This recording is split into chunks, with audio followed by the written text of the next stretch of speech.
Focus. A Bad Boy Billionaire Romance. By Michelle Love.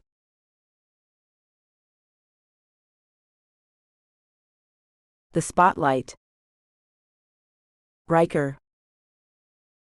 Flames explode out of the bottom of the new rocket boosters that Ian has developed. Applause spontaneously begins as we all watch the large screen at the front of the meeting room. We're one step closer to making getting to Mars a reality. Apollo engineering was started by my grandfather 10 years ago. He passed away a little over a year ago. Cancer took him from us before he could see his dream of becoming one of the first settlers of Mars come true. He's turned that dream over to me. Riker, tell me what you think, Ian says as we all sit back down after watching the video he recorded when he tested the rocket booster in Cape Canaveral. I think you're a genius. But what else is new? I ask, drawing chuckles from the other board members. My one question is, when can you get this into production? With 50 ships to build, we need to get at least one of them done within the next 3 years so we can test before sending people off to outer space in the things. Here's where you're going to decide to give me a monster bonus, Riker, he says with a smile. I've got the approval to produce these things in Russia. The government is willing to let us use their facilities in exchange for the technology. It's a fair trade, I think. But what matters is what you think, Riker. The Russian government, huh? I'll have to consider that. There's a fundraiser tonight. I might be able to pick the brains of some of the privately owned Russian space exploration companies' top guns to see how much they would trust their government with their own technologies. So I can get back to you on that soon, Ian. I look around the board table. Does anyone have anything they'd like to add to Ian's presentation? Sandy looks at me as she says, I'd like to know why he wants to use a Russian facility to build the boosters when we have facilities here in the US that could be used. I turn to Ian to allow him to answer that. Ian, they'd make us pay. I know the company has plenty of money, but why pay when we can get them made for free? He asks, raising a good point. The money goes into our economy, though, Sandy retorts. I raise my hand to stop any further arguing. Let me talk to some people first before we go into this. It may not be a thing we need to argue over at all. If that's all, we can adjourn this meeting. With everyone nodding, I got up and took my briefcase with me to my office. Ted comes to my side as we all leave the boardroom. Mr. Crawford, I think you should know there will be some very big names in our industry at this fundraiser. Damian Markov, the CEO of Markov Global, is in town. He's sure to be there. You should pick his brain. His family has been in space exploration since the Russians sent Laika on Sputnik 2. He's a natural-born leader in our field. I'll make sure to introduce myself to the man. Thanks, Ted. I leave the young man to go into my office and find Bridget leaning over my desk. Is the meeting over already, Mr. Crawford? Bridget's voice is soft, teasing, as she straightens and smooths her knee-length pencil skirt, her movements deliberate. I close the door behind me, turning the lock with a quiet click. My tie feels too tight, a sudden constraint, so I loosen it and drape it over the chair beside my briefcase. Her smile is captivating, a subtle curve of cherry-red lips that hints at unspoken promises. Clear the desk, Bridget, I say, my voice low, carrying an edge of urgency. There's something pressing I need your help with, as my personal assistant. I step closer, watching as she neatly gathers the documents and tucks them into a drawer, her movements graceful. She leans slightly over the desk, poised, inviting. Her presence is magnetic, and as I stand behind her, the air between us hums with anticipation. I let my hand brush lightly against her arm, the silk of her blouse cool under my touch. Close your eyes, I murmur, and she complies with a soft exhale. I slip my tie from the chair and gently drape it over her eyes, tying it loosely. The moment feels charged, intimate, as I lean closer, my breath warm against her ear, letting the unspoken tension speak for itself. The sound of the buzzer of my intercom has me jerking my head up. Mr. Crawford, Mr. Markov is here and requests a meeting with you. He says it won't take long. The receptionist interrupts my plans. With a sigh, I step back, put myself away, and pull my tie off Bridget's eyes. I guess I'll be seeking your services another time. How about you take off for lunch now? I was going to let you go afterward, anyway. Take the rest of the day off. I have to get out of here early to get ready for the fundraiser. I could go with you, Mr. Crawford, she says as she smooths out her skirt. If you'd like me to. My dear Bridget, I say as I put my tie back on. That would have pictures of us taken together. People would think we were on a date. You know I don't date members of my staff. I tap the button to reply to the receptionist. I'll send Bridget out to escort him to my office shortly, Veronica. With a nod, Bridget heads to the door. I'll bring him to you, sir.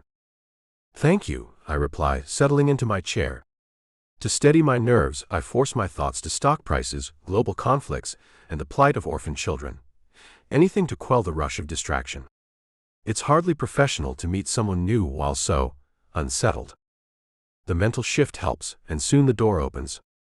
Bridget ushers in a tall, muscular man. Mr. Markov, Mr. Crawford. Thank you, Bridget, I say, rising to shake the man's hand. You may go now. The blond man with piercing blue eyes, the color of ice, is a large man. Only slightly smaller than myself. Our hands meet in a firm shake as we size one another up. You must work out, he says. I do, and it seems you do too, I say as I release his hand. Have a seat, Mr. Markov. Call me Damien, he says as he takes a seat. I go around my desk to take mine and say, then you must call me Riker. Good, I abhor formalities, Riker. I am here because I saw a little thing on the internet about new boosters your company was testing in Cape Canaveral. Wow, I say, stunned. That's top secret. Did you say you saw it on the internet? I pull out my laptop from one of the drawers and open it. Where might I find this? He pulls the computer to him and taps in something, then turns it back to me, and I see the same damn video that we just watched in the boardroom. This is where I found it. I see the video has been up for 1 day, and that lets me know Ian's either leaked it or he's been hacked. One can never tell with these things, and it's not worth the time to interrogate Ian about it. It's out, that's a fact. So why are you here, Damien? I ask, as I put the laptop away. I'd like to offer my production company's services, of course. I can offer you a great deal for us to produce them. It will only cost you information.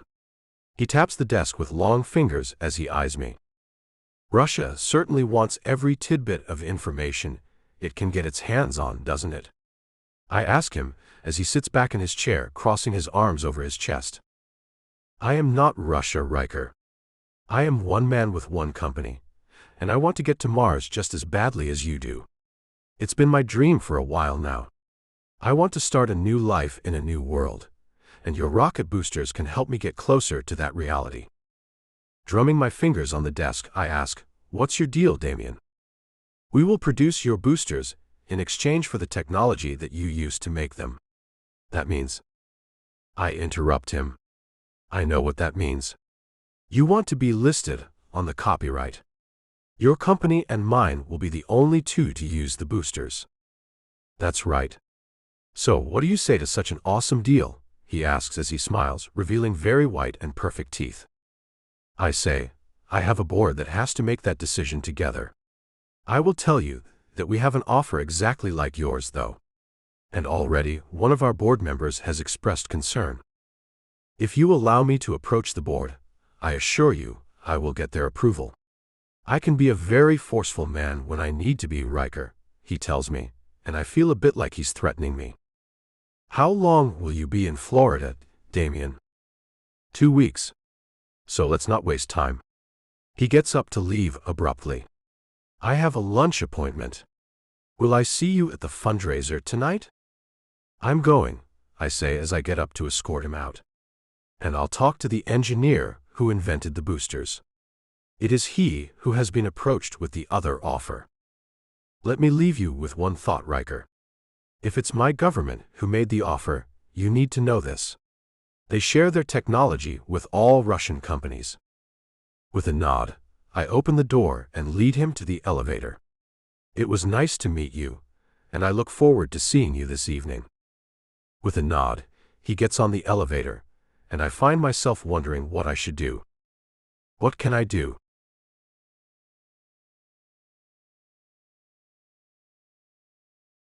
Gia. Yes, Mother, we're in the States. We're in Orlando. There's a fundraiser tonight. I'm at the spa, being pampered right now. My feet are soaking in a gooey substance, and my face is covered in mud. Damien is spoiling me again. Are you going to be able to come to Nebraska for a visit? She asks. I hem-haw around as I say, I'm not sure. Damien said our stay is only 2 weeks. He's got some new thing he really wants from another company. I foresee him spending the majority of his time here, in Orlando. What about you, Gia? She asks. You could come for a visit on your own, couldn't you? I know I can't. Damien would never let me go. But she'd hate to hear me say that. I'll see. He needs my help, Mom. Oh, good, she says enthusiastically. It's nice to hear he's letting you use your brain again. You were such a talented engineer. What are you helping him with? Well, it's top secret, I say as I'm not helping him do anything. He doesn't let me. But Mom sounds so happy, I can't let her down. Top secret. Wow. A Russian top secret project. How exciting for you, sweetie, she says as I see Damien come into the spa. Gotta go, Mom, I say. I'll talk to you later in the week. You do that, Gia. We all miss you. Your sisters, your father and I all would love to see you. It's been a couple of years, you know. I know, Mom, I say as Damien comes my way. I have to go. Love you. I end the call and put my cell in the pocket of the white robe the spa puts their clients in. They say you have 2 more hours. I am going to lunch with a comrade from back home. An old school pal. You will go back to our suite when you're finished here and put on the dress I had hung in the closet for you. I've instructed the woman at the front desk on how I want your hair done. Be ready by 8, he snaps at me. 8? You won't be back from lunch until tonight? I ask as that's insane. I am catching up with my old friend Gia. I don't know how long that will take me. You will be fine. I'm going to take my tux with me so I can get ready. Where are you going to get ready? I ask as he's making no sense. The hotel room where I am meeting my old friend. Have no worries. I will be in the room at 8 to get you. Be ready. He spins around with nothing else and leaves me. I watch him walk away from me. Damien is tall and built like a brick house. His light blue eyes seem to see right through a person. He's handsome and commands respect. And he's mine. My boyfriend of 3 years. I was fresh out of MIT when I met him at a space fair in Washington. It was about the idea of going to Mars in the future. He sought me out when he found a project I had made. It was a capsule with nutrients enough to sustain a human body for 3 days. An invaluable thing for the long journey to the planet. He thought I was a genius and his company bought my patent, and they will be the ones who will sell the capsules when space travel begins. It's odd to me how he thought I was so smart, but once we really got together, he had me stop working and devote myself to him. At first, I was so enthralled the magnificent man wanted me to be at his beck and call that I gave myself to him entirely. It was a novel, the man wanted me around him all the time. He showered me with gifts and attention. His attention in the last year or so has been lax. He's always on his phone. He leaves me at home on his vast estate in St. Petersburg, Russia, when he goes to his office.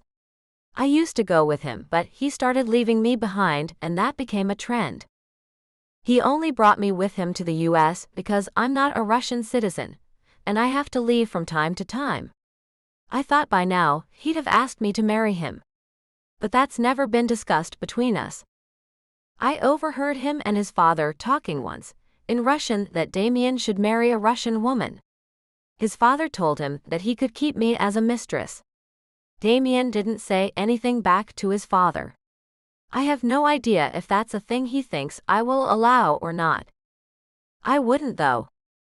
If he was to go that far, then I would definitely leave him. Even though he has helped my parents financially since he took me with him to Russia. He's even made sure my twin sisters and their husbands are taken care of. He bought them homes, cars, and puts money in an account for them all. They want nothing. If I left him, they'd lose it all. I don't want that. He's not mean, abusive, or anything like that. Just neglectful. I don't think that being neglected is a reason to end a relationship. Especially one that affects my whole family. Time to wash this stuff off and do your hair and makeup, Miss Flynn, the attendant tells me. I watch her as she pulls my feet out of the gel and wipes them off, then slips on a set of thin slippers. At least once a month, Damien makes sure I'm completely pampered. He's not neglectful in that way.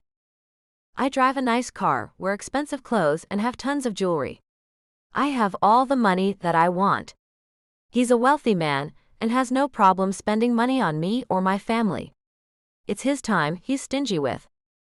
But this old friend of his has managed to get an abundance of his time for some reason. I'm lucky to get 10 minutes with a man before we go to bed. He does pay attention to me in bed, and he always has. But this past year, something shifted. It's become quick, hollow moments now, brief and fleeting. Gone are the soft whispers and the thrilling, passion-filled nights. Instead, it's just routine, a perfunctory act where he turns away, leaving me longing for more. His dream of going to Mars is his reason for the change in him. He's in a rush to get there. There is a small fact about Mars that I have a problem with. I don't want to go, not that he's invited me. He's never asked me, even once, if I wanted to go with him. I'm unsure if he just expects I will, or if he doesn't even want me to go with him. He and I haven't talked much lately. He tells me what he wants and I do it. Like tonight, for instance, he has to have me at this boring fundraiser. I did tell him I'd rather not go, and he said I must. He said it looks bad for him to go to such things alone. All I know is I'm not looking forward to staring into the crowd as he ignores me. I know it'll happen that way. It always does.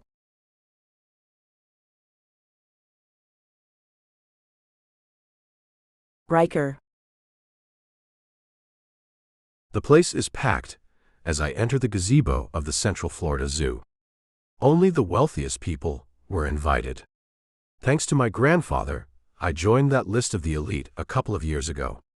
I'm one of the youngest men here. At 30, I'm a baby compared to most of the people here.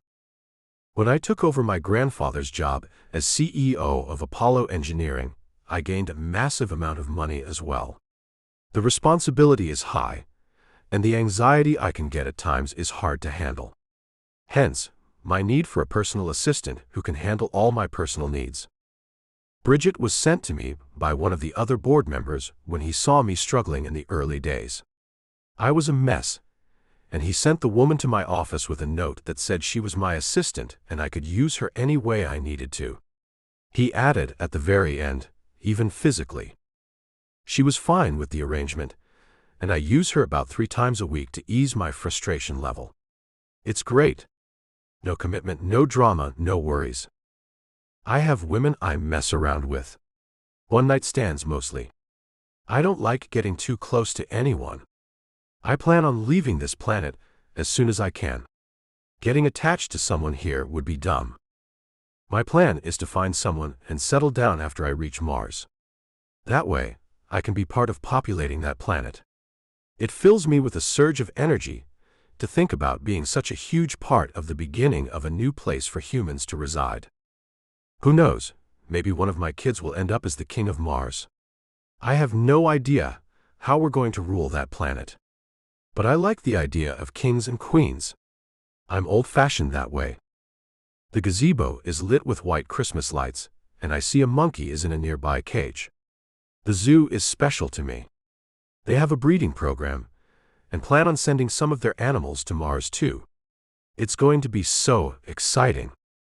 That's Rufus, a woman in a long white gown tells me as she walks up and hands me a flute of champagne. He's one of our ideal Columbus monkeys. It's his seed we're collecting and keeping for the mission to Mars. It will be some of his descendants that make Mars their home. And I suppose the retrieval and storing of that seed requires money, I say, as she nods and sips the bubbly liquid. Lots of it. She slips her arm through mine. I'm Claudette, a breeding scientist here at the zoo. Let me show you some more of our prime animals, Mr. Crawford. And just how do you know who I am? I asked her, as this was my first function of any kind since I took on the CEO position. She produces a pamphlet from a pocket on her dress. Along with several other wealthy men, my picture is there with my name and what company I represent. Underneath my picture is Damian Markov's. We were all given these to make sure you each had 5-star treatment. I see. And where can I find this man? I ask as I point to Damian's picture. Mr. Markov is sitting at a table over here. Come on, I'll show you to his table. She takes me with her, heading through the crowd. He's brought a woman with him.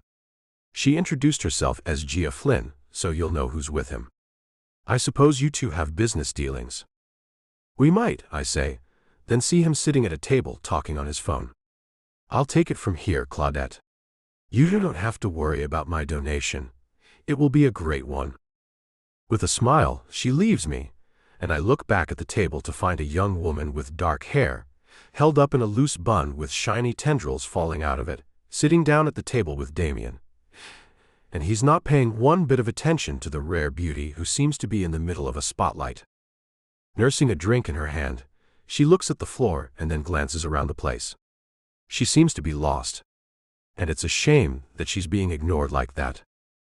Her skin is a pale creamy color that her pink lips accent perfectly.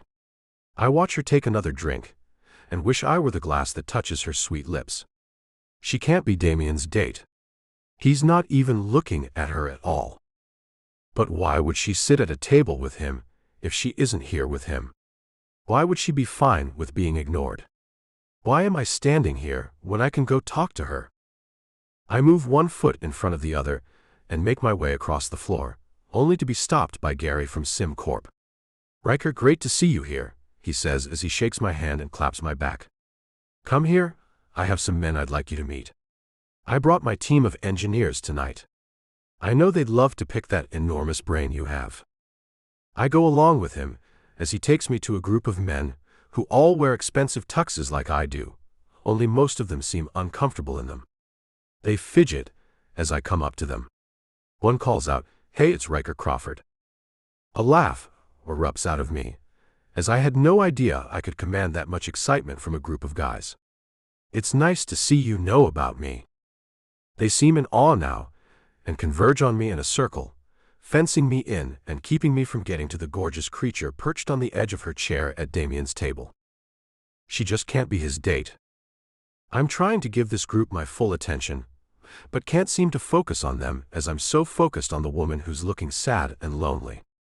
Damian is still on his damn phone, and I watch her as she gives him longing looks, then looks away when he doesn't notice her at all. One of the guys asks me a question about my plan to go to Mars, so I have to answer him. Yes, I want to be on the first mission. It's my dream to see the red planet and tame it for future Martians. The men laugh a little, and I see the woman place her hand on Damian's arm. He looks at her hand, then gets up and walks away, shaking his head at her. I find the way he's treating her appalling, and excuse myself to go talk to the woman now that she's alone. I make sure Damian is all the way out of the gazebo before I get to her. I pick up a couple of drinks from the bar and go to her. "Hello, gorgeous." She looks up and stares at me. "Who, me?" I place the drink on the table in front of her. "Mind if I sit down and introduce myself to you?" "I'm nobody," she says. "I'm here with Damian Markov." "I'm sure you're somebody." "No one is a nobody. And I don't see Damian around." "Are you supposed to be on a date with him?" "He and I are a couple," she says, shocking me. "For how long?" I ask as I reach out and twirl a tendril of her silky hair. I knew it would feel this soft. You are a rare beauty, Gia Flynn. How do you know my name? She asks with surprise. Oh, I have my ways. When one sees such a beautiful woman, one finds things out about her. Your name was first on the list. And now that I know you, I have more I'd love to know about you. Like why you're sitting here, being ignored by any man. I take a seat, even though she's not offered one. Damien's busy with a call from an old friend he met with today. I suppose it's quite important. She takes a drink, and I reach out and touch her arm. Since he's so busy, would you care to take a walk with me? Touring the zoo in the twinkling lights looks fun. But I don't want to do it alone. I tell her as I stand and pull her up with me. Damien should be back soon, she says as I tuck her hand into the crook of my arm. I'm sure he will. And he can wait on you when he gets back. Don't worry, I'll explain things to him when I return you to him. If you want to be returned to him, that is. Her giggle sends chills through me. You're funny. And your name is? I am Riker Crawford of Apollo. Oh, I know who you are. Apollo Engineering was a company I was going to see about interning with before I met Damien, she says. I'm sorry about your grandfather. His mission to see Mars populated is what started that company. He was a true revolutionary man. The space community misses him dearly. I smile at her sweet sentiment. Why didn't you still apply for an internship? Meeting Damien shouldn't have ended your career. No, it shouldn't have, she says as her brows furrow. But it did. I moved away to Russia with him. I thought I'd work for his company. You see, I designed a capsule with enough nutrients to keep a human body nourished for days at a time. It would be useful. I cut her off as I know what it would be useful for. Moving people and animals to Mars. She stops and nods as she smiles broadly. Yes. But I haven't made one for animals yet. Each animal has different needs. I was going to work on that and develop them for each kind of animal. That way, they would be ready for when the first mission takes off. What stopped you? I ask as she seems brilliant. Damien, she says, her smile fades away. I sold the patent to him. He has his own people working on doing that. They've yet to come up with anything as good as I did for humans. I'd love the chance to work on the project, but he would like me to be available to him. Not to be nosy, but available for what?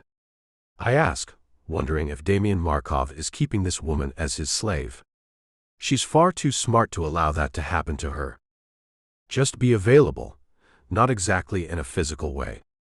Just be around when he comes around.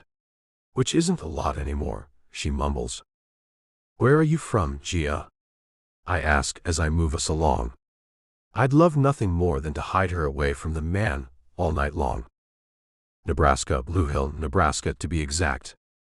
My father was a farmer, she says, as we stop in front of a cage that is supposed to have a bear in it, but he seems to be sleeping. He was a farmer? I ask, as I move us along to the next exhibit. Since I got with Damien, there's no need for him to farm his land. Damien gives my family more money than they know what to do with. Dad's land is just sitting there. He keeps it fertilized, but that's all, she says, then points to the back of an enclosure. See that? I squint to make out the shape of the animal she's pointing at. What is it? A lemur, she says. Can you imagine a day when these creatures will be on a new planet? I can and do all the time, I say. It's my dream to go on the first mission.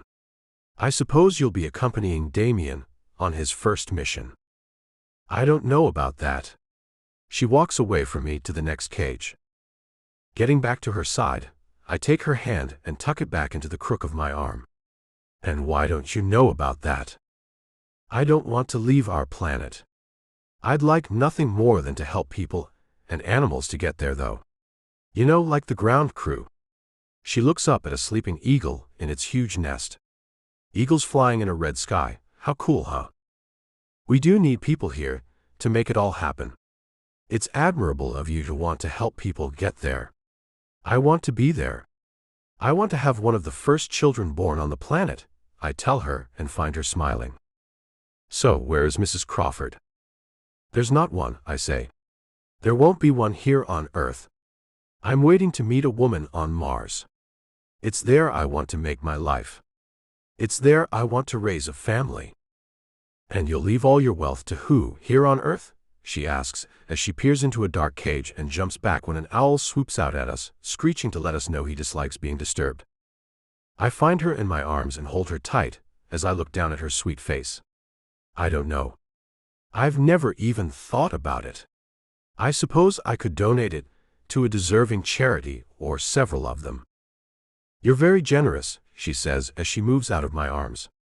Sorry for jumping into you like that. Not a problem, I say, then take her hand again. I didn't mind at all. So tell me more about yourself. Are you a scientist? No, I'm an engineer. I graduated from MIT. She looks away like that's not a huge deal. Why would you be wasting away in Russia as Damian Markov's toy? You're much too talented to do that. I'd like to offer you a position with Apollo Engineering, I say without hesitation. My only idea is that I've sold to Damian's company. What good could I even do for your company? She asks me as she looks away, shaking her head. I've wasted my chances. Stopping her, I turn her to face me, leaving my hands on her narrow shoulders. Gia, you said you don't plan on going to Mars. Damian is going to go. So what's your plan when he leaves you here all alone? She seems to be thinking about this for the first time ever. I guess I don't know. I kind of thought he'd make sure I was taken care of. Is that all you want out of life? I ask her, as she doesn't seem the type to be so shallow. To be taken care of? No, she says, then looks down. Oh, I don't know what it is I want, Riker. There you are, Damian says as he walks up behind us. Are you trying to steal my girl away, Riker? He laughs with a deep sound, as if that could never happen. I let Gia go, and she steps around me and goes to him. He was keeping me company while you were busy, Damian. Do you know this man? Damian looks at her with surprise. Oh, he didn't tell you about the business deal we discussed at his office earlier today. I thought that was why he came to introduce himself to you. His ice-colored eyes dart to mine. Why else would he take someone else's woman off? With a chuckle, I say, I was on my way to talk to you when I was ambushed by a pack of engineers trying to pick my brain. I saw you leave just as I got free. It was my intention to tell Gia why I had made my way to her. But we got to talking about other things, like how wonderful she is, smart she is, and talented she is. I could go on and on, obviously. And taken she is, he adds. Perhaps I could join you too on your little walk. Gia holds tight to his arm, as she senses his jealousy. Please do, Damian. It's nice to know you want to do business with Riker. He seems to be a nice man, and a generous one too. Much like yourself. I watch her smooth his rumpled feathers expertly. She must be used to him getting pissed when anyone wants her attention. Not that he does.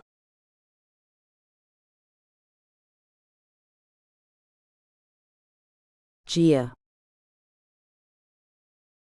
Damian's pulse is rapid as I hold his hand.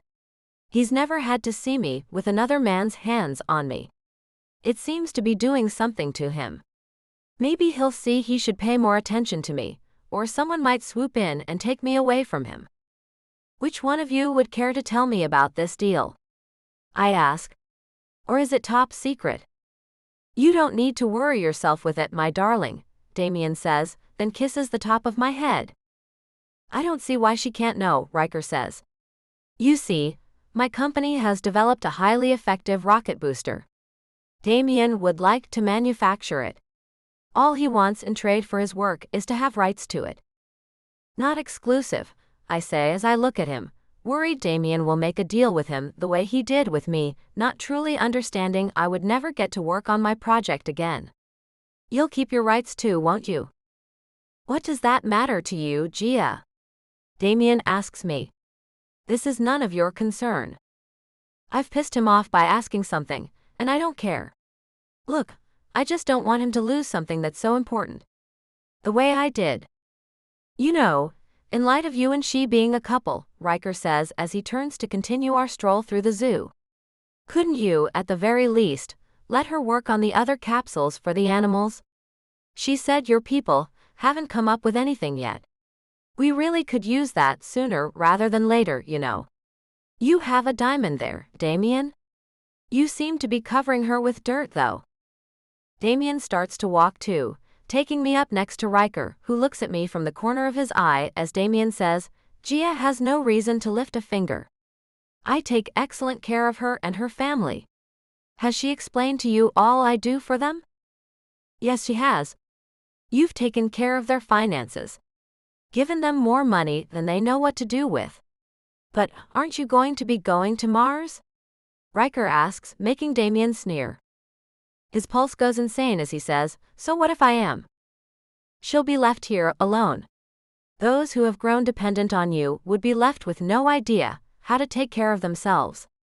What you see as a service, I see as a disservice. Riker stops and takes my other hand. What do you think, Gia? My eyes go wide as Damien's hand squeezes mine. His hand is hot, and I know he's about to blow a gasket. So I ease my hand out of Riker's and smile. I think this conversation is taxing, to say the least. Damien is a man I can count on. And who needs any more than that? Damien asks, then starts walking again. No need to worry over Gia, Riker. She will have my portion of my family's wealth when I leave. She can dole it out to her family as she likes. No, want to take her to Mars with you, Damien? Riker asks, and I find myself looking at Damien to see what the hell he says about that. She's much too fragile to go to Mars. She's allergic to everything, and fights with anemia. Her family also has a history of mental illness, which would block her from going anyway, Damien says, and I am shocked. What are you talking about? My family has no such history. But they do, Damien says. You have an aunt no one talks about. She was institutionalized when she was 12. My jaw drops as I stare at him. This man must have done some extensive research into my family's background to come up with this. And for what? You and I will discuss this later, I snap, then spin around and run away from them both. I've never been more humiliated. Gia, where are you going? Damien shouts. I can't understand why he's with me if he has no future where I'm in it. And everything is spinning in my head. He was all about me for the first year and a half.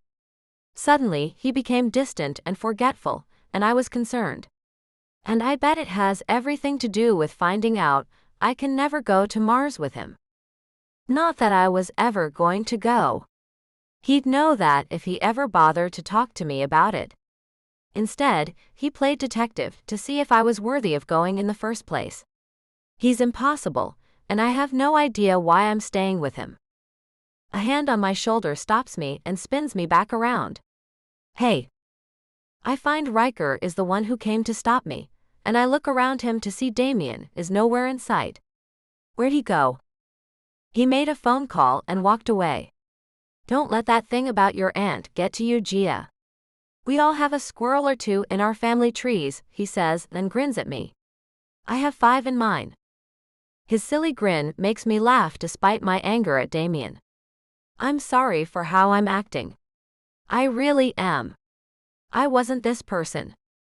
Let me guess, he says as he takes my hand. Before Damien Markov. Yes, I confess. I was different before him. I was strong-willed and sure of myself, and now I'm neither of those things. Well, damn, he says as he pulls me along with him. And those are great things to be. What made you change? I find him taking us to one of the bars and ordering something pink and fruity, and then he hands it to me. Thank you. And I don't know why I changed. I don't want to blame Damien. It was me who changed. He never tried to change me. It just happened somehow. He's overbearing, Riker says as he picks up a scotch and takes me with him to a table. I nod. I agree. Do you love him? He asks me, and I freeze. We don't use that term. We never have. I sip the delicious drink. Yummy. How did you know I'd like it? It's got strawberry liquor and cream in it. What chic wouldn't? He moves his hand over my cheek, and his smile is devastating. Riker is taller than Damien by about an inch. His shoulders are a little wider, but his build is a touch smaller. His jaw is rugged, and he keeps a 5 o'clock shadow going, making him look darkly handsome. You're thoughtful, I tell him as I watch his plump lips form another heartbreakingly beautiful smile. Sometimes I am. I'm not a saint. I have my bad points too, he says, then licks his lips, picking up every last drop of the scotch he's just drank. And they are. I ask as I have to think something bad about this perfect man who's paying so much attention to me. My breath catches as Riker leans close, his voice a low whisper against my ear. I have a knack for charming, brilliant, talented women like you.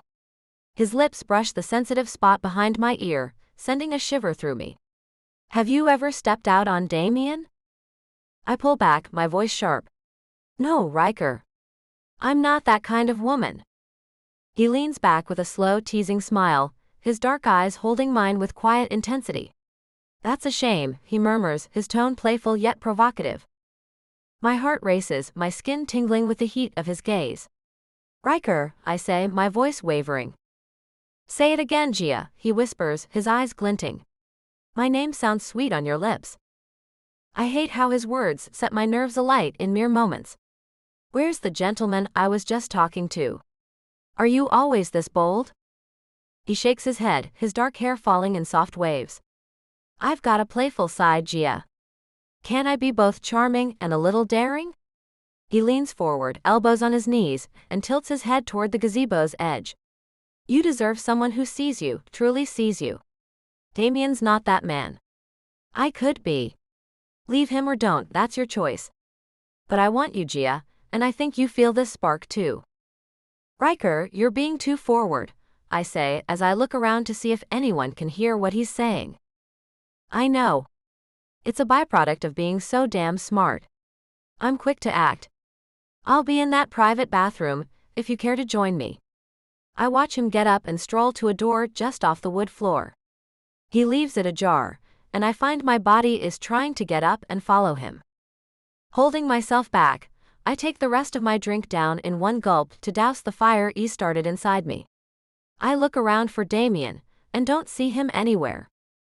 With the realization that Damien will leave me all he has, and I will one day be without him anyway. I get up and walk across the floor to let Riker do to me what he wants. Because I want it too, I want it more than I've wanted anything. My heels click as I cross the wood floor. My butt shakes as I feel radiant and confident. That gorgeous man wants me. He hardly knows me, and he wants me. It's been a few weeks since Damien's touched me. I am ripe for the picking. My hand hovers near the doorknob. My body breaks into a sweat. My mind stills as I touch the doorknob. Let's go, Gia, Damien's voice comes from behind me. I've made my donation, and I have plans for later tonight. I need to get you back to the hotel suite. What? I ask as he takes my hand and pulls me away with him. He hurries away with me in tow, as I look over my shoulder and see Riker walking out of the bathroom. He must have heard Damien talking to me. He eyes me as if he knew I was coming to him. I turn back around and run a little to keep up with Damien as he says, my old friend is having a crisis of sorts. I need to go and see if I can be of help. Take me with you, I say. I might be able to help. What's the crisis? Women problems? I can help. No, you can't. My friend is shy. Very shy. He waves at a waiting cab and we get inside of it. He moves me all the way over, sliding his body with mine to get me on the other side of the bench seat. I look at him as he slides back to the other side of the car. I feel cold and somewhat ashamed of what I was about to do. Damien, don't leave me. Please, don't leave me alone for the night. My hands knot in my lap as I can't stand the thought of being alone. You'll be fine. You can drink the wine I've delivered, and eat the cheeses and fruits I've told room service to bring to you too. Order a movie on the television. You'll be fine. I should be back before the morning. I feel deflated and look out the back window to see Riker walking into the street. Just leave me here then. I'd rather be here than in our room, alone. His eyes narrow as he turns his head to look at me. Gia, that man is a womanizer. The woman who took me to his office was his skank. Is that what you want? To be a notch on his extremely notched bedpost? I thought you were better than that. How do you know it's Riker I want to see? I ask him as his glare turns into a smile, an evil one. Do you think I don't know you were about to walk into that bathroom he'd gone into? Do you think I didn't see that exchange between you two when he kissed your neck? Do you think I don't know what will happen if I let you out of this car? Please take me back to the hotel and stay with me then. I need to feel like I'm one with another person, Damien. I feel alone. Look what I nearly did. I glance back again and find Riker is no longer in the street, waiting to see if I'll get out of this cab and go to him. Why would he wait for me? Damien's right about him. I know he is. It's possible if I wasn't so damn lonely that I would see right through him and not want a thing to do with the man. Riker is exactly like Damien. He's leaving this planet on the first ride out of here. He's going to make his life on Mars. I have no place in either of the men's lives. Yet Damien promises to leave me his wealth. That money will make sure my family is taken care of for the rest of their lives and then some. Once he leaves, I can move on as a rich woman. I can find a man to love me then. Now is not my time, I suppose. Damien is taking care of me. For that, I should be grateful. And not be thinking about giving my body to another man. Tears fill my eyes as I look at Damien. I'm sorry. That was wrong of me. I felt hurt by what you said about finding things out about me that you've never even told me before. And I feel so lonely. You've taken your attention away from me. I give you all you need and more. I am leaving you everything I have, and this is how I am thanked, he asks. He looks at me with sadness in his blue eyes. I know, I look down and shake my head. I'll shut up. He looks out the window and sighs. I wish I could feel more for you, Gia. I do. The fact is, I need you here with me now. I know I can't make you any promises about always being with you. I won't be. But you will have my money to keep you warm. I'm merely asking for your faithfulness while I'm still here. That's all. I just need you to be my companion. I nod. I can do that. But I don't feel like I am his companion. I don't feel like I should be here for him, just so I and my family can keep his money. But I don't know what else to do. The cab pulls up to the hotel, and Damien looks at me. Go on. I'll be up when I get done. Sliding out of the cab, I walk into the hotel. From what I've heard, it could be 10 years or more before they begin taking people to Mars. For 10 years, I could be stuck in this life. Money certainly has taken hold of my life. Stopping to watch the cab with Damien in it pull away, I find my heart heavy and turn back around to go into the lobby. My head hung low as I made my way to the elevator. Miss Flynn?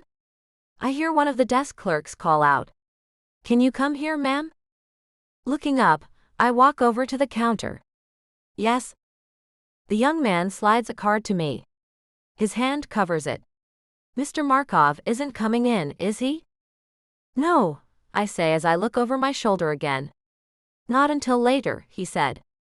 Okay, I was instructed to give this to you only if he wasn't with you. He slides his hand off the card and I see his cheeks go pink. And you have nothing to worry about, Miss Flynn. We're a discreet bunch of people here. I nod, take the card and then walk to the elevator. My heart is thumping as I squish the thing in my hand, balling it up. I have a feeling I know what it is, and I don't want the temptation. In the elevator, I think about what I'd be giving up by messing Damien over, what I'd lose for my family. And it's just not worth it. As I leave the elevator, I toss the weighted card in the trash can just outside of it. Thanks, Riker, but no thanks. All the way to our suite, I think about his dark, good looks. His dancing eyes, his kissable lips. And I know I will never allow myself to taste his kiss or feel his touch. Opening the door to our room, I feel a warm breeze move over my face. It brings to mind how his hot breath would feel as he kisses me. His hands would bring heat to my skin. Pulling my clothes off as I go into the room, I find the bottle of wine and retreat to the bathroom. A bath is in order. A nice, long, hot bath might help me to forget about the handsome man who wants me. Something has to help.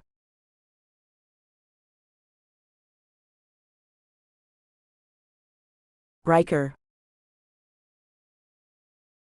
I thought you hated him, Riker. Ian says, as I address the board about letting Damien's company make our boosters. I hate the way he treats his woman. But this is business. I did my research. And if we let the Russian government make them, they can, and most likely will, give our technology to all companies in Russia that make these kinds of things. If Damien makes them, only his company and ours will have this booster. Should I even try to talk about using an American company? Sandy asks. I smile at her. What do you have for us? Anything near this good? No, but Steel Corp will make them for only 10 million each, she says, knowing there's no way in hell I'll pay that over nearly free. With a shake of my head, I look at Ian. We can take a vote if you like. No, he says as he admits defeat. The fact is, I didn't know the Russians could do that. It would put us nowhere near the lead in the race for Mars. Go with Markov Global. It makes the most sense. It does, I say, and have to smile. Meeting dismissed. Making my way to my office, I open the door to find Bridget sitting in my chair. She jumps up as I come in, and I laugh. Sorry, sir. Not a problem. Get Damien Markov on the phone. I have great news for him, and I feel a celebration coming on, I tell her as I toss my briefcase on the chair by the door and head to my private bathroom. It's quite likely Damien will bring Gia to dinner when I invite him to meet me, so I can tell him the good news. I know I should bring a date, and I have no idea who I should bring on such short notice. When I walk back into the office, I see Bridget has the phone in her hand. Mr. Markov is waiting on the line for you, sir. Good, I say as I walk over and take the phone out of her hand. Should I leave, Mr. Crawford? Shaking my head, I point at the chair for her to take a seat. She does as I say. Hello, Damien. How's your day going? It's all right. Are you about to make it better? He asks. I want to ask how Gia is doing, but I know that'll piss him off, so I just say, I can try. How'd you like to meet me for dinner? At the Capitol Grill at 8 tonight. I'm bringing a date, so bring Gia along if you'd like. I don't like to mix her into my business, he says, making me mad in an instant. I chill though. I want him to bring her. I've been thinking about her non-stop since I left my number with the front desk, and she never called it. I know she was going to come into that bathroom 2 nights ago. I heard her outside the door. Tonight business will be short, and celebrating will be long, I say as I watch Bridget fidget in her seat. I will see if she cares to come with me, he says, and I find that's not enough for me. Reservations have to be made, I say. Is she around? Ask her if she wants to come. You said you're bringing a date too, right? He asks. I am, I say, and my eyes settle on Bridget. I'll be bringing my personal assistant, Bridget. You've met her. With a laugh, he says, her. Okay, I'll bring Gia. We will see you there at 8. Is it formal? Yes, see you at 8, I say, and end the call with so much cheeriness, it's slipping into insane proportions. You're bringing me? She asks as she looks at me with wide dark eyes. Do you mind? I look at her and think she's surprised. No, not at all. I just thought dates weren't a thing you wanted to do with me. She gets up and paces a little. You see, here's the thing. Well, how do I say this? Just spit it out, please, I say, feeling a bit annoyed. I have a girlfriend now. Huh? I ask as I'm more than stunned. You're a lesbian? Bye, she says. And my girlfriend is jealous. She doesn't know just how much I assist you. I tell her I'm on birth control to keep my monthlies in check. You're bisexual, and you have a girlfriend? I ask again, in disbelief. Yes, Mr. Crawford, she says as she looks a bit nervous. For tonight, it's Riker. And only for tonight. Is this girlfriend going to be anywhere near that restaurant tonight? No, she works at a bar. As long as I'm home by 2 in the morning, she'll be none the wiser. She offers me a weak smile. But no intimacy. If you get me home too late to take a shower, she'll know, and boy will there be hell to pay. That woman loves me. Noted, I say, as I didn't plan on doing much with her anyway. Can I ask you something, Bridget? Of course, she says, pausing her fidgeting and pacing. Do you enjoy being with me? Of course. She fans herself. You're amazing, sir. But you've preferred women before. Are you seeing other men?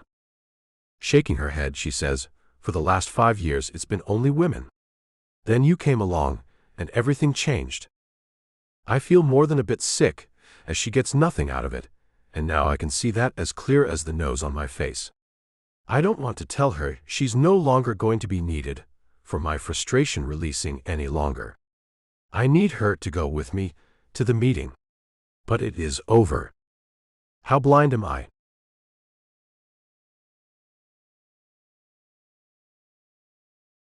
Gia. He's bringing her? I ask as Damien tells me we're going to meet Riker, and the woman he said was Riker's personal assistant, and his tramp. Yes, so you will get to see the man for who he truly is. I hope this will settle you about him. Talking in your sleep has me knowing that you think about him, he tells me, shocking me. What? Why are you just now telling me that I've talked about him in my sleep? I ask as I cringe at the memory of the steamy dreams I've had every time my eyes close. What did you want me to say to you, Gia? Hey, what's up with you screaming obscenities that end with that man's name on your lips? You complain about not being intimate enough, but you seem to be getting plenty in your dreams. His light eyes hold mine as he looks at me like he's caught me in a lie or something. I can't help my dreams, I say as I go to look in the closet for something nice to wear. Should I go to get my hair and makeup done, Damien? Why, you want to look nice for your dream romantic partner, Gia? Of course, by all means, please go use my money to pretty yourself up for the man who would use you and toss you away like he does all the rest. I ignore him and go to the closet. Red or blue? I ask him as I hold out a couple of dresses. Black should work, he says as he walks past me to pull a tux out of the closet. His face is near mine, his cheek nearly touches mine. Like your soul. Damn it, Damien. I toss the dresses to the floor and hurry to the bathroom. I can't help my damn dreams. But you can stop thinking about the man. You can think about me and what I've done and will do for you. You could think about pleasing me physically instead of him. I spin around and glare at him. You're never here. How could I even do that? Are you telling me that you've forgotten how to be spontaneous? Are you telling me you've forgotten how easy I am to please? You don't try, Gia. You never try anymore. Because you ignore me almost entirely, I shout at him. Shouting at me is not a thing I allow. You know this. So lower your voice when you speak to me, he says as he begins to pull his clothes off in front of me. I am here now. There are hours before we must leave. Are your hair and makeup more important than me? I tremble with how I'm going back and forth with what I should do. Damien's right about Riker. The man is bringing his tramp to dinner. And the man who takes care of me is open to being intimate right now. So why do I feel torn about what to do?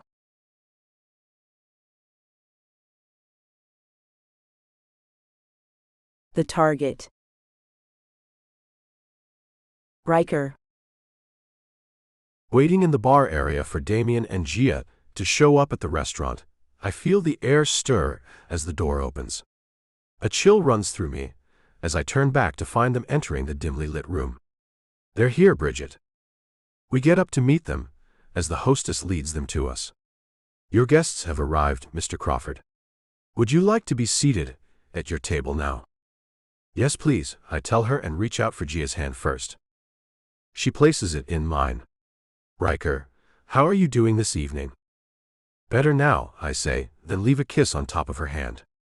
I let her hand go and nod and gesture to my date. This is Bridget. Bridget, this is Gia Flynn. You've met Mr. Markov. Of course, Bridget says as she lightly shakes Gia's hand, and then I find Damien giving her a hug. Nice to see you again, Bridget, he says. Please call me Damien. I will, she says as he lets her go. He shakes my hand with a quick movement. Riker. Damien, I say, then extend my arm toward our waiting hostess. Shall we? I placed my hand on the small of Bridget's back and escorted her out of the bar. This is a very lovely restaurant, Gia says as we walk through the entryway to cross from the bar to the restaurant. Thank you for inviting us, Riker. Thank you for coming, Gia. I was worried Damien was going to leave you at the hotel, I say as I look at her over my shoulder. It's nice to see you again. You as well, Riker, she says and gives me a smile. Turning to look back in front of me, I feel my heart beat a bit faster. The woman certainly does more for me than I can recall feeling for anyone else. Too bad she's wrapped herself around that man. The black dress Bridget wears accentuates her graceful figure, its elegant design drawing the eye. The deep neckline adds a touch of sophistication, hinting at her confidence without revealing too much. Her poise captivates me, stirring a quiet admiration that I keep to myself. I'm grateful to reach our table, where I can compose my thoughts. Pulling out a chair for Bridget, I offer her a warm smile as she sits, then take my place beside her. Damien does the same for Gia, brushing a tender kiss on her head after she settles into her seat. I watch the act too closely, and he catches my grim look. Riker, should we order champagne? With a nod to our hostess, I say, have our waiter bring a bottle when he comes to us. Curtly, she nods and leaves us. I can't stop looking at Gia. Her hair is down, flowing in dark waves over her nearly bare shoulders. The dress has short sleeves that hang at the very edges of her shoulders. The length is short, and her red heels are high. I can't wait to hear what you have to say, Riker, Gia says as she looks at me and then gestures to Bridget. How long have you two been seeing one another? Bridget looks at me with the same expression a deer gets when headlights hit it. You answer that one, please. With a chuckle, I say, she's been with me only a few weeks after I took over the CEO position. But dating is new to us. Bridget sighs and looks at Gia. Very new. First date? Gia asks as she looks at us. Bridget nods, and I find Damien smiling. Good for you, Riker. Making an honest woman out of her. I don't even care what he means by that, as I look at Gia and find the red lipstick looks great on her plump lips. She used a silver eyeshadow, along with black, to make a smoky eye. Tell me, Gia, are you going to go see your family while you're here? We don't have time for that, Damien answers for her. I watch her look down with a frown on her gorgeous face. No time? I ask. I can send you on my private jet if you'd like. She looks up at Damien with hope. Can I do that? His jaw tightens and then he looks at me. That would be nice of you. But it's not necessary. When was the last time you saw them, Gia? I ask her. 2 years, she says, and that just pisses me off. Letting it go for now, I see our waiter coming with the bottle of champagne and 4 flutes. Here we go, I say as he places the glasses on the table. I am Devon. I will be your server this evening. Your champagne is on the house tonight. As we've been informed, we have not one but 2 very talented men at this table tonight. I'd like to welcome you both, Mr. Markov and Mr. Crawford, to our fine establishment this evening. I'm on the list for the Mars Population Program. You two are a couple of heroes in my book. He pops the bottle open and fills our glasses. I am hoping Mr. Crawford here has some great news for me this evening that will get us that much closer to getting there, Damien says. I hold up my glass and say, Devon, you might like to stay for this. It's a momentous occasion, after all. I turn my eyes to Damien. Apollo Engineering has decided to accept Markov Global's proposal to manufacture our new rocket boosters. Damien's smile is huge as he lifts his glass and clinks it to mine. That is something to drink to, Riker. You will be happy with our work, I promise you. The ladies join us in clinking the flutes of golden bubbly, and then we all drink to the new deal. Gia's eyes rest on me, and she gives me a smile. So, you will be coming to Russia to visit then? My engineer Ian and I will be coming, I tell her. Along with a few others. Gia's eyes move to Bridget. You as well, Bridget. Bridget's hand flies to her throat. Oh, I doubt that. Damien is quick to say, you should bring her, Riker. The nights get cold in Russia. I'd hate for you to sleep alone. Gia looks away, as if the thought bothers her, which I love. So I test those jealous waters a bit. Putting my arm around Bridget, I lean in close. Maybe you should come. The way Gia's head snaps back to look at me with wide eyes makes me laugh nearly. She watches closely as Bridget fidgets, not knowing what to say. If you need me, sir. I tense at her reaction. She's not getting that I need her to play a part. And Gia's eyes narrow, telling me she's getting wise to my ploy. There's a dance floor not too far away, where some other couples are dancing. Dance with me, Bridget. I get up and take her hand, leading her out to the dance floor, away from them so we can talk. When I turn back to take her in my arms, I see Damien leaving Gia alone at the table, as he has his phone to his ear and is walking away to make a call. I don't want to explain everything, Bridget. I need you to pretend we're more than we are. And leave the sir out of things, please. Just go along with anything I say. I won't be taking you to Russia when we go. But you act as if you will be going with me. Do you understand me? Yes, she says. You like her, don't you? I'm not about to answer that question, Bridget. Now please leave me and go to the restroom so I can take the opportunity to have words with Gia alone. I let her go, and she nods as she leaves me on the dance floor. Making my way back to Gia, I find her looking up at me when I get to the table, alone. You seem to have lost someone, she says. As have you. I sit down and run my finger around the rim of the glass in front of me. Did you get the message I left for you the other night? Her smile lets me know she did. No. Pink fills her cheeks as I say, lies are easily read on your beautiful face, Gia. Why didn't you call me? She meets my gaze. I knew what you wanted.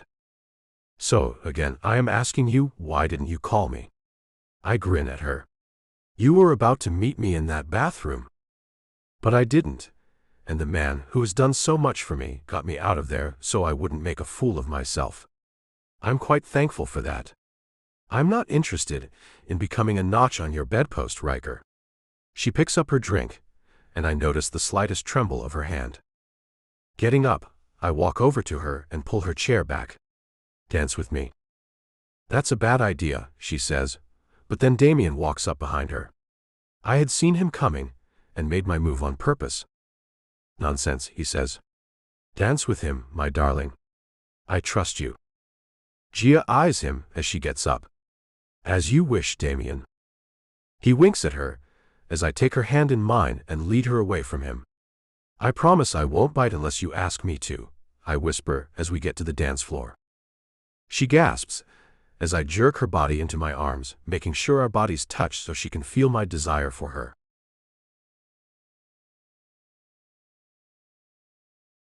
Gia. I gasp as Riker pulls me so close to him I can feel his bulge pressing against me. Riker. Say it again, Gia, he whispers as he nuzzles my neck. Stop that. I hiss at him as I look back to find Damien on the phone, not looking at us at all. I thought he'd be staring a hole in me, but I was wrong. Our little spat at the hotel turned into a hot bit of passion, he must feel he's adequately fulfilled my needs. But he's wrong.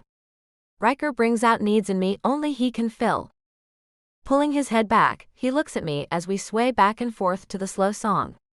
If you don't want to become a notch on my bedpost as you said earlier, what would you like to become? I don't know why you'd bother asking me that question. You told me you were going to Mars, and that's where you'd be getting serious with a woman. You know I'm not going, so what the hell does it matter what I want? I ask him as he smiles at me.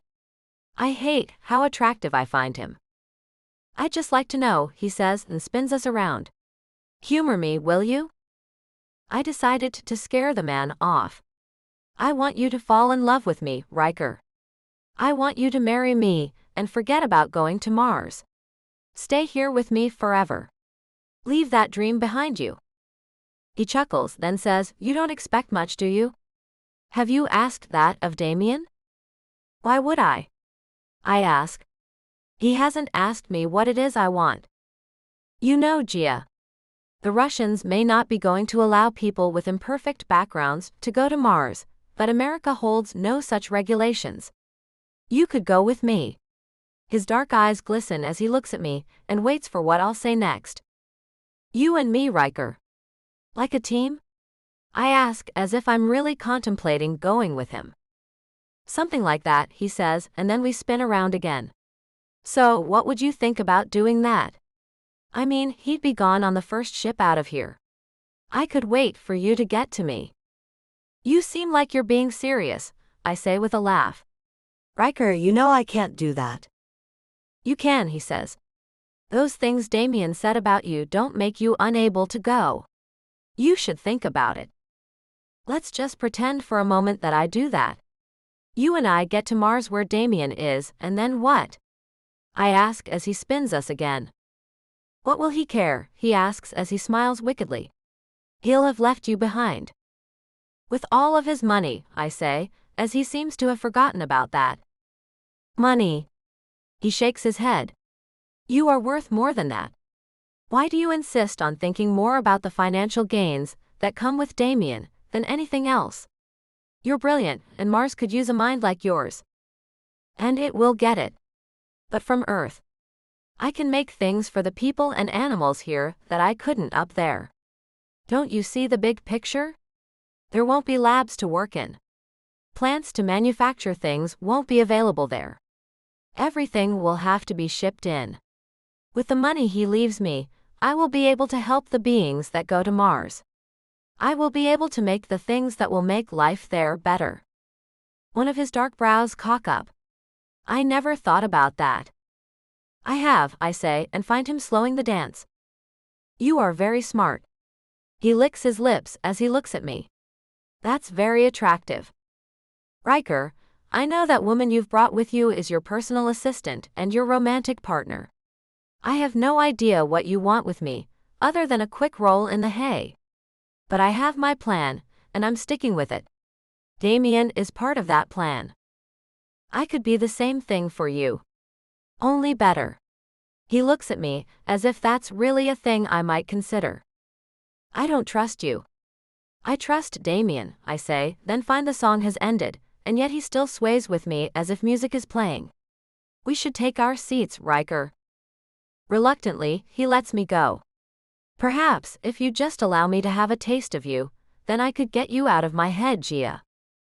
I laugh as we walk back toward the table, where our dates are waiting on us.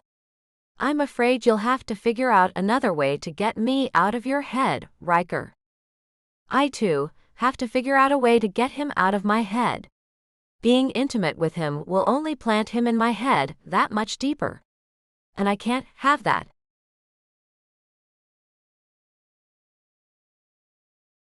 Riker. As our waiter takes the order, I find Damien's dominance over Gia infuriating. No, you won't have the shrimp. Gia. Bring her the filet mignon and broccoli, no butter or cheese, steamed only. She can have a small amount of whole grain rice as well. She's had too much alcohol tonight, so bring her water. I'll have a lobster, baked potato loaded with everything, a steak kebab on the side, and a Long Island iced tea. I don't say a word as Gia looks down. Then the waiter looks at me, and I gesture to Bridget. Go ahead, Bridget. She rattles off what she wants, and I can't stop looking at Gia and how she's fidgeting in her seat. After telling the waiter what I want, I find Damien pulling his cell out yet again, the 5th time already, and holding up a finger as he gets up and walks away from the table. Will that be all? The waiter asks us. No, I say. Gia, order whatever the hell you really want to. It's not as if Damien will be paying any damn attention to what you've brought anyway. She smiles at me. Do you really think so?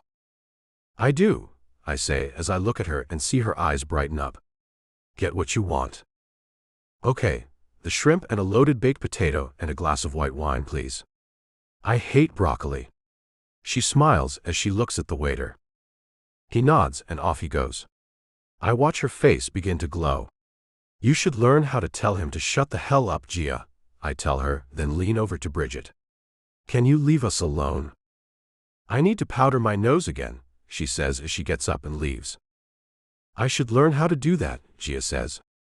Then I find her looking out the door, to the balcony. Would you like to check that out? I ask, as I get up to take her outside. It's nice out tonight. I should wait for Damien, she says, and I pull her chair out anyway. You'd be waiting all night, I say as I take her hand and tuck it into the crook of my arm. And I'd like to get a breath of fresh air myself. You have a lot to say about Damien, but you are neglecting your date, Riker, too. I have danced with her once, I say in my defense. And she's not really into me. I can tell. So can I, she whispers as she leans in close. What's the real deal between you two? Kiss me, and I'll tell you all you want to know, I tell her as I open the French doors to the balcony, finding no one else on it. She bats my chest lightly as she giggles. Why are you so silly? Why are you so beautiful and smart in all the right ways? Save one. I ask her, as I close the door behind us and move her to the railing. Leaning her back against it, I wrap my arms around her. You feel perfect like this. But you need to let me go. This isn't okay, Riker, she says as she pushes at my chest. I'm not doing anything I wasn't doing on that dance floor, Gia. The more I'm around you, the more I find fascinating about you. You have to know that Damien is messing around. She stops pushing me as she looks into my eyes. What makes you say that?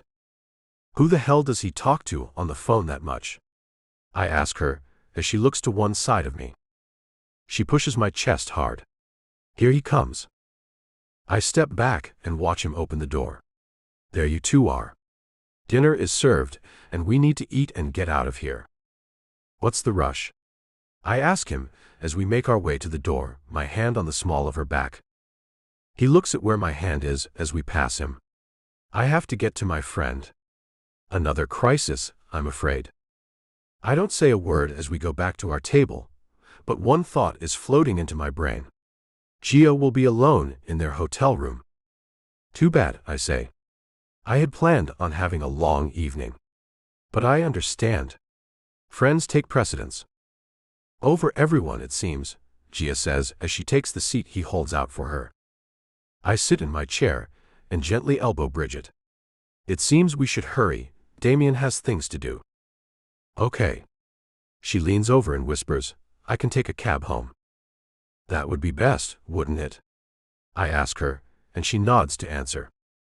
With her off my plate, I can focus on getting Gia alone. Pulling my phone out, I discreetly tap in a message to my secretary, telling her to get me a suite at the same hotel they're staying at. Gia seems pissed as she stabs a piece of shrimp. Will you be gone all night long again? I might. Why? He asks her as he barely looks her way. And just like I thought, he doesn't notice she doesn't have the meal he ordered for her. No reason. A girl just likes to know when her boyfriend will be coming home, that's all, she says and stabs another shrimp. It's plain to see she's pretending the shrimps are him. If I told you an approximate time, I'd be lying. You don't want me to lie to you, do you?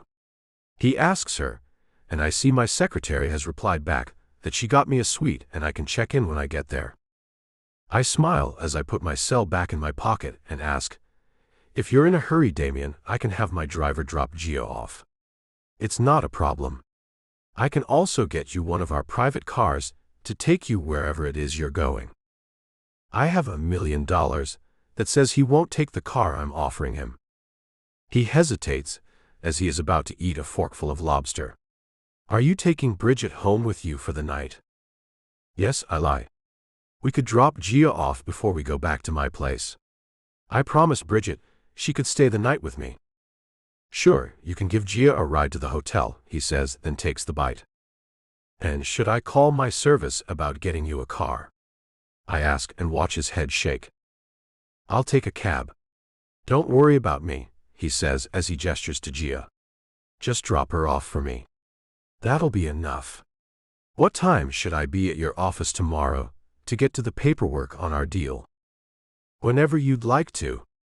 The earlier the better," I tell him as I watch Gia becoming angrier with him. He's oblivious to it or doesn't care. The latter, I bet. I'll shoot by the suite in the morning and change my clothes, then be there about 9:30. "Will that be fine?" he asks, as he doesn't realize he's just told us that he'll be spending the night with his friend instead of Gia. She got it too, and is looking at her plate like she wants to pick it up and throw it. "Shoot by the suite?" she asks between gritted teeth. He looks at her and then down at her plate, finding 5 shrimp tails, 3 uneaten shrimp, and her half-eaten baked potato. His eyes roam to the glass of white wine instead of water, and his cheeks go red. "When did you change your order?" "When you left the table." She meets his icy stare and the two have a silent war, using only their eyes. He wins when she averts hers. "Please see that she has no more alcohol. It gives her a headache in the morning if she does," he says as he looks at me. "She forgets that so easily." "It happened once," she says, then takes a long drink from the glass. "And you'd have that happen again?" he asks as he glances sideways at her. "Foolish of you, don't you think?"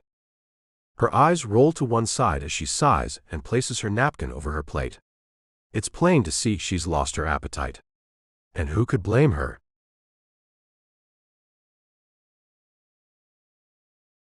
Gia. Standing outside of the restaurant, I watch Damien get into a cab while we wait for Riker's driver to bring the car to us.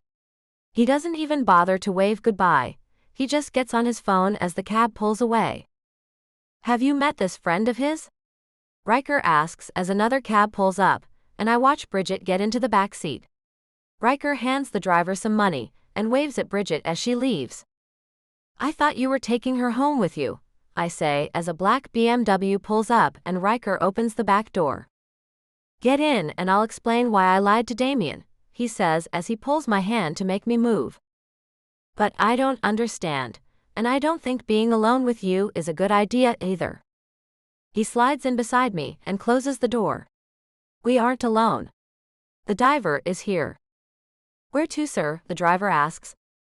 "The Four Seasons," he answers and leans back, laying his arm along the back of the seat. "I took a room there for the night. The long drive back to Sebastian isn't a thing I'm up for tonight." "Sebastian?" I ask. "You don't live in Orlando?" "No, my estate is on the coast. You should come for a visit." "Oh, and Damien too, of course." He smiles at me, and I find it to be sensual, with a side of contriving. "And you lied to Damien, why?" I ask him as I move over a bit. It does no good as he moves too. "So he'd let me take you home." His hand moves over my knee, and I shiver because of how it fills me with heat. "And you wanted to because?" "Because I want to be with you for a while longer. I enjoy your company, Gia. And I'd like to pick your brain some more. I bet you're full of ideas. I need ideas, and you have them. Get it?" He chuckles. "You have other things I need too, but you seem not to be interested in them. Yet anyway. I really don't have any more ideas. I'm afraid to disappoint you." His hand moves off my knee to stroke my cheek. "You can't disappoint me. Riker, you need to keep your hands to yourself." I take his hand away from my face and place it on his leg. You seem to forget your place. With a groan, he looks away from me. Why couldn't I have met you first? It doesn't even matter. I turn a bit to lean more on the door so his leg isn't touching mine. It's making little zaps of lightning go through me and is very unnerving. I don't know why that's happening. I don't know why you're saying that. If I had met you first, then I know I'd have you talked into going to Mars with me by now. You and I would make some nice-looking kids, Gia. Heat fills my cheeks at his words. Riker, stop. No, he touches my cheek and I look at him. We would. You should think about that. You and I, populating a new world. In his dark eyes, I see excitement. I never see that in Damien's. I only see the determination in his icy eyes. And Damien's touch has never stirred me the way Riker's does. Well, I'm not going. I turn away from him and look out the window. The hotel is just ahead, and the driver slows to turn into the parking area. I feel Riker staring at me. When we stop, he takes my hand and pulls me with him out of the car. Come with me to check in. I want a room near yours. That's not going to matter. I'm not coming to it, I let him know. Oh, but you will. You see, I have things to offer you that Damien won't. My body goes electric as my mind flies to what he could offer me that Damien won't. But my mouth flies open. I don't care for anything you have to offer. You will, he says as he tugs me along. The desk clerk looks at me with a grin. Miss Flynn. Is your evening going well? Sure, I say as Riker won't let my hand go. I want a room near hers. I have a reservation, Riker tells him. The clerk looks at me and grins even more. Okay, and the reservation is under? Riker Crawford. He gives my hand a squeeze. He's more than excited, and I hate the fact that I'm going to ruin his little party idea. I really do hate it. I'd love to see what he has to offer me. I would. But I can't do that. I can't cheat on Damien. Just as he finishes signing the paper, his phone rings and he takes it out as he accepts the keycard the clerk gives him. Pulling me along, he smiles as he answers the call. Hello, what do you have for me? I hear nothing as he pulls me onto the elevator. You can let my hand go, Riker. I whisper after we're on the thing, and I'm trapped with him and couldn't go anywhere if I wanted to. He shakes his head as he talks on the phone. Fantastic. Take them to my place. My staff knows what to do. And thanks for doing that so quickly, Stella. He looks at me with a huge smile. Don't you want to know who I'm talking about, Gia? It's not my business. I look away from him. He takes my chin and pulls my face back. Don't you care at all? No, I say and watch the elevator doors open. Come on. We walk out of the elevator, and he pulls me to his door. Well, I wouldn't tell you even if you did ask me. It's a secret. I just made plans to spend tomorrow night at my place in Sebastian. And Damien too. Of course, I say as he opens his door and pulls me inside his room. This is a nice suit, he says as he pulls me along, and I stop him. I'm going to go to my room. The one I share with Damien. Why are you so faithful to that man? He isn't to you. He looks me dead in the eyes, testing me, I'm sure. You don't know that. I twist my hand until he lets it go. He's in front of me, getting between me and the door before I can make it out. Wait, I'm going to order us a bottle of wine. I really do want to talk to you. I can't have anything else to drink, I say as I huff. Because the master told you not to, he asks as he picks up the phone in the room. 1 bottle of red wine and 2 glasses, please. Make it the best you have. I'm angry he said such a thing and glare at him.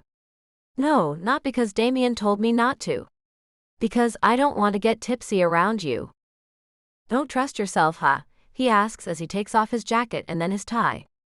I watch him unbutton the top few buttons and stop breathing. I have to ask this, as it's been biting at my mind since you walked into the bar tonight. Do you have any underwear? Riker. What? I have to know. It's killing me not to know. He kicks off his shoes, then sits on the bed and takes off his black socks. So, do you think people on Mars will feel the same thing when they have intimacy that we do on Earth? I'm dying to feel that. The gravity is different, so the intimacy has to feel different too. Is your mind always in the gutter? I ask with a laugh. A knock at the door signals the wine is here, and I should be going. But I sit on the edge of the bed, instead. Not really knowing why, but I just don't get up. Riker answers the door and thanks the man for the things, then closes the door and locks it. I watch the way he moves with fluid motions, taking the wine and glasses to the small table. He opens the wine, then I see him taking his shirt off. Averting my eyes, I find my body burning. I should leave. You want to get comfortable. I'll leave you to that. I do want to get comfortable. I've been in monkey suits all day. His pants drop, leaving him in loose boxers, and I can't breathe anymore. His body is tan and toned. You know, Riker. You won't have any trouble finding yourself a woman on Mars. You'll be fine.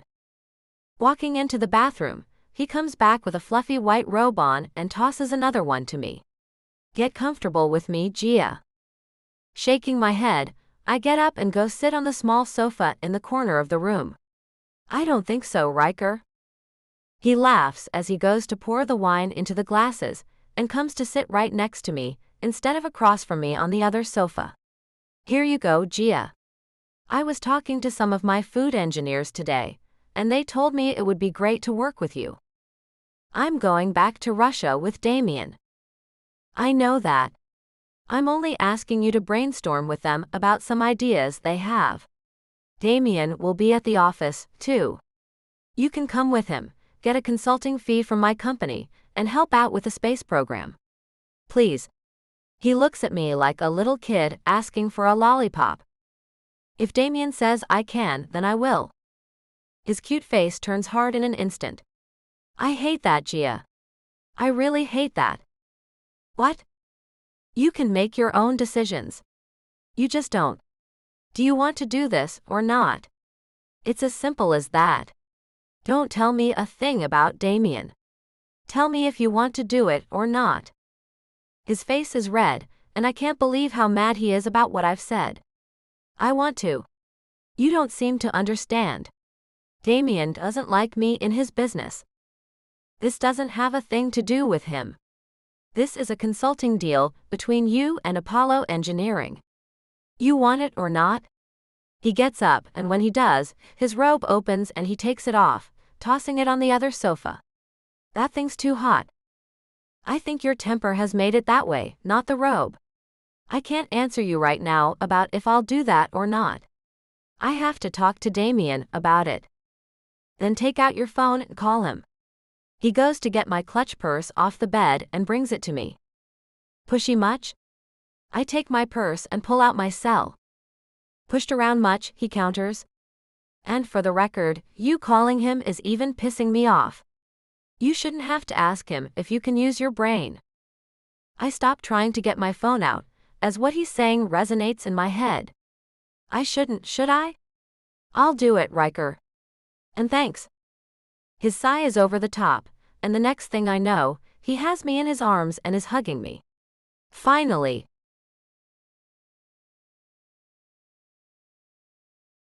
Riker. After breaking through to her, I find her eyes are beginning to open to what she's allowed to happen to her, so I dig in and forge ahead. Go to your room, change out of that tight dress, get comfortable in whatever you want, and come back so we can talk. She looks at me for the longest time before she says, "Promise me you won't make any moves on me." "Not unless you ask me to," I say as I raise my 2 fingers. Scout's honor. She gets up and walks to the door, then turns back to me. "Were you even a scout?" Shaking my head, I laugh and watch her leave my room. Gia is beautiful inside and out. Her mind is being wasted, and I find that to be the worst kind of negligence. She was given a gift for the world, and it's being squashed because of one man and her willingness to do whatever he says to. After 15 minutes, I get worried that she's not coming back and get up to go bang on her door. As I open the door, I find her with her little fist raised to knock. "Oh, there you are. I was about to come get you." She rolls her eyes as she comes in. "I had to use the bathroom." "Okay, too much information," I say with a chuckle. I put the robe back on, so she doesn't have to be distracted by my body while we talk. But she's distracting me with a cute pajama set with teddy bears all over it. It's silky and looks soft, and I want to run my hands all over her body, but I won't. Sitting down across from her on the opposite sofa, I lean up and push her glass of wine to her.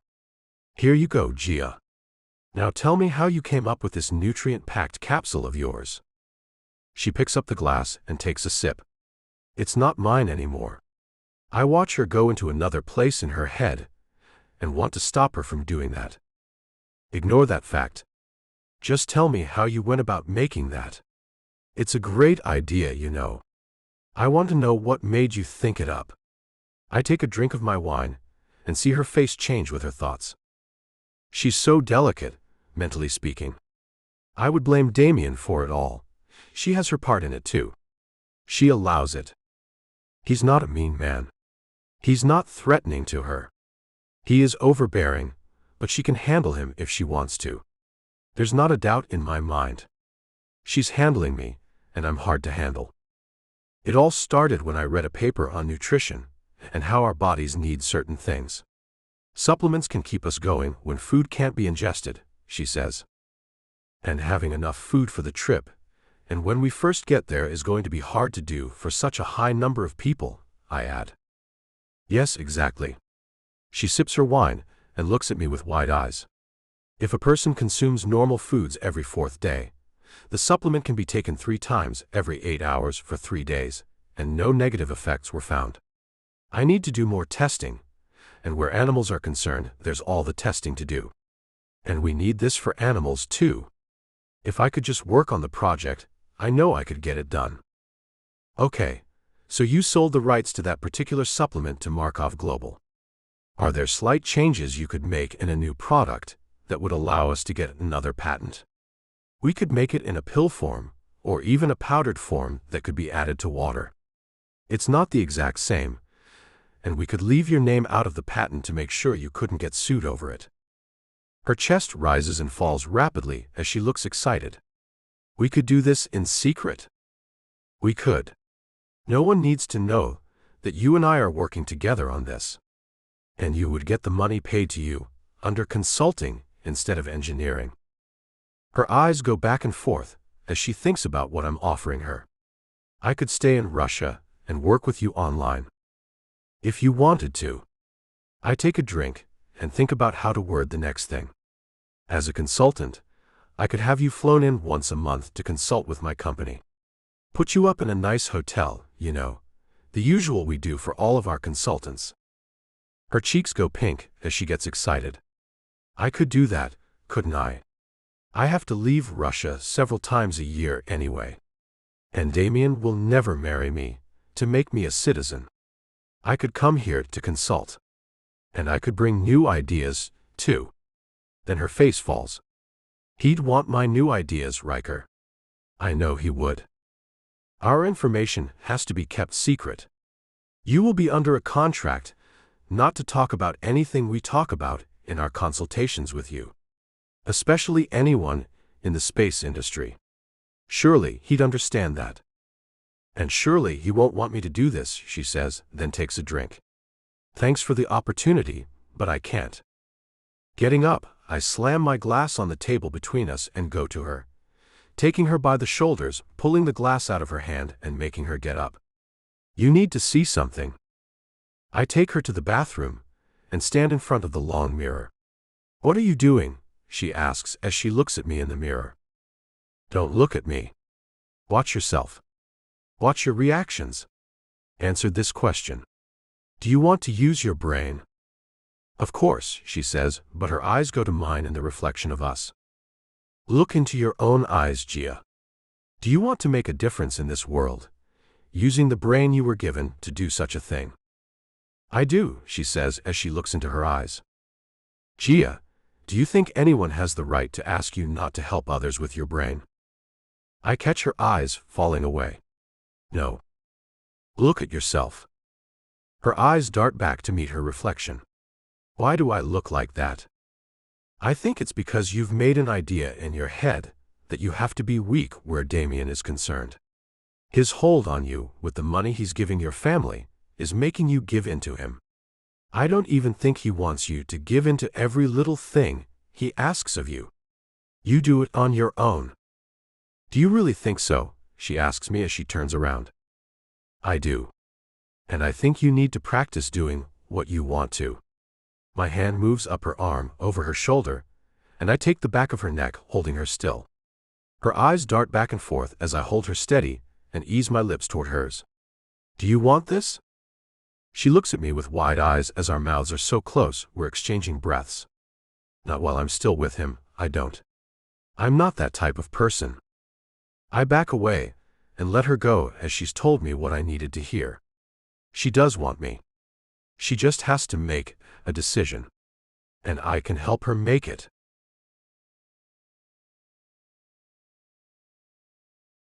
Gia. His touch is amazing. He is amazing.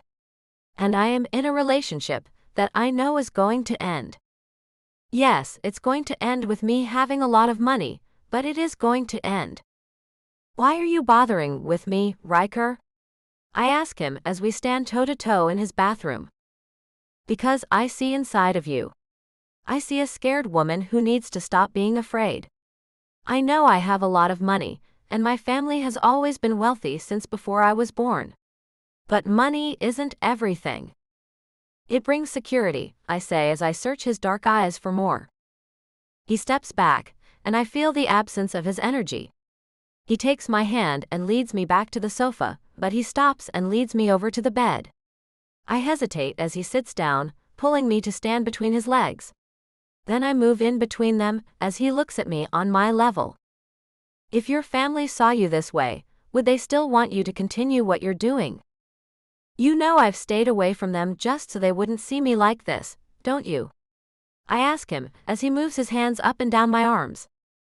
He nods and I look down. What would they say to you if they knew? They'd tell me to stop. They'd tell me they could handle things on their own. But I want to give them more. I have an opportunity most never get. He touches my chin and smiles at me. Gia, you were given an opportunity most never get when you got that brilliant mind. I want to see you use it. I bet that's a real thing of beauty. I can see myself falling for this man. This man who sees in me something no one else has. But this man who is sitting on this bed wants more than to see me work my mind. He wants me to work my body for him too. If I consult for you, do you promise to stop chasing after me? No, he says bluntly. I smile with his honesty. I see. But I will keep our work connection professional. If you want me to. He grins and tickles my chin. It would be very nice to be treated professionally again.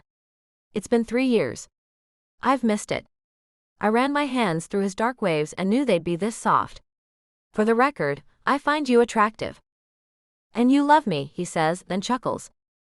You love me, I say with a giggle.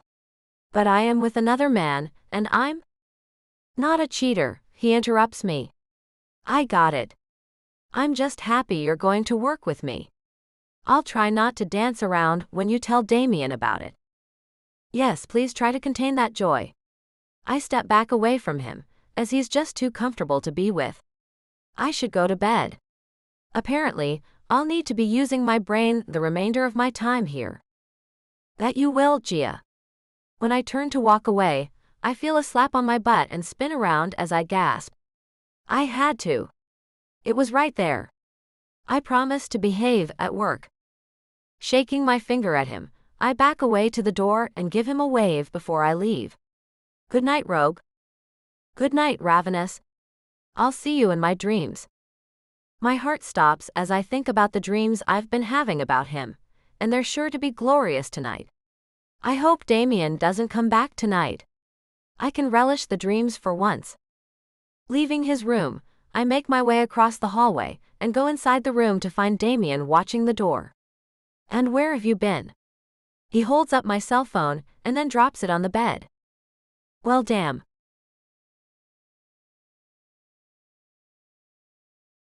Riker. The air is fresh, and I've never felt more enthusiastic than I do today. I got up at the crack of dawn and went to work out at the gym. I keep a suit there, just in case of overnight stays in town, and am striding into my office, ready to see Gia and start this thing with her. I can't wait to see her in action. I know she has to be even more gorgeous when her brain is firing those neurons, creating great ideas, and forging the future. A temp is at my receptionist's desk, and I wave a hello to her and stride on by, then turn around. I'm expecting a Mr. Markov and a Miss Flynn soon. Send them in as soon as they get here, please. Yes, sir.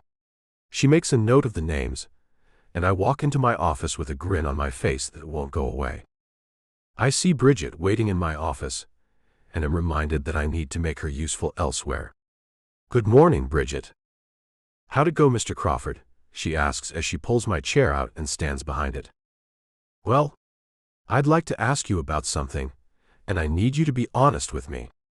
I take the seat and find her trying to sit on my lap. No. I gesture to the seat on the other side of the desk. She looks a little bewildered, as it is Friday, and we do usually start the day with a bit of play, but not today or ever again. Now that I know she's not into it at all, and only doing it because she's paid to. Honest about what, sir? She asks as she takes a seat. What would you like to do with your professional life? I ask her, and see her mind go blank. This. No, I say. You see, this is no longer an option. Is it because I'm bi? She asks with a frown. No, it's because I have a conscience, and I don't want this to go on any longer. I'm not going to fire you. I want to know what else you'd like to do here.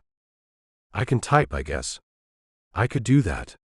You don't like the way I hold up my hand to stop her. It's not that.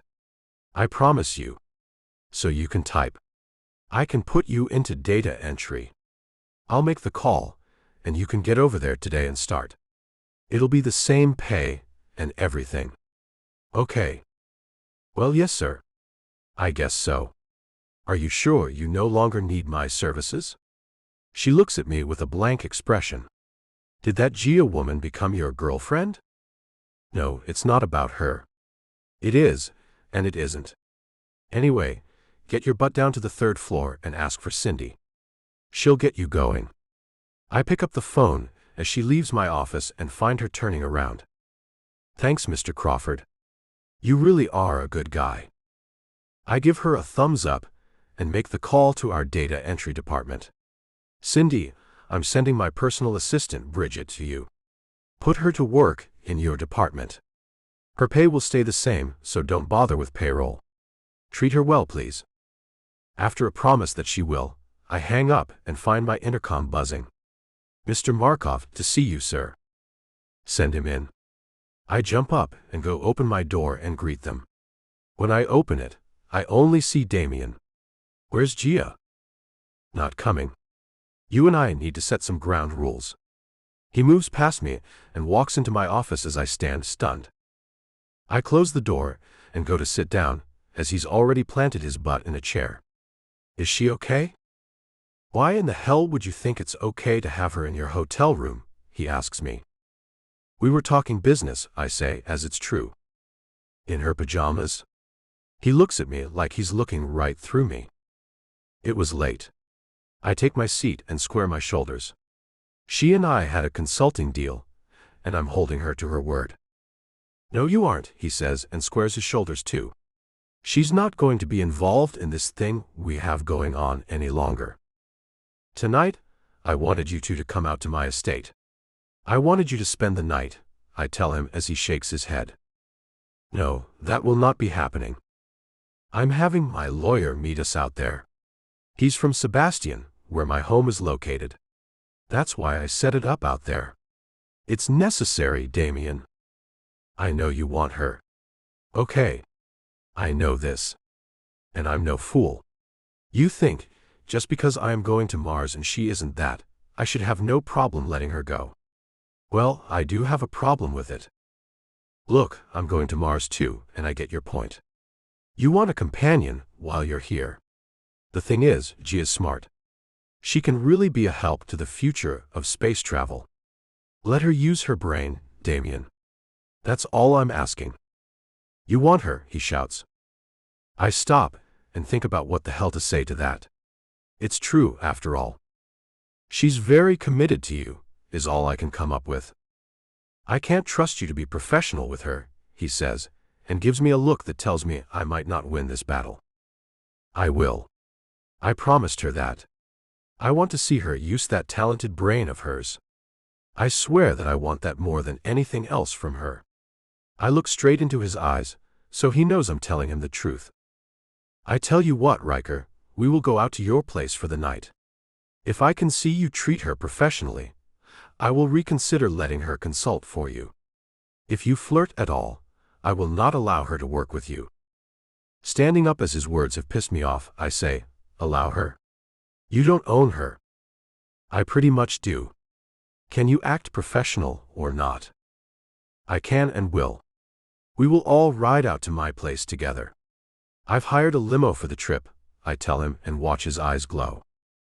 You best have your own woman, Riker. Mine is no longer an option. Don't worry about me. Now, would you like to go and see the tested prototype? He gets up and follows me out.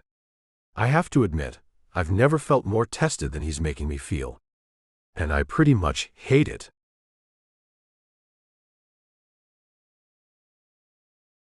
Gia. The car ride out to Riker's is deathly quiet.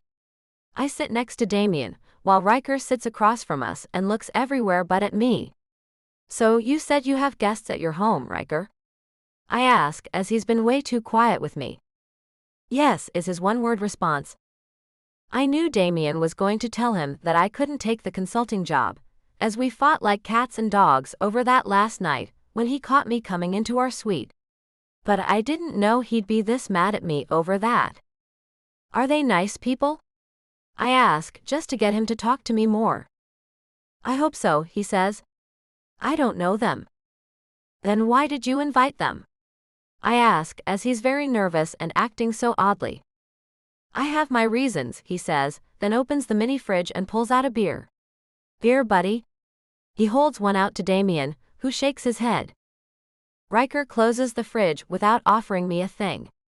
I'd like one, Riker, I tell him. He looks at Damien instead of me, but he doesn't say a word. Damien nods, and Riker hands him a beer, and he hands it to me. I take it, and get the feeling Damien told Riker something about leaving me alone.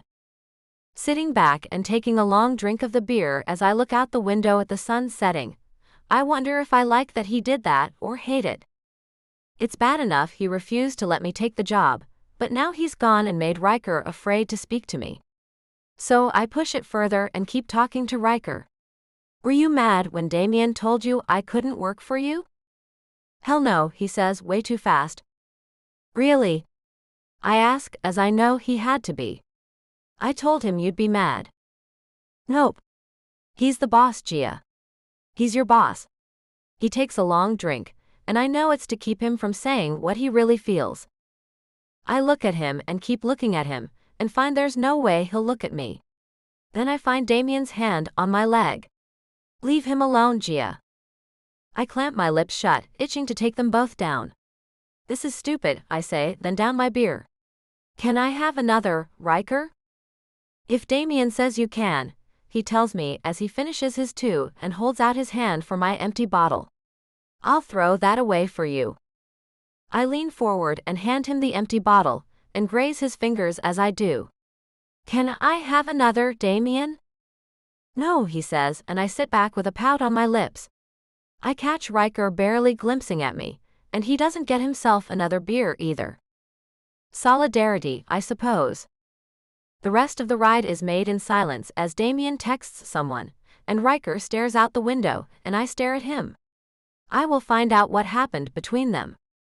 If it kills us all, I will find out. The smell of the ocean comes through the air conditioning vents, and I find we're turning and following the shoreline. After a while, we make another turn and go into a gate. When we pull up, the outside is all lit up and palm trees blow in the constant breeze. Here we are, Riker says as we pull to a stop in front of the large house. It's nowhere near as huge as the mansion Damien and his family live in, but it's big. Another limo is in the driveway, and I find myself feeling a little anxious about meeting more new people. With the way Damien is acting, I pray no handsome, charming men are here. He seems to hate that kind of man. You guys can get out first, Riker says, and Damien hurries to get out, holding my hand and keeping me close to him for a change. He must really be worried about Riker stealing me away. I wonder what the hell they said to each other this morning. A happy dog comes running around the corner with his tail wagging and looking happy. Toby, Riker says as he holds out his arms for the large yellow lab. The dog runs right past him, coming straight to me. I smile as I pet him. Are you named Toby? Hello, big boy. I scratch behind his ears as he licks me and paws at me for more of my attention. I can see the exchange of looks between Damien and Riker, then Riker says, "Come on, boy. Leave that nice lady alone." I don't mind. I love dogs.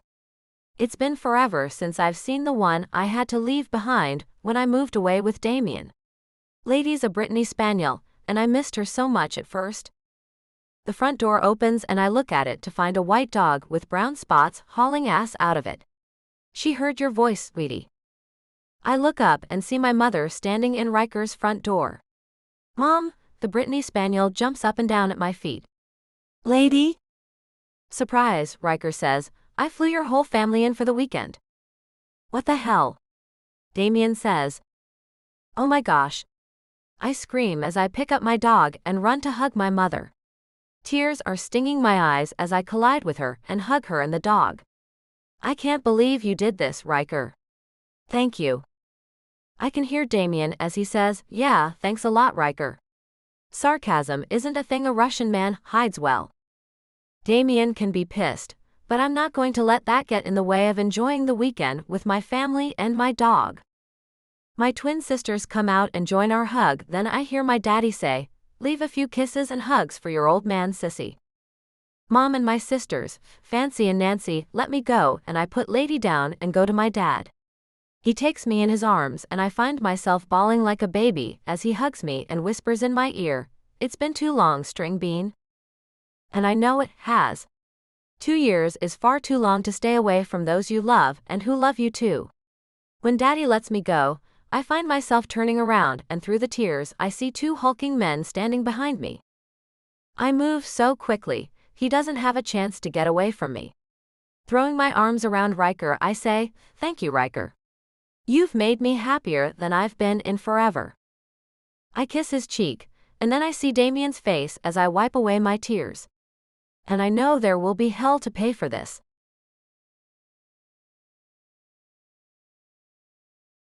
The Abandoned. Riker. Gia's lit up like a firework, yet Damien still doesn't pay a bit of attention to her, as she sits between her mother and father, stroking the spaniel on her lap. She's smiling bigger than I've seen her smile. Damien frowns as he taps at his cell, ignoring everyone. Apollo Engineering, huh? Gia's sister, Nancy, asks me. Are you planning on going to Mars, Riker? After placing my dirty martini on the coffee table that separates the twin burgundy leather sofas in the main living area, I answer her, I will be going to Mars. I wanted to be on the first mission my company sends, but lately I've been thinking about taking a later mission. Your sister has spoken to me about being of use from Earth. I'm beginning to see I might be of more use on the ground, in the beginning anyway. Nancy's identical twin sister, Fancy, takes over the conversation that Damien has taken a sudden interest in. He's put his phone down and everything. Our little sister has influenced the likes of you, Riker. Fancy asks me with a surprised expression. She has. She's a genius, you know, I tell her, and find Damien getting up from the chair at the far end of the large room to take a martini off the tray full of them my cook delivered to us while we wait for dinner to be prepared. Genius is a bit more than she is. I have 6 verified geniuses I employ at Markov Global, Damien says as he sits on the opposite end of the sofa I'm sitting on. Fancy and Nancy have taken places on the bar stools at the bar to one side of the living area.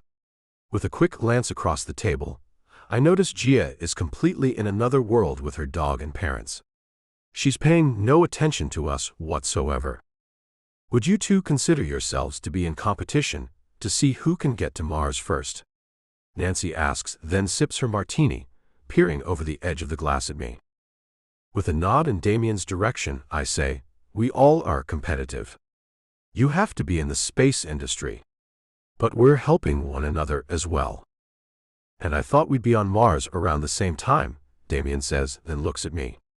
I don't see why you'd let a female change your mind about being on the first mission. The first people there will be the hierarchy of the new world, Riker. I thought you and I were like-minded in that respect. Don't you want to secure a position of power on the planet? I do, I tell him and find him seeming a bit prickly. But I think I'd like to be sure the missions have everything they need to build on Mars too. I may have more work to do here before I leave Earth. His icy eyes level in mine. Are you sure it's merely for the space travelers you are thinking about, and not a woman who will be left behind? It's only because I want it to work on Mars. I don't want the missions to fail because of a lack of support from Earth. And on that topic, I'd like to add that Gia would make an excellent scientist to have on the ground. Since you have no intention of using her gifts at your company, you should allow her to join mine, I say, and watch Damien's face go red.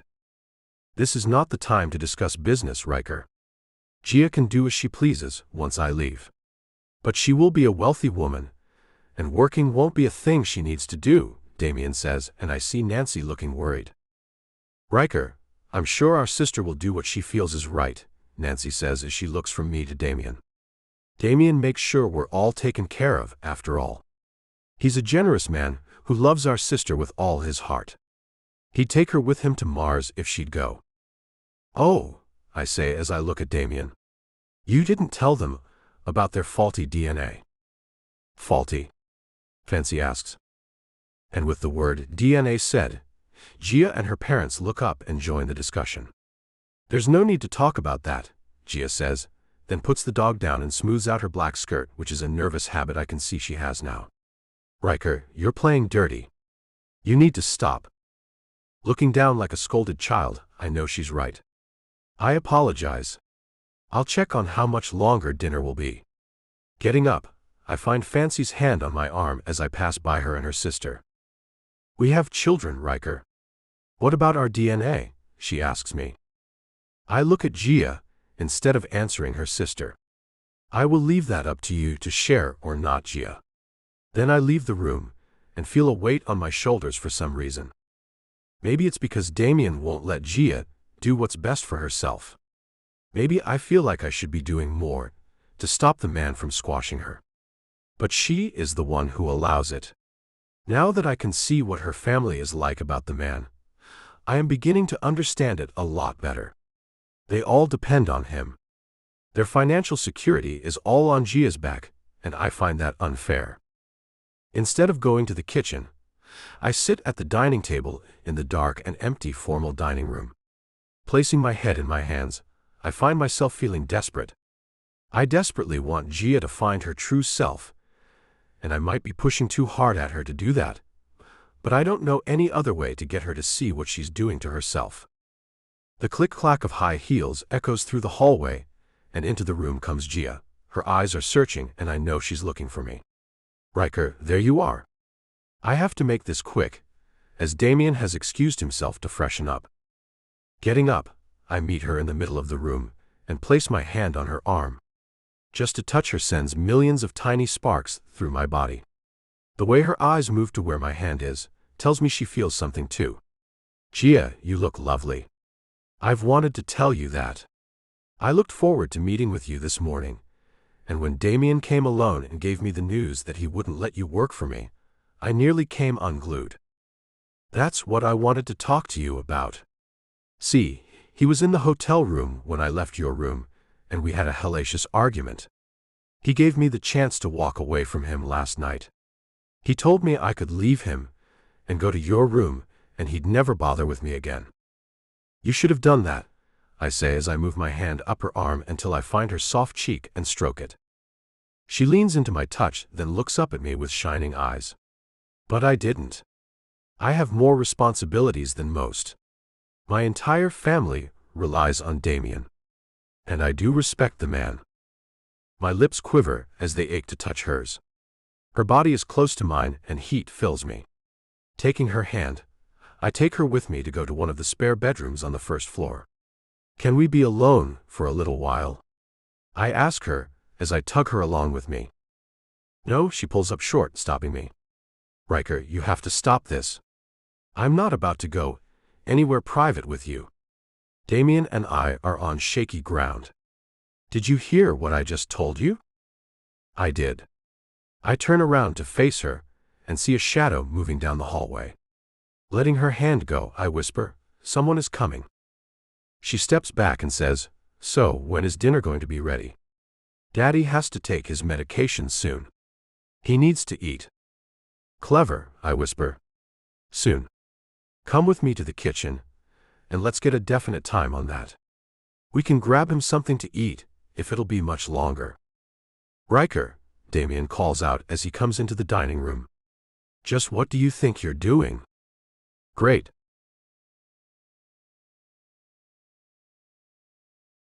Gia. I came to find out how much longer dinner will be, Damien. I snap as he's made me mad with his accusing tone. And I can talk to Riker if I want to. His eyes pierce me as he says, that is all you two can do. You do recall our conversation last night, don't you, Gia? Riker huffs and turns away from us. I'm going to the kitchen, if you two care to come. I follow behind him, and Damien takes my hand to slow down my hasty retreat. Surely you understand why I feel I can't trust you two together. We did talk about this, he whispers in my ear. You are a treasure to me. I do not wish to lose you. You won't. Looking ahead, I see Riker turning a corner and a light comes on. This place is like a maze, Damien says. So many twists and turns. It is easy to get lost in here. Keep your phone with you at all times, so you can call me if you find yourself lost in my home. He looks over his shoulder at me. Or take your dog with you, she'll make sure you find your way back. Thanks for bringing my family to me, Riker. Too bad the kids had school and had to stay home with their fathers instead of coming. Maybe my next trip back to the States will have me seeing them too, I say as I miss the little rugrats. He pushes a door open, and we're in a bustling, huge kitchen. Connie, when will you be serving the first course? 15 minutes, a woman near the back of the kitchen shouts out over the noise of the 10 or so people who are working like crazy. You keep this much kitchen staff? I ask, as it seems a bit much.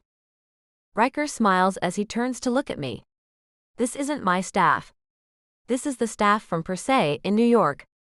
I flew them in for the weekend to cater to us all. That must have cost you a fortune, Riker, I gasp. One of the women working at a table nearby says, it did. My heart swells with all he did just for me to get to spend the weekend with my family. I want to give him a hug, but Damien has a death grip on my hand. It's a shame we won't get to spend more than one night here, Riker. You really should have spoken to me about it. I have to be back in Orlando first thing in the morning, Damien says, crushing me. Riker gestures for us to leave the kitchen, leading us back through the maze to get to the living area my family is in. Gia isn't a part of any of your business. She can stay here and see her family. I'll send you back in the limo if you want. Damien's grip tightens to the point I have to let him know he's hurting me. Ow, I hiss at him as I shake my hand. He eases his grip and then says, would you want to do that, Gia? Would you want to stay here without me? With a shrug, I say, I'll be alone in the hotel most of the time anyway. I can stay here and bunk with my sisters, like a slumber party. It'll be fun. You go ahead, if you have a business to see to. Although, with it being the weekend, I don't see who you're going to meet with. That's not the kind of business I was talking about, Damien says as we enter the living area. My friend was feeling worried about me leaving town. So you want to go back for this friend? I ask him, then pull him with me to a remote corner of the large room, so everyone doesn't hear us talking. This friend keeps taking precedence over me for some reason. Damien, is this friend of yours a woman? When he glances to the side, I have my answer and walk around him, angrier than I've been in quite some time. He grabs me by my arm, pulling me back. It's nothing you can imagine, I promise you. Glaring at his hand on my arm, I jerk out of his firm grasp. Then what the hell is it? He looks down as he whispers, she's the mother of my only child. It feels like a brick wall has caved in on me. I can't breathe. I can't think. He has a child. You and I need to talk alone, Damien, I say, then turn away from him, and see Riker talking to my sisters. As I walk to him, Damien follows me closely. Riker, we're going to our room to freshen up. You all feel free to start eating without us. We'll catch up. Riker stands up and looks me over. Are you feeling all right? Do you need anything? Medicine of some sort? Shaking my head, I walk away from him. No, I just need to freshen up, that's all. I can feel his eyes on me as Damien and I leave the room. Neither of us says a word until we're in the guest room, and he closes the door behind us. Now you can understand things better, Gia. I hold up my hand to stop him from going any further. How old is this child? 2, he says, and I stumble to sit on the bed. That means you were with someone when we first got together, I say as I think about the timeline. And you've been hiding this for 3 years. Why? I look up to find him looking worried. The man never looks worried. I have my reasons for hiding this from everyone. You see, my family would never allow her in their midst. She was a common prostitute. I had hired her for the night. I knew the chance I was taking when I did it. It was 2 days before I met you, Gia. It was a horrible mistake, and I will pay for it forever. I don't take care of her for her sake, but for my sons I do. He sits on the bed next to me and runs his hands over the tops of his legs. They are from Russia, right? I ask, as I'm not sure how much of what he told me about this old friend is true. They are. I keep them in a small home not far from our estate. At home, I have to keep my visits limited to the night hours when most people are sleeping. He tells me, and now I know why I'd wake up so many nights to find him gone. He'd tell me he couldn't sleep and went to work early, but he lied about that. I see now. In Orlando, you can go to them more often, I say. And you have spent the majority of your time with them since we've been here. I get why you can't tell your family, but I don't understand why you couldn't tell me. She happened before us. I can understand that. I'm not a monster. I'd have accepted the fact you had a child, and I would have encouraged you to know and care for the kid. I just thought it would be best if no one knew about her and the boy. I have more I should tell you so it doesn't hurt you when the time comes. I hold up my hand to stop him. I know what he's going to say, so I say it first. The reason you aren't taking me to Mars is because you will be taking them. Yes, he says, sending me into a spasm of pain. But I need you with me until that day comes. Otherwise, my family will be on me to marry a Russian woman, the way they were all over me to do before I met you. I am merely a distraction for your family. I get it now. And you will be greatly rewarded, Gia. I take care of you very well, do I not? And your family as well. I am giving you a future of wealth. And all I am asking is for you to stay with me until I leave for Mars, taking my little secret family with me. This is beyond hard to take, Damien. Are you intimate with this woman? I look at him to try to see the truth in his eyes. Once a week, he tells me, and I double over with a pain in my gut. It would be cruel to leave her physically frustrated. Don't you agree? I don't love her. But I am going to have her in my life forever. I will not see another man raise my son. Surely you can understand that, Gia. I take good care of her, but I take excellent care of you. Damien, this is too much for me to handle. I can't. His hands on my shoulders stop the words from coming out, as he pushes me back on the bed and kisses me. I press my hands against his wide chest to make him get off me, but he won't. When his mouth leaves mine, his hot breath on my face makes me feel even sicker than I did before. I love you, Gia. I will marry you. I will make you a Markov by name. I will give you all you want. Just allow me to keep my little family, my love. Please, I am begging you. You never had any intention of taking me to Mars, I say as I glare at him. You never had any intention of going, he says with a cocked brow. Don't act like you did. And I cannot leave my son behind. And children need their mothers, Gia. What else would you have me do? Marry her, I say. Make a respectable woman out of her. For your son's sake, do that. He shakes his head, but he still won't let me up. I cannot do that in Russia. She is a known prostitute. My family would cut me off without a cent, if they knew of her and the child. I'd be thrown out of the company too. I have no idea how to be poor. I have no idea how I'd make a life for us. I just need your help for a while longer. I foresee the first mission leaving within 5 years. After that, you will be free to do what you want. Until then, I need you to be with me. All I can do is stare at the man I've been with for 3 long years, and all I see is a stranger in front of me. What the hell am I supposed to do?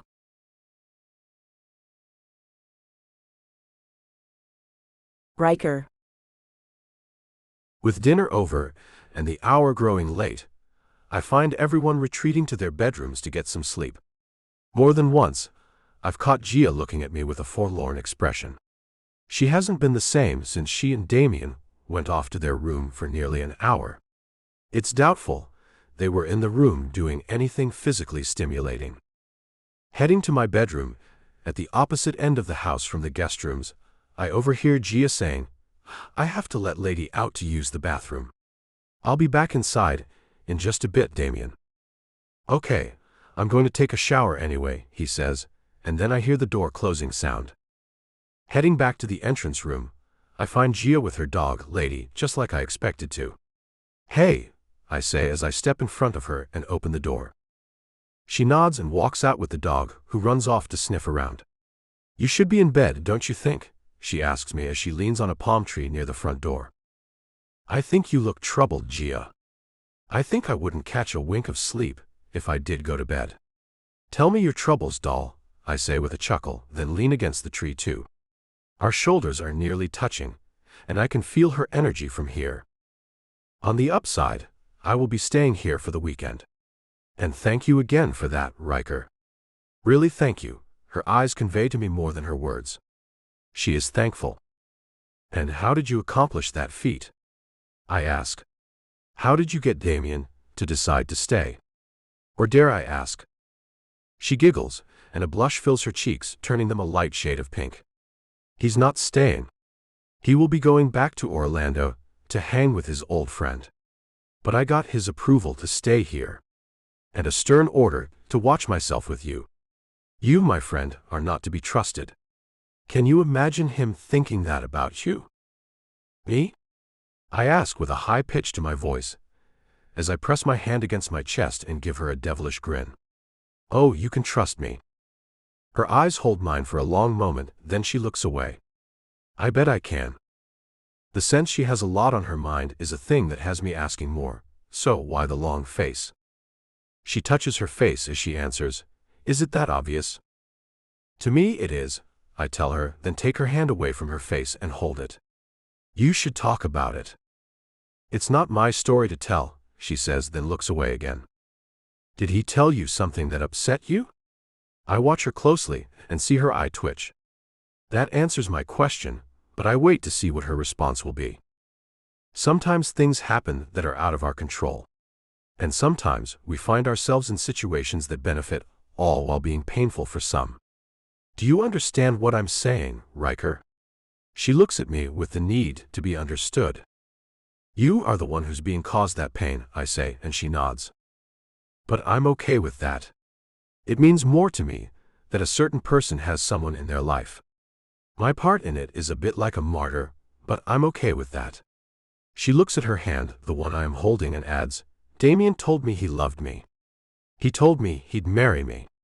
Her eyes move to mine. What do you think about that, Riker? The man will definitely be leaving on the first ship out of here, but he wants to leave me here carrying his name and fortune. I have but one very simple task. And that is, I ask her, as she doesn't look very happy about things.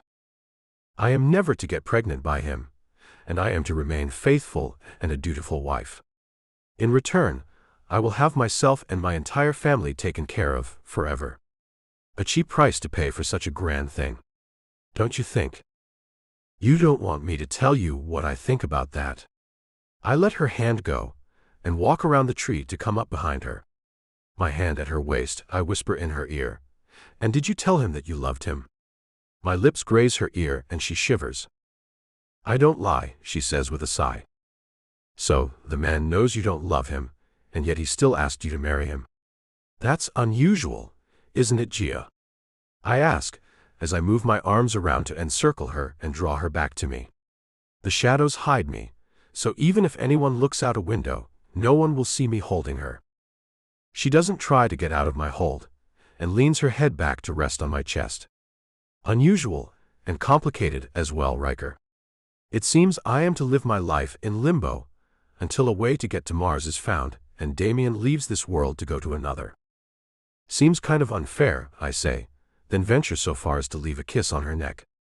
Seems like you should get more. I'm getting plenty. I'm getting more than most have for our deal. And that's exactly what it is. It's a deal, and nothing more than that.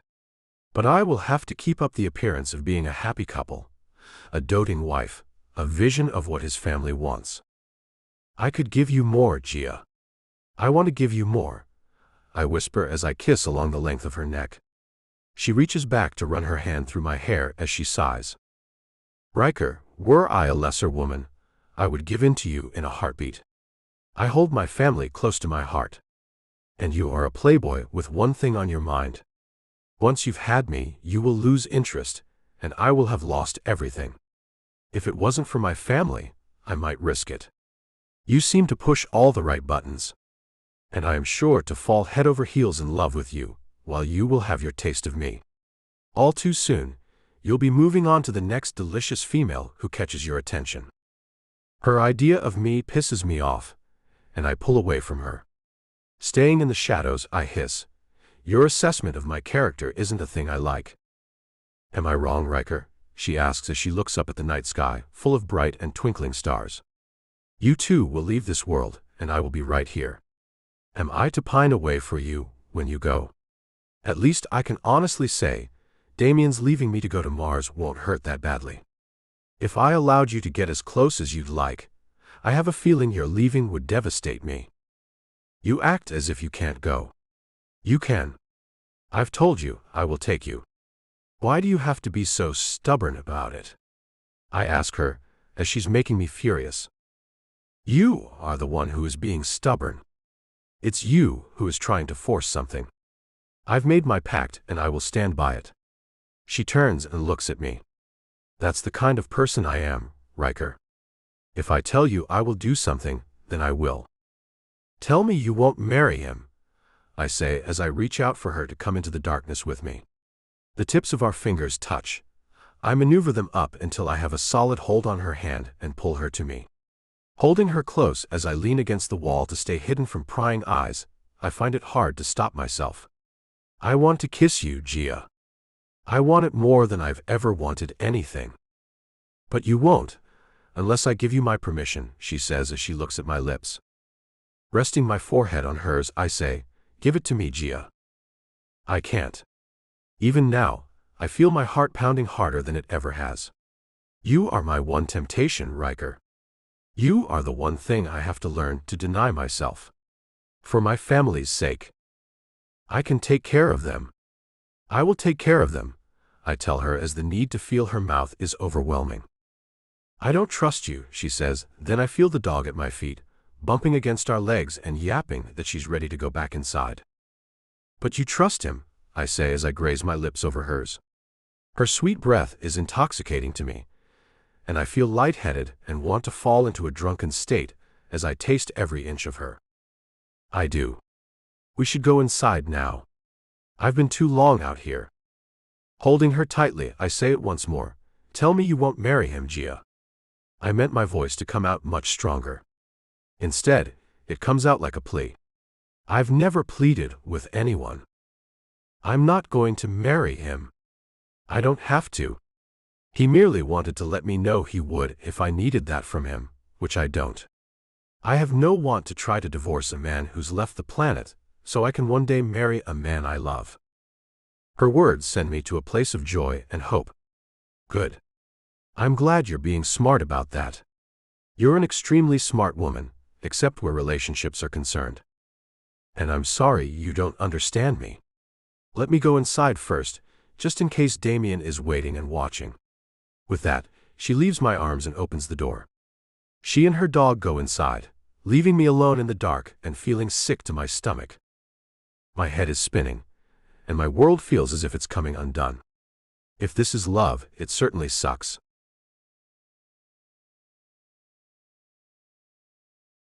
Gia. The touch of Damien's hand on my stomach makes it tense. Lying in bed next to him, I'd rather be anywhere else. But he needs me, so I stay.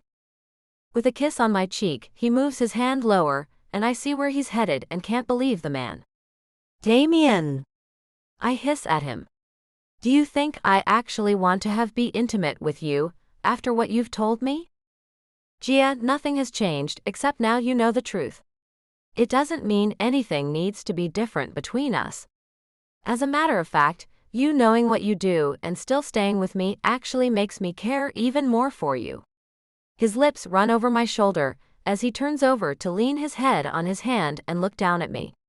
The same way I don't expect the mother of my son to go without being intimate, I don't expect you to either. And seeing as you won't be getting that anywhere else, per our agreement, I am here for you. Take advantage of that. Look, I have no idea how you don't understand how I'm feeling right now, but you are clueless, so let me educate you, I say, as he does seem not to understand me at all.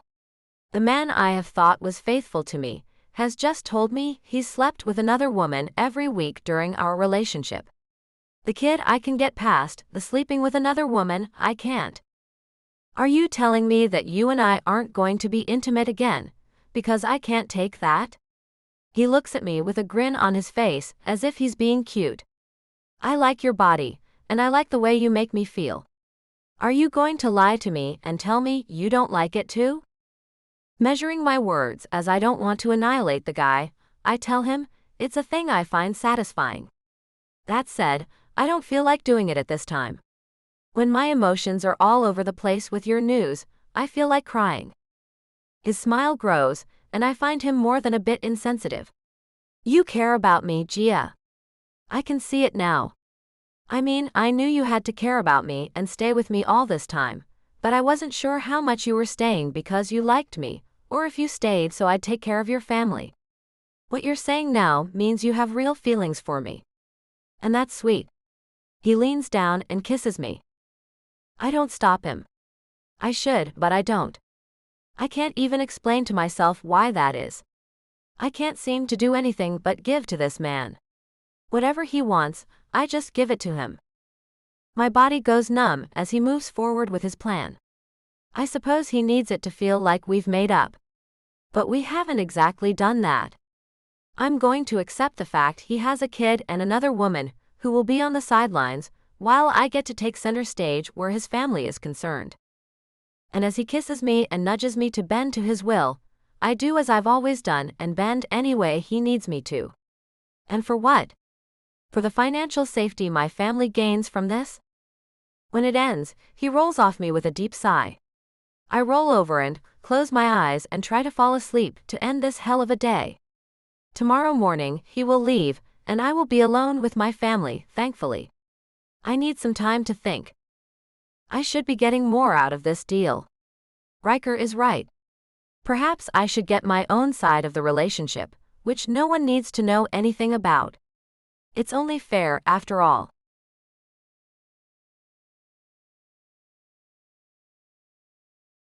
Riker. Good morning, Riker, Gia says with a smile as she comes into the breakfast nook. Thanks for shoving the map and note under the bedroom door this morning. I would have never found this room on my own. Her hand flows along my shoulders as she comes to take the place next to me. The rest of the family isn't far behind me. She kisses my cheek, and I find a smile on my lips. Thank you again for this. You're one in a million. Damien got off early this morning, I say as I fill her juice glass. Is that why you're in such a good mood? After taking a long drink, she places the nearly empty glass on the table where I refill it for her. Not exactly. I just feel kind of fantastic today. That's all. Most likely, it's due to you bringing my family in for me. She leans over and plants another kiss on my cheek, making me wonder what the hell happened to make this drastic change in her.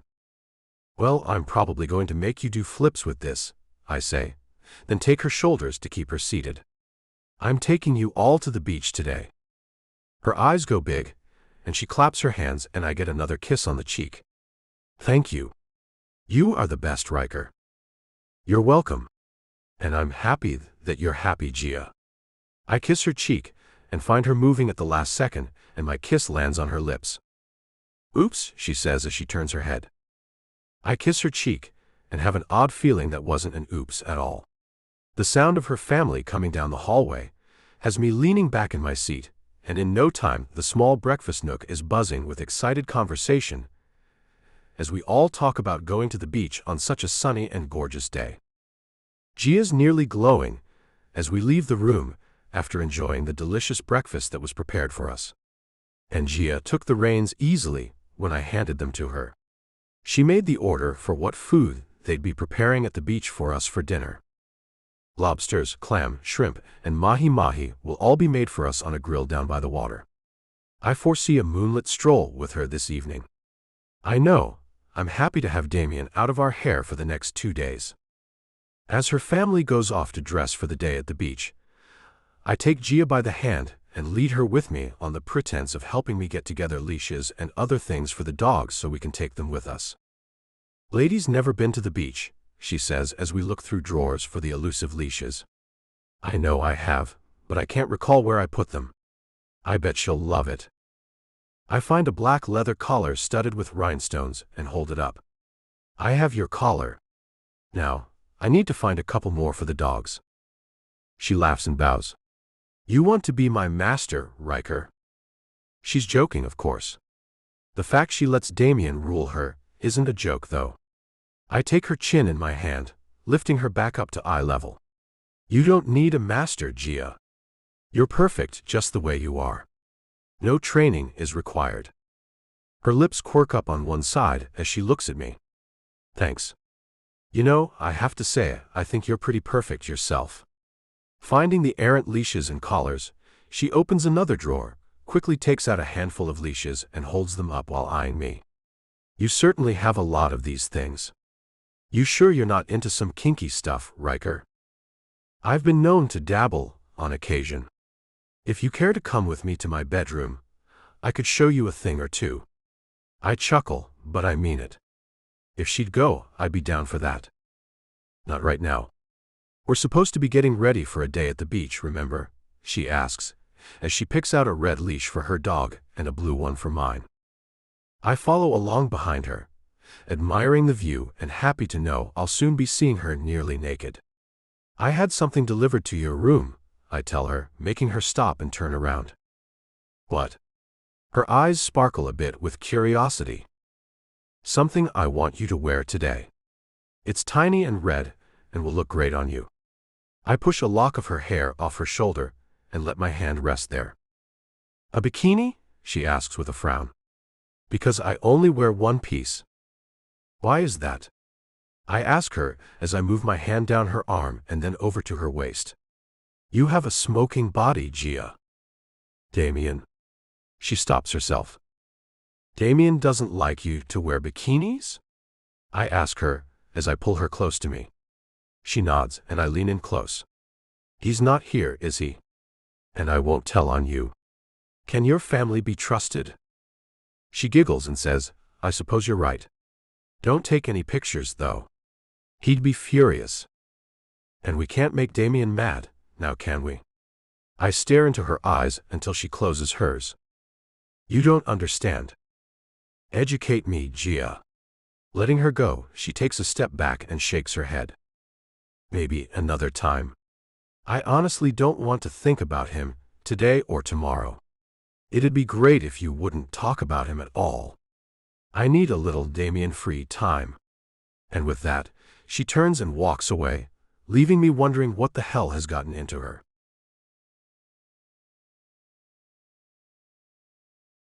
Gia.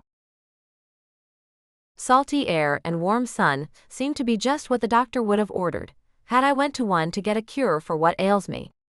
The addition of Riker has made it a day I will remember for quite some time.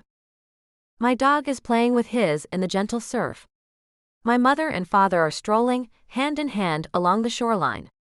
My sisters are gathering shells to take home to their kids. And I am sitting on a lounge chair, under the cover of a giant umbrella. I can't recall a time when I've felt so relaxed. How about a walk? Riker walks up and asks me.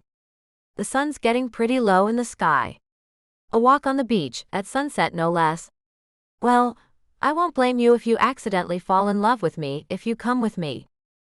Pulling my sunglasses up, I look right into his eyes. What if I've already fallen? He chuckles and takes my hands, lifting me up. You most likely have. Come on, walk with me. I want to delve into that brain of yours.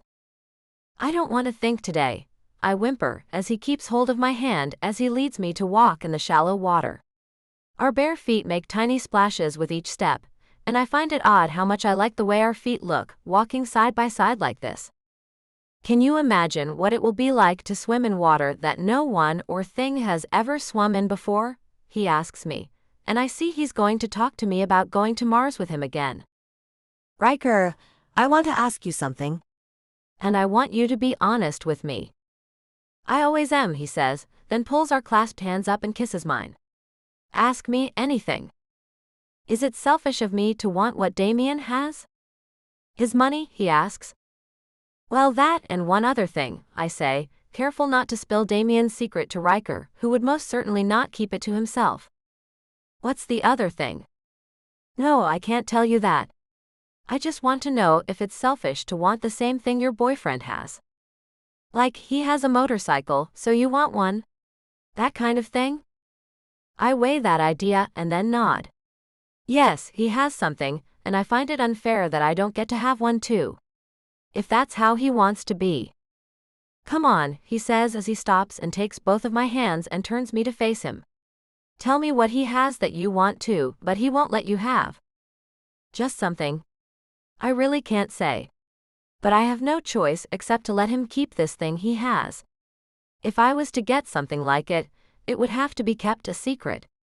I'm not a liar, so that may well be impossible, I tell him as he looks at me with an odd expression on his handsome face. I think it's fair for you to want the same treatment you give. I think it's fair to want things that your other half has if you want them. Is this a thing you two could share? A laugh jumps out of me without me knowing it was going to happen. I jerk my hands out of his and cover my mouth with them. Sorry. What would be funny about that? He asks as he eyes me suspiciously. Nothing. So, if I did get something along the lines of what he has, you're saying I wouldn't be an awful person? I ask him to be sure of what he thinks. I care about what he thinks of me. I don't want to come at him with my idea and have him think me trashy or a person with bad moral character. I'll get whatever it is for you, he says, and I laugh again. You're making me crazy. What is it? Is it some kind of weird toy? No. Not really. Taking my hand, he starts walking again and shakes his head. So, what will I be getting you? You. I leave my answer short, as I have no idea of what else to tell him. He laughs and looks at me out of the corner of his eye. Me? I nod and bite my lower lip, as I wait to see what he thinks about it. He looks down and doesn't say anything, making me think this was a huge mistake. So I add, it's just for intimacy, Riker. Damn. He makes a nervous laugh and then stops. Gia, what is this about? You told me you are no cheater, and now you openly ask me to sleep with you. That is what you're asking, right? For us to be intimate, but tell no one about it? And just what are we talking about once? Or is it more like an ongoing thing that we have to hide? Because I'm not into sharing. I'm not into lying and hiding either. And just like that, I know I've messed up. Forget I said anything. I pull my hand out of his and try to walk away from him, but he grabs my arm and pulls me back to him. If you found out Damien is sleeping with someone else, why aren't you dumping him? He asks me as he glares into my eyes. He's furious. I did not see this coming at all. I thought he'd just agree to a simple affair and be happy about it. Because it's complicated. And you can't tell a soul. You have to promise me. Gia, you aren't being true to yourself. There's no good reason for him to have an affair, and you stay with him. Get out of this relationship. You're not even married. Is it financial security? I can give you a job that will pay you a lot of money. Don't do this to yourself. End it with him. I look at him and know I'm breaking the agreement I made with Damien by doing this, but I can't seem to stop myself. He got a woman pregnant on accident a few days before we met. She has his son. He's taken care of her and the boy, but she was a tramp, and his family will never allow him to marry her. If they found out about her and the boy, they'd cut him off without a cent. And that's your problem because, he asks me with squinting eyes. Because I want financial security for my family. It's a trade-off. I keep his family off his back by portraying his loving girlfriend or wife, until he leaves on the mission to Mars. He'll be taking the woman and boy with him, but his family won't be aware of who they are to him. I'll get to keep his money, making me and my family set for life and then some. You're selling yourself to him, Gia. An MIT graduate, a brilliant person, and you are selling your body to a man. Disgust covers his face, then he lets my hand go and walks away from me. I'm stunned. In silence, I stand and can't comprehend what just happened here. I was offering him exactly what he wanted, from the beginning. To be intimate with me. How could he judge me so harshly?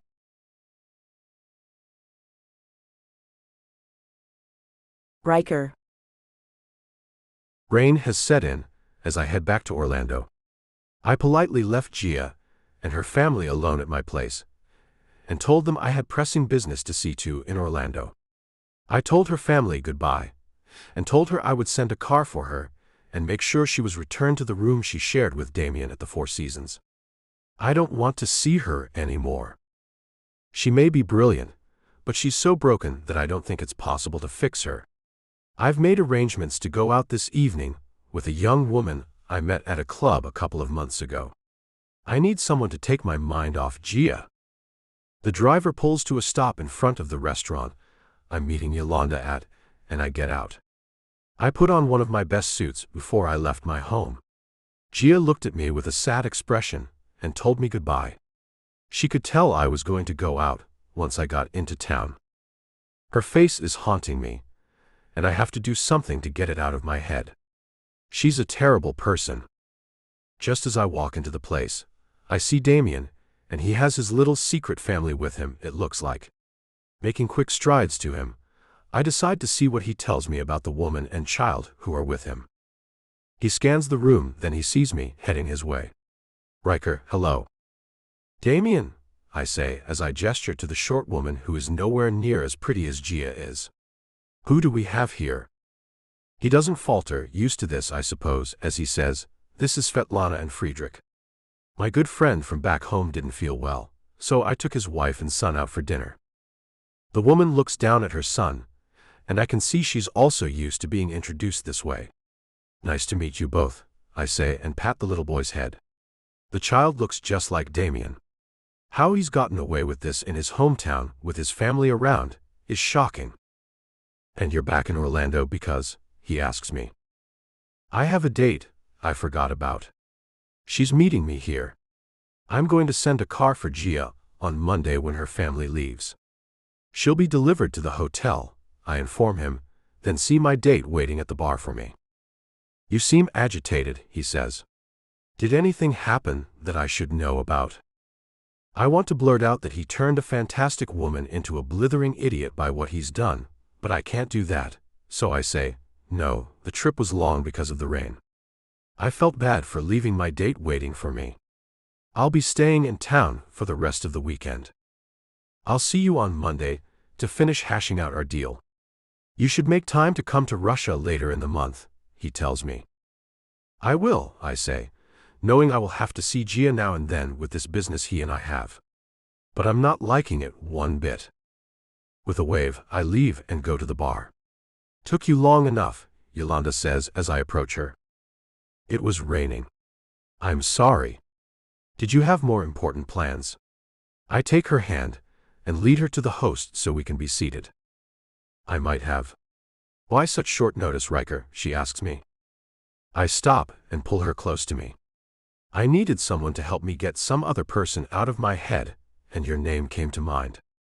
She slides her hand over my shoulder and coos, "Lucky me." She may not feel so lucky when we're done. I have some major aggression to work out.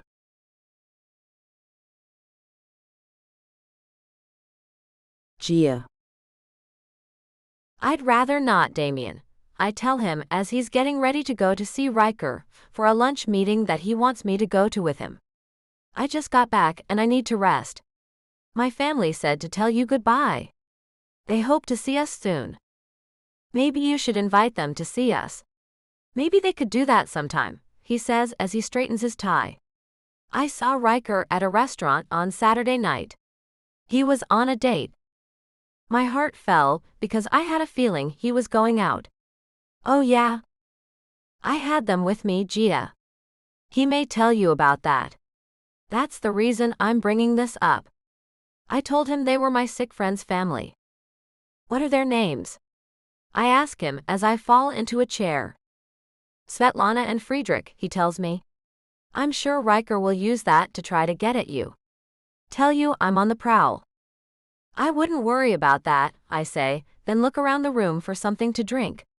I've spent every waking moment rethinking what I told Riker.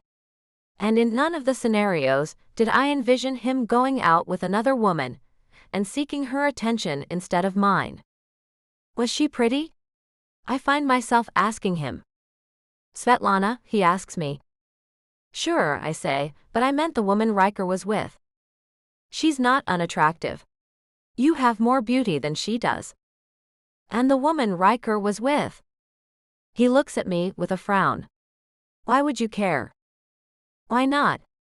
I ask him and get up to go to get the bottle of vodka I see on the small dining table. "Vodka, Damien? Did you bring them to our room?" "Yes," he comes to me and pulls me into his arms. "I feel much better being honest with you." His lips touch my cheek and my stomach cramps. "I need to go to the bathroom. I'll see you when you get back." I think I'm coming down with something. I lie and get away from him and go into the bathroom. "I'll see you later," he says, then I hear the door shut and I explode into tears. Nothing is fair. Damien is getting everything he wants. Riker is too. And I'm getting nothing. Well, I am getting money and lots of it, but nothing else. And now that Riker has pointed out that I'm no better than a paid tramp, I feel as if I'm losing more than I'm gaining. My hurt and anguish spin in an instant as I realize I am furious at Riker. I head back out of the bathroom, grab my cell phone from my purse and call him.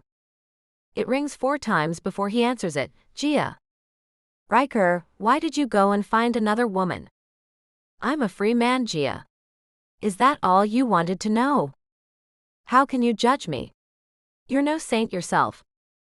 I'm not taking anyone's money for anything dishonest, Gia. If you don't like the label, change your path. Did you get close to her? I ask, my breath catching as I wait for his reply. That's not your concern. I have a lunch meeting with your guy, and I need to go. For the record, when I'm dealing with him, I'd prefer not to run into you. Riker, you have no right to be like this. I'm nothing to you. You can't treat me this way. I scream at him.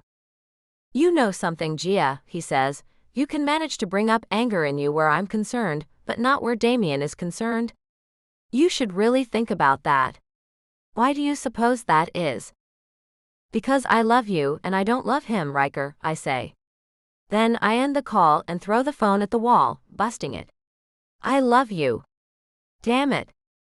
Running to the bed, I throw myself on it, face first, and cry like I've never cried before. I've never been this messed up over anyone or anything. Not even when I didn't get asked to my high school prom, which was a real boohoo fest. I cry until I can't anymore, then I lie still as I think about what the hell I just did. Stone cold sober, I just made a huge mistake of epic proportions. I told Riker that I loved him.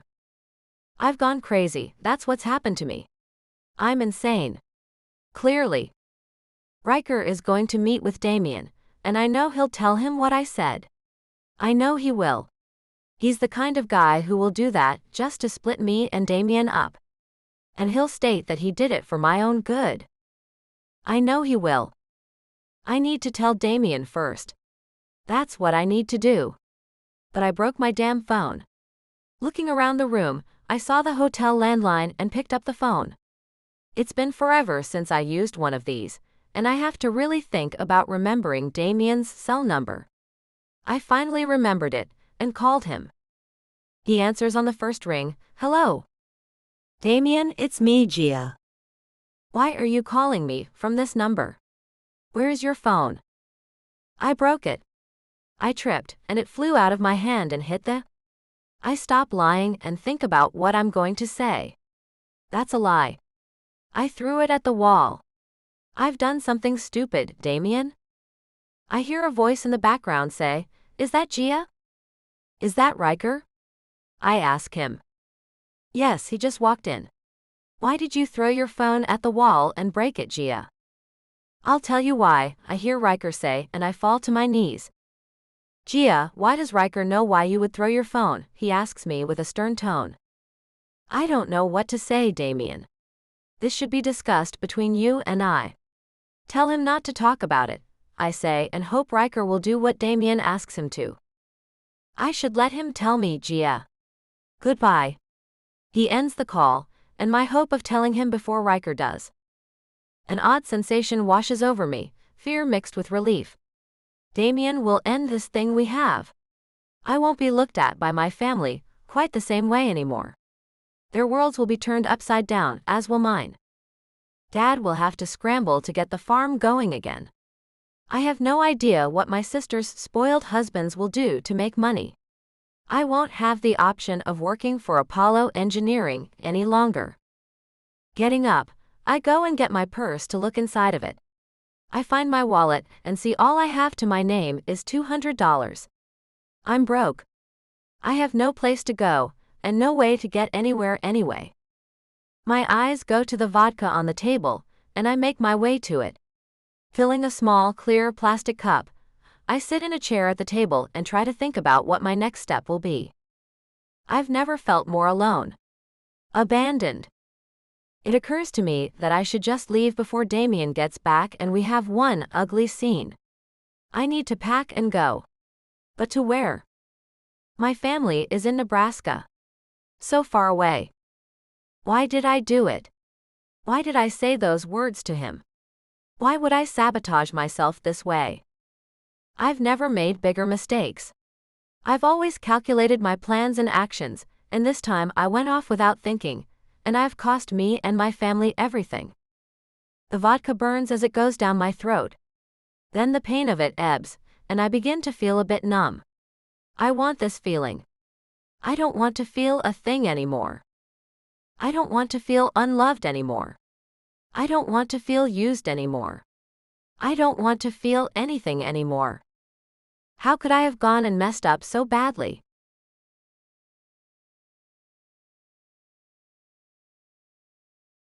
The concerned. Riker. My temper flares at Damien, who seems unmoved by what I've just told him about Gia. Did you hear me? I ask him. She loves me, Damien. Has she ever told you that? That's none of your business, Riker. The fact is, she belongs to me. I have no idea what's going through her mind right now. I'd imagine you threw yourself at her, flirted with abandonment, and cajoled her into thinking she had feelings for you. Her life, for now anyway, is with me.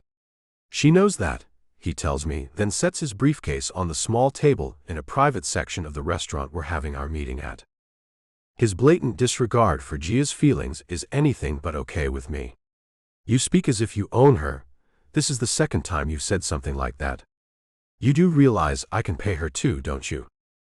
His laugh is making me even angrier at him as he says, she knows I will provide. Where you are concerned, I doubt she believes in you enough to take that chance. You've turned her into nothing more than a prostitute, Damien. How can you justify doing that to a woman of her intelligence? His icy eyes narrow at me as he says, and you have just said you would do the same thing to her. Offer her money to take care of her family. So tell me again how I'm a terrible person and you're not. I said I could pay her, I never said I would. For a moment in time, I contemplated it and even offered that to her. But since then, I have taken that offer off the table. I wouldn't hand her one dime. But I would offer her a job.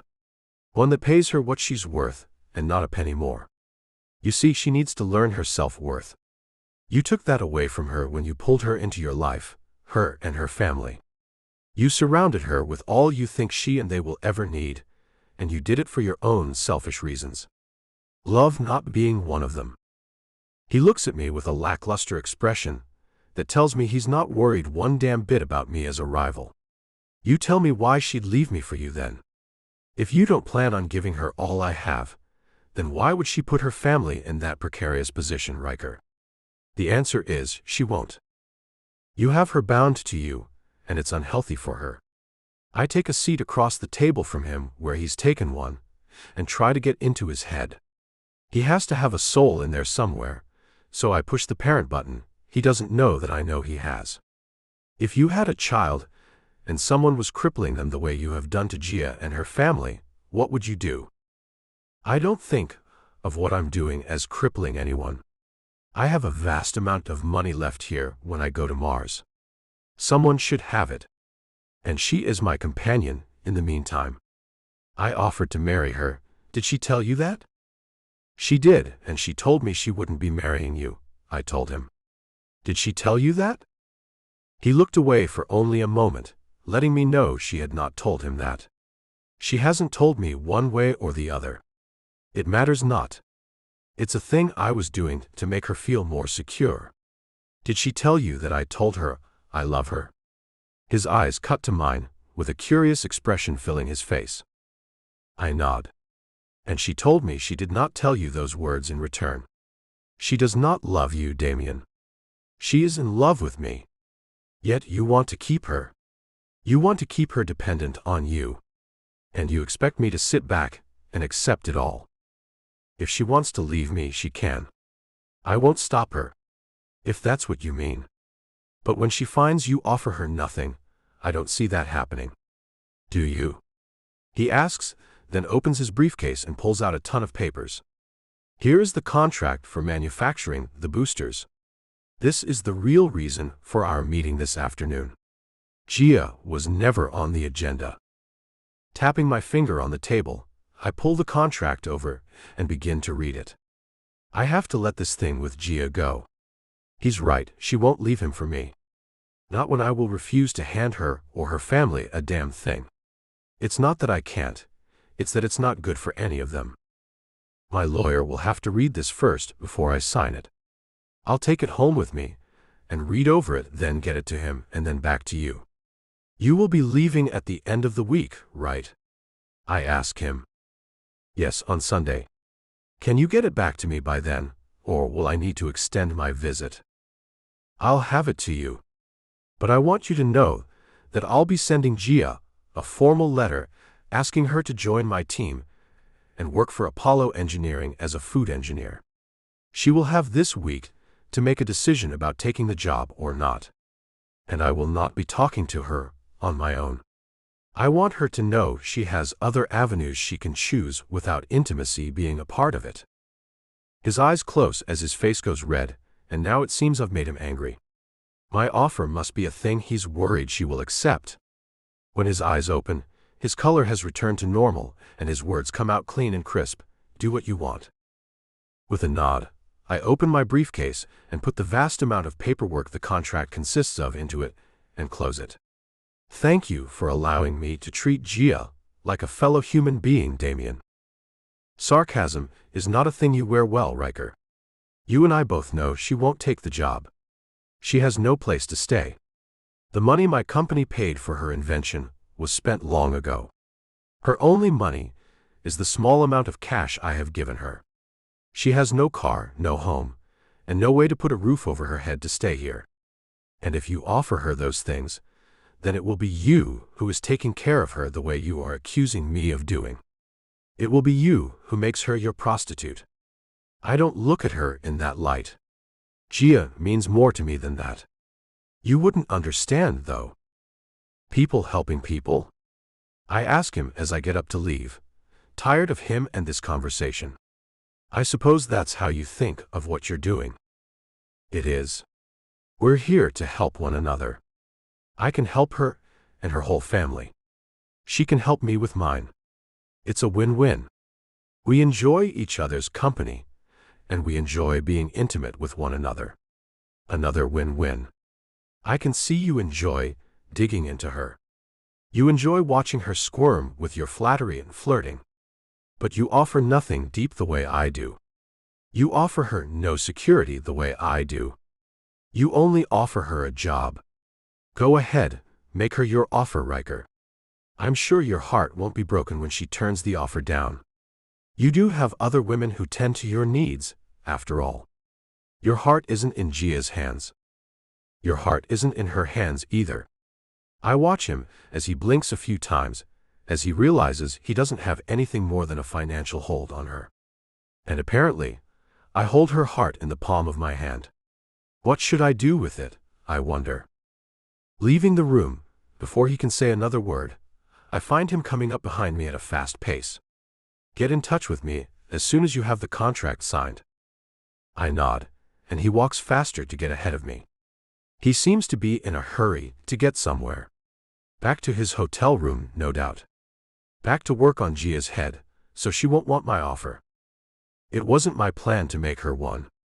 But his actions and words had me thinking she needs to know she has other things she can do.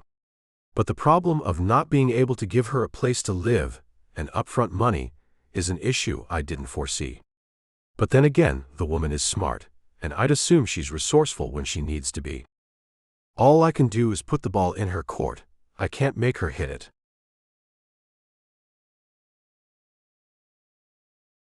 Gia. My body being shaken has me waking from my drunken slumber. I have no idea how much vodka I drank, but I drank it until I passed out. Gia. What have you done? Damien shouts at me, as I find it's him who is shaking me. Damien, I mumble as I'm still drunk. I'm sorry. I start crying again. He wraps me in his strong arms and holds me tight. I didn't know you'd take this all so hard. I really didn't. I had hoped you could cope with it all. I hoped you and I were close enough for you to handle my real life. Was I wrong, Gia? Are you not strong enough to handle this? Strong? I ask, then hiccup. Pulling back, he looks at me and nods. I know you're a strong person. That's what first attracted me to you. I thought you'd understand what it is I have to do to make sure my son has me in his life. You aren't mad at me? I asked him, as I was sure he'd show up and tell me to get the hell out.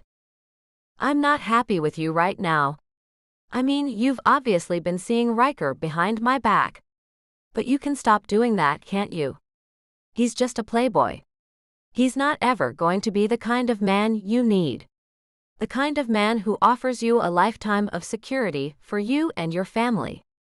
What did he tell you? I ask as my stomach feels terrible, and I hold back a retch as my tears stop falling. He told me that you told him you loved him. His eyes pierce mine. Now, I know you don't really love him. You might like the attention he's been pouring on you. The flirting, the flattering. I know you and I don't do that. We're beyond that point in our relationship. A relationship that's going nowhere, I say, then burp. I think I need to get up and throw up. He helps me off the bed and holds me tight to his side, taking me to the bathroom. Grabbing a rubber band off the vanity countertop, he pulls my hair back into a high ponytail. Now you won't get anything in your hair.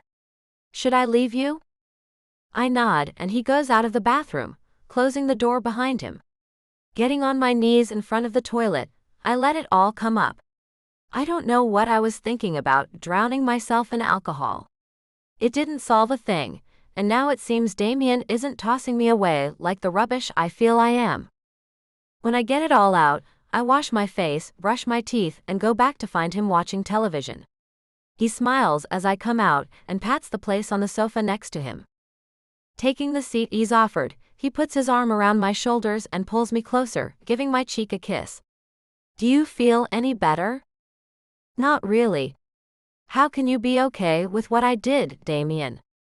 For the same reason, you will become okay with what I did. I correct him. You're still doing it. For my son Gia. Only for him, he reminds me of how noble he is. Leaning my head on his shoulder, I think about what I should do. I was set to run away from them both. Instead, I drank myself into oblivion and stayed right where I've been the last 3 years. Dependent on Damien and still on board with being his companion until he leaves Earth. Only now, I know he has other obligations he's been worried about, and I also have the knowledge I am not the only woman he's sharing a bed with. Somehow, I think this should hurt worse than it does. I'm hurt by it, but I don't feel the stab of jealousy I felt when I found out Riker had gone out with another woman. I saw red and went out of my mind over that. That man knows how to work women up into a frenzy. He's a master at it. He did that to you. I don't blame you. I blame him. But if you continue to allow him to talk to you in such a way, then I will blame you, he tells me as he strokes my arm with his fingertip. He will never do the things I do for you. He may say he loves you, but I will show you that I do. And for that, I haven't even returned those words to you. I think about that for a moment, then pull my head off his shoulder to look at him. Does it hurt you that I care for you but I don't love you? It should hurt worse than it does. When Riker told me that you told him those words, I was a bit taken aback. But then I thought about it, and I believe you merely said those words in a fit of retaliation. My news hurt you worse than you want to admit.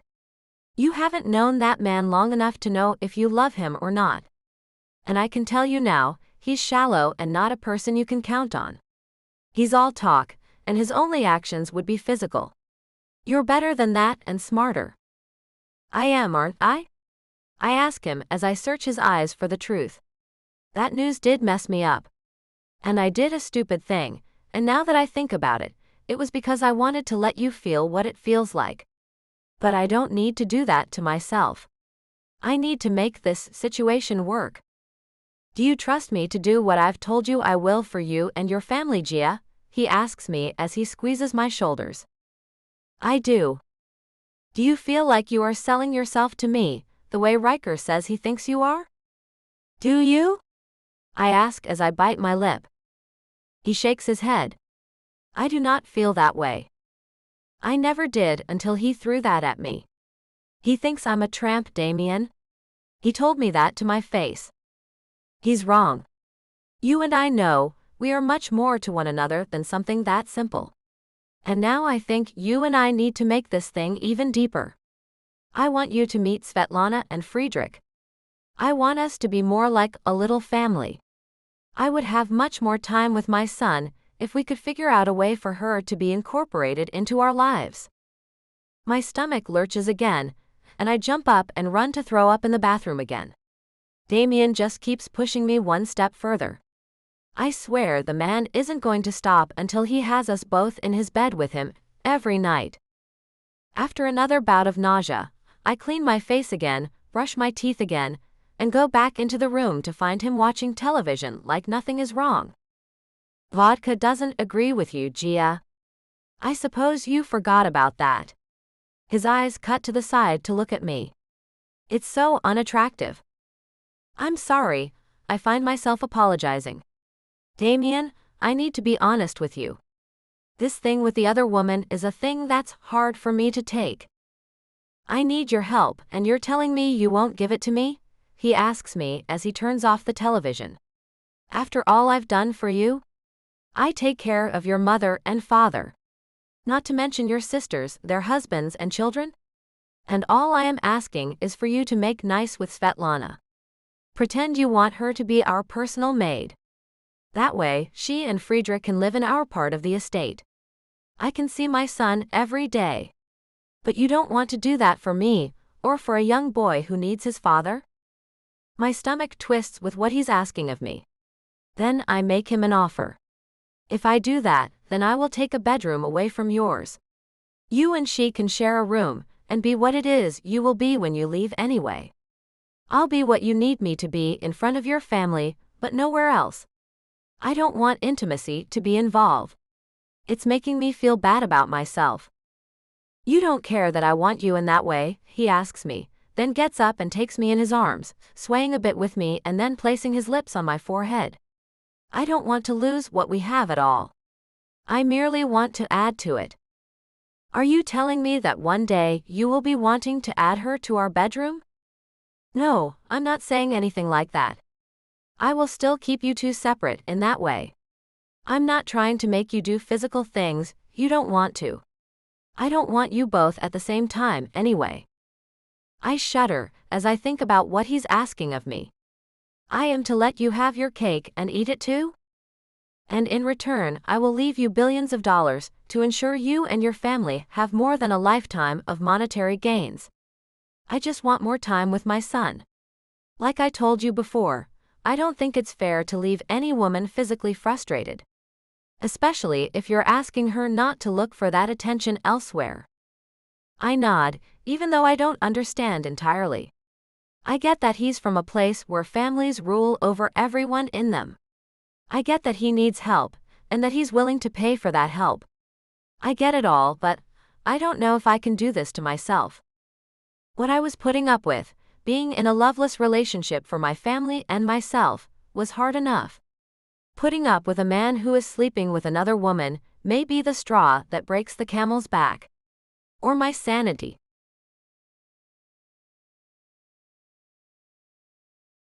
Riker.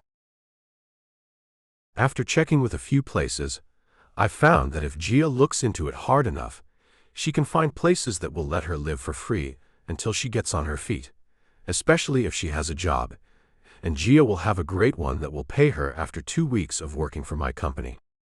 She can get on the state's food program and will be able to eat. The places that will give her shelter will also give her a free bus pass. Her life won't be that easy for the next couple of weeks if she takes the job offer, but then it will be fine, and she will see that she can do this on her own.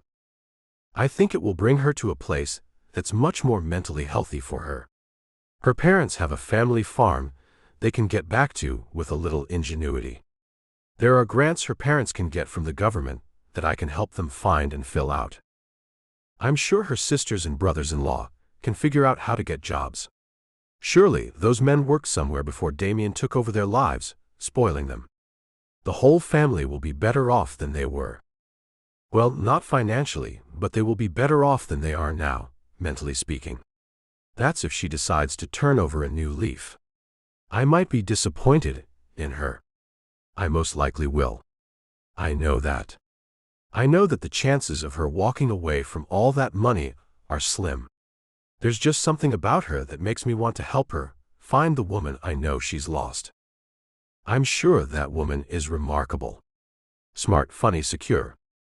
I don't care if she never wants to get together with me. I just want to see her become the woman she can be. The woman she should be. After my secretary had drafted an invitation to interview for a food engineering position, I had a messenger take it to Gia at the hotel. I made sure she could see that she had a deadline. By Friday, I will need her answer. She has 5 days, including the rest of today, to make a great decision that will change her and her family's lives. Now, to see if she does it.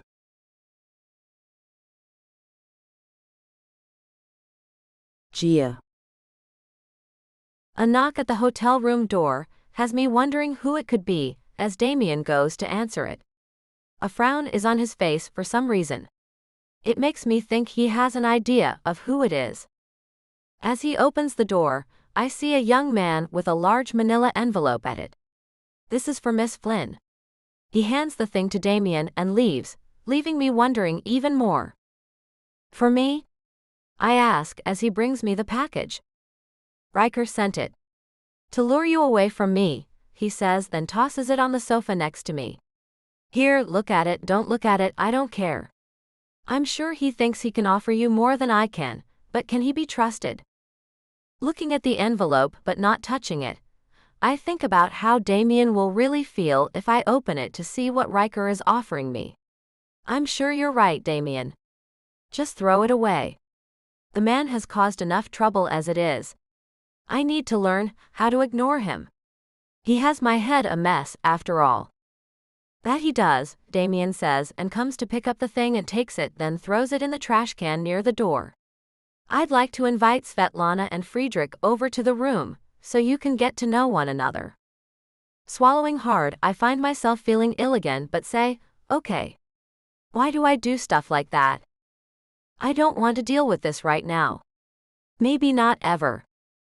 But the word just slipped out of my mouth, even though I don't mean it at all.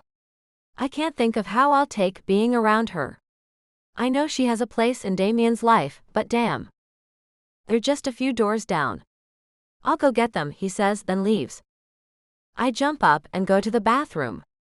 I look kind of crappy with being hungover already and feeling so unsettled. And what about the thing Riker offered me? Why was I so quick to chunk it? Why did I leave that up to Damien? What's wrong with me?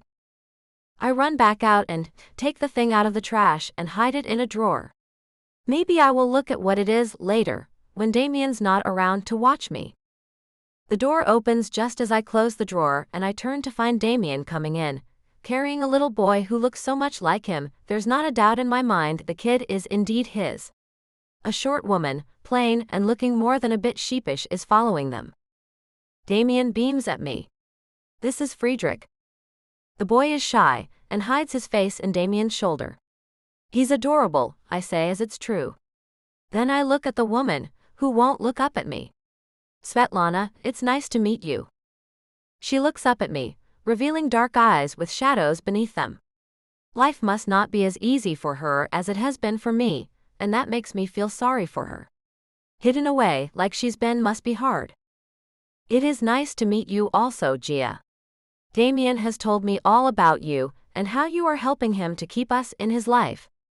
I too appreciate you and what you are doing. I am sorry for the conditions. At least she understands there are hardships on my part. It's not all roses and cherries. Thank you for understanding. This is an odd situation. And I think we can all agree this child and his needs outweigh all of ours.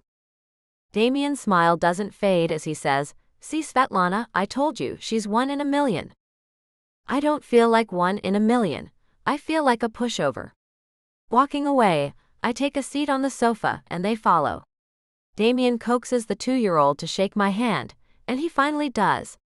Hello, Friedrich. My, how handsome you are. He nods and lays his head back on his father's shoulder, and I find it sweet. And I also find myself feeling like a third wheel.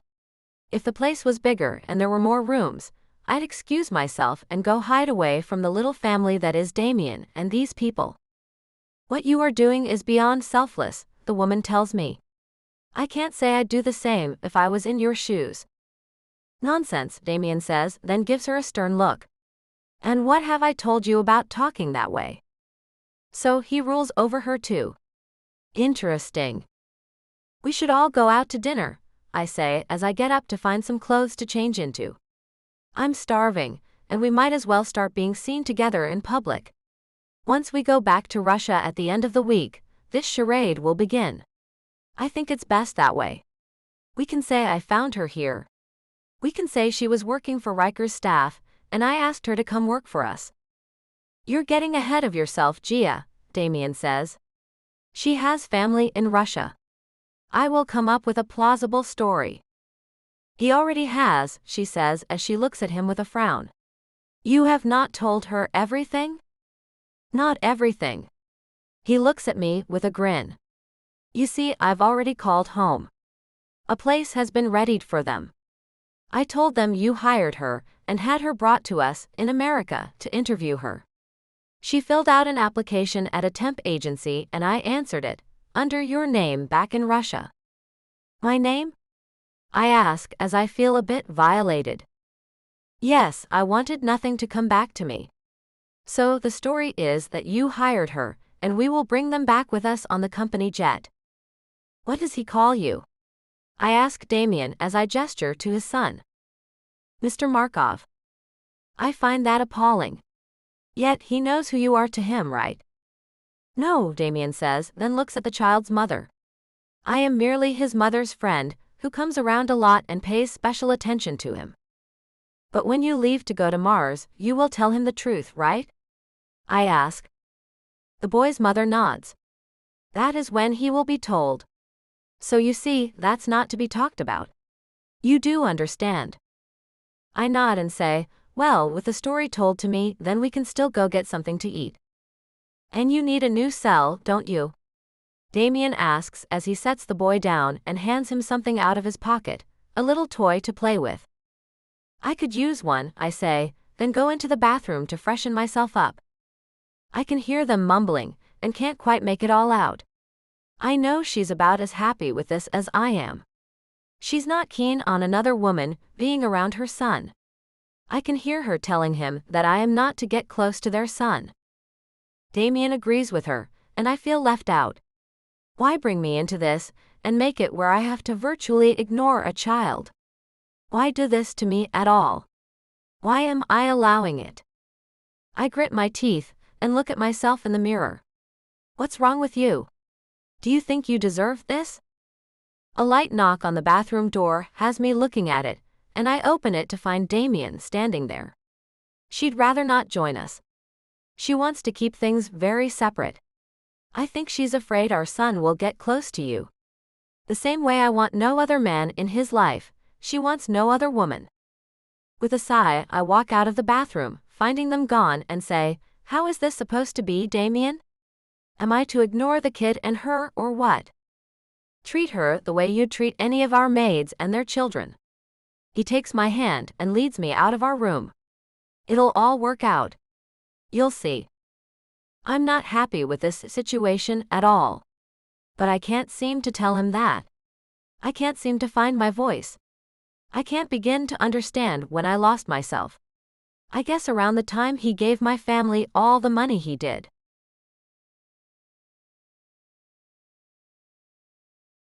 Riker. It's Wednesday, and not a word has been heard from Gia. My lawyer has told me to sign the contract for Markov Global, and I've done that, and am waiting for Damien to show up to pick it up. I don't have to wait for him. I could leave and go home for the day, but I'm interested in seeing what he has to say about the proposal I sent to Gia. I did expect something out of her by now. I'm not sure why I did it, but I did. Mr. Markov is here, sir, the secretary tells me over the intercom. Send him in, I say as I push the button. He strides into my office with a certain confidence that seems more on the cocky side, in my opinion. Riker. I get up and shake his hand. Damien. I see you've signed the contract. Good, he says, then sits down and picks up the stack, going through each page to be sure they're all signed. I will be coming to your factory at the end of the month. Will that be a suitable time to see how things are going? I ask him. He nods and puts the contract into his briefcase. That will be fine. I can make arrangements for that. Walking back to my chair, I find myself bristling with curiosity. Did Gia get my package? Yes, he says, then gets up. I have a lot to do. I'll keep in touch. Just before he walked back out the door, he came in. I asked, what did she think about the offer? She tossed it into the rubbish bin without opening the envelope. And with that, he walks out the door, leaving me with my mouth hanging open. She didn't even open it. Anger rises inside of me so fast that I find myself throwing a paperweight off my desk, and it hits the wall, leaving a dent in it. Crap. Jumping up, I begin to pace and wonder why the hell I'd even give her a damn offer in the first place. She's obviously happy right where she is. She doesn't seem happy, but she must be. Maybe she's one of those idiot savants. Clever in some ways and daft as hell in others. Whatever she is, I'm done with her. Leaving my office, I get to the elevator bank and stop when I see Damien with that woman and kid again. They must have been waiting for him. He gets onto an elevator with them, and I take a different one down. Tailing them, secretly, I see them get into a cab and get into one too, and tell them to follow the one Damien and his family got into. When I see them going somewhere to eat, I know I can find Gia alone. The Four Seasons, please, I tell the driver. I shouldn't care. I really shouldn't. I should leave her the hell alone and never think about the woman again. But there's concern building in me for her. Can she be into something with the man that has him holding something over her head? Maybe something as sinister as killing her family. Nothing she's doing is making any sense to me.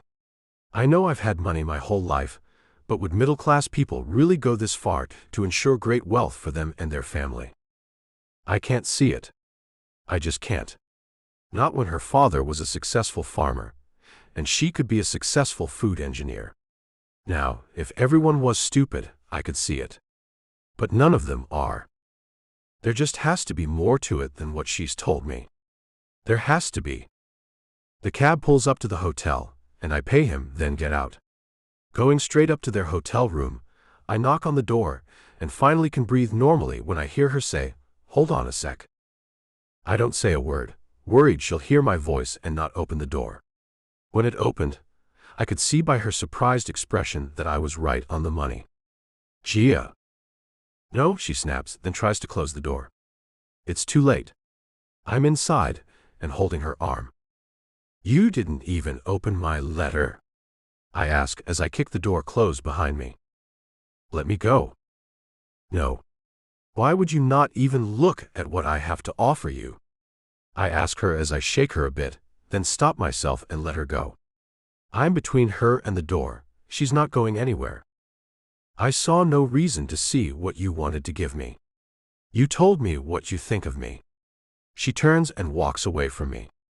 She's wearing a tiny little dress that leaves nothing to the imagination and some sky-high heels. And where might you be going all dolled up like that? I ask her as I follow her. Out later. With Damien. She stops and spins around to glare at me. And you can see your way out, I'm sure. Do you know where your man is right now, Gia? She nods and turns away from me again. I know everything. Taking her by her arm, I flip her back to look at me.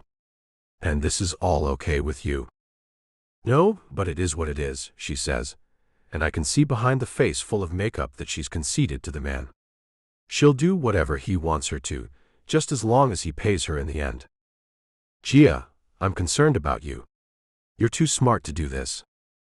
Her eyes shine as she gazes at me, her arm trembling, goosebumps rising on her skin. Her breath quickens, her chest rising and falling. When her lips part, I can't hold back. She melts into my arms, our bodies pressing close, her racing heartbeat echoing against mine. She freezes as my hands glide up her back, one cradling her neck, the other resting at her waist. Her lips glisten, and I kiss her, unable to resist. She responds eagerly, her mouth welcoming mine, her fingers weaving through my hair. She lifts one foot along my leg, drawing me closer. The bed halts our steps, and I ease her down, kissing her with a passion I've never felt. Her soft sigh sends a shiver through me. I pull back, her wide eyes meeting mine. If we do this, you're mine, only mine, I say, voice firm. No, she whispers, eyes closing. If it means that, I can't. I roll away, frustration burning. Gia, why? Why won't you admit what you feel? She props herself up, her dark blue dress rumpled, revealing more than she seems to notice. She doesn't adjust it, just licks her lips. I've admitted my feelings, Riker. You haven't said the same to me. You want me to say, I love you? I ask. If I do, will you be mine? She shakes her head. I'm tied to him until he's gone. I can't share you. I want all of you. Why? She asks, tugging her dress to reveal a hint of skin, teasing me. Do you love me? I don't know yet, I admit, my voice strained, longing to pull her close. Would you want me to lie? Tell me the truth. If it's not love, why demand all of me? She asks, her hand grazing her collarbone, stirring my desire. Stop, I groan, watching her. I can't explain it. I just need you to be mine. You should go, she says, adjusting her dress to reveal more, her voice steady. You want what I can't give. You have my heart, Riker. When he's gone, I'll come to you. Until then, we can keep this quiet. And just like that, she's pissed me off. What has gotten into you? Put yourself away. You're making a fool out of yourself. Riker, you are all over the place with yourself. You flirted with a woman who was obviously with a man. You baited and tempted me to no end. And now that I'm willing to give you what you want more. More than I have to give. Leave him, I tell her. Leave him. Take the job I offered you. I can't. She gets up, walks to the dresser, and pulls out the envelope that has been opened. I read your offer when Damien wasn't around. I suppose he told you at your meeting that I didn't read it, but I did. I just didn't tell him anything about it. I'm not dressed like this for him. I knew you'd come looking for me. It was me who told him to take his kid and the kid's mother out for the evening. I feigned feeling sick. Damn, you're devious, I say, as I'm seeing her in a light that I don't much like. I wouldn't say that. I'm just going out of my mind with what life has thrown at me. I need a quick fix. A roll in the hay with you might right my head again. Or it might just kill me. Either way, something changes. I'm not in control, and I know that.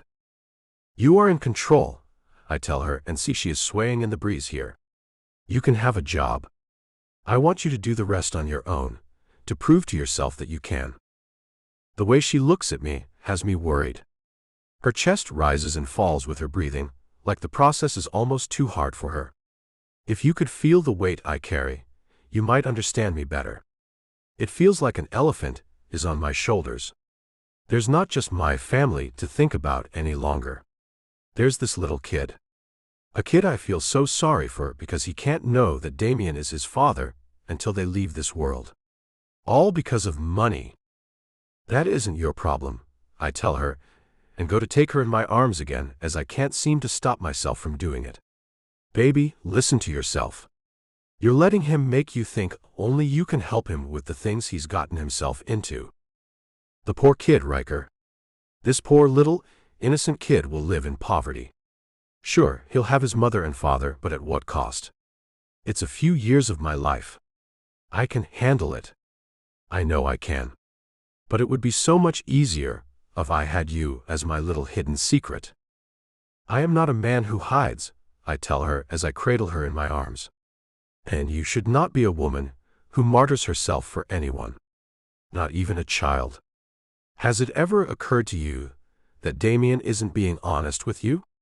Have you not thought about asking his family some what-if questions to see what they'd really do? He'd kill me if I did, she says and shudders. Riker, why can't you work with me? Why can't we just have one another and keep this all to ourselves? Please. You have no idea how much easier that would make my life if I knew I had you in secret, but that I had you. You make it sound easy, but it's not. I'd go insane with the thought of him touching you, being intimate with you. Can you tell me you wouldn't hate the fact I would be with other women too? Her eyes fall away from mine as she nods. I'd hate that. Your quick fix isn't what you think it will be. And I know better than to do that to myself, whether you do or not. I kiss her again, long and slow. I hold her in a loose grip, running my hands up and down her sides. When I end the kiss, I feel more than I did before, and my heart races as I say, I do love you, Gia. Leave him. Looking into each other's eyes for the longest time, she finally says, I can't. Then neither can I tell her, then let her go. My heart feels awful. It filled with love and hate at the same time. I didn't know this was possible. Each step I take toward the door has me feeling more and more weak. Riker, she whispers. I stop and wait to see what she's going to say. Her hands move over my back. Please tell me you love me again. Why, it won't change a thing. I love you, Riker. I will be yours alone as soon as he leaves. I can make it where he and I aren't intimate at all. I can pull that off. Then once he leaves, you and I can be together. I'm leaving too, you forget that. I turn around and find her looking down at the ground. Her eyes cloud and she steps back. Oh yeah. Oh yeah, I say and step forward, taking her back into my arms. We have limited time if you refuse to go too. Or we can have the rest of our lives if you'll come to Mars with me. I don't want to leave my family, she says. That's the reason I won't go. I'm giving up time now so I can have time with them later. Has it ever occurred to you that you should give the people you love your time now? You never know when that will be taken away from you. Your way of handling life will get back to you if you keep it up. What are you offering me, really, Riker? She asks as she gazes at me. Are you offering me marriage? Marriage? I ask, as I wasn't looking that far ahead. Can't we get to know one another better? I laugh a little and watch her frown. You're a risk, and Damien isn't. Damien is a sure thing, I tell her. Sure, to leave you with you not knowing love for years. Sure, to leave you feeling used. Sure, to hurt you in ways you can't even imagine. You think you feel broken now, wait 5 years. And you, she asks as her hand moves over my cheek. You are sure to do what? With me, you get uncertainty. You get it in spades, baby. Will we work out? Who knows? Will we travel to a new world together? Who knows? Will we fall so madly in love that I stay here with you? Who knows? It's a gamble. I will admit that to you. I can make you no promises because I refuse to lie to you. But I can tell you that I've never felt more of a connection to anyone in this world than I do with you. She moves in for another kiss, and this one sends me to another place and time. It's soft, sensual, and the easiest thing I've ever done. I pull my mouth away to see if she's ready to concede to me. Be mine, Gia. Be only mine. Resting my forehead to hers, she gasps for air. Riker, please. I can be yours and yours alone, but I have to live with Damien. Please understand. The pain in my heart is too much to take. No. Gently, I pick her up and place her on the sofa and get up to leave. I won't let her stop me this time. I can't. She's made up her mind, and I can't take what she has to offer me. Riker, she shouts, but she doesn't get up. You know what I want. I will take nothing less than that. I hope you take my advice and get up on your own feet. Stop playing martyr, stop playing victim, stop playing house with Damien. And stop playing with my heart, Gia. Just stop it all and take your life back. Then I walk out the door and down the long hallway to the elevator. When the doors open, Damien and his little family come off it. Riker, he asks me with concern. You look like you've been hit by a truck. I can't even look at him or say a word to him. I get onto the elevator and push the button that will get me the hell away from them all. That man will never do what's right for Gia, and God knows she won't help herself either. I know I should be happy, I know that, without a shadow of a doubt now. But I don't feel happy at all. I feel crushed by the knowledge. Crushed that she'd do this to herself. I am but a byproduct of her self-annihilation. At least I know there's nothing I can do anymore. That should help, but it doesn't.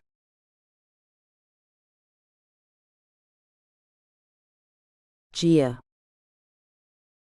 Lying in a crumpled heap on the sofa where Riker left me, I find myself in a puddle of tears yet again. I'm so tired of crying and feeling sorry for myself. The door opens and in steps Damien, then he steps right back out. She's a mess. I don't want Friedrich to see this. I'll come to you soon. He comes back in and I shout at him. Go with her. Leave me alone. What did he do to you? Why did you let him in? What the hell do you have on? His questions pepper me in rapid succession. Just leave me alone. I shout at him again. He's ruining everything, he says, then begins pacing and throwing his arms up into the air. 3 years we have managed to keep it together. In less than 2 weeks, this man has come in and made you doubt everything we've built. You, my dear woman, are a billionaire. Your family will be taken care of forever. That was great with you just days ago. Then he came along, and you have been a wreck ever since. He does strange things to your mind. Yes, he does. He tells me things that are true. He tells me I'm smart. No, brilliant. He tells me I'm worthy of love. He tells me he wants me, but he won't share me. Neither will I, he says, infuriating me. Yet I must share you. You've just recently found that out and it's a shock to you, I know. But the money. I slap the hell out of him and he recoils. Damien! I hurry to run my hand over the red mark I've left on his face. My gosh. Damien, I'm sorry. I am. What am I becoming? Erratic, he whispers as he looks at me with hurt in his eyes. You need to step away from me. I step back as he's asked me to. I am sorry.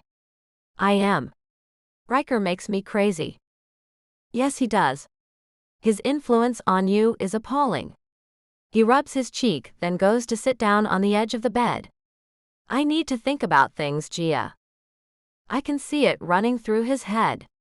He's worried I can't stand up to the pressure of this situation, and I suddenly find a river of strength that's been dormant inside of me.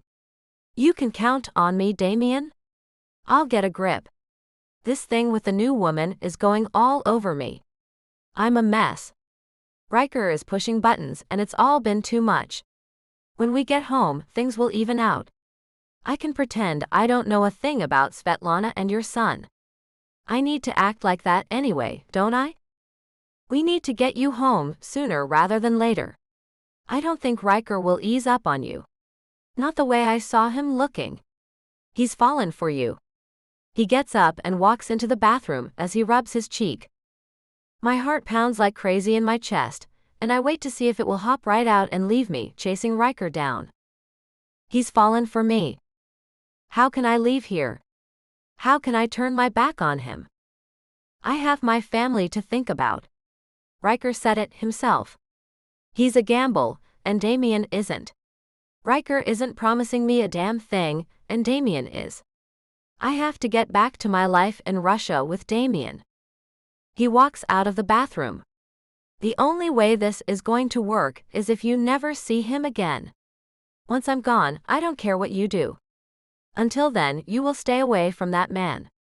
He will have to come to Russia at least once. At the end of this month. When he comes, I will send you to see your family. I don't want you two in the same place ever again, until I am gone. Do you understand me, Gia? Yes, I say, falling to my knees as I look up at him. Thank you, Damien. Thank you for not giving up on me.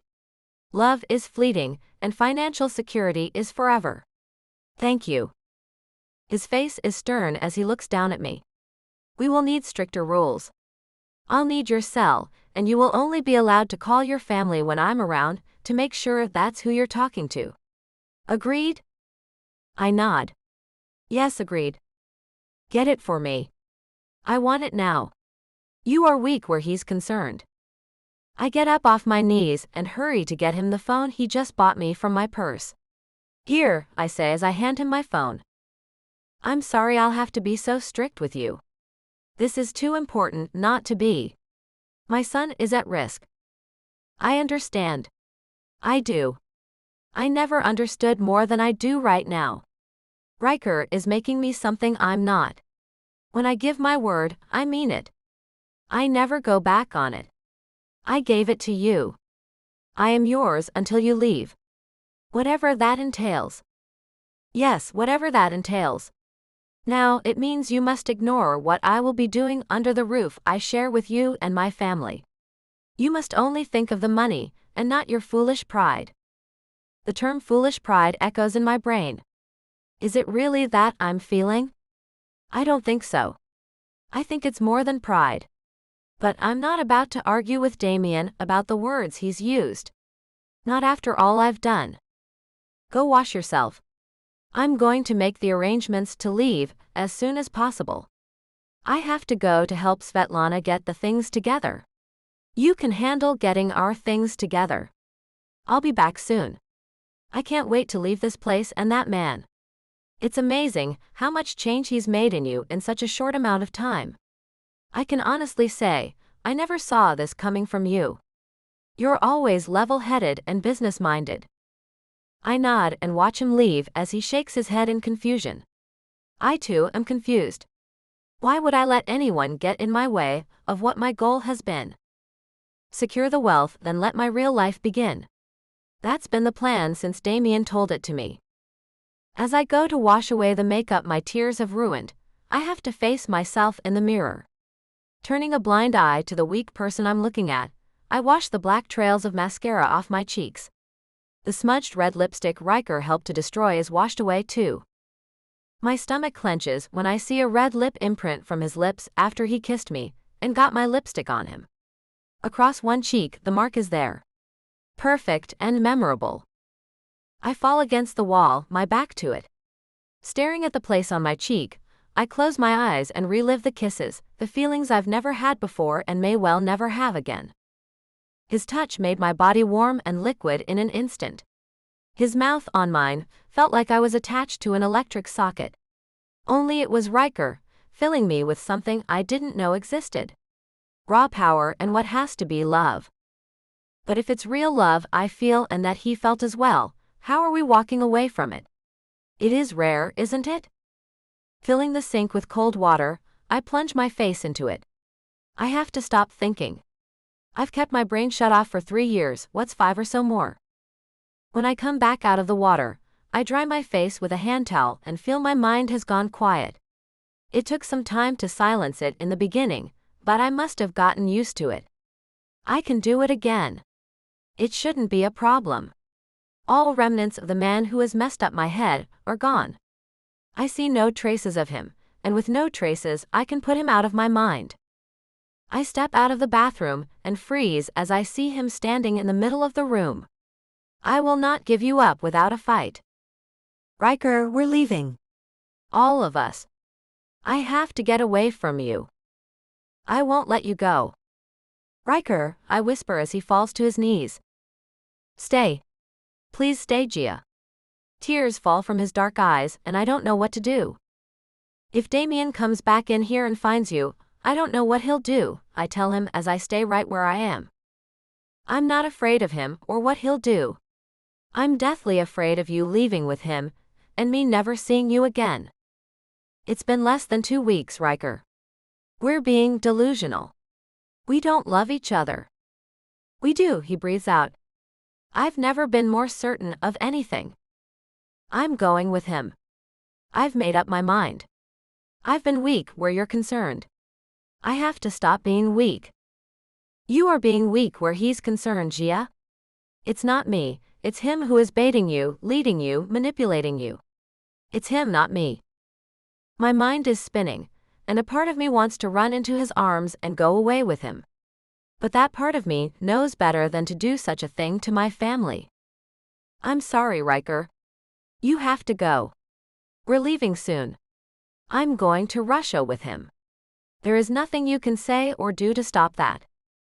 Marry me. I will make sure you and your family are always taken care of, he says, and for some reason it makes me furious. Get out. Get out now. You've called me a tramp for what I'm doing for Damien, yet you want the same damn thing. Get out and leave me the hell alone. I never want to see you again. I spin around, go back into the bathroom and lock myself in. I won't come out until Damien returns, and he can deal with Riker. I hear the door close and peek out to find the room empty, and then I wonder how the hell he got in here in the first place. Damien is right, we need to leave quickly. Riker has designs on me that border on psychotic.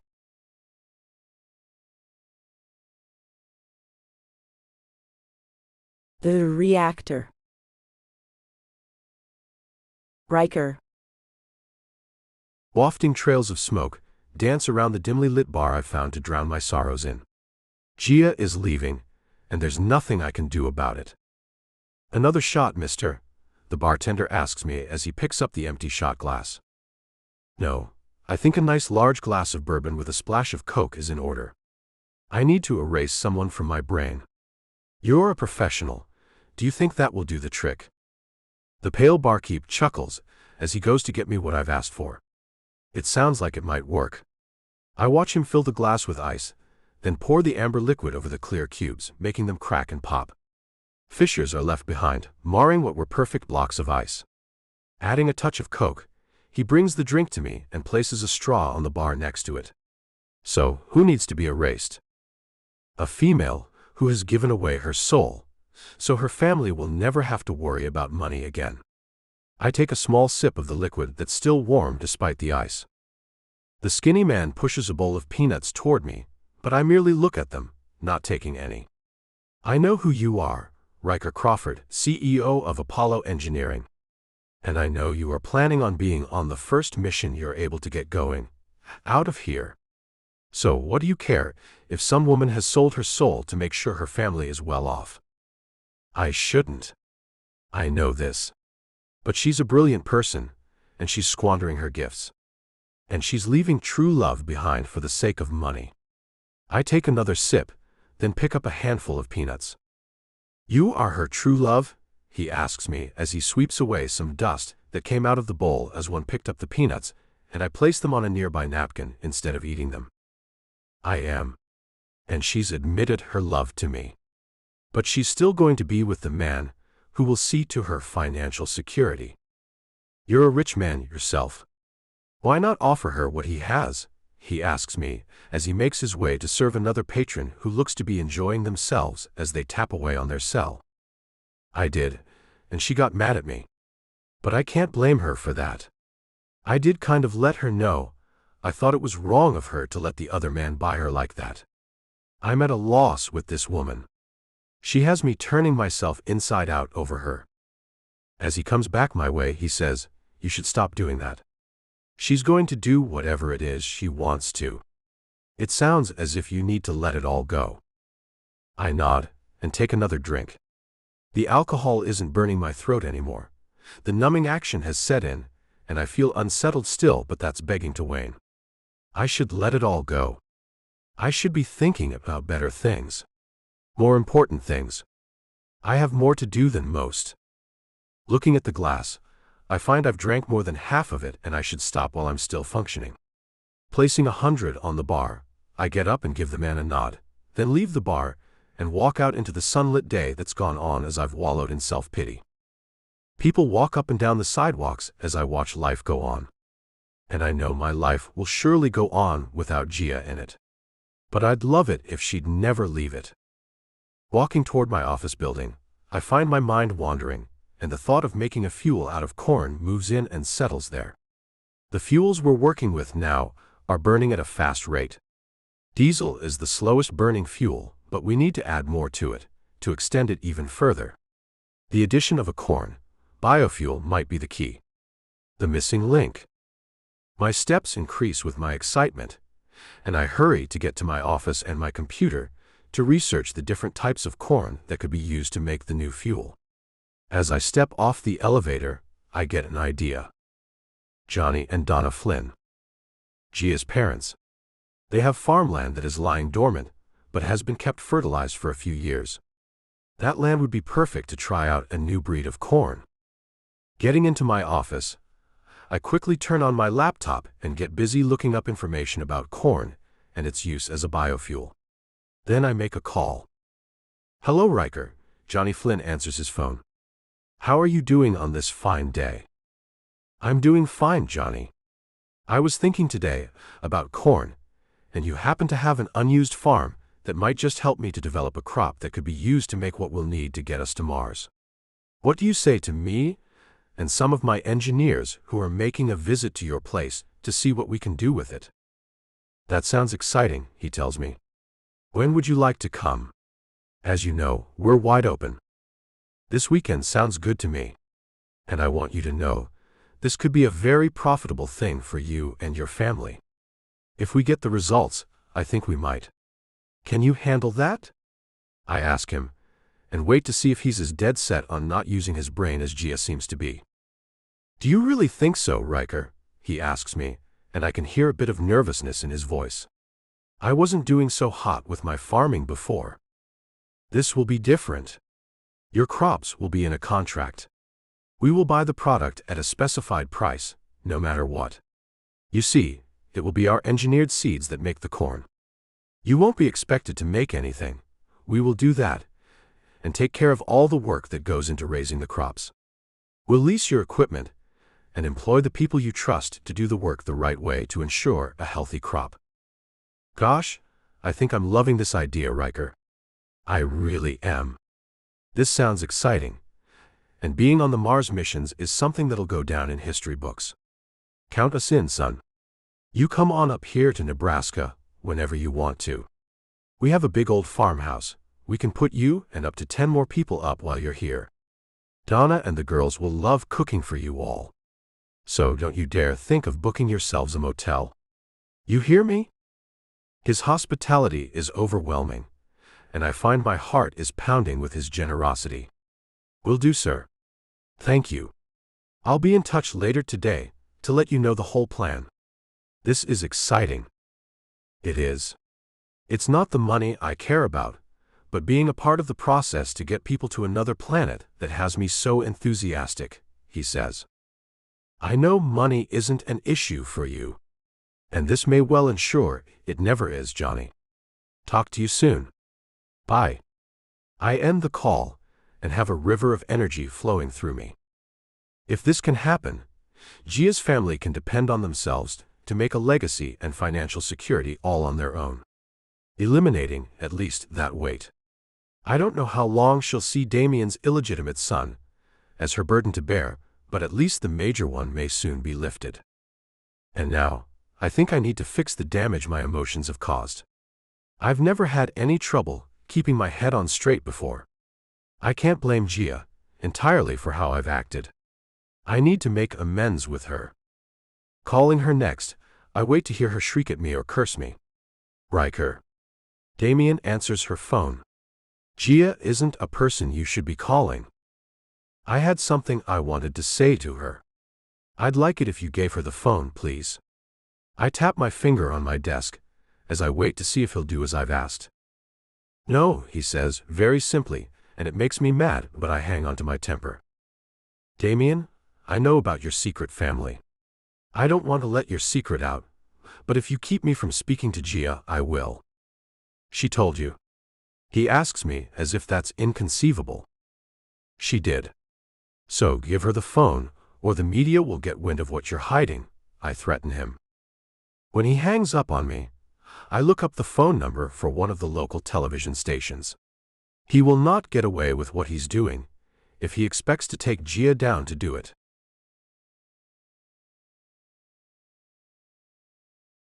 Gia.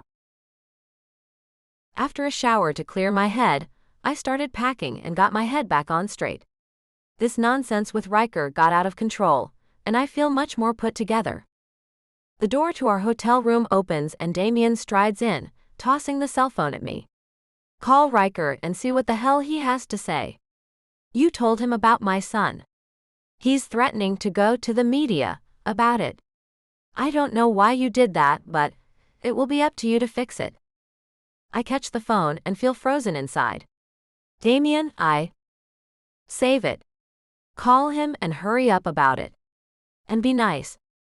His pacing is making me nervous as I find Riker's name in my contacts and call him. Gia, he asks as he answers the phone. It's me.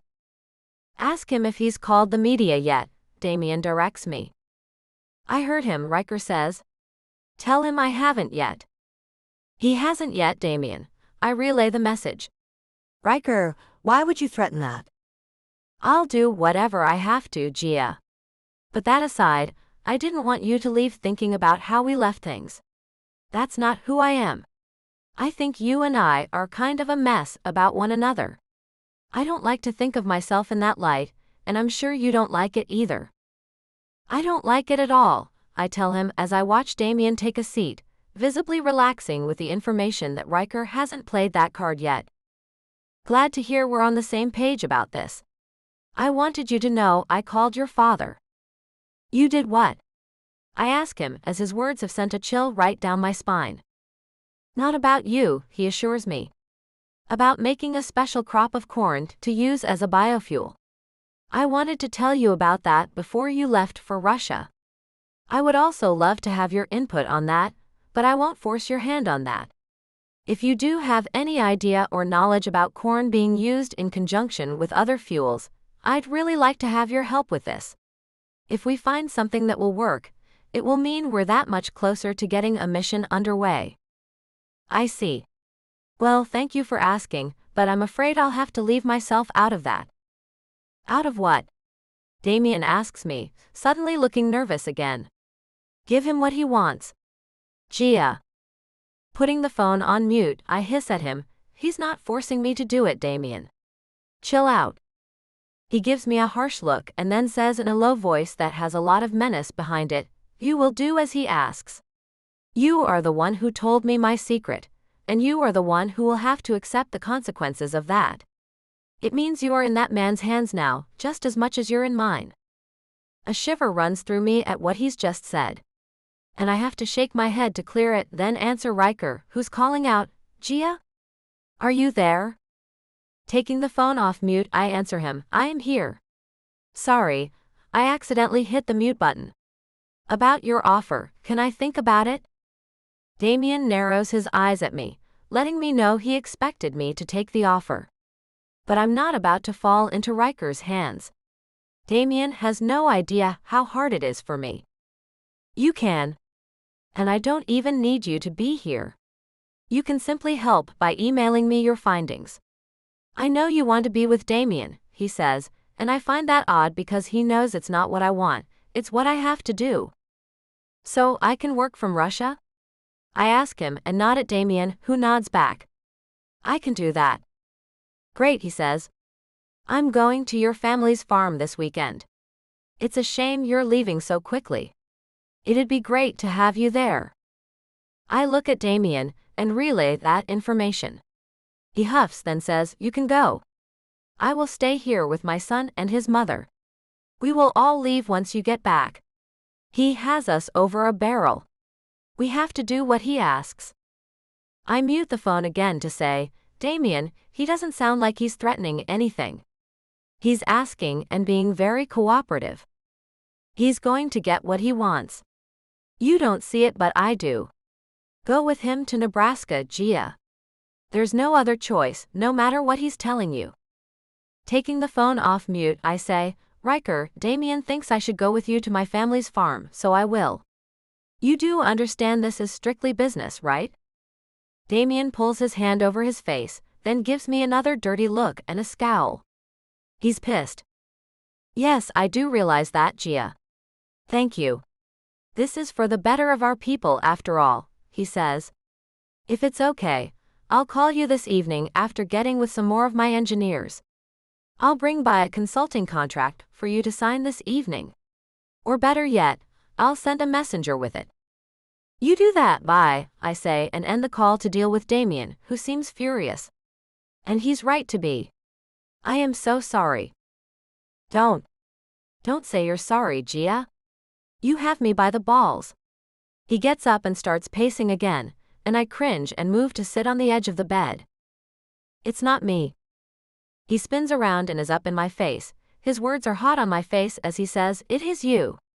You gave that man enough information to ruin me. Completely. And it will be you who caters to his every want where you're concerned. It will be up to you to make nice with the man, so I don't lose everything. Because if I lose it all, then so do you. And your family will as well." I don't think I like the way that sounds, Damien. An hour ago, I was to never talk to him until you leave the planet. Now it sounds as if you're saying if he wants me in his bed, then I damn well better get myself in it. Gripping my chin, he speaks through gritted teeth.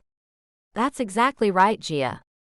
You've put yourself into a precarious position by running your mouth, telling business that was not yours to tell. And spare me the attitude of prudish concern for being taken by the man. We both know you want it anyway. I shy away from him as I move further back up on the bed to get away from him. Not like this, I say. Never like this. Not with your downfall being held over my head. I hate this. I never meant to get you in this position. Everything has to be rethought, he says as he steps back. You may have ruined it all. A sudden pain shoots straight into my heart. Damien? What do you mean? When he looks at me, it's as if he's looking right through me. I mean, I can't afford to step on his toes where you're concerned. The thought of you being with him and me too isn't a thing I can take. Damien, I can make this work. I can. Let me try. Don't drop me. I can't drop you. I still need you. I just don't want you physically if he insists on having you that way. He looks at me with disgust and it makes me mad, but I hold my tongue. He's not that kind of man. He'd never want me like that, as he holds something over my head for it. You have nothing to fear. I'll stand by our deal, Damien. I will. I have a lot to think about, and I need to tell Svetlana that we're not going anywhere just yet. We'll have to unpack and that will take a while. You stay here. He walks out of the hotel room, leaving me with a mess in my head. My phone is lying on the bed. I am now at Riker's beck and call, thanks to my mouth. And Damien's constant security I've grown to rely on seems to be skating on thin ice. Now, what am I supposed to do?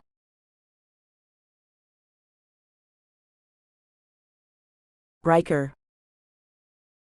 Feeling much better about things, I make the call to Johnny Flynn to give him the great news that even his daughter will be attending our meeting. Riker, he answers the phone. What did you come up with? Johnny, I have great news. Gia is on board as a consultant with Apollo Engineering now. I've just received the signed contract back from her, and we're all set up to leave on my jet on Friday. We'll be staying 2 nights with you, and I will have 7 in the party. Is that going to be too much on you? No, not at all. And you said Gia has signed on with your company? He asks, sounding surprised. She did. I hold up the contract in my hand the messenger just returned to me. Isn't that great? It's surprising, he says.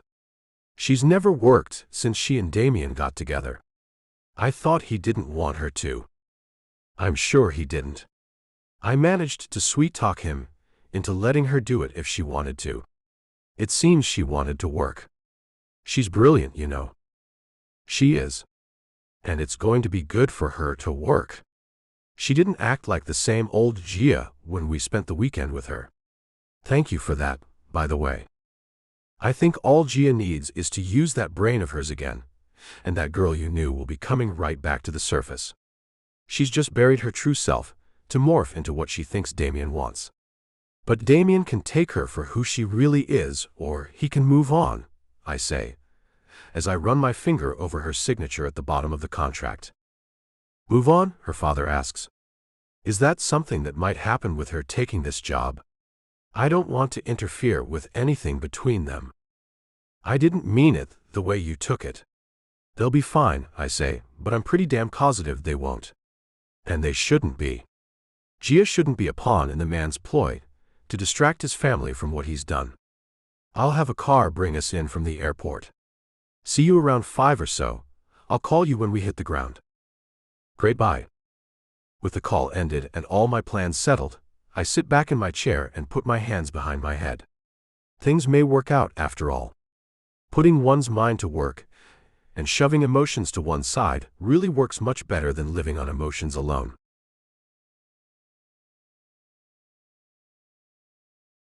Gia. Damien has left me alone most of the time in the last 2 days. His disappointment in me isn't an easy thing to take. I find myself feeling like a child who has misbehaved when he has come to see me for short amount of time. I asked him if he wanted to end it all, and he told me he didn't. He said he needed me, and I am to still play the part of loving girlfriend, even though he doesn't wish to touch me anymore. Deep inside, I feel like I did what anyone would do, being put in that position. People need to vent, every once in a while. It's been years since I've vented about my situation with him.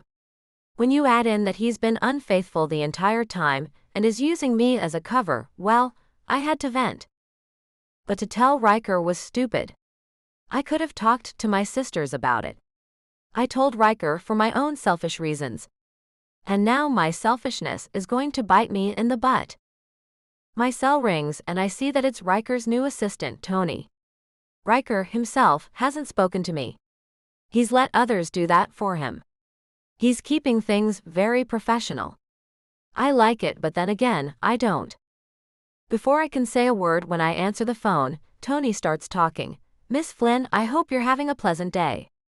I'm calling to let you know a car is being sent to get you and take you to the airport where the company jet is waiting. You need not bring a thing. Like I told you on Wednesday, Apollo Engineering is providing everything. Your uniform has been tailored to the measurements you gave me. The other women have been asked to gather their hair into a neat bun. We do expect paparazzi at both airports, as this is an open topic. You are to wait for the driver to bring up one of the uniforms so you can wear it. You will be expected to wear the uniforms you are given for this entire 2-day meeting, excluding bedtimes, of course. I understand, Tony. I'll see you soon, I say just before I get off the phone. It feels odd talking to Tony instead of Riker. I feel very much a part of the group, but not a part of Riker. I find I miss him. More than I should. The man is my boss now. I should put my feelings for him away. When my cell rings again, I look at it to find it's Riker and my heart jumps. I swipe the screen. Riker. Hi. Hello to you too, Miss Flynn. His voice is deep and smooth as it falls on my ears that missed hearing it so much. Miss Flynn? I ask as I look in the mirror to make sure my makeup still looks right. I like to keep everything very professional during company outings when the press is around. In private meetings, I'm more lax. So Miss Flynn, you will call me what? Mr. Crawford. I get it, Riker. Professional. I find a smirk moving over my lips and try hard to stop it. It's just so damn good to be talking to him. Great, he says. See you on the plane. Before I can say another word, I find he's ended the call, and a knock comes to my hotel room door. Miss Flynn, I have your clothes, a man's voice calls out from the other side. Going to the door, I open it and take the black garment bag. Thank you. You can come in and take a seat while I change. The man nods and comes inside. I retreat to the bathroom to put on the clothes.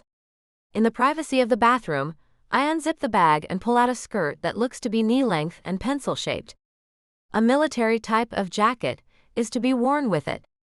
The letter A is embossed on the silver buttons of the rust-colored suit, and the Apollo emblem is on the left side, just above the pocket with my last name embroidered on it. A small black bag is in the bottom of the bag, and I pick it up and untie it to find a matching rust-colored bra and panty set. Picking up my cell, I tap in a text to Riker. I see you felt compelled to send me lingerie. He texts back right away. Not me, my assistant. Didn't he tell you the company would be providing everything? That includes your underwear, Miss Flynn. My cheeks heat with embarrassment, and I don't text back as if I am a fool. It seems he intends to treat me professionally. Like we never meant a thing to one another. The thought has me feeling sad, but as I get dressed and look in the mirror, I find a woman looking back at me that I haven't seen in years. A real professional. The uniform makes me feel like part of a team. A team with a huge mission on its hands. A mission to get to Mars.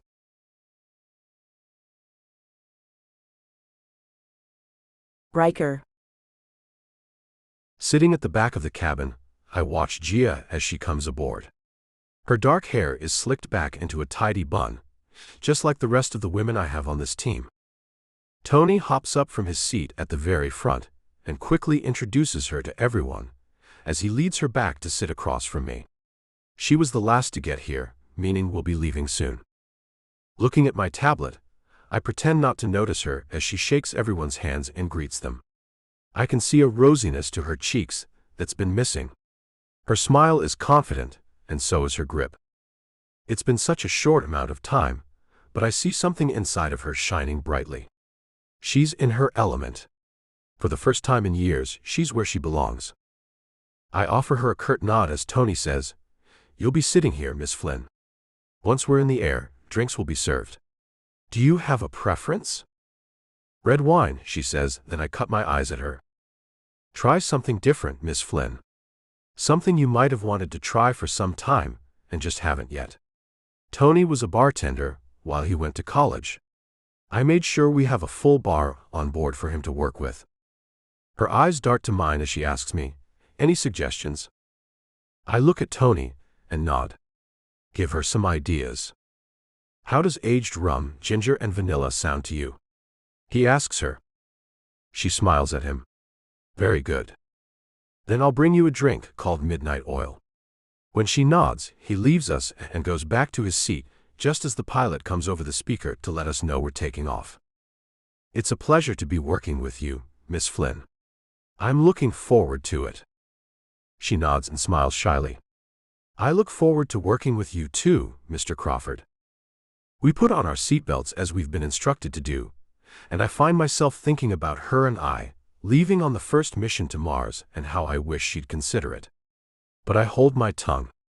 I'm determined to treat her with respect and let her see how that feels. I know she'll like it. She seemed calm as we started to taxi down the runway, so I asked her, "Are you okay with flying?" "I am. Damien and I fly a lot." "Of course," I say, forgetting about that. With her looking the way she does, professional and part of my team, I seem to be forgetting that she's with the man. And I'm kind of glad to see that happening. I want to reach out and hold her hand, but I push that urge down and close my eyes, doing what I do many times when we're taking off, pretending it's a rocket ship. Once we level off, I open my eyes and see her looking at me out of the corner of her eye. "You like to think about going to Mars more than you like to think about anything else," she says. I nod. "That's true. And anything anyone can do to help you see that dream come true makes you pretty happy," she says as she smiles at me. "Very happy, Miss Flynn. Having you with your exquisite brain on my team is a godsend." Pink fills her cheeks and she looks away. "I hope I don't disappoint you." "You won't." I reach over and pat the back of her hand. "I know you won't." A flash of anger moves through her eyes as she looks at me and whispers, "Is that because you have me over a barrel?" I'm surprised by her actions and words and shake my head as I whisper back, "I don't have you over anything. I asked you to join us in this endeavor because I need your expertise, and I thought you'd like to be a part of something, especially since your family farm will be included in this. If you thought I meant to use what I know, if you didn't accept my offer, you're mistaken. I used that threat only to get to talk to you. I won't be using it anymore." Her eyes go soft and she whispers, "I'm sorry I said that then. I had the wrong idea." "Most likely because it was planted there," I say, as I think about Damien and his influence over the poor woman. "I want you to know I believe in you. That's why I asked you to come work with us." She nods and looks down at her hands, then smooths out her skirt and bites her lower lip. I know she wants to say more, but she's stopping herself. This isn't the time or place to get into any of our personal business, and she knows that. Tony starts serving drinks, and conversations start to pop up as everyone begins to loosen up and move around a bit. The young woman sitting in front of me turns to look at Gia. Mr. Crawford told us about what you invented. I think that's fantastic. I, too, am into the food sciences. Hence, my presence on this team. He also said, it's your family's farm we're going to be using. Do you, by chance, know what the soil samples have in them? Gia lights up as she begins to tell the other scientist about what kinds of things her father has used to increase nutrients in the soil that's gone unused for 3 years. I sit back and enjoy how animated and excited she is about this, and I know I did the right thing by using that threat when I did. It may seem unethical, but I don't give a crap.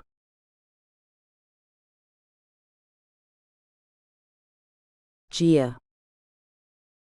Sipping on some coffee after eating Mom's homemade apple pie for dessert, I find myself feeling more than I've felt in what seems like forever. Sandra, Tabitha, and I have formed a special team, within the team, to research everything we can about corn and its use as a fuel. Dad is talking to Riker and some of the other men about the machines he uses to do what he does with the soil and the crops, while my mother and sisters take care of cleaning up after dinner. I offered to help, but was quickly told by Riker that I was here on his team, and he expected me to work with his other scientists on this visit. To the side, he told me he'd bring me back anytime I wanted to make a normal visit with my family. I love that he did that. I'm a viable asset to the mission, is what he told me.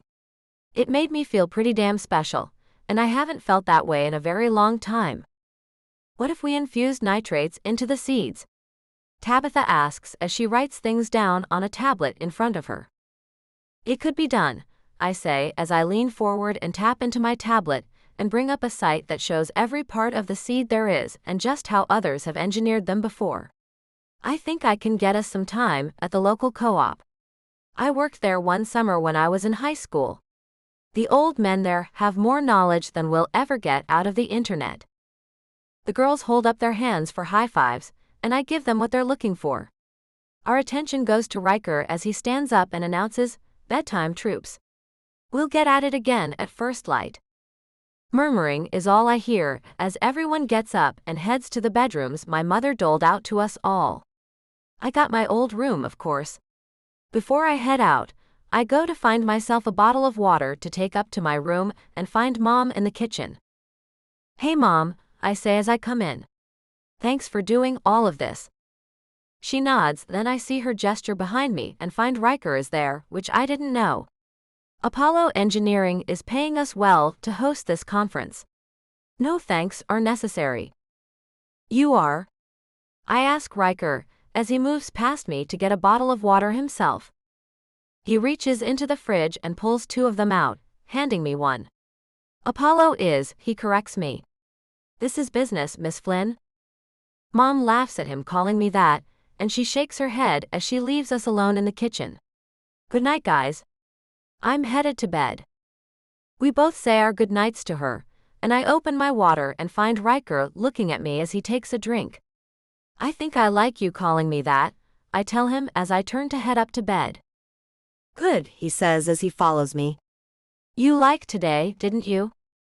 I have to admit that I did. I liked it very much. I never said I didn't like to work or use my head, Riker. "You just didn't do it," he says as he moves up the stairs 1 step behind me. "I'd like to make sure you know that you have a place at my company, Gia. If, for some reason, you decide not to go back to Russia, I could advance you your first month's salary. Our Human Resources Department can help you find an apartment.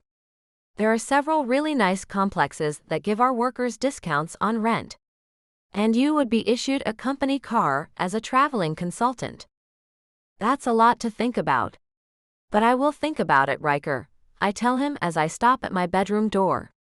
"This is me." He smiles as he looks at my old bedroom door. "Did they leave it just how it was?" I nod. "Would you care to see how teen me lived?" Would I? He chuckles as I push the door open, revealing lavender walls with pink accents. Don't touch my collection of My Little Ponies, Riker, they're priceless to me, I tell him as I laugh and we walk into my old bedroom. There's a lot of fluffy pink material on that bed, Gia. One could get lost in there, he says, then goes to sit on the bed and looks surprised when he is enveloped in the goose feather mattress. Whoa! You really could get lost in here. The winter nights can get cold, I explain about the mattress. That helps you stay warm. And in the warmer months, it does the opposite, making the bed cooler. I watch him as he tries to escape the thing and reach out to help him out of it. One rolls out of this kind of bed. Once I had him up, we stood toe to toe, and I found myself wanting to kiss him, so I backed up and walked to where the suitcase was. Are there even pajamas in here? I ask him to help me think about other things. There are. Apollo PJs. He comes up behind me as I find the top and pull it out. Rust-colored again, and little planets all over it. Sweet, I say as I hold it up to me. And it'll fit too. Just like everything else. We run a pretty tight ship. How do you like everyone? He asks me, and I find a grin in my mouth. I really like everyone. I'm going to miss them when I have to leave. I toss the top on my old dresser and find the bottoms that are black. Why black? To represent space, he says as he takes them out of my hands and places them on the dresser too. Then I freeze as he pulls me into his arms. Gia, I want nothing more than to treat you like I do everyone else, but I'm finding that impossible now that we're all alone. My heart pumps and bumps and sputters as he holds me close, then rests his forehead on mine. Maybe this was a bad idea. It was, he says, then lets me out of his arms. I shouldn't have come in here. I wouldn't do that with any of the others. Good night, Miss Flynn. I will see you bright and early. Put on your sleeping cap and in the morning, trade it out for your thinking cap. We have much work to accomplish. I wave as he leaves me. Night, Mr. Crawford. He smiles at me just before he closes the door behind him, and I find my body aching for him, while my mind forms a new kind of respect for the man. As I strip out of my Apollo uniform and put on my Apollo pajamas, I can't stop humming with happiness. It's fantastic to know Riker still wants me. Even after our horrible fight and all we said to each other, he still likes me, and the man respects me now. A thing I know he didn't before. But then again, I'm not so sure I respected myself the way I should have. Climbing into my old bed, I feel at home. My eyes close without a problem, and I find sleep is close by, and I feel better, more secure and happier than I have been. Since I made a life with Damien, that is.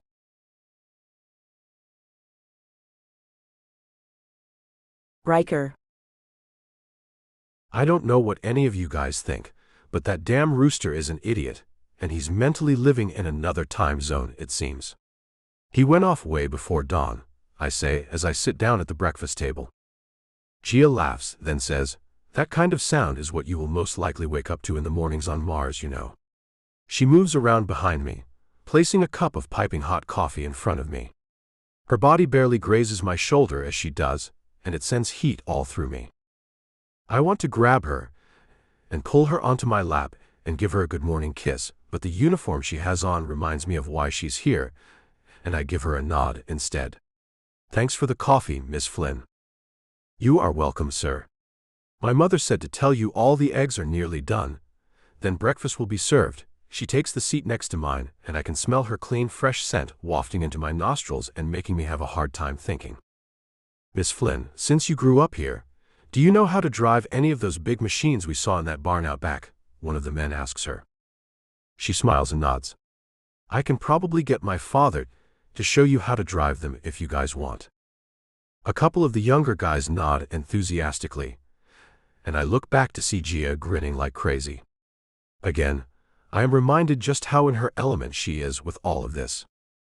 As her sisters come in, bringing platters of food with them, I watch Gia as she starts to get up to help. I touch her arm as I say, "You're with us." She nods, looks down, and smooths out the skirt of her uniform. I keep forgetting. "You'll get used to it," I tell her, and then I realize my hand is still on her thigh and I move it. I also have to get used to treating her with the same respect I treat everyone else who works for me in a professional sense. Nancy gave me a pat on the back after she placed the platter she had carried on the table. "Morning, Riker. How'd you sleep?" "Like a baby, Nancy," I say, and find Gia gasping. I turn to look at her. "What's that for?" "It's just that you knew that one was Nancy. Not many people can tell my twin sisters apart," she says as she looks a little stunned. "I'm not most people," I remind her. She nods, and Nancy says, "Damien has never been able to tell us apart." With a nod, I get her reaction now, and am not surprised to hear that at all. Leaning over, I whisper, "Has he called you?" Shaking her head, she whispers, "I told him not to while I'd be working. He distracts me." "That he does," I agree. "Smart of you, Miss Flynn." "I thought so," she says, then she ventures further as she looks around the long table at the other members of the team. "How do you all put your relationships out of your mind to do your work?" "I don't have one," one of the younger guys says as he laughs. "That's my secret." "I don't put mine out of my mind," Tabitha says as she looks at Tony, who is sitting across the table from her. She gives him a wink. "But while we're working, I treat him like the co-worker he is." Tony smiles at her and winks back. Vice versa. "I had no idea about you two," Gia says, and I find her eyes going to me. Then she looks away. I caught that look. The one that says, maybe that could be us someday. And I think it could be, if she ditched the man who's keeping her for his own selfish reasons. There are quite a few couples in our industry who are in working relationships with their better halves. They all maintain professionalism while at work, Sandra tells Gia. "I see that now," Gia says. Nancy chimes in, "Gia's boyfriend doesn't think that way. He's kept her cooped up." Gia blushes and looks angrily at the table in front of her. I'm sure she's furious at her sister for revealing too much about her personal situation. But Sandra saves her by saying, "Well, she's out of the co-op now. Miss Flynn is going nowhere near that co-op anymore. We won't let her." Gia's blush disappears as she realizes her co-workers like her and like working with her. A smile moves over her face as she says, "You guys are great.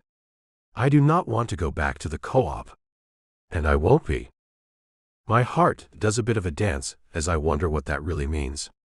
Is she done with him? Everyone begins to make their plates, passing around the platters, but all I can think about is what Gia is talking about. If she's dumping him, I'm going to throw a party.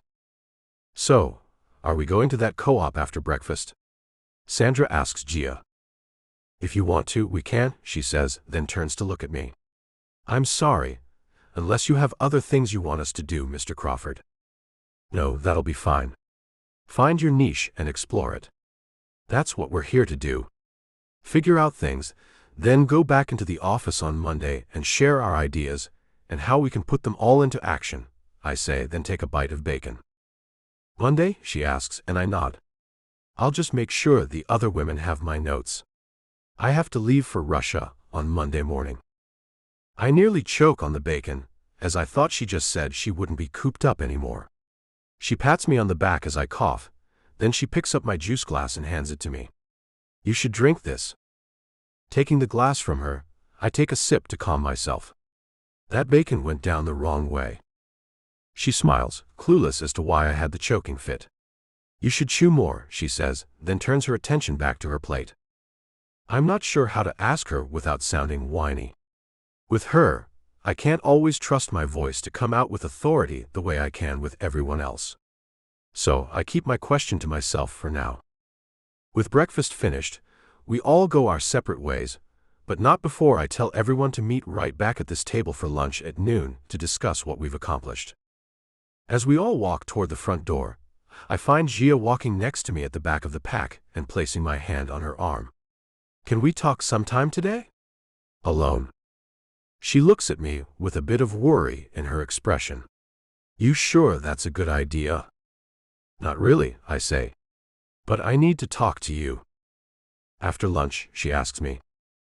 I nod, and we get out the door, parting ways as she and two of the women go with her on their fact-finding mission. I follow her father with the rest of the team to check out the soil. Her head is held high, her confident demeanor is radiant, and she is still going to leave this all behind her and go back to Russia with the man who took this all away from her in the first place. The thought goes flitting through my head that I could easily stop that.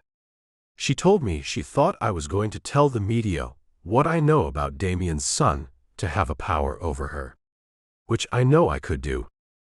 But should I do that to get her to make the right decisions? Or would that make me just as bad as Damien is? Riker, her father calls out to me. Come here, son. You're the only man I trust with something this precious of mine.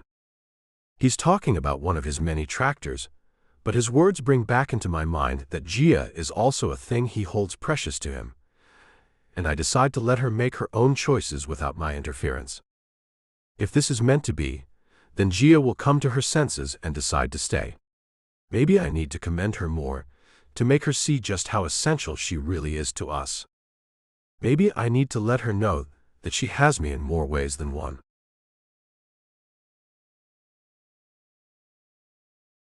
Gia.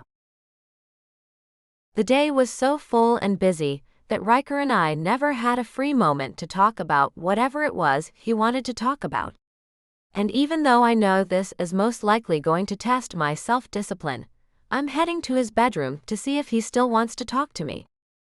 With a quick tap on his door, I whisper, "Riker?" The door opens and he's standing there in just his PJ bottoms, looking good as hell, and I turn around to leave. If I stay, I'll throw myself into his arms. His hand on my shoulder stops me. "What did you want?" My train of thought went right out the window as my libido took over. "Never mind." Gently, he pulls me into his room and closes the door. "Gia, what is it?"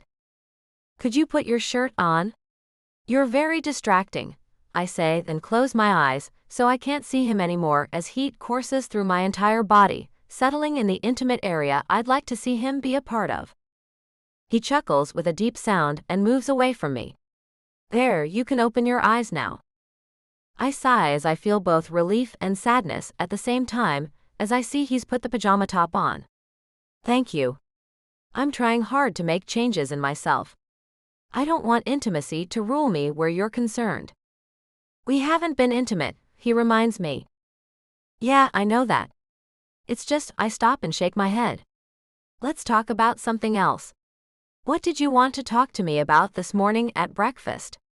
"We never had time to talk." He takes my hand and pulls me along with him, then sits on the bed and I have to sit next to him. "I'm feeling concerned about you.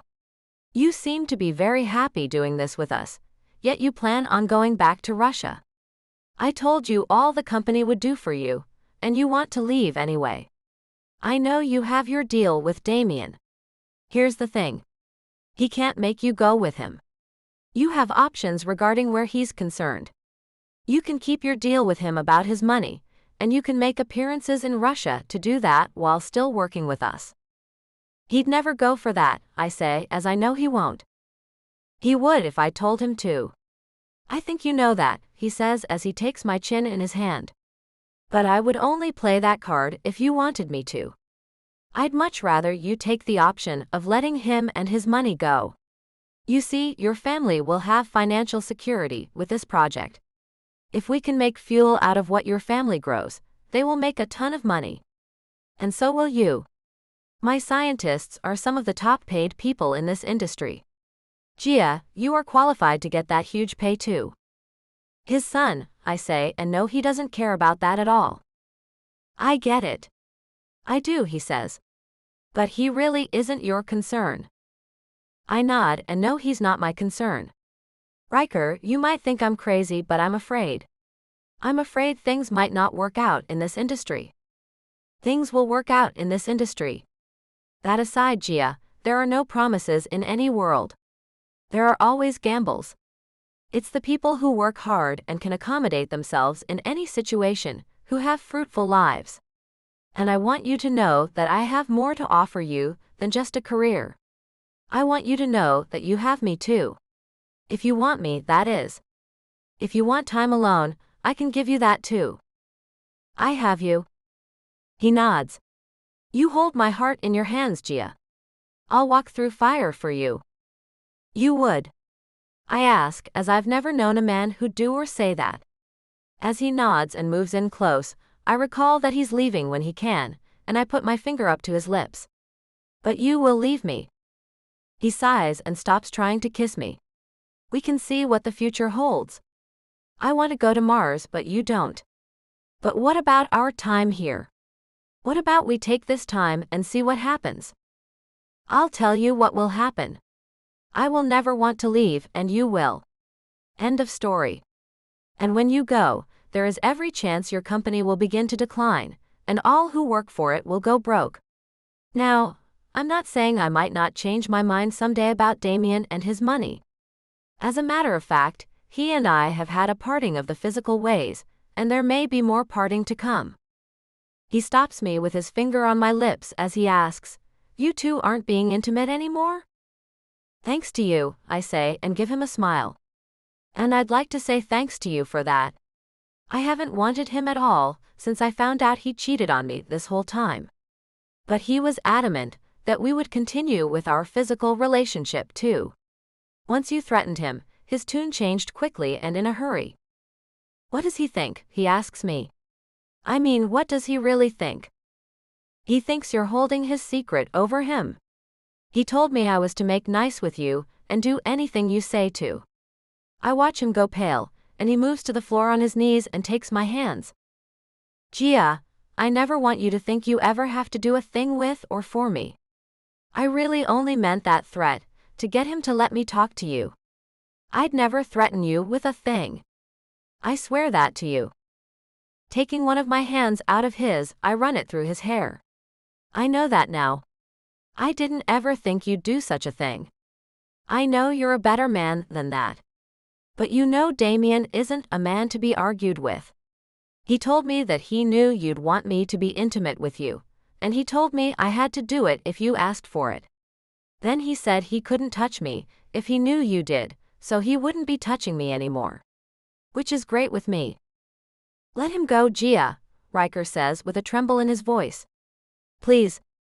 I don't care if you want me or not. Just let that man go. I can't imagine anyone telling a person they care for to get in bed with anyone, to save their own butt. And I am seriously considering it. But I must go back to Russia this time around. I have to see how things are. I have to do this for me. For my sanity. Are you at the very least telling me you won't be sleeping with him? He asks me as he stays on his knees. If you don't mind it, I say. I'm thinking I'm going to tell him that we were intimate, just so he'll stay with that idea of not touching me. He laughs and says, That's cool with me. Just so you know though. You and I aren't going to be doing a thing unless you and he are over. You know something, Riker. I thought you were just being controlling at first. But I can see now that you're deep. You're so deep that you're not looking to do a thing except help me be me again. And for that, I have tremendous respect for you. So much respect that I'd never want to be with you without ending things with Damien first. His eyes close and he lets out a breath. He takes my hands and holds them to his heart. You have no idea how good that is to hear, Gia. When his eyes open, I can see how glassy they are and it makes my insides melt. You do love me, don't you? I ask him as I can nearly see the love that glows around him. I do, he says with a nod. And I've never known this kind of love before. Gia, everything I've done lately is for you. There's not a thing I've done without you at the forefront of my mind. That's how I know that something will work out for us in the long run. I have not one fear about that. My only real fear is that you will try your best to bend and shape me into doing and being what it is you want, I tell him, finally being honest with myself. He looks down as if contemplating what I've said. When he looks back up at me, he says, You may well be right. Biting my lip, I know I'm right. So you see, there's not a hell of a lot different between the two of you. No, you're wrong, he says as his grip on my hands grows tighter. You see, I will never force you, and I will always watch over you. If I think you're caving to me, I will stop what I'm doing. I want you to do whatever it is you want in this life. But I want us to spend at least a piece of this lifetime we have together. That's almost like a proposal, Riker. A truly sweet and honest proposal, and I desperately wish I had my life together already. But I don't. He nods and lets my hands go, then gets up and stands in front of me. So I will be waiting for you until you come to me, or tell me not to wait anymore. In the meantime, I will keep you to your contract with Apollo Engineering. I get you for a week out of each month. So you go on back to Russia if you want to, but I will see that gorgeous face at least once a month. With a smile, I get up and make my way to the door. If I was completely out of this thing with Damien right now, I'd be all over you, Riker. Your caring ways have me flowing hot. Then you better hurry out of here and lock your door, because it's taking everything I have to hold myself back from throwing you over my shoulder and taking you to the bed and showing you just what you mean to me. I giggle, but when I turn back around to look at him, I can see that lustful look in his eyes and the laughter stops. Oh, you're for real? I'm for real. Run, baby, he growls and starts moving toward me. Part of me wants to run right into his arms, but the part of me with what's left of any morals that are trying to come back to the surface turns, and I go out the door, run to my bedroom and lock the door behind me. Falling back on the closed and locked door, I laugh, then hear a thud on the door behind me and the doorknob wiggles. Damn. I hear him say. Resting my head on the door, I want to open it more than I've wanted anything. Good night, I whisper. Then I know he's still there as he whispers back, good night, Gia. Can I hear you tell me the words? I love you, Riker. Yes, he hisses. And I love you, Gia. With my whole heart and soul, I love you. Make the right decisions, baby. Make the right ones with me in mind, please. Then his steps can be heard, and I walk away and to my bed. Sleep might come or it might evade me, but one thing is certain. I have to make some drastic changes to my life. For my sanity and Riker's, my mind has to be made up, and that has to happen sooner rather than later.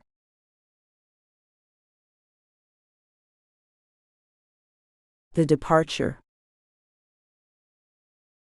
Gia. Stepping off one jet to get right back onto another, I look over my shoulder to find Riker wearing a frown on his handsome face. Looking forward, I see Damien has stepped out onto the stairs to look for me. Sandra and Tabitha come up on either side of me. Sandra whispers, "You hurry back to us, Gia. We really need you." Tabitha pats me on the back. "You're the major brain in our trio, Gia. Please do hurry back to us." "Gia," Damien shouts as he waves at me. "Come, we need to be on our way." "I'll try," I tell them as I quicken my steps to get to Damien. "Gia," comes a shout from Riker as he hurries to get to me. I jerk my head in Damien's direction to see what he thinks about this, and find him frowning. "I need to tell you one more thing before you leave us." I stop and wait for Riker to get to me, and find him taking my hands in his and looking at me with more than a bit of fear in his dark eyes. "Riker, you know this is going to get me into trouble with Damien." "Good," he says, then grins. "Gia, I want you to be confident. I'm not going to ever use the information I know about Damien's son. Don't let that affect your decisions. No matter what Damien thinks, I'm not that kind of person." "That's great to hear, Riker. For the record, I knew you weren't. Gia, promise me you'll come back soon." He looks into my eyes, and I see the worry in them. "I'm going to see about things. I'm not making you any promises. The only one I will make you is that I will be returning next month, as the contract states I will." He nods, but my words have done nothing to comfort him. "Don't let him treat you like crap." "I won't." "You say that, but you've always allowed it," he says, then pulls me very close to him. So close, I'm afraid he's going to kiss me. "Riker," I say, but it does no good. His hands let mine go as they move up my arms. I should step back, but I stay right where I am. My body tingles with his touch, and when he takes my face between his hands, I melt into him. Our lips touch and a fire rips through me. I'm kissing Riker Crawford, in front of his employees and Damien. The way his thumbs rub my jaw has my lips parting for him, and he comes right on in like an old friend. Our kiss is long and speaks to me just as clearly as any of his words could possibly do to make me see what he feels for me. I can hardly breathe when he ends the kiss with light pecks. I love you, Gia. I don't care who knows that. Come back. Whether you come back to me or not, just come back. I can't talk as I look into those sad, dark eyes of his. I nod and turn away from him. Tears blur my vision as I walk to Damien's jet. I wipe them away as I walk up the stairs and find him still waiting at the top of them. That was going too far, Gia, Damien hisses at me. His hand closes around my upper arm, and then he jerks me inside the plane. I see Svetlana and Friedrich sitting in the back as Damien manhandles me to a seat in the front. He, not so gently, pushes me down to sit and I look up at him. You need to stop with the physical crap, Damien. Leaning over, he whispers in my ear, you and I will be going into the bedroom as soon as this plane is in the sky and you will learn who you belong to, Gia. My stomach knots, then it quickly goes away. No, we won't. I don't belong to anyone. Not anyone, Damien. I'm going back with you for my own reasons. None of them have to do with you. Do you really expect me to give you what I leave here if you don't do what I ask of you? He asks me as he takes the seat across the tiny aisle from me and belts himself in as the plane is readying for takeoff. I'm not going to talk to you about that right now. I close my eyes and lie my head back to rest as the captain speaks in Russian over the speaker system. You seem confident, he says, then makes a huffing noise. Let's see how long that lasts. I will be reminding you of what I have to give you. Yes, the palatial estate in Russia. The mountains of money. The jewels, the cars, the purses and shoes. The designer clothing, the fancy creams and lotions. All those things you now have are really mine, Gia. You came to me with the clothes on your back, which are long gone now. I promise you, you will not leave with any more than you came with. I open my eyes and level them on his. I bet I will. His right eye twitches a bit. He has turned you completely against me, hasn't he? You have done that on your own. I lie back and close my eyes again in an attempt to keep my relaxed composure. My stomach is doing a dizzying dance of nodding up and then relaxing as my body goes between full-on panic and trying to keep control of my emotions. I will not go back to the weak woman I have been these last 3 years. But it's an internal battle that's going on inside of me. We will talk, you and I, he says as the plane starts to take off. Yes, we will, I agree. I will talk. Your head is held high now, he says under his breath. But how it will soon fall. My heart clenches as I fear what he's going to do, but then it eases as I tell myself he can't do anything to hurt me. He only has the power I give him, and I am no longer going to give him any. I can hear poor Friedrich crying as we make our ascension into the sky. His cries stir my soul, and I feel terrible about him and what he came into. But he carries the genetics that make up Damien too. I'm sure as he grows up, he will have that same strength the whole family of Markov possess. And I remind myself that he is not my burden to bear. My family is not my burden to bear. I have but one, and that is myself, for now anyway. One day, there may come more people into my life that I hold dear enough to make sacrifices for. These people are not them. Spending time with the team has taught me loads about life. I was hell-bent on taking what Damien offered me, and making sure my life as well as my family's was stable, secure, and one of great wealth. I spent the weekend with people who are striving to make it possible to leave this planet, with all of its material things, to go to a place with nothing. Sandra was talking about doing a camp out once, and thinking it was hard, and she'd never want to do more than a couple of days of living like that. But she wants to go Mars, where living will be 100 times harder than camping anywhere on this planet is. I suppose that's where I'm at right now. I thought I couldn't do without the money Damien would be leaving me. I thought my family could never make it without that security. But I'm about to leave that security blowing in the wind as I take off to another place. A place of uncertainty and hard work. There's never been a time that I felt so close to the brink of disaster, and I love it in this place. There will be no wobbling back and forth where Damien and his money are concerned. I'm set on the path I have planned out for myself. Two men will not be happy about what I've chosen to do, but I will have to learn how to deal with men who are unhappy with my decisions.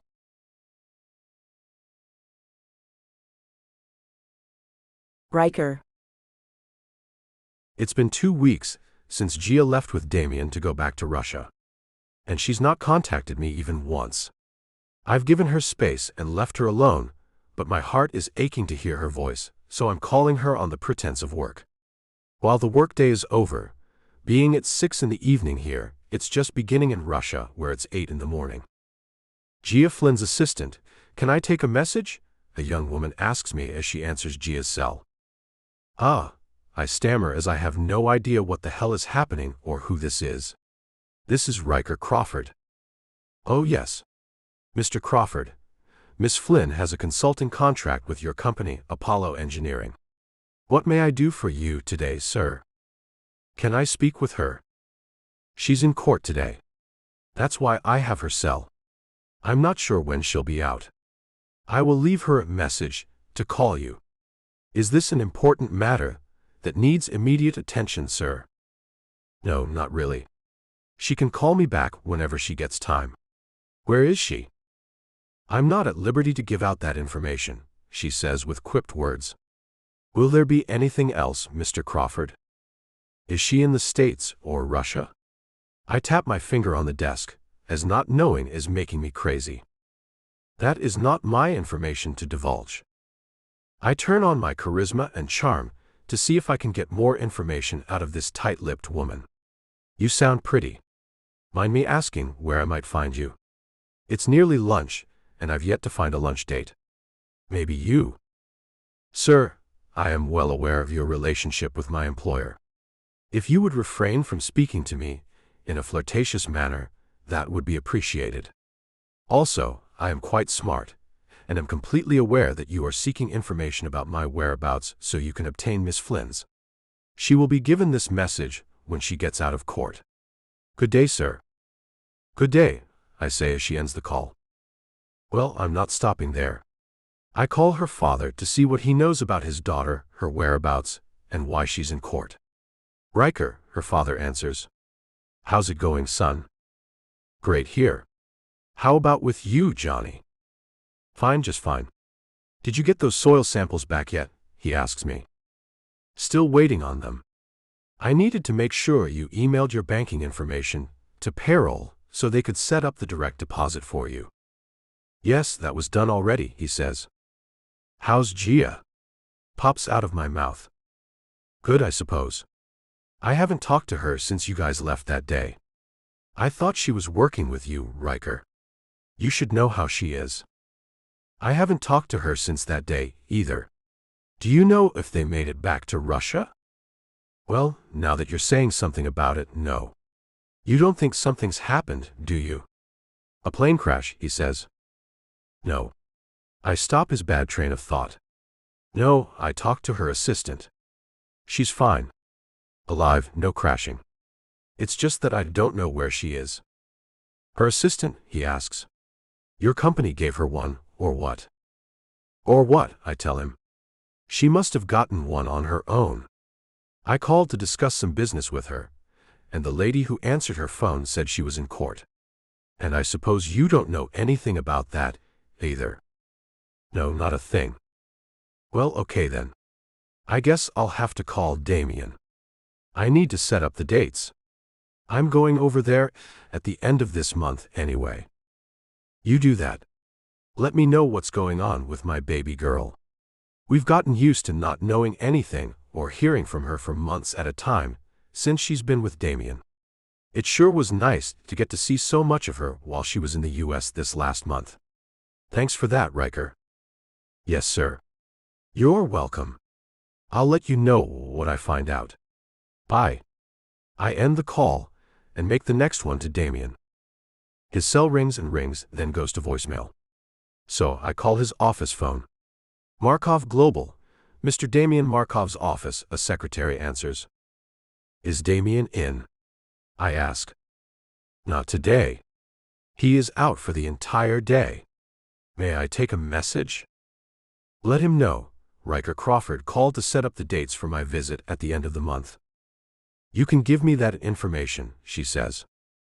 Crap. I would, but I needed to see what's good for him, I say, stalling to get to talk directly to him. All days are good for him, she says. So give me your dates. Taking the calendar in the top desk drawer, I pick the last 3 of the month. She sets me up, but I still don't know a thing about Gia. Hanging up the phone, I have nothing else I can do. This is sure to drive me nuts.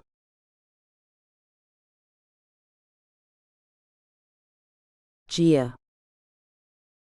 My heels click along the marble floor as I make my way out of the court hearing. The sound of men's shoes coming up behind me makes me want to run, but I maintain my steady gait. Gia, wait, Damien says as he catches up to me. You won the case against my company, and rightfully so, but what does this mean for us? I stop and look at him with a stern expression. Then I wait for my lawyer and the one for his company to pass us by before I say a word. Tell me who us is. He points to me and then himself. You and I. Oh, I have to ask because you have 2 of us. Tell me what I mean to you, Damien. You mean security to me the same way I mean that to you and your family. I don't mean the world to you, do I? I ask as he looks at me with confusion, riddling his handsome face. I don't know what you mean. I need you and you need me. Not anymore, I don't. Not since I'll be getting what's fair for my invention that I sold much too cheaply to your company. I'm about to be a very wealthy woman, and I've done that entirely on my own. No help from a soul. So please tell me what it is you and I have. I need you, he says, then looks down. It's me who needs you to portray my girlfriend. You know that. So I am asking you, will you still be doing that for me? He stops and looks around to make sure no one is around him. My son needs you too, Gia. Don't forget about him. He needs this more than I do. That's supposed to pull at my heartstrings, isn't it? I ask him as I smile. It's not accomplishing what you intended it to. Sorry, Damien. That deal is off. No hard feelings, I hope. I'm sure you can find another woman to fill my role in what's left of your life here on Earth. Mars will mean different things for you. And I wish you and yours the best. My assistant will be helping me pack my things later this evening. I will be staying until I've made arrangements back in the States. My assistant is also going to be staying too. I've made arrangements with your mother about that already. And you think I'm going to allow that? He asks me as he pulls himself to stand up straight and tall. I know you will, Damien. I offer him another smile and walk away from him. See you at dinner. He hurries to catch up to me. And you told my mother what? That you and I are parting on amicable terms. I stop and face him. She told me she was glad to hear that. Want to know why? He looks at me with his mouth hanging slightly open. Why? Because I looked sad all the time. She told me I looked happy for the first time in 3 years. What do you think about that? Are you blaming me? He asks as he looks a bit shocked. I could, I say, then smile at him. But I'm not. I'm the one who lost her voice, her spirit, her pride. You didn't take it, I misplaced it. But I've found it, and I'm not about to let it get away from me again. I take off again and find him right next to me. Gia, I don't want us to end. I really don't. I'm sure you don't. In my opinion, there is no us. There never has been. You see, you both have to be invested to call yourselves something that is contained. Us means you think of yourselves as a whole being. You and I both know we're not nearly that close. You and Riker are, though, he asks. That's what you're saying. I stop and see his eyes are narrow, and he looks like he's caught me cheating. No, we are not an us either. I don't know if we ever will be. I love that man though. I do. If it weren't for him and his incessant pushing, I'd have left the real Gia Flynn right where she was shoved when I made plans with you and shoved her into a closet and locked her away. I almost forgot where I'd put her. You will be with him, though. Won't you? He asks me, and I can't stand to leave him wondering. But I have to. I'm not sure what I'm going to do. And I'm not sure you need to know anything else about me. Your world is elsewhere, leave me out of your head. It shouldn't be very hard. You did it most of the time anyway. We both got into the company car, and I took the place across from him. He looks me over and says, "Confidence is good on you, Gia. What do you say you let me come into your bedroom until you leave me?" I lean forward, making sure my cleavage is revealed. No. Then I sit back and smile to myself about how good it feels to say what I mean and mean what I say.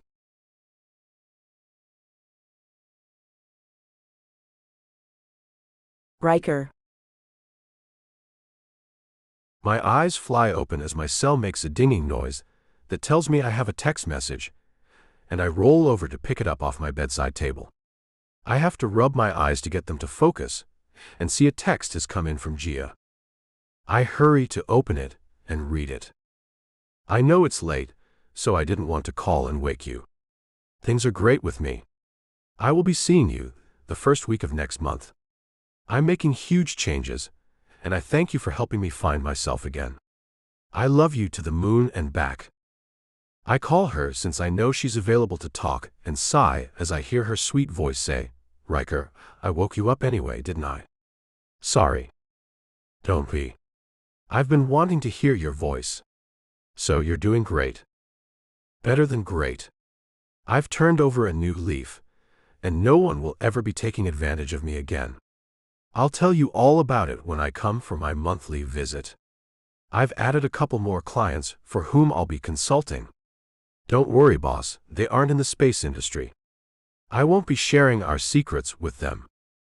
You've certainly been busy in the last 2 weeks, Gia, I say as I am more than surprised. I really have. But not to worry. You're my #1 client. Am I your #1 guy? I ask as I can hear the strength in her voice, and I know that might mean she needs time away from men. If you want to be, she says. I'm not going to lie to you and tell you that I'll be right there under your wing.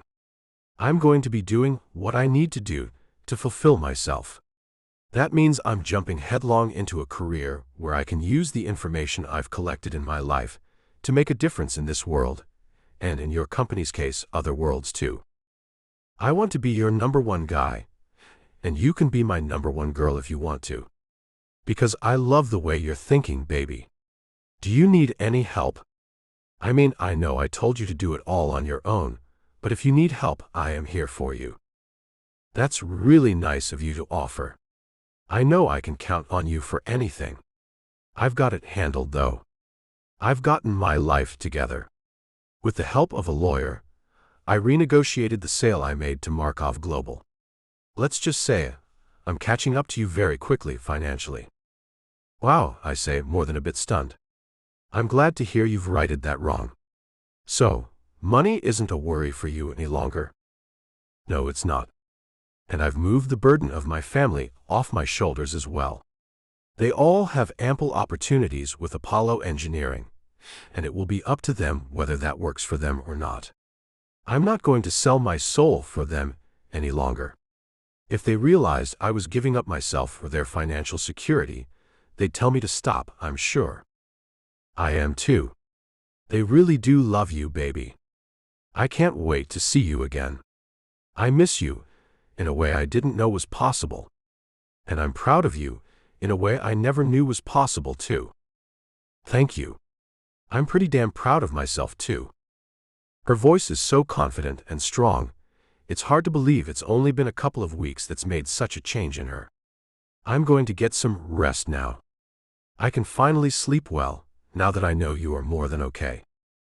Riker, I guess I could use your help, she says. Anything. Could you find me a place to rent in Orlando? I'll want a home there since I'll spend at least 2 weeks each month there. I've already found a flat in London for the other 2 weeks. I'll need to be there every month. Why rent when you can stay with me? I ask her, and kind of hate the laugh she gives me in return. Is that a no? I'm not ready to move in with you. So, if you could send me some ideas about what's available there, that would be great. Price range? I ask her. I want something upscale and cutting edge. Price isn't an issue, she tells me, and I'm again surprised. Did you really gain that much wealth, Gia? I did, Riker. So make sure you find something very nice. I'll be having clients over at times. I want something that says I'm cutting edge and successful. Can do, Gia. Anything else you might need? I could hear you tell me that you still love me. I love you, Gia. I love you too, Riker. See you in a couple of weeks. Bye. Bye, baby. I end the call and feel a million times better than I have since she left. She sounds like an entirely different woman. I wonder if this means she might join me on Mars.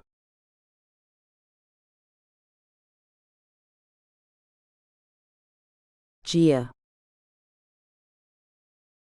The funny thing is, I was more than a little worried about facing Riker again after making my miraculous transformation. I came in from Russia and took a cab right over to Apollo Engineering with my assistant, Viola. She's 30, a perfectionist and professional at all times. She's also a lesbian who lives with her life partner in Vermont, when she's not traveling with me, that is. After this initial meeting with the team I'm working with at Apollo, you can go back to Vermont for the remainder of this month. You can do everything I'll need you to via the internet and phone, I tell her as the cab stops at the front entrance to the massive building that is Apollo Engineering headquarters.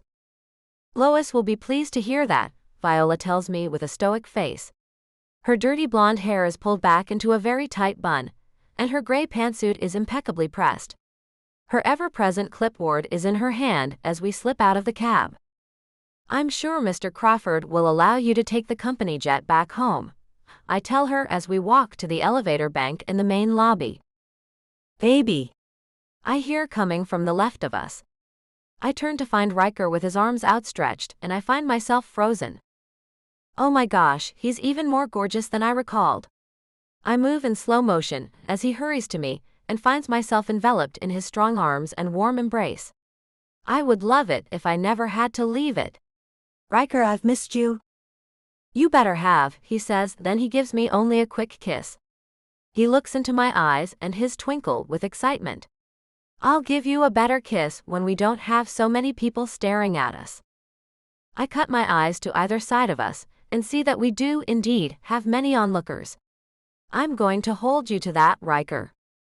He smiles and lets go of only one side of me, keeping me locked tight to him with his right arm as we walk back to Viola, who is busily ignoring us and tapping something into her cell. And you must be Viola, he says as he lets me go to shake her hand. I am, Mr. Crawford. It's a pleasure to finally meet you. And you as well. You are certainly extremely capable. I think Miss Flynn has made a wonderful choice in making you her right hand, he says as he gestures to the elevator that's just arrived. Please step inside, and I will take you where the others are waiting. He chats away with her, telling her all about the things he thinks I'll do for his company and the venture to Mars. I can't speak as I breathe him in and relish the citrusy, musky scent that's coming off him. If we were alone in the elevator, I'd have myself wrapped around him right now. My blood is boiling, and I have no idea how long I can wait to really let myself go with a man. When we get off the elevator, he takes us to another area that I've never been to, and we go into a lab to find my partners Sandra and Tabitha in lab coats, and both are glad to see me. Gia, finally. Sandra calls out as we come inside. How we've needed more than your phone calls.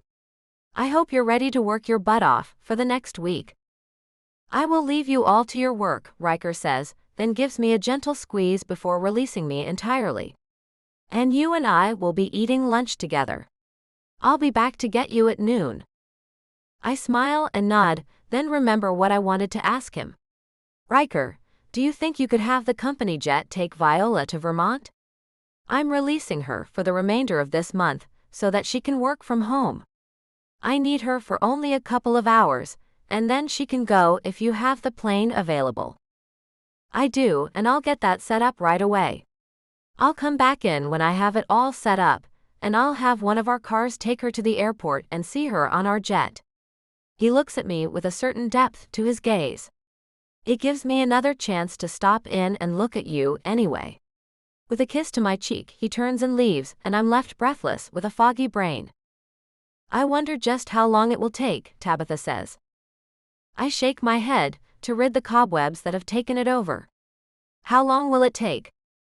For you two to make it official, she says, then all of them giggle, and I look at them with what is sure to be a dumbfounded expression. I'm going to take at least a year to be myself, I let them all know, and find them laughing openly. I am. Now let's get to work. My time is money, you know. We get down to business, the laughing done away with, and the importance of the project taking our complete attention. Until he comes back in to get Viola. Hey, he says with a deep, brusque voice that comes from near my ear. You all were in such deep conversation, none of you seem to have noticed that I came in. His hand barely touches the small of my back, and I find my body and mind are going loose. Huh? I ask as I turn to look at him. His hand trails over me as I move, and he leaves it resting on my hip. His smile is cocky, and he looks like a man who knows he has me right where he wants me. I'm here to take Viola down to the car that's waiting to take her to the jet. And then, in an hour, I'm coming back for you, Miss Flynn. So get to a stopping point by then. K, I say and sigh. I didn't mean to sigh, it just came out. Giggles start up again, but at least they're quiet ones that Riker doesn't seem to notice. K, he turns away from me and gestures for my assistant to go with him. This way, Viola. Call or send me an email, I tell her. I want to know when you've made it home safe and sound. Will do, ma'am, she says and gives me a little salute. Viola, what have I told you about that? I ask her. Sorry, ma'am, she says and puts her hand down. Left over from my military days. I'll stop doing it someday. I hope so, I say and turn back to my work. Bye now. Goodbye, she says and leaves the room with Riker just behind her. He turns back and I can feel his eyes on me. I turn back to see he is looking at me. 1 hour, Miss Flynn. Not 1 minute longer. I give him a nod. I won't keep you waiting. The women erupt into giggles again, and I find my cheeks heating with embarrassment. Oh, you have it bad, Sandra whispers so Riker doesn't hear her. I look up at her and ask, does it show that badly? They both nod, and I know I'm going to have to fight myself where Riker Crawford is concerned.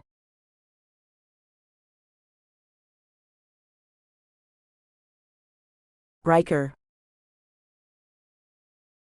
Pushing open the lab room door, I announce, lunch.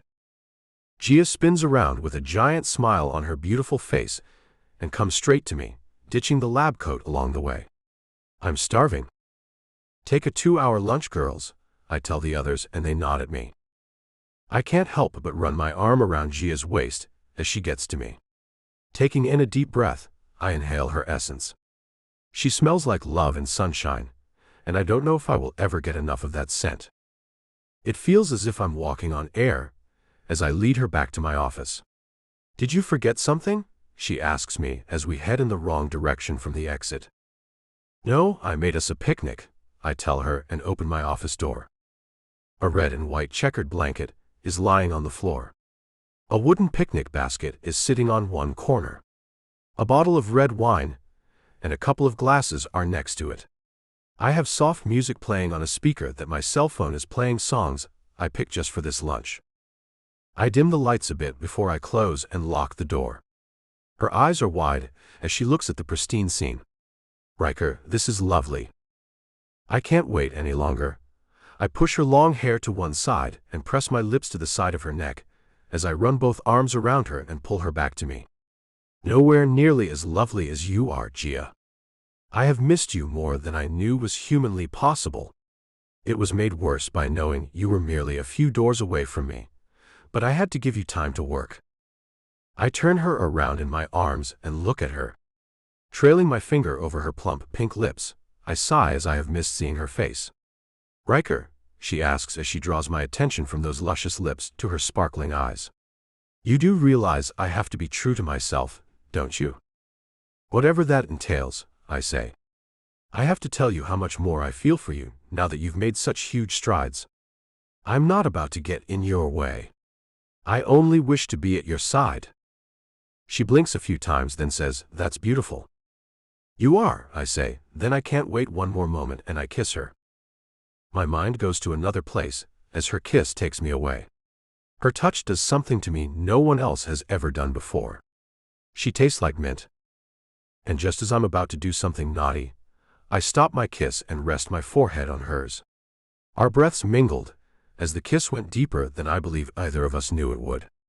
It's been some time since I've felt this way, she says quietly. You won't make it easy for me to live life as a single woman, will you? I don't consider you a single woman, even now, I say, and pull her along with me to the little picnic. I'm not trying to be a Neanderthal, but I'd kill any man who even thinks about hitting on you. Just so you know. Oh, thank you for letting me know that, she says with a giggle. And may I ask if you have been out with anyone since I've been gone? I have not. I helped her to take a seat on the floor and joined her on the blanket. You see, you have stolen my heart. Taken my attention completely. I see no reason to even look twice at anyone else. My heart is set on you, my one and only. And my being in Orlando, only 2 weeks out of each month, isn't a thing that detours your feelings, she asks me. Why would it? I ask her, as it makes no difference. I won't be at your side all the time, she says. I opened the basket that I had a local restaurant deliver, found the cream cheese and salmon appetizers I ordered, and placed the small tray on the blanket. Taking one, I put it to her lips. Gia, I don't need you right at my side all the time. I do want you and me to have a serious relationship, though. I want us to be exclusive. But I also want you to use that brilliant mind you have. And I know you have to go to other places to do that. Her eyes go dark as she looks into mine and takes the bite of food I've offered her. She gazes at me as she chews and then swallows. I know you're going to leave me to go to Mars. I open my mouth to argue, but she places her finger on my lips. Riker, it's okay. Her lips quirk into a crooked smile. I want to be with you. I want to have you in my life while I can. And the fact you want me to use my mind just makes things even better. You are surprising, Gia. I don't know exactly what clicked in you, but I'm damn glad it did. You radiate confidence, and I can't explain to you exactly how sensual I find you now. I also can't stop myself from being forward with you. I want you. I want to be intimate with you.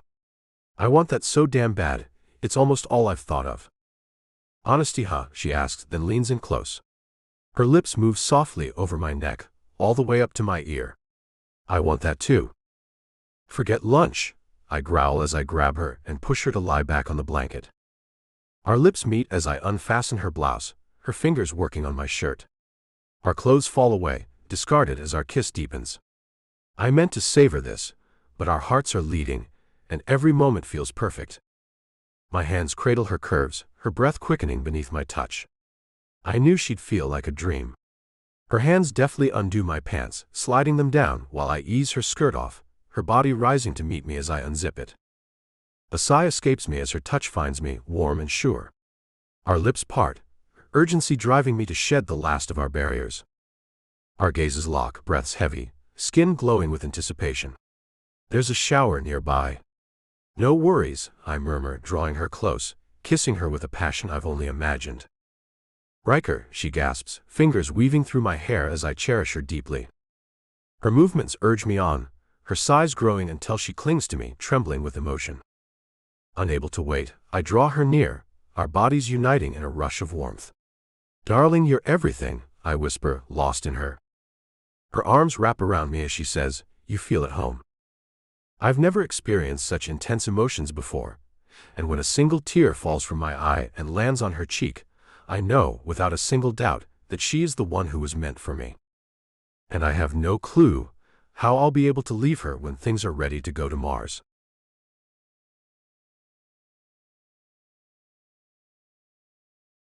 Gia. The wait was worth it. I've never felt as much as I feel with Riker. Our bodies seem to be going on their own. I move without thinking about it. Arching when he tries to leave me, he holds me down to make smooth and deft strokes that send me to new heights of pleasure. Our eyes hold the other's as we are intimate. It's as if we're speaking to one another, using no words. I don't doubt that he cares for me. I also don't doubt that I care more for him than I even realized. I'd kill for this man. When the first quivers of pure bliss run through my body, I shudder as I don't want this to end. But I can't hold back the torrent of desire, lust, and love. That's a tangle of emotion that's just as tangled as our bodies are. My release has him gasping for air as he tries hard to hold back, to make it last. He, too, loses his battle, and we end up in a spent heap. Our breathing echoes off his office walls. Our combined sweat fills my nostrils, making me feel animal-like. "I love you," he whispers in my ear as he kisses down my neck. "I love you more than I knew I was capable of loving." My hands move over his back as I hold him tight. Me too. I can't even explain this. I think love is too subtle a word. I adore you. He pulls back to look at me as he brushes the hair off my face. And I you. His lips barely touch mine with the tiniest of pecks. "I'm so damn glad I found you. My missing half." I feel exactly the same way. How could I have thought I could wait years to feel this? I was a fool. I have no idea where my head was for the last 3 years. I just know I want this man for as long as I'm allowed to have him. However long or short that is. But I pray it's a long time. "Gia, I need you to make me one promise," he says as he looks intensely into my eyes. "Riker, please don't ask too much out of me. I'm really stretching myself as it is." His smile is sweet as he says, "I know that. I only want you to promise me that you'll never lose yourself again." With a laugh, I say, "Not to worry. I will be holding on strong to the woman I've found again. And I think I love you even more for wanting me to stay strong and independent. But always know, you can have your weak moments with me, and I'll never take advantage of you when they happen. We all have them, you know. It's just making sure we're not around the wrong people when it happens, that's the key." Moving my hand over his cheek, I find myself lost in his eyes. "Thank you, Riker. I don't think I can ever thank you enough." His lips touch mine and our bodies ignite again. I hope this is a sign of things to come. Things like lying in bed all day on the weekends, just enjoying being with one another. Not doing a damn thing but this. I can see a happy future with this man. And I am happy, even though I know that one day it will end when he leaves me to go to Mars. But for now he's mine and he's here with me. I can't ask for any more than that.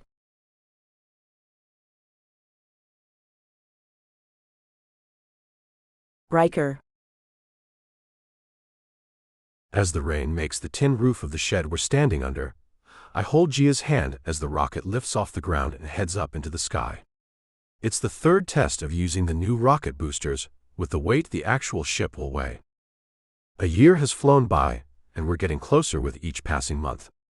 Gia and I, along with about 100 others on my staff, turn to watch the large board with the statistics on it that's telling us the speed and altitude of the weighted-down rockets. The first 2 attempts had the rockets giving out before leaving the Earth's gravitational pull. With some major tweaking, we are hoping we've finally got it right. Gia's hand grips mine as the numbers climb to near where the first test ended when the rocket started to fall back to land in the Atlantic Ocean. She breathes a sigh of relief as it passes that mark and keeps going at full speed. "No loss of speed yet," she says.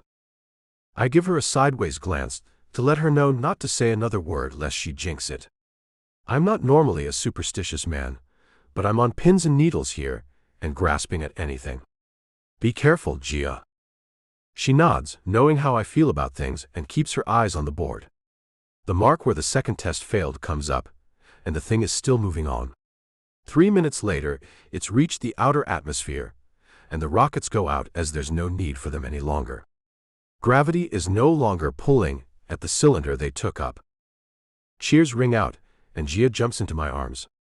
I feel the wetness of her tears as she cries with what I hope is joy at the fantastic step we've taken. When she pulls her head away from my neck, I see the tears streaming down her pink cheeks and kiss her. It's going to be okay, baby. We're still a few years away from being ready to go. I know, I do. It's just that it brought it all home, that's all. I'll stop crying. I will. She buries her face in my chest as her feet touch the ground. Everyone's so excited that no one notices how she's reacting to what everyone considers great news. I pull a handkerchief out of my pocket and give it to her. Discreetly, she wipes away her tears and blows her nose. She's yet to change her mind about going to Mars, and I've yet to change mine. We both know this thing we have will only last so long, but it doesn't do a thing to help either of us deal well with that fact. Once I'm sure she's all right, I take her by the hand and lead her to the control tower to make the announcement to the waiting media about how well the test went. You don't have to say a word, Gia. Just stay by my side while I answer the reporter's questions. Okay. Okay, she says. I'm sorry for crying. Don't be. I run my arm around her shoulders and give her a squeeze. It shows me just how much you love me. She nods and looks down. It shows me that too. As soon as we enter the tower, the questions are fired at me. Mr. Crawford, do you think with the success of this test that you've moved the send-off date any closer? A small woman with black-rimmed glasses and a large microphone asks me. I have no idea about that yet, I answer her truthfully. I have no idea what other problems we will encounter after all. Aren't you Gia Flynn? One of the male reporters asks Gia as she holds tight to my hand. She looks at me with surprise and I answer for her. This is Gia Flynn. Do you have a question for her? I do, as a matter of fact, he says, then looks at her. Miss Flynn, it's been published recently that you have worked not only on the fuel for the missions, but also supplements to sustain life in both the human travelers and the animals as well. My question to you is, how do they maintain nourishment while on the planet? And will they be able to manufacture more of the supplements when they get to Mars? I'm working with a team on that. You see, we will be sending drone-operated cargo ships to the planet at 3-month intervals. More supplements will be sent with each shipment. I'm going to stay here, on Earth, and continue to work on developing things to help the pioneers make a life on the planet. And all of our new inventions will be sent out to them.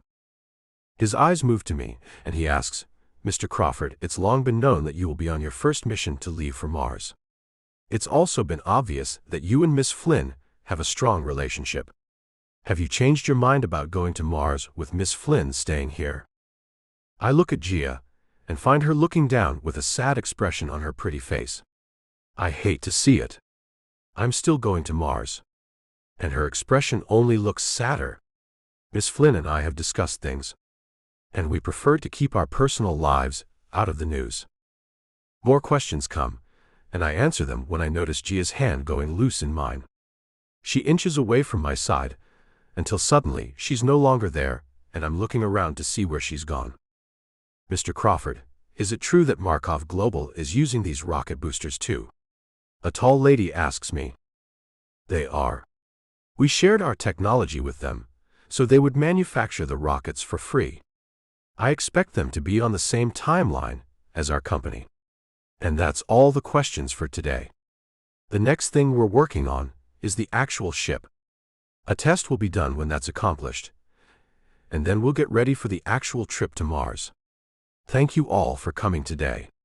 I leave the tower and find Gia sitting on a bench, alone. She's soaking wet as she's sitting in the pouring rain. I go to her and lift her up, then take her to the car and find she's in the poorest of moods. Baby, there are still years before I leave. But you will leave, she says as rainwater drips off her and onto the leather seat.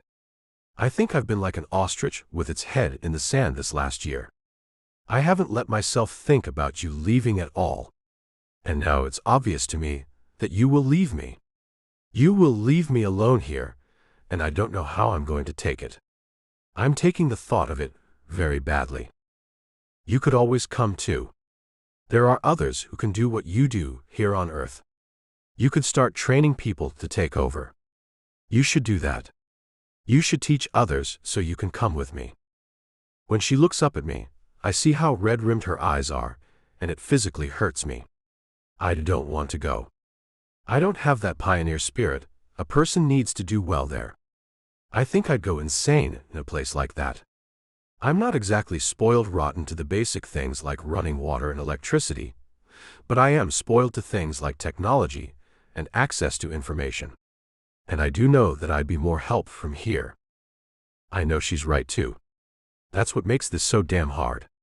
She's always on the internet, searching for things. She has a mind that works almost constantly. And I know she will be more help here than there. We just have different paths, and that's hard to take. Can we put this conversation to rest? I ask her, as I take her hand away from smoothing out her soaking wet skirt and hold it. It really isn't a thing we should be talking about just yet. We still have years to go. And who knows what will happen in that amount of time. Riker, should we end this? She asks as she looks at me with confusion riddling her pretty face.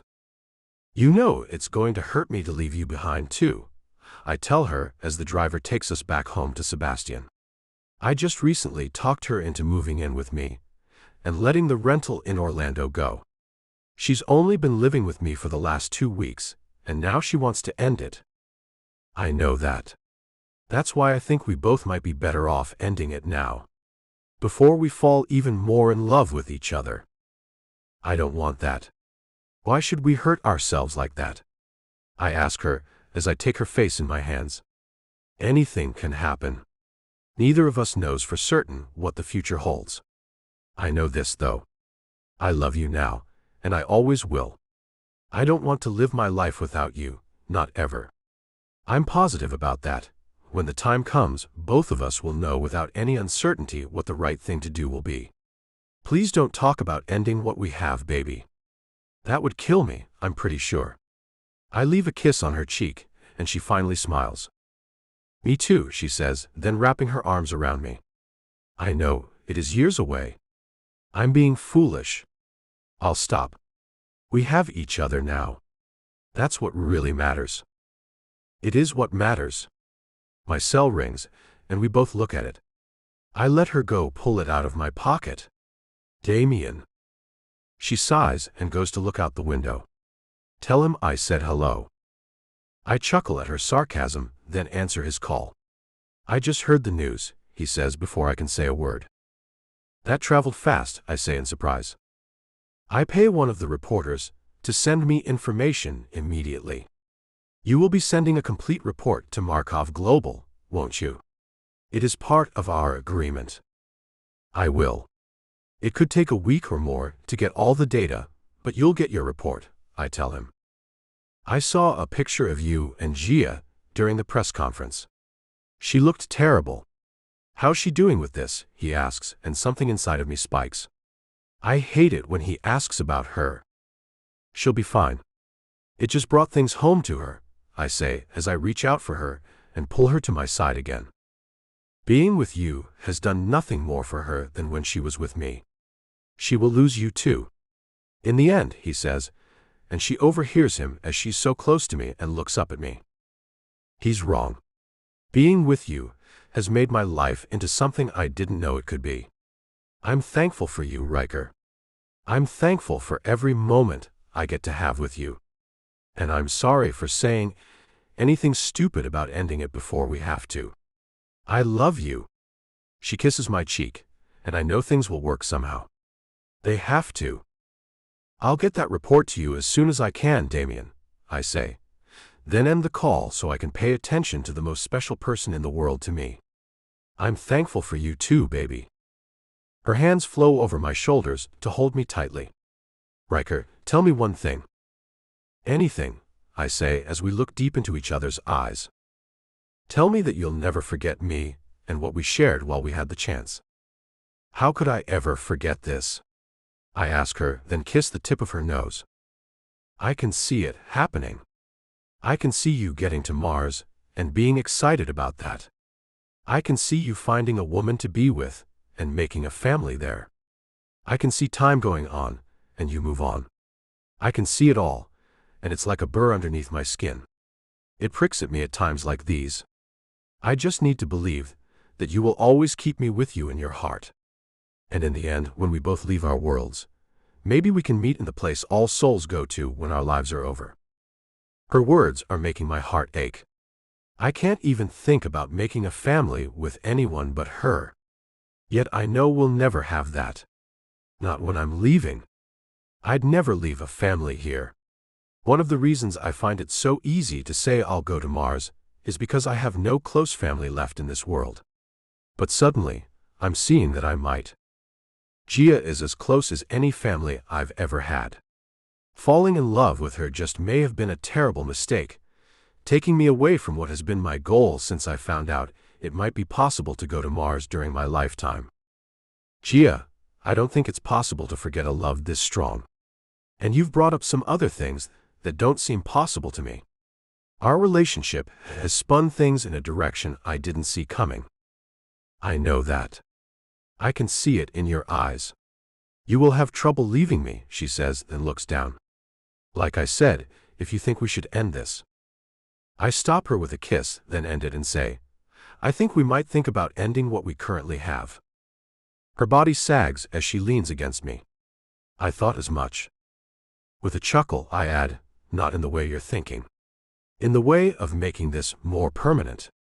I want to start a training program for those going to Mars. Set up a desolate spot where we will have to learn how to adapt and live in an environment like the one on Mars.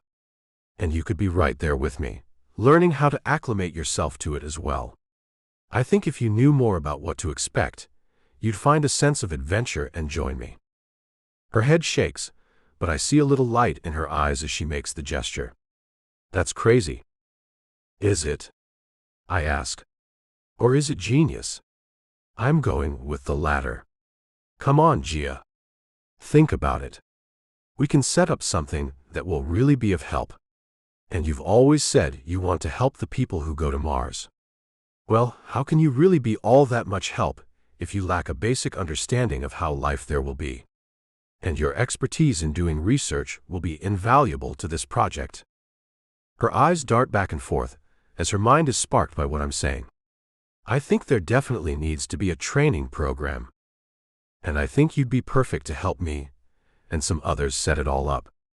And I think you just might find that you might like to go with me. I hold her tight, as I can see it inside of her. She might find it not as bad as she thinks it will be. Sandra and Tabitha would love to help, she says. We could effectively test the supplements too. Even on the animals. Riker, now you do have me excited. I don't think it will make me want to go to Mars, but I am excited about working on this project and experiencing it all. I'm in, baby. Yes, I say, then kiss her again to seal our deal. I just might make a Martian out of this woman yet.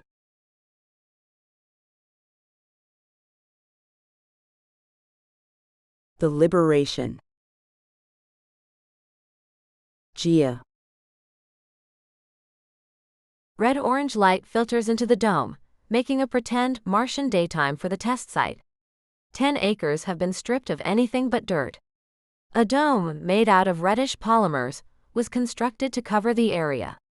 We arrived yesterday with nothing more than one backpack each, filled with essentials. And the other things that each pod can hold. Which isn't a lot. I watch Riker as he's in his element. Sheer joy is the expression on his handsome face. The men are overseeing the tent system building.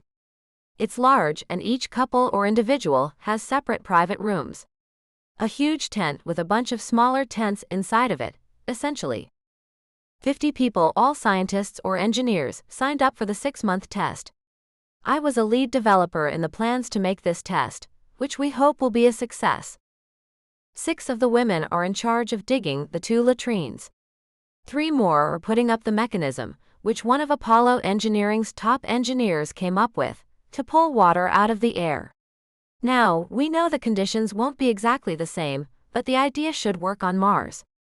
Maybe the quantity of water might not be the same, but there should be water, an essential part of life anywhere.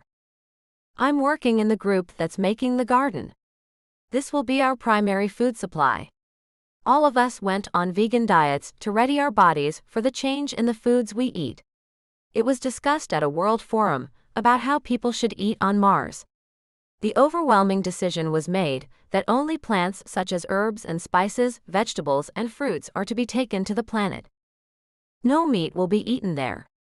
The protein the body needs will be provided by spinach and beans. Until our garden grows, we only have supplements to live on, and freeze-dried meals that have been specially prepared with a vegan diet in mind. To be sure no one was sick or had any disease of any kind, everyone had to get a physical and undergo an extensive examination and testing. And here's the hard part, as there are no pharmacies on Mars and may never be, a new birth control concept had to be developed. Each female was given a device she must urinate on daily.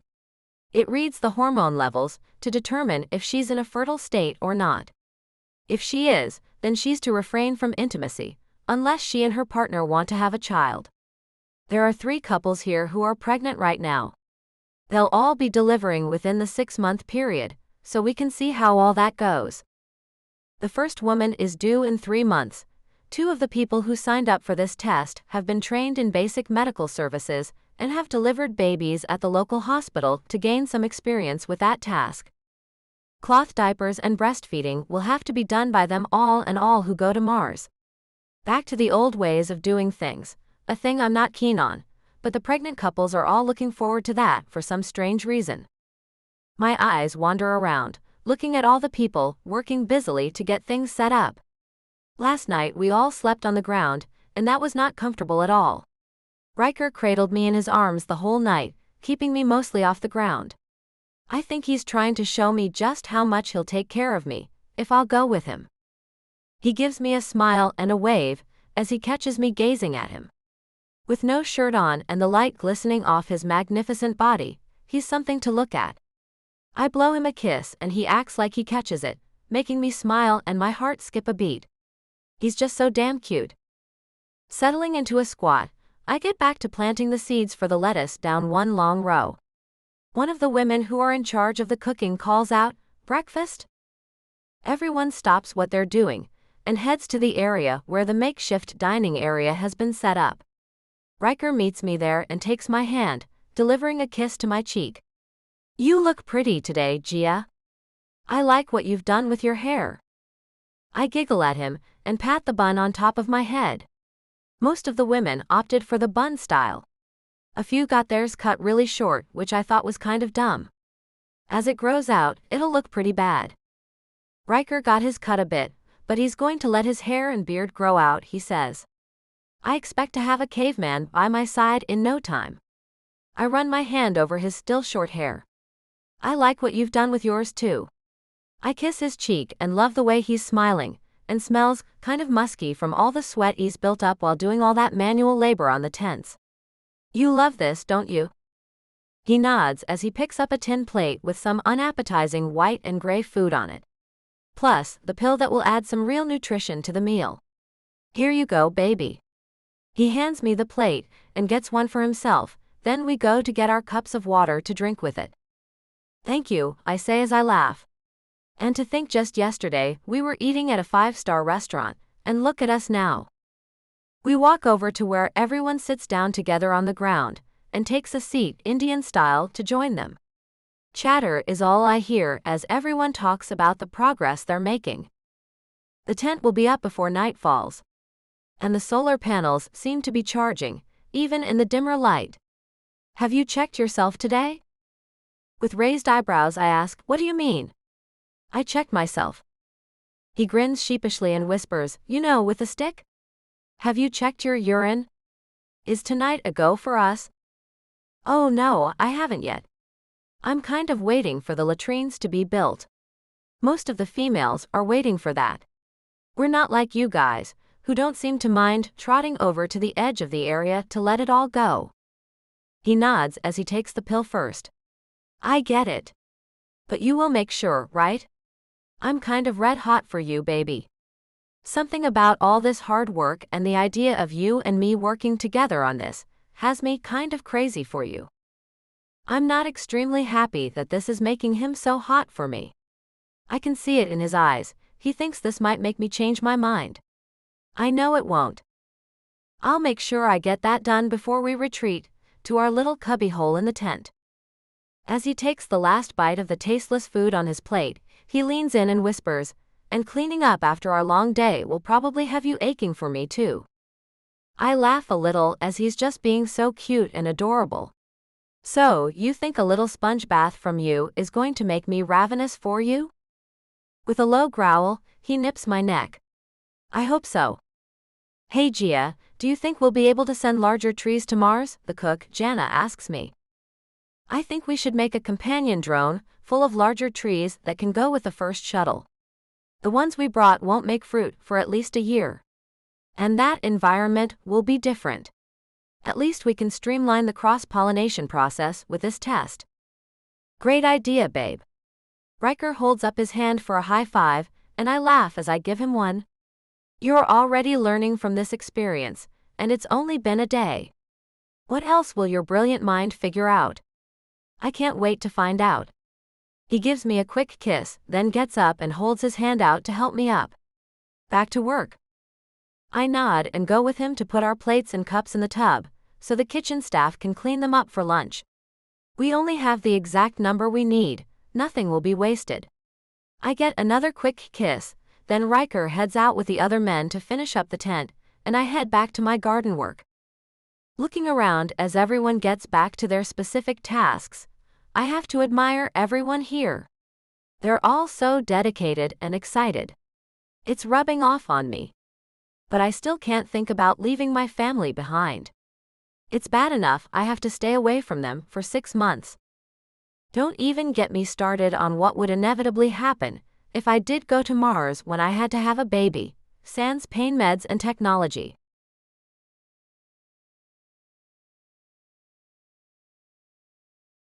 Riker. Watching Gia skipping with a couple of other young women makes me smile and laugh. She's so laid back here in the dome. She thought not being able to have her computer would depress her. She's anything but depressed. The evening is setting in fast, and dinner is being served. The other couples are taking theirs to their new bedrooms to eat them alone. I pick up the vitamin supplements and put 2 servings of food on one plate, then pick up a cup of water and make my way to our finished personal chambers. Catching Gia looking at me, I give her a nod. She picks up our ration of bathing water that was made fresh today and heads my way. I wait for her in the open living area of the giant tent, and she steps in next to me as I show her to our new little home. At least our shelter is finished, I say as I take her to the third personal tent within the huge tent that is home for us all for the next 6 months. With a gesture for her to step through the unzipped opening, she smiles and goes inside. No way. You like? I place the plate on the small table and pull out the chair for her. Our personal dining area. She takes the seat after placing the bottle of water on the bathing stand. Everything is small, lightweight, and portable while being very efficient. And she seems to be amazed at all the things in our tent. A chandelier, Riker. How? It's collapsible. And it runs off the solar panels that cover the top of the main tent. So, we have electricity. Once you pour that water into the bathing station, we'll have a type of running water. I point at another zippered door. And behind that door is our very own portable toilet. Now it will have to be taken to the latrine and emptied every morning, but we have one. I'll handle that unpleasant task. She can't stop smiling, and my heart is filling with hope. I can't believe this. It's amazing. She points at the door I've left open by pulling back the 2 sides of the zippered door. And what's back there? I chuckle and take her hand. Let me show you our bedroom for the next bit, baby. When we get to the opening, and she can see inside, she gasps, and I find my smile just won't fade. Riker. How? The mattress can be rolled into a tight cylinder. When unrolled, the material inside of it can be fluffed up, so you have yourself a very comfortable bed. Nice, huh? She nods and looks up. And yet another chandelier. And you picked out my favorite shade of blue for the blankets and pillows too. Riker, this isn't what I pictured at all. I. She turns to me and wraps her arms around me. I love it. Rocking her in my arms, I whisper against her cheek, I thought you would. Let's eat and then get down to washing this dirt off us, she says as she pulls back to look at me. I'm kinda smitten with you right now, my caveman. Chuckling at her name for me, I take her hand and lead her back to the table to sit down. And just what does that mean, Gia? It means you are much like a caveman, an extremely capable one. And all too soon, I know I'm going to lose sight of your handsome face as you grow out your beard. But I'm beginning to think I just might like that. Are you also beginning to think you might just like to go to Mars too? I cross my fingers and hope she is. Her laugh is light and airy, and even though she shakes her head, I know she's thinking about it. She can't fool me. Taking our chairs, she taps the tabletop and asks, and how about when children come along? What would you do to make this place bigger, to accommodate them too? Excellent question. And on that subject, are we good for tonight? She nods and sips her water. For tonight we are. So expansion, how would you do that? I think it would be easy to make orders of more tents from Earth that could be brought in on the supply shuttles that will come. Why? You planning on coming with me and giving me a bunch of Martian babies? I laugh, but I hope she'll think about doing just that. Martian babies. She laughs and shakes her head. I don't know about that. Now, Earthlings, I can do it. I stop and look at her to see if she's serious. You'd have my kids, Gia. Her eyes cut sideways as if she didn't mean to say that. I would, if you were going to be around to help me raise them. But you won't, so I guess I shouldn't have said such a thing. I'm sorry. Placing the nutrient pill on her tongue, I handed her a glass of water. Drink up your nourishment, baby. I have big plans for you. She takes the pill down, then picks up mine and places it on my waiting tongue. Your turn. Our eyes hold while I swallow the pill, then she leans in and kisses me. I love you so much, Riker. I don't think you have a clue how much I do. All I can do is look at her. I want to tell her for the 1000th time that we can be together forever if she just comes with me. But I know I'm beating a dead horse when I use my words to coax her. So, I decided to use a bit more than that.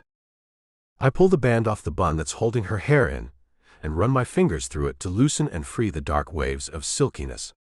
No makeup, hair in a tasseled state, yet you're still every bit as beautiful as you've ever been. How do you do it? Her smile devastates me. Riker, I know you're full of crap, but I do love the way you make me feel. This stuff is going to taste the same whether it's cold or warm, I say as I stroke her cheek. How about we forego dinner for now and get cleaned up, then I'm going to get you all dirty again. She nods and gives me a shy smile. Let's do that. Pulling her up as I get up, I take her to the middle of the room and unzip her blue jumpsuit. We all wear the same thing, a uniform made of a dirt-resistant material. Placing it in the cleaning closet, I turn to look at her as I take mine off too and place it next to hers. Pressing the button, the vacuum system begins to pull away the dirt and sweat from the uniforms to make them good as new for tomorrow. There are no night clothes, so our birthday suits will have to suffice for this test anyway. The washcloths have built-in microbes that clean our skin when mixed with a small amount of water. She takes her place on the bathing mat while I get the cloth ready with a bit of water. Starting at her toes, I move the cloth in a circular fashion, ridding her body of dirt and perspiration after a day of hard labor. I find her watching me as I take my time to make sure every part of her has been cleaned, then she gets up and I take the place she left vacant. With a new cloth, she cleans me up and leaves me wanting her more than I knew possible. Grabbing her wrist as she places the cloth on the edge of the wash basin, I get up and throw her over my shoulder, igniting laughter from her as I carry her to our new bedroom. Caveman. I'm about to show you how caveman I am, baby. Tossing her onto the bed, I gaze at how gorgeous she is, then I dim the light and crawl over the bed to get to her. Again, I start with her little toes and kiss them, trailing kisses all the way up until I'm right where I want to be. Hovering over her, and already feeling my breath going ragged with desire for her.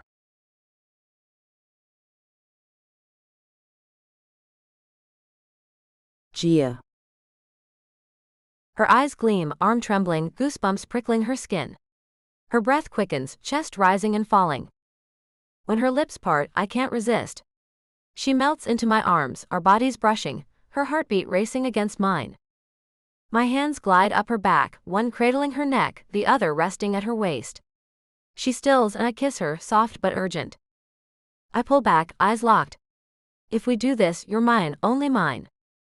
No, she whispers. If it's all or nothing, I can't. Frustration burns as I roll away. Gia, why won't you admit what you feel? She leans up, her dark blue dress rumpled, revealing a hint of skin. She licks her lips, unfazed. I've admitted my heart's yours, Riker.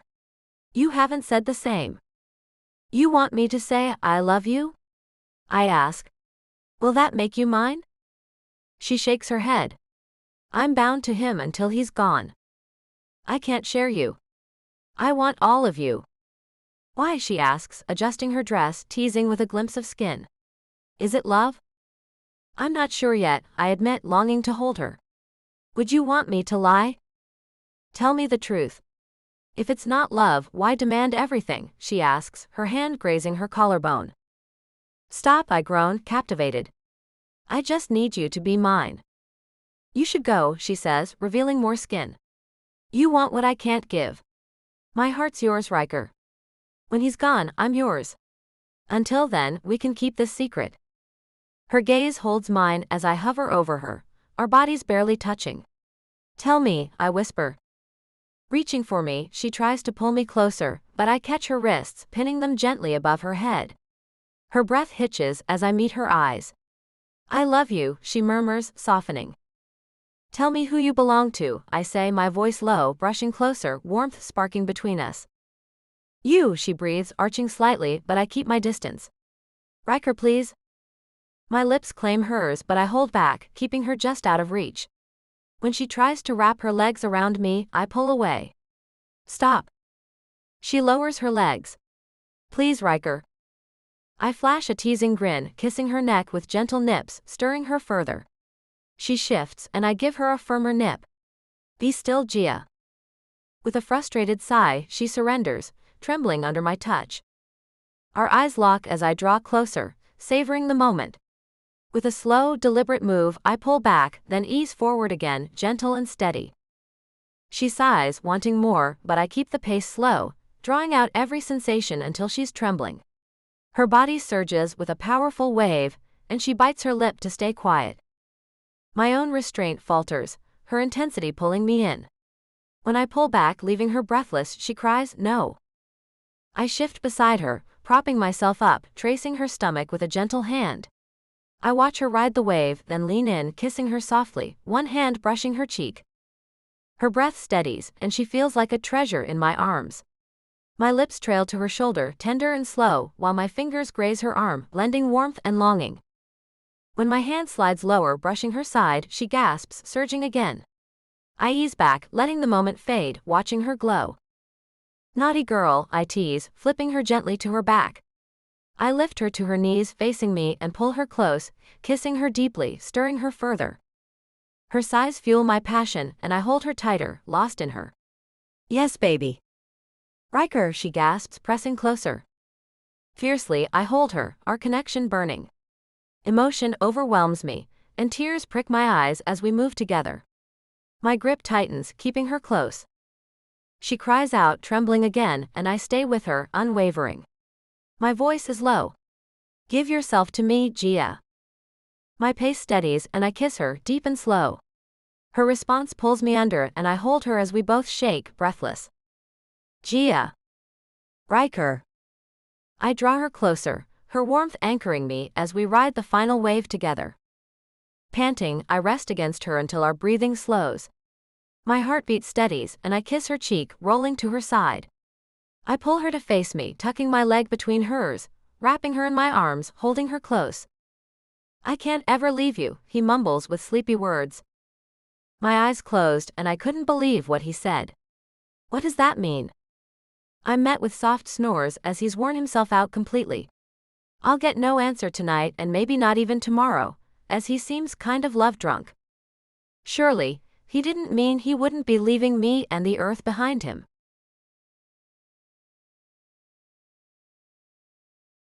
Riker. Halfway through the test, and it's going fantastic. The first birth has begun, and soon we shall see how the mother handles that.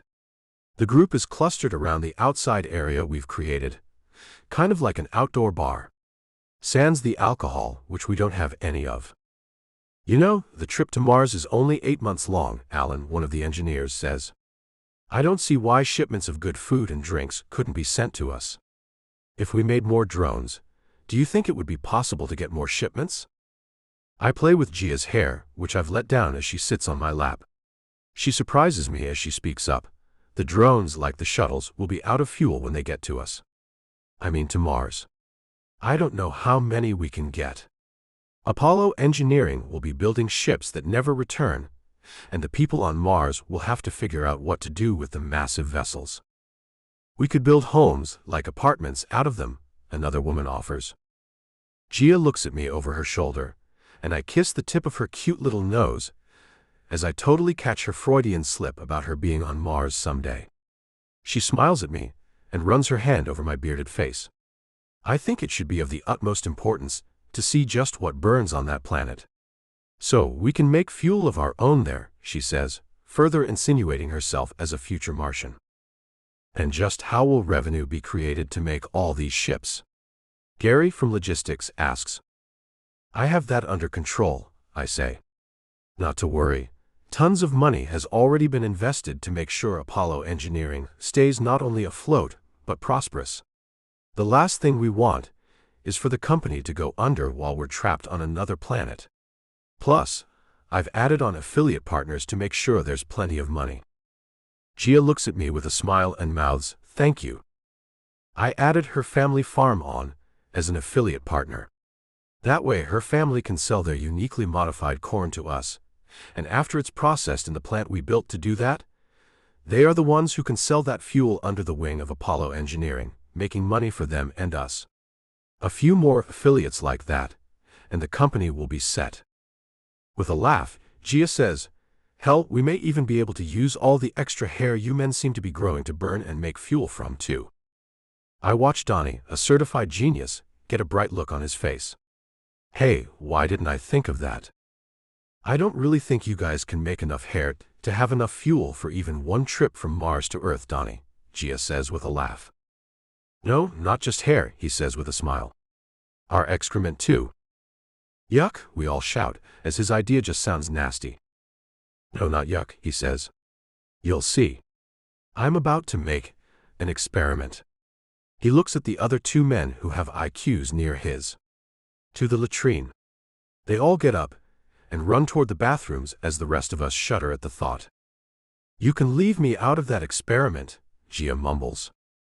Everyone nods in agreement as I twirl a lock of her hair and leave a kiss on her cheek. Do you want to go and see how Pam's doing?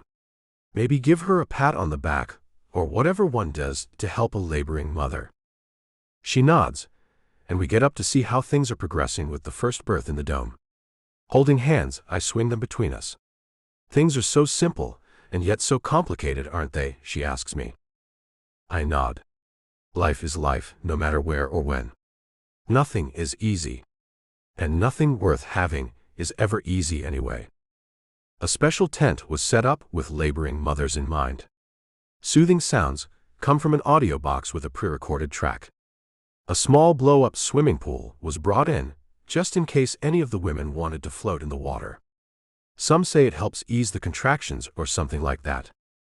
I stop as we unzip the tent's door and find Pam in the water, naked as the day she was born. Perhaps I shouldn't be here, I say, kind of shocked. Nonsense, her husband Peter says. We're all going to be pretty damn close. And things like vanity and being shy about one's body shouldn't be a thing we need to take with us to Mars. Please stay, Riker. Gia looks at me with a smile. We can sit back there, if you're more comfortable with that. Then you'll only see her back. Pam breathes in and out with slow breaths. Yes, you're going to want to learn from this process, so you'll know how to handle it when you two have your babies. Gia gives my hand a squeeze, and then a smile moves over her sweet lips. See, this is a teachable moment. I take a seat and pull her to sit back on my lap, so her body covers some of what lies in front of us. Okay, let's learn. I lean up and whisper in her ear, but I thought you wouldn't be going to Mars. She looks at me and runs her hands over my beard. I'm up in the air about that, at this time. My eyebrows go up high, as she's not said a word about even contemplating it. But I have been trying my best to show her how great it'll be. Leaning in close, I whisper, you should come to Mars, baby. I'd love to see how being intimate feels with you there, as opposed to how it would feel with someone else. She pulls back and narrows her eyes at me. Riker, she whispers at me. Don't you dare speak about you and another woman. Jealousy. So, I rub it in a bit more. Well, if you won't come, what else will I be forced to do? Her body tenses in an instant, and then I rub her shoulders. Let's never discuss that, please.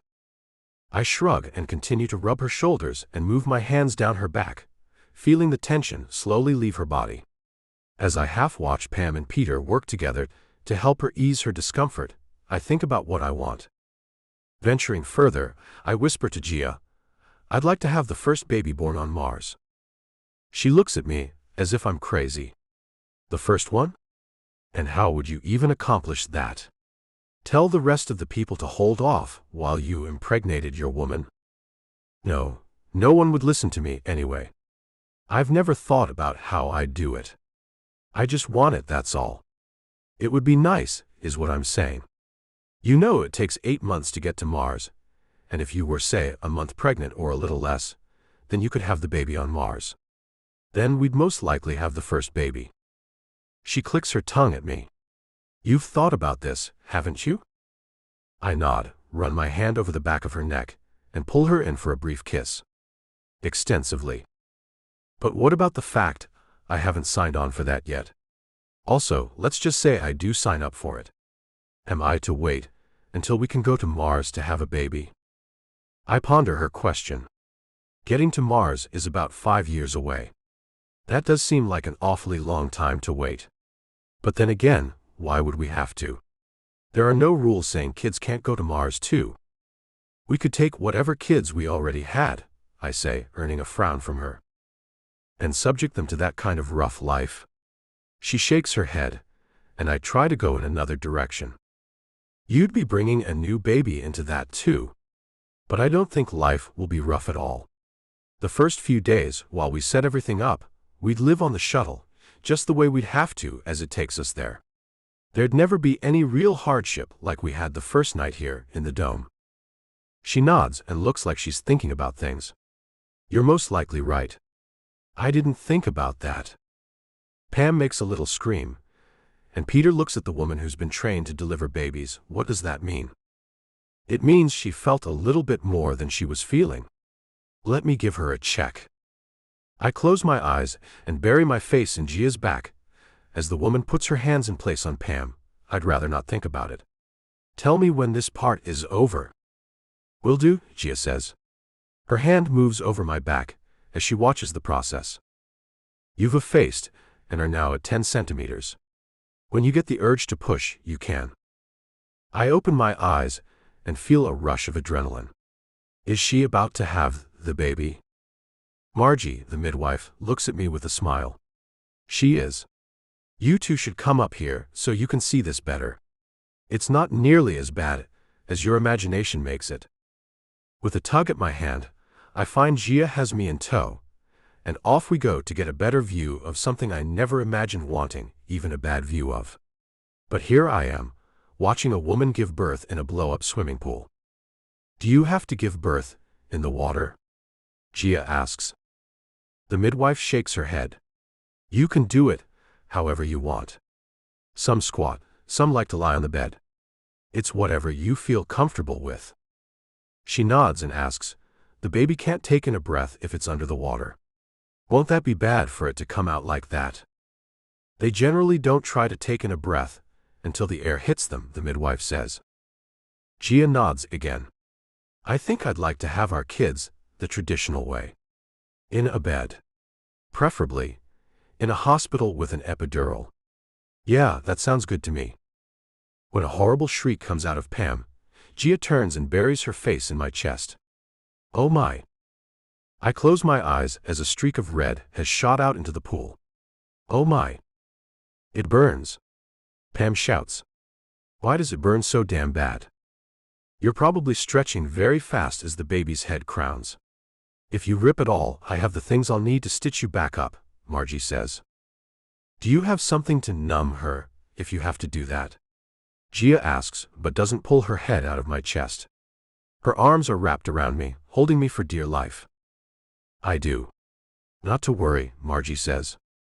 I open one eye and see her getting on her knees on the floor with a small blanket in her hands. Do you see the head? Peter asks as Pam grunts and pushes. Not yet. Patience, Peter. My eye catches how red Pam's face has gotten, and I stare in disbelief that anyone can go that shade without something terrible happening. Is she going to be all right? She is, Margie says as Pam grunts again with a massive push. Oh yes. Here we go. We're about to meet your baby, Pam and Peter. With an odd sucking sound, a little mass comes out into the water, and Margie picks it up and wraps it in the blanket. Here you go, Daddy. Take your son so I can get the scissors to cut the cord. Gia turns around, taking her head out of my chest and opens her eyes. He's not crying. Shouldn't he be crying? He will just watch, Margie says. Riker, will you do me a favor and hold the baby while Peter cuts the cord? I want to take a picture of this. She pulls out an old-fashioned camera, and I move to take the baby from Peter. Man, he's really red and puffy, isn't he? I ask as I take him, and Peter nods. I suppose that goes away, he says. It's time, Margie says with a reassuring nod, handing him the scissors. She's already secured the cord with a clamp, ensuring everything stays calm and controlled. She steps back, capturing a few photos as he carefully makes the cut, his hands steady despite the weight of the moment. When my eyes leave the baby, I see Gia's move to kneel behind Pam and massaging her shoulders. He's gorgeous, Pam. No longer red in the face, Pam is beaming. I can't wait to see him. As I jostle him back into Peter's arms, he makes his first sound. A loud cry that tells us he's breathing.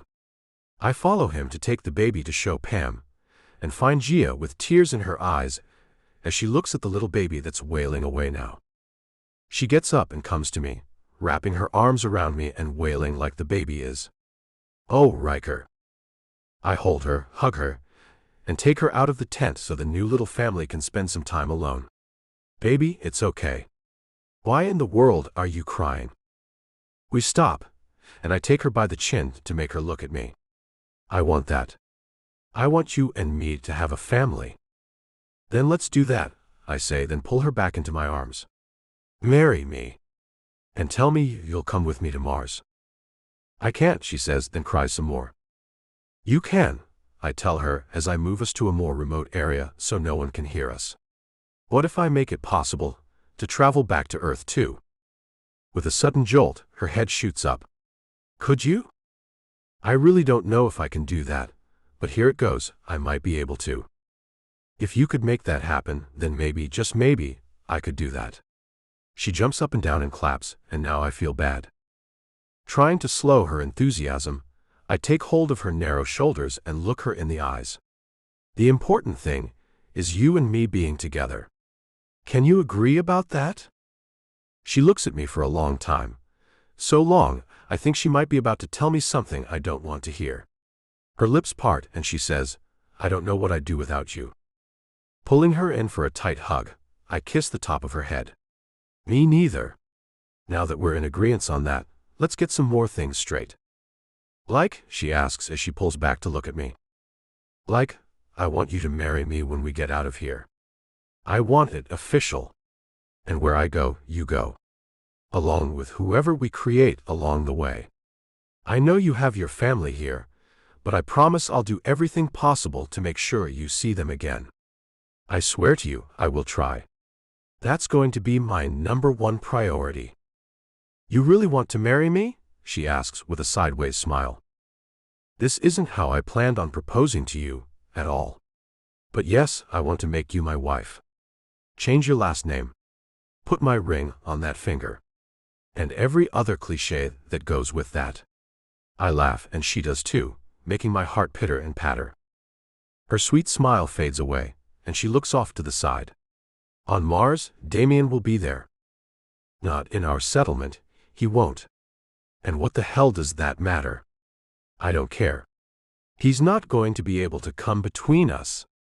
She pulls out of my arms and starts walking toward the tent, pulling me along with her. It's just that I really didn't ever want to live in any kind of close vicinity to him. We can't let anyone stop progress, Gia. I pick her up as we get to our tent and carry her inside. She giggles as I do and asks, "What's this for?" "You and I are going to get married," I say, then take her straight to our bedroom. We have to celebrate that. As I lay her down on the soft bed, she looks up at me with doe-like eyes. "Riker, are we really going to do this?" I nod as I unzip her jumpsuit and take it off her body that's just begging me to kiss it all over. "We're going to do this. We're going to do all of this together. I knew from the moment I laid eyes on you that you were the one for me." She laughs as I slip off my jacket. "No, you didn't. You were just smitten with me." "Maybe a little," I tease, grinning. "A lot," she counters, her fingers brushing her collarbone, her eyes sparkling with mischief. I can't take my eyes off her, my heart racing at her playful confidence. "All right, a lot. I was completely taken with you then, and I still am." I ease onto the bed, closing the distance between us. "Here, let me show you." She sighs softly as I lean in, brushing a gentle kiss against her cheek, my touch tender and full of promise. I wonder if she'll let me shout to the world that she's mine forever.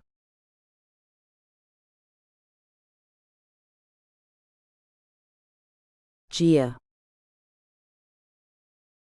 As I step out of our tent, I can hear the sound of a crying baby. It's a different kind of sound that's been added to life here in the dome. Riker comes out right behind me. With his hand on the small of my back, we make our way to the dining area to eat breakfast. I stop and look back at him as he clears his throat, making everyone stop their chattering and look at him too. "Good morning, all. I'd like to make an announcement." "Riker," I whisper, but he stops me as he runs his arm around me. My cheeks are already heating with embarrassment for some reason.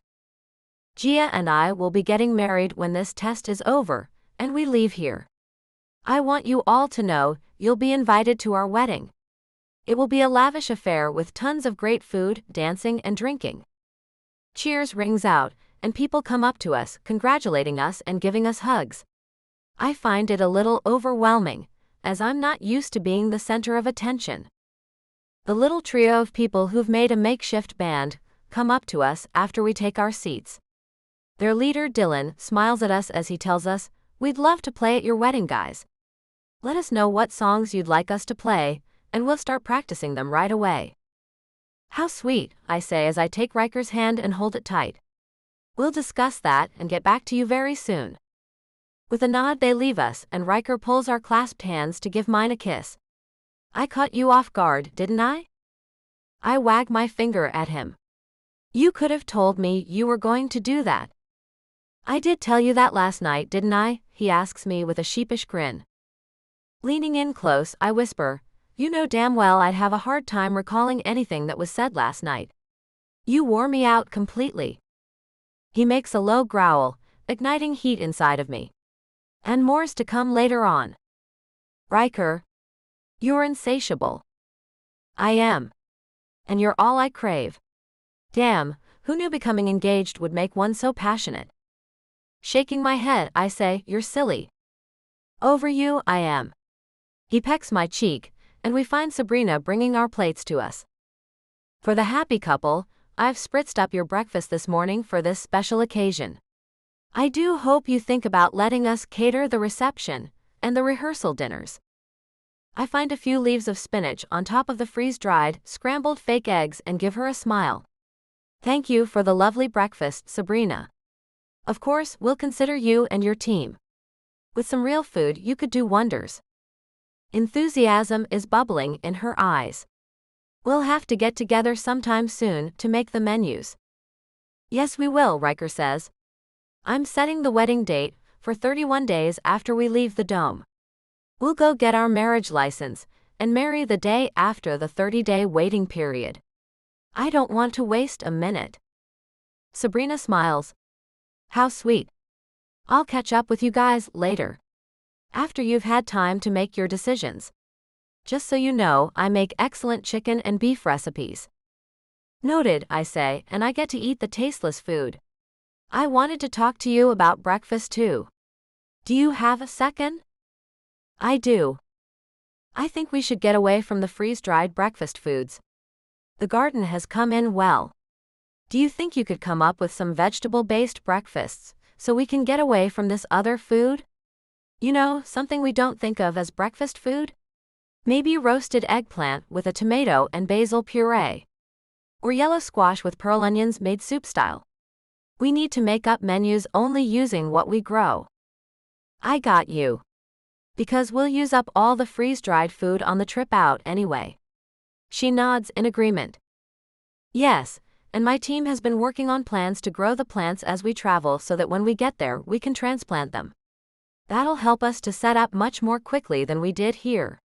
If I'm going to Mars, I'm going to be sure we can set up quickly and efficiently. Riker sighs. You have no idea how great it feels to hear you say that. What? That I'm going to figure things out? No, he says, and kisses my cheek. That you're going. Sabrina gives us a nod. I gotta get to work. See you guys later. Riker gives me a quick kiss on the lips. You're making me happier than I've ever been, and I wasn't a real sad individual. Stroking his long beard, I feel lighthearted and happier than I've ever felt. I suppose we'll get even happier than this. The day we get married. The night after the wedding, he says with a little grin and a wiggle of his brow. I blush as heat fills me. And when we have our babies. And when we have our first one on Mars, he says, then leans in and gives me a longer kiss. Applause fills the air and I feel my blush deepen, but he won't let me go. He won't end the kiss, and the clapping just keeps on going. And I'm finding an odd feeling inside of me. Pride at being who this man has chosen to live his life with.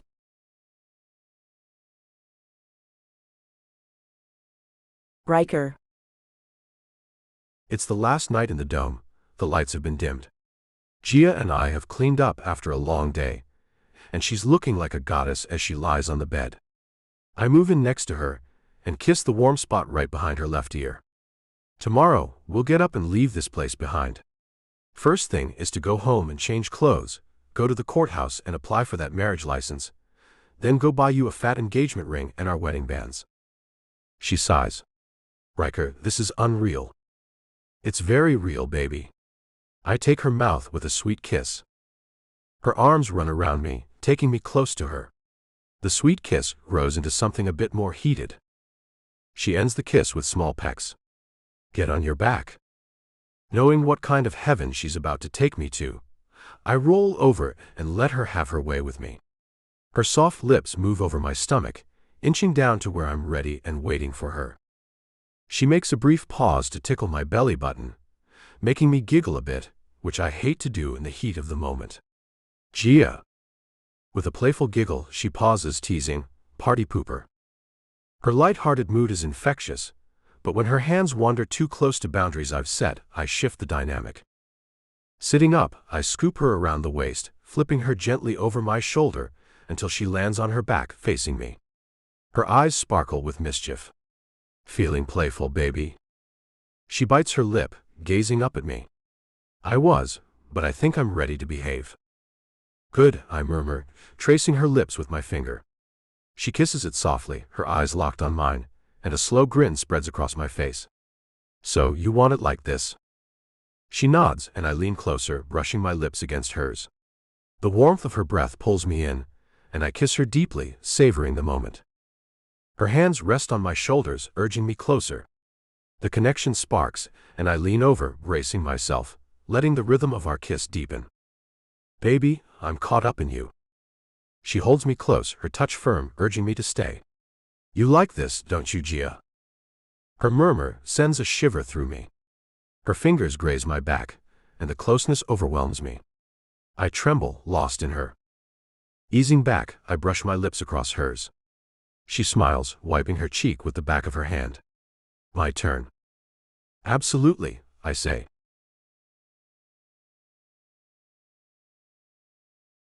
Gia. His warm breath brushes my skin, sending a shiver of warmth through me. His gentle touch, confident yet tender, stirs a quiet fire in my heart. With a soft kiss, he awakens my senses, my pulse quickening. Yes, I whisper, melting into his embrace. His dark hair, grown longer, slips through my fingers as I reach for him, captivated by its softness. His hand grazes my side, sparking a wave of longing. He leans closer, his kisses slow and deliberate, trailing along my cheek until my heart pleads for more. Riker, please, I murmur, voice soft with need. He chuckles, drawing nearer, his warmth wrapping around me. Is this what you want? I shift closer, yearning for his presence. Yes, more? His touch deepens, fanning the spark between us. You're incredible, he says, voice low, so vibrant in my arms. I hold his strong arms, anchoring myself in the moment. It's overwhelming. He pulls me closer, his voice a gentle rumble. I never want this to end. My heart races, the world fading. Could a connection this deep ever be too much? Riker, I breathe as he shifts, his touch sending a surge of joy through me. The moment builds, my head tilting back as I move with him. Oh darling, he murmurs, his warmth enveloping me as we share a perfect fleeting peek. Our breaths mingle, hearts pounding in sync as we surrender to the closeness. He stays near, pressing a tender kiss to my neck, his presence a comforting weight. I draw him closer, savoring his nearness. Our heartbeats pulse together, distinct yet united, a quiet wonder. Riker, that was everything. A gentle kiss brushes my ear, coaxing a sigh. You felt it too, didn't you, my love? My murmur agrees. You're incredible. So are you, he whispers. And soon you'll be mine forever. Mrs. Crawford. Mrs. Riker Crawford. My breathing starts to calm, as does my heart, and the sound him saying the words I never dreamt I'd hear have tears stinging the backs of my eyes. I'm going to be your wife. I'm going to go to Mars as your wife. It's not a thing I thought I'd ever decide to do. Not in a million years. Soft kisses are trailed down my neck and then over my cheek. His dark eyes catch mine. Just because you don't imagine something doesn't mean it can't happen. You're about to be my wife. The mother of my children. The First Lady of Mars. I have to laugh at his over-the-top way of thinking. You know, Riker, things will be very different there. There will be no one to enforce anything. That's scary. He moves off to the side of me, and then moves his hand to rest on my stomach. I'm not worried about that at all. Honestly, you don't seem to be worried about anything that has to do with leaving this world to go to another one. Because I'm not worried about anything. I'm excited, and quite frankly, now that I'll have you with me, I can't wait to go. Closing my eyes, I have to take a few deep breaths before I go on. Riker, I'm scared about so many things. The weather, for one. It's colder there. Okay, we know that. And there are people working on making clothing that's not so bulky. They're coming up with materials and testing them in the Antarctic. Don't worry about that at all. We have no idea if our temporary facilitates will hold up if a windstorm pops up, I say as I pull the blanket up to cover me, as a shiver has run through me with all of my fears. Our ship will be there to shield us from any bad storms. And what about breathing? What if the air is too thin for us to get adequate oxygen? He leans up on his elbow to look down at me. We will acclimate to the air the same way we've done here on Earth. You know the air is thinner at higher altitudes, and people have adapted. With a huff, I say, is there no worry I have that you don't have an answer for? He shakes his head. No. At least you're honest. I have to laugh as he looks at me through his massive beard. That hair is getting cut tomorrow too. Right along with that beard. His brows raise, then he rubs his thick beard over my cheek, making me laugh as it tickles. You don't want to marry a caveman, Gia? I laugh as I push him back. Stop. That tickles. And no, I don't want to marry a caveman. He stops rubbing his beard on my face and kisses the tip of my nose. Okay, I'll get all prettied up for you, baby. Anything you want, you got it. Anything? I ask as my mind starts working. Anything, he tells me, then his lips touch mine and I melt with his light kiss. I'll do anything for you, Gia. I'll have to think about what else I want you to do for me, I say as I snuggle into his wide chest. He lies down and cradles me in his arms. Would you do anything for me? Like what? Like anything. I'm not as free-spirited as you are. So if it's within reason, then I will do almost anything for you. Would you walk through fire for me, he asks. If there's a fire and you're on the opposite side of it. He places his finger on my lip. You know what I mean. I need to know before we do all this. Would you kill for me? Would you die for me? Would you do all you had to for me? Because I would for you. Blinking back tears, I find my heart swelling. I would. I love you more than I've ever loved anyone. And I would do all those things for you. You don't have to worry about my commitment to you. I am already committed, now all we need is the paper to prove it. I wouldn't go to Mars for anyone else. That's the truth. His eyes go a little glassy as he leans over and kisses me. I know you wouldn't. I love you. We're going to make big changes, you and I. We are, aren't we? With one more kiss, he makes the fear in me subside. How does he do it?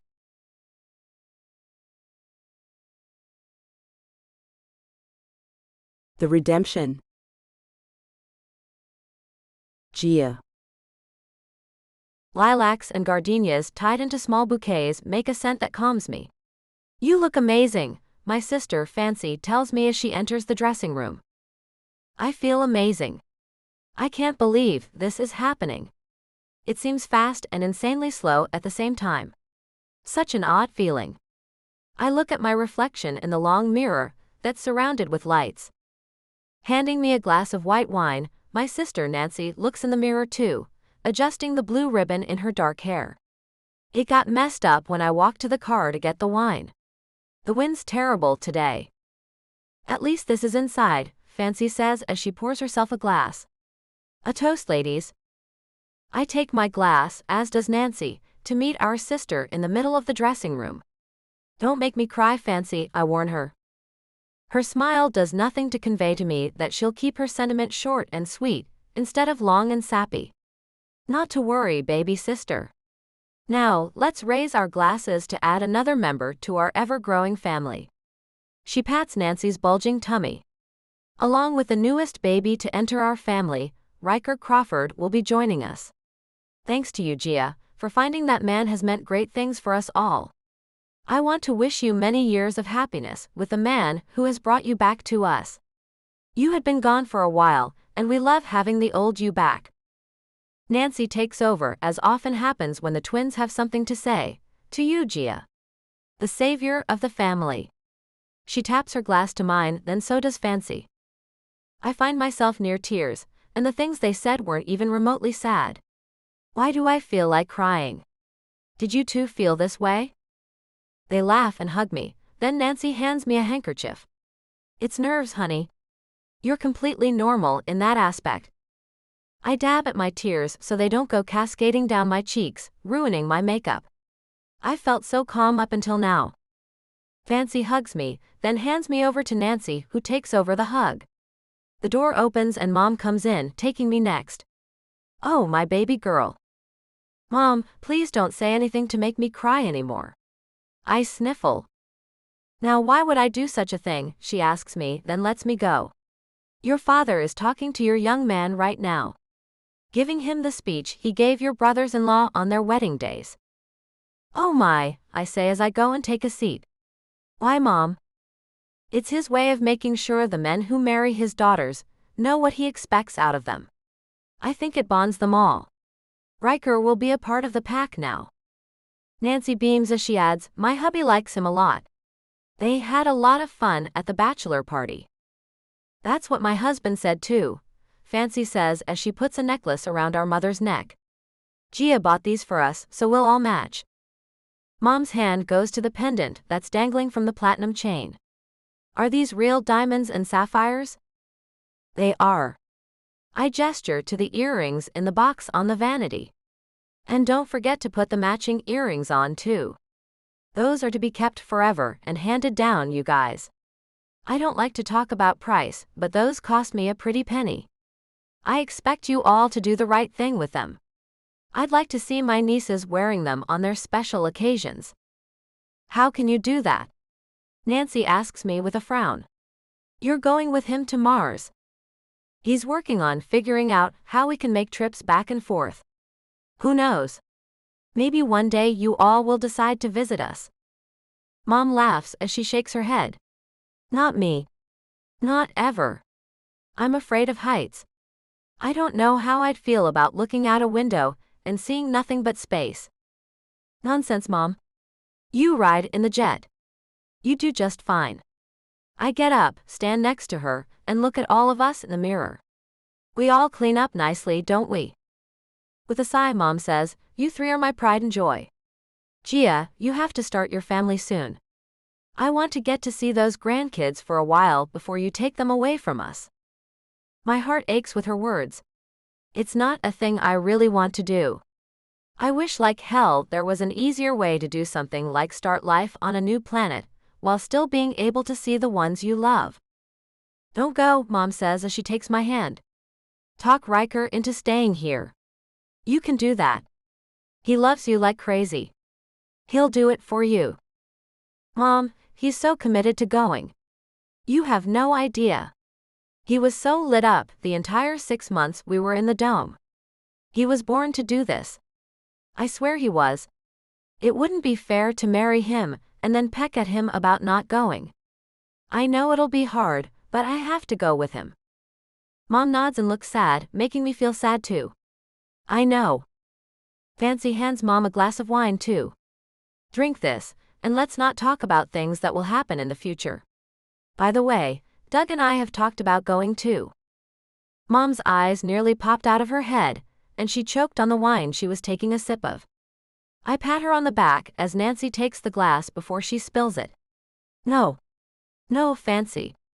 I take care of your kids. I love them like they're my very own. Oh, we wouldn't go until the youngest is out of college, Mom. Not to worry about that, Fancy assures her. Mom doesn't look reassured. What if you two change your mind and do take off before that? We won't, she says with a shake of her head. Neither of us feels that it's right to take a child to another world. They should be allowed to make their own decision about that. I sit back down in silence. That must mean she thinks Riker and I are bad people for taking our kids to Mars. Nancy catches my expression. Gia, you are your own person. You and Riker are allowed to make your own parenting decisions. I can see it written all over your face. You think we'll judge you? We won't. We won't, Fancy echoes. Speak for yourselves, Mom says, then takes a big drink of her wine. Mom, the twins shout at her. Nancy runs her arm around me. Don't worry about her, Gia. We've got your back. A knock comes at the door. You ladies decent? My father's voice comes from the other side of the door. Yes, Daddy, Fancy answers him. He opens the door and comes in with a twinkle in his eye. How's my baby girl doing? With a wobble of my hand, I say, so.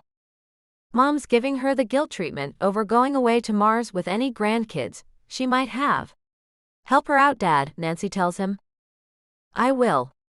It's time for you three to skedaddle anyway.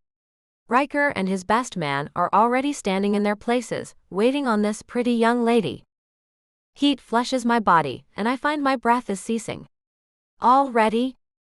Mom kisses my cheek. It's going to be fine. He is the right man for you, sweetie. I'm sorry for being so selfish. Everything will be fine. You'll see. With a wave from my sisters, they all leave me alone with my father. I get up and he pulls the veil over my face. You ready, baby girl? I nod and feel a lump in my throat. Did my sisters cry when it came to this part too? Like babies, he assures me as he takes my hand and places it in the crook of his arm. And here's what I told them to be sure I left a smiling bride for my new sons-in-law. We start our walk to my future, as I swallow the lump. Okay, Dad. Get rid of these tears and the freaking lump in my throat, please. A long time ago, I met a woman who I loved more than life itself. She could kiss like an angel and cook like a master chef. But my goodness, that woman couldn't carry a tune in a bucket.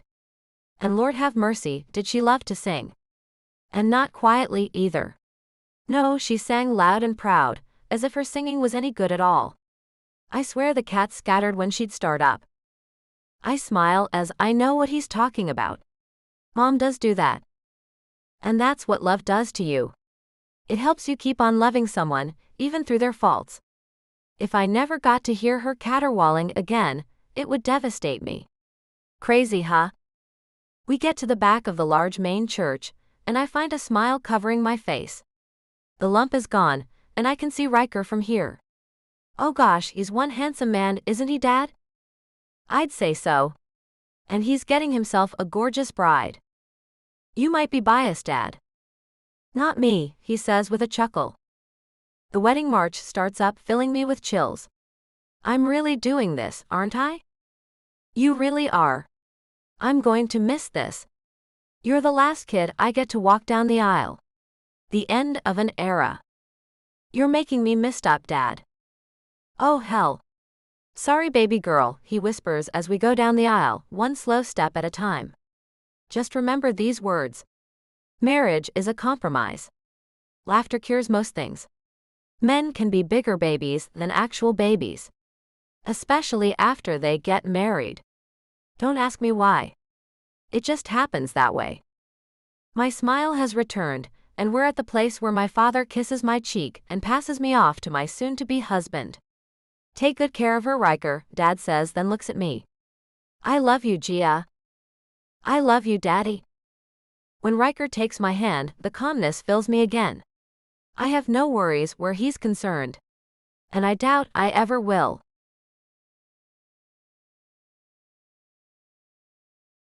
Riker. Falling onto my back, I try to catch my breath. I've never danced so much. Gia falls sideways onto the bed, just like I have. Me neither. Our hands meet between us, our fingers lace, and my eyes close. What do you say to a little nap? She giggles. I'm almost there. I never knew how exhausting weddings and the receptions that follow were. Even though I am thoroughly exhausted, I feel compelled to do the husbandly thing and make sure my wife is comfortable. Lifting my body off the bed, I pull my tux off and take her hands, pulling her up too. I need to get this off you. But I'm tired, she mumbles. I gently guide her to stand, turning her so I can untie the delicate laces of the blue dress she wore for the reception. You'll feel more at ease without this, I murmur, my fingers careful as I loosen the fabric. The dress slips from her shoulders, pooling at her feet. I turn her to face me, and her eyes flutter open, a playful smile tugging at her lips. Riker, you're already out of your suit. I chuckle, warmth spreading through me. What did you think I was doing when I slipped away for a moment? I might have been half asleep, she admits, her gaze soft as it meets mine. But I'm awake now, and I'm falling for you, Riker. My husband. Mine forever. I draw her close, my hands resting gently at her waist, my arms wrapping around her. I'm falling for you too, Mrs. Crawford, I whisper, my heart full. Show me, she says, her voice a tender invitation. The exhaustion from the day fades as our closeness sparks something new, a quiet thrill of being together. I guide her to the bed, her smile bright as we settle into the moment, the weight of our vows lingering between us. We're married, Gia, I say, my voice thick with emotion. Her eyes shine as they lock with mine. We are. I lean closer, watching her face glow with love. I'm going to make you so happy, you'll hardly believe it. You already do, she replies, her smile softening. Even happier, I promise, pressing a gentle kiss to her lips, savoring the warmth of her. My wife. When the kiss breaks, I gaze into her eyes, our connection steady and sure. For better or worse. She smiles, her fingers brushing my cheek. For richer or poorer. With you I'll never feel poor, I say, my voice earnest. She trails a hand along my arm, pulling me closer. Through sickness and in health. Until death do us part, I finish, recalling the vows we spoke hours ago. I hope you meant every word. Her brow furrows slightly, but her voice is firm. Of course I did, Riker. Why would you even question that? I pause, realizing my misstep, and shake my head with a sheepish smile. I don't know why I said that. I'm a little overwhelmed, I guess. Ignore me. Let's just be here, together. Forever's the only word I know, Riker, she says, her hands resting on my shoulders, her eyes steady with conviction. I said I was sorry. Come on, no more talking. I kissed her, to try to end the stupid conversation I had started. I move with urgency. My lips find her neck, kissing softly, knowing she loves it. No marks, Riker.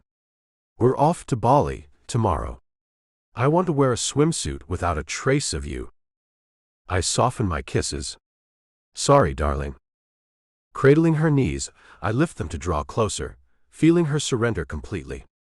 Her sigh tells me she's lost in the moment. I tug her hair lightly, moving with purpose. Riker. Yes. You're mine now, Gia. No one can take you from me. I press into her, sealing our bond. Nor you from me, she murmurs, eyes meeting mine. We are one. My heart races as our gazes lock, our souls intertwining. Our words were a vow, but this moment binds us as one. You're breathtaking. Her hand grazes my cheek. I get to cherish this handsome face forever. Kiss it whenever I want. Smiling, I surge forward, stealing her breath. And I can make you call my name whenever I please. Do it now. You asked for it. I ease back, turning her gently, pulling her close as I move behind her, holding her waist. She sighs but doesn't call out. I guide her shoulders down, lifting her closer. My movements deepen, her warmth drawing me in. Her sighs grow louder, and as she trembles, her voice breaks free. Yes. Oh yes. Riker. Riker. You sound incredible, calling my name, baby. You love this, don't you? Yes. Her body quakes, hands gripping the sheets as she rides the wave. She's trembling fiercely, and I know it's time to bring her peace. I turn her to face me, sliding her to the bed's edge, and draw close again. I love watching you glow. She sighs, radiant with passion. The intensity ebbs, so I brush my fingers gently over her, stirring her once more. Her eyes widen, breath ragged. Riker. One more, Gia. Give it to me. I move with care, my touch tender, guiding her closer. I'll give you everything, baby. Keep loving me and I'm yours. Her gaze follows my touch. Oh. As she surges again, I'm swept away, overwhelmed by her. My head spins and I rest against her stomach, breathless. Her fingers thread through my hair. I love you, I murmur, kissing her softly. I truly love you, Gia. I know you do. I love you too. Can we sleep now that we've consummated this marriage? With a silent nod, I pull my body off hers and we climb under the blankets and cuddle up together. Sweet dreams, I tell her as I'm nearly asleep already. I'm met with her soft snore and can fall asleep, knowing I've got my wife by my side. Gia is my wife.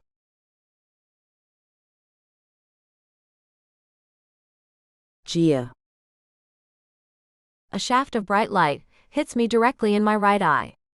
Rolling over to avoid it, I find the bed empty in the hotel room where Riker and I spent our first night as a married couple. "Baby," I mutter. No answer comes, and I have to raise my head to see where my brand new hubby is. I see no one around. With a huff, I move my still tired body out of the bed, the soft, comfy, cozy bed, to get up and find my missing half. As I got up on my feet, I realized that was a mistake. The night of dancing, which is more than I've ever done in my entire life combined, has left my legs in a noodle-like state. When the door opens, I shriek as I see a maid coming in, and I'm without any clothes. "No." "Oh, sorry, ma'am. I thought the room was empty." "The register says it is." Blinking at her, I find it odd she hasn't left the room yet. I am sitting here naked, after all. "Well, I didn't break in here. Do you mind? I have to report this." She picks up a walkie-talkie, and I climb back under the blankets. "Report away." "There's someone in the bridal suite." "Excuse me," I hear Riker say from the hallway. "May I help you?" "That room is supposed to be empty," the voice on the walkie-talkie tells her. "It is not," Riker corrects the voice. The maid looks at him with a frown. "Who are you?" "Riker Crawford. The man who rented this room for the night." "You checked out," she tells him. "No. As you can see, I'm right here and my wife is inside." "Pretty pissed, I bet." "She does look unhappy," she says. "But you did check out." "Let me leave these things with my wife, and I will be happy to go down to the front desk and fix this." She steps aside and he comes in. A bag from my favorite cafe is in his hand. "Bagels with cream cheese from your favorite breakfast spot, my esteemed wife." My mouth begins to water instantly. My hero. I hold out my arms to take the delicious breakfast he's provided for me. Could I get any luckier? "No," he says with a grin. "Eat this." He pulls the pink tissue paper wrapped goodie out of the bag, along with a tall coffee cup. "I'll be right back. Once I clear this up." After a chaste kiss on top of my head, he and the maid leave the room. And I find my cell ringing. I look across the large room. The phone is on the dresser. The walk seems so far, and my hot coffee and warm bagel are looking at me with soulful eyes, begging me to ignore the call and devour them. My curiosity gets the best of me, and I drag my body out of bed and go get the phone. I stop as my eyes catch the name on my screen. Damian Markov. When I took the phone with me, I didn't answer it. I let it go to voicemail, and slip back under the blankets. He can suck it. Curiosity gets the best of me yet again, as the phone dings, telling me he's left a message. I tap the screen to listen as his voice comes over my phone for the first time in over a year. "Gia, I know you weren't expecting this call from me. I wanted you to be the first to know this. We've planned our first mission to Mars. It will be in 3 months. I will be gone from here in 3 months, and I wanted to let you know that Riker will be there too. He and I talked, and he said he wasn't going to tell you. I thought you should know." I sit in complete silence and feel kind of numb. Why would Riker not tell me this? Will this not be public information? Is there some reason he doesn't want me to know? And what is this nonsense he's heading to? Is it on the Russian mission? The door opens and Riker comes in. It was a weird mistake.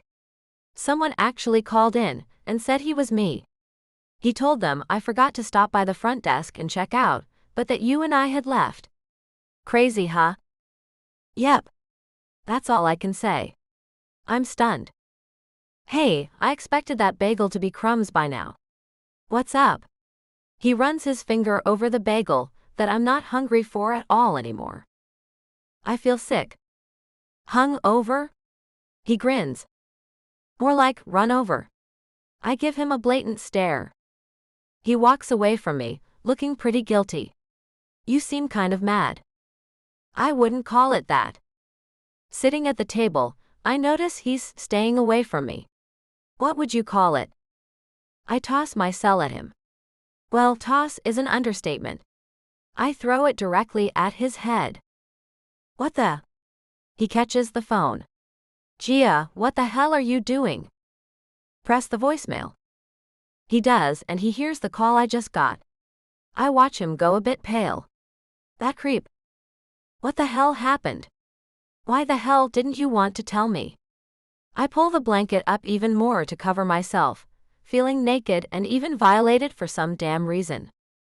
Gia, I wanted to. I was going to do it in my own time. And he knew that.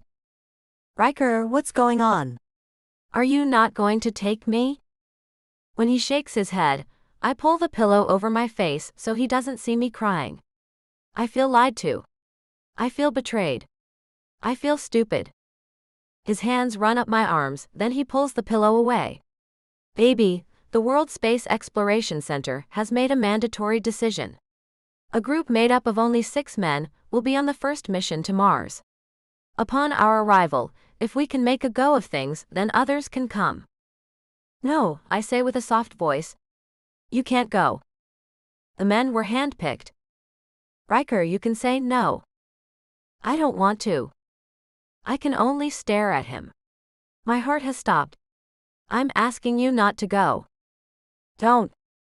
Damn it, Riker. You'll be gone for 8 months, just on travel time if everything goes right.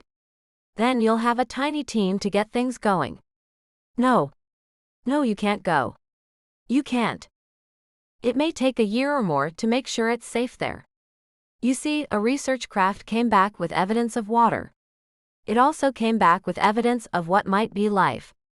There may be life forms there, hiding beneath the surface. And what would you do about that? I ask as more tears are threatening me, but I keep them at bay. Riker, if there are people or other creatures hiding under the surface, they may see your team as a threat and kill you all. He nods, and I can't hold back the tears any longer. No. 1,000 times no. I was born to do this. I was born to tell you not to. I hold his dark eyes with my stony glare. You are my husband. You are my wife. You will stand by me as I do what I feel is my duty to do. This isn't about you or me. This is about the expansion of our race. The human race. Women and children have no place in a frontier that may have inhabitants that could kill them all. It's our duty, not only as men, but as men who know a thing or two about the planet and how to make a life on it. Only men who've been at the forefront of this mission to get to Mars have been chosen. It's an honor and a privilege, Gia. And I may lose my husband to it. I watch his Adam's apple bob in his throat. I watch his eyes open wide. I watch him turn into a man I've never seen before. You may. So now you're a soldier, Riker? I didn't marry a soldier. I married a very intelligent man. Not a mindless robot for the powers that be to control. I want to be with you when you first step foot on that planet. I want to be with you when you take your first breath of Martian air. I want to be with you when you first lay eyes on the planet. You're stealing my dreams if you go without me. You're stealing mine if you don't allow me to go with your blessing, Gia. I don't know what to think. All of what I thought has been turned upside down. My one true love, my husband, wants to go. Leave me. Maybe forever. I'm afraid. I bat back the tears I've managed to rein in. His arms close me in a circle, and I feel the warmth of his body. I wonder how I could possibly live without him for that length of time. Or maybe even forever. So am I. But fears must be faced or nothing would ever happen. I hate your bravery. I run my hands up and down his muscled back. I hate your need to conquer new worlds. But you knew I had those things when you married me, he says with a chuckle that pisses me off. Yesterday. I let him go and glare at him. Yesterday, I married you. Yesterday, the plans were still the same. I would go with you on the first mission. And now look what's happened. Would you not have married me if this would have come up one day sooner? I lie back on the bed and put my hands behind my head, which feels as if it might explode. Would I have married him? Would I have put myself in this boat? Would knowing this a day earlier make a difference? Riker, what if I get pregnant? Will you still leave? He and I both know I'm in a fertile state. He and I planned it that way. Our plan was to get pregnant right away. And now he wants to leave. I trust you to take excellent care of our child until you can come to me. And if that time never comes, what happens if you're killed by whatever is there, hiding under the ground? He stops, looking as if that's not occurred to him.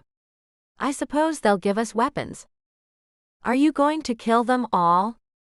He looks a bit unsure and sits on the bed. Gia, help me. Help us to figure things out. I need your help, baby. I need it. You're brilliant. You think of things others don't. Help us all. I cross my arms over my chest. What if I don't want to help you go into a dangerous situation? What if I need you too? I stare at him and wonder what the hell he's gotten us into. I'm pissed right now. I know. Damn. Riker. Everything has changed, damn it all to hell. Gia, please don't say that. He takes me in his arms and holds me tightly against his chest. Baby, I need you in my corner. Like never before, I need you. You said it before. You might be more help from Earth. I need you to be my help from here. Tell me you'll do it for me. For us all. I have no idea of what I should say or do. I could get an annulment. I could move on with my life. I could try my best to forget Riker Crawford. All of these options are mine. For better or worse, he murmurs as he kisses the place he loves to kiss, just behind my left ear. Till death do us part.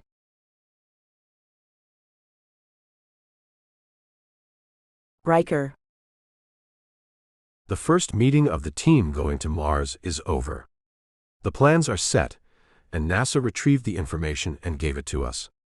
Damien and I walk out of the conference room together. She's taking it badly, isn't she? He asks me. I shove my hands in my pockets with a huff. Badly isn't even strong enough for what she is. Gia is a mixture of disappointed, pissed, and scared to death.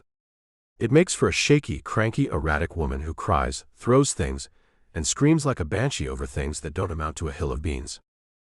Svetlana is unhappy as well. To make matters worse, I've had to issue her funds through a bank account my family knows nothing about. If she blows through the money, I don't know what she'll do. He looks worried, and I feel bad for him for some damn reason. Thank God Gia can take care of herself. Now can you see how important it is to let your woman have her independence? Do you think she'd look out for Svetlana and my son for me while I'm gone? I stop walking and stare at the man. Are you kidding? So, you think there's no way she'd help them out if they find themselves running out of money? Taking off again, I shake my head. I don't know what she'd do. That's your deal to take care of, Damien. Gia is in no mood to be asked such a thing. She'd likely bite your head off if you did ask. The glass doors slide open, and we walk out into the bright sunshine. Both of us pull out sunglasses and put them on as we go to our cars. Maybe I can find someone else to watch over them.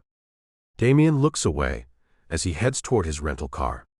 You want to grab some lunch? I've got to get back to my office. Gia asked me to meet her there after the meeting. She wants to know every little detail. He stops and pulls his glasses down to look at me. Except the one we were told not to disclose. Of course. I think she'd hog-tie me and hide me away if she knew about that. Getting to my car, I give him a wave and get in. The secret we have to keep will be hard to do. Gia can be tenacious. But she can't know about this. No one can.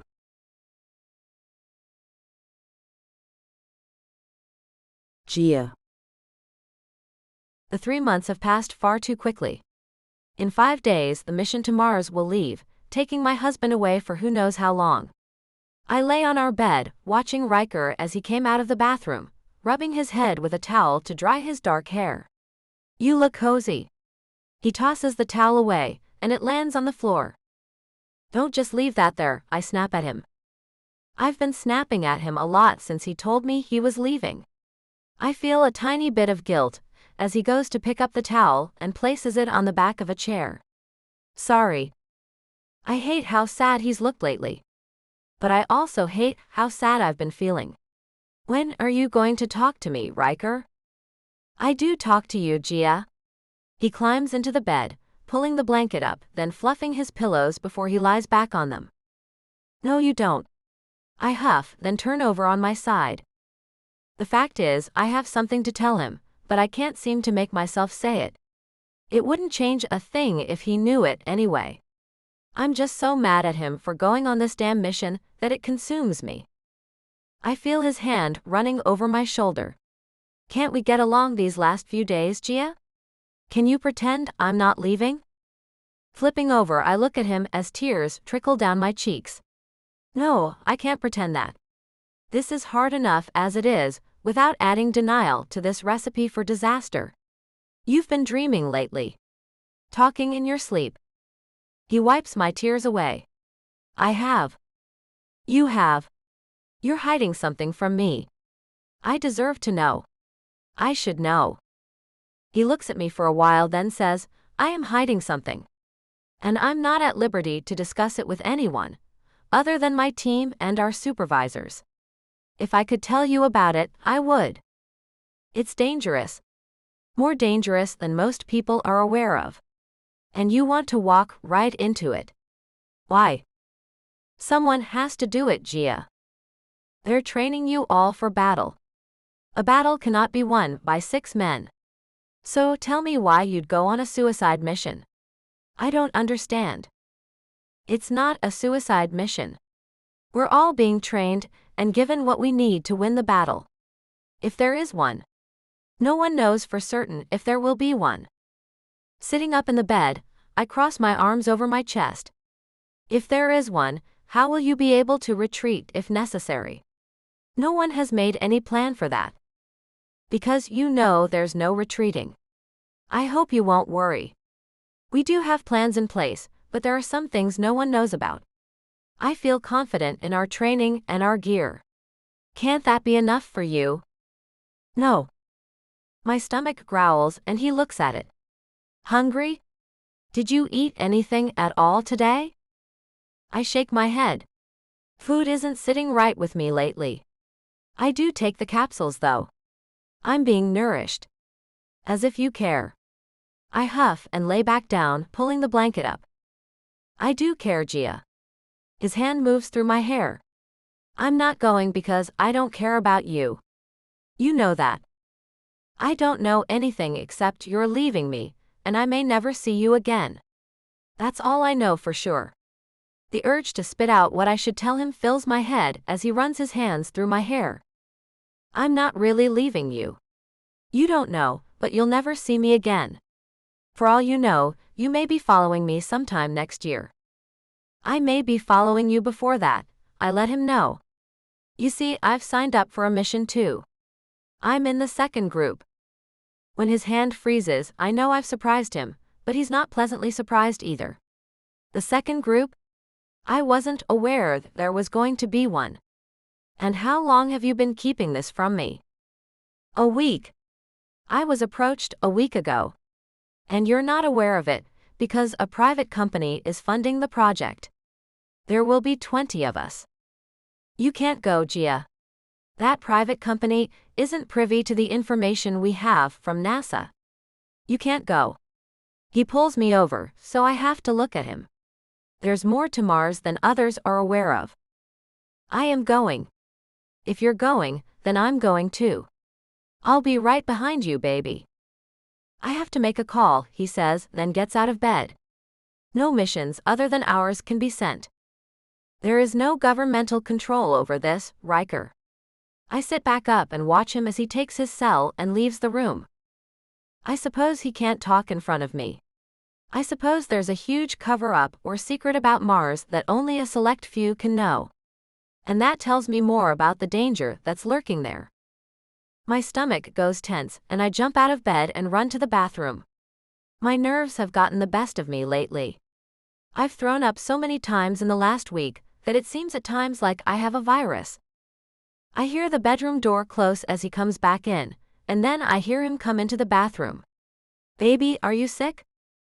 Flushing the toilet, I shake my head. Nerves. This nonsense is getting to me. I'm having a hard time keeping myself together. Wetting a washcloth in the sink, he brings it to me and helps me up off the floor where I ended up as I feel weak. Gently, he wipes my face, then picks me up into his arms and carries me back to bed. I'm sorry about all of this. I am. Wrapping my arms around his neck, I bury my face in his chest as a sob escapes me. Riker, I can't take this. I can't. Shush, baby. It's going to be all right. You'll see. Everything is going to be all right. I'm going to make sure it is. Sitting on the edge of the bed, he cradles me on his lap. It's not going to be all right. You may stop me from following you on that mission, but you can't stop me forever. If you go, so do I. Gia, it may be dangerous. You can come when we've found out if it's safe or not. Let someone else do that, Riker. Let someone who doesn't have a wife do that. I'm begging you. His hand moves up my arm, then he takes my face in it and makes me look at him. If I tell you what the secret is, can you keep it a secret? All I can do is look at him. I know I'll feel compelled to do something to stop the mission if it's really bad. But I have to keep that fact to myself and utter a lie. I can keep it a secret, Riker. The way he looks into my eyes has my heart pounding. I wait and wait for him to tell me the big, dangerous secret. When his cell rings, I look away from him, finding the word abort blazing across the screen. I'll be right back. He gets up, still holding me, then places me on the bed. Grabbing the phone, he walks out of the room. I can't stand it any longer. I sneak out after him, to hear what he has to say to the odd call. Just as I open the door, he comes back in and gives me a look that tells me he's not happy about catching me coming after him. What are you doing, Gia? What are you doing? I turn the question back on him. Tell me what that's about. I can't. And I can't let you in on the secret either. I had no idea the extent they've gone to make sure no one talks. The room must be bugged or my phone or something. They knew I was about to tell you the secret. I step back into the bedroom, more than a bit shocked. Riker, do they have you over a barrel? Do you have to go on this mission, or they'll do something to you? He just stares at me and then blinks slowly once. I can see they're using something to make him go on this mission. Taking his hand, I pull him back to the bed. I've been so frustrated with everything lately that I've barely felt close to him. He's been consumed by training, gone for hours every day. One weekend, they kept him at the facility for 2 nights. When he finally returned, he seemed tense, almost distant. I slide onto his lap as he sits on the bed, my hands gently tracing up his arms. I've missed you, I whisper, my voice soft with longing. My fingers glide toward his shoulders, then hesitate at the back of his neck, sensing his unease. When he gently catches my hands, stopping me, I wonder if he's hiding something, a worry I push aside for now. Sweetheart, you have no idea how much I've missed hearing that, he murmurs, his lips grazing mine, igniting a warmth that spreads through me. It's been too long since we've been this close. I'm not going to fight you about this anymore. I know now that he's pretty much at the mercy of the men who've set this whole thing up. I'm not about to put any more pressure on him about it. I'm going to stop them though. I'm not sure how I'm going to do it, but I am going to stop it. He guides me from his lap to the bed, unbuttoning my pajama shirt and easing it off, his eyes tracing my form. His hands glide over my skin, then he leans in, kissing me tenderly. A gentle pull sends a sharp ache through me, and I bite back a wince, holding my breath. To shift his focus, I tug his t-shirt over his head, drawing his attention away from my sensitive skin. He smiles, slipping off my pajama bottoms and his own, leaving only my pink satin underwear. With a playful grin, he slides them off, and I tremble, feeling the weight of 3 months apart. "You've lost weight, Gia," he says, his hand brushing my stomach, then my hips. "You need to take care of yourself." "I will. I promise," I murmur, biting my lip, guilt heavy from worrying about his departure.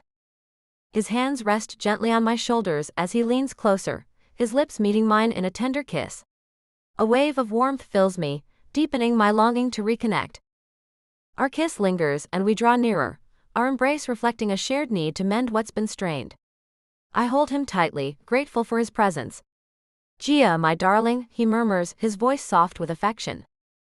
"Riker," I whisper, my fingers brushing his shoulder, tracing the familiar lines of his frame.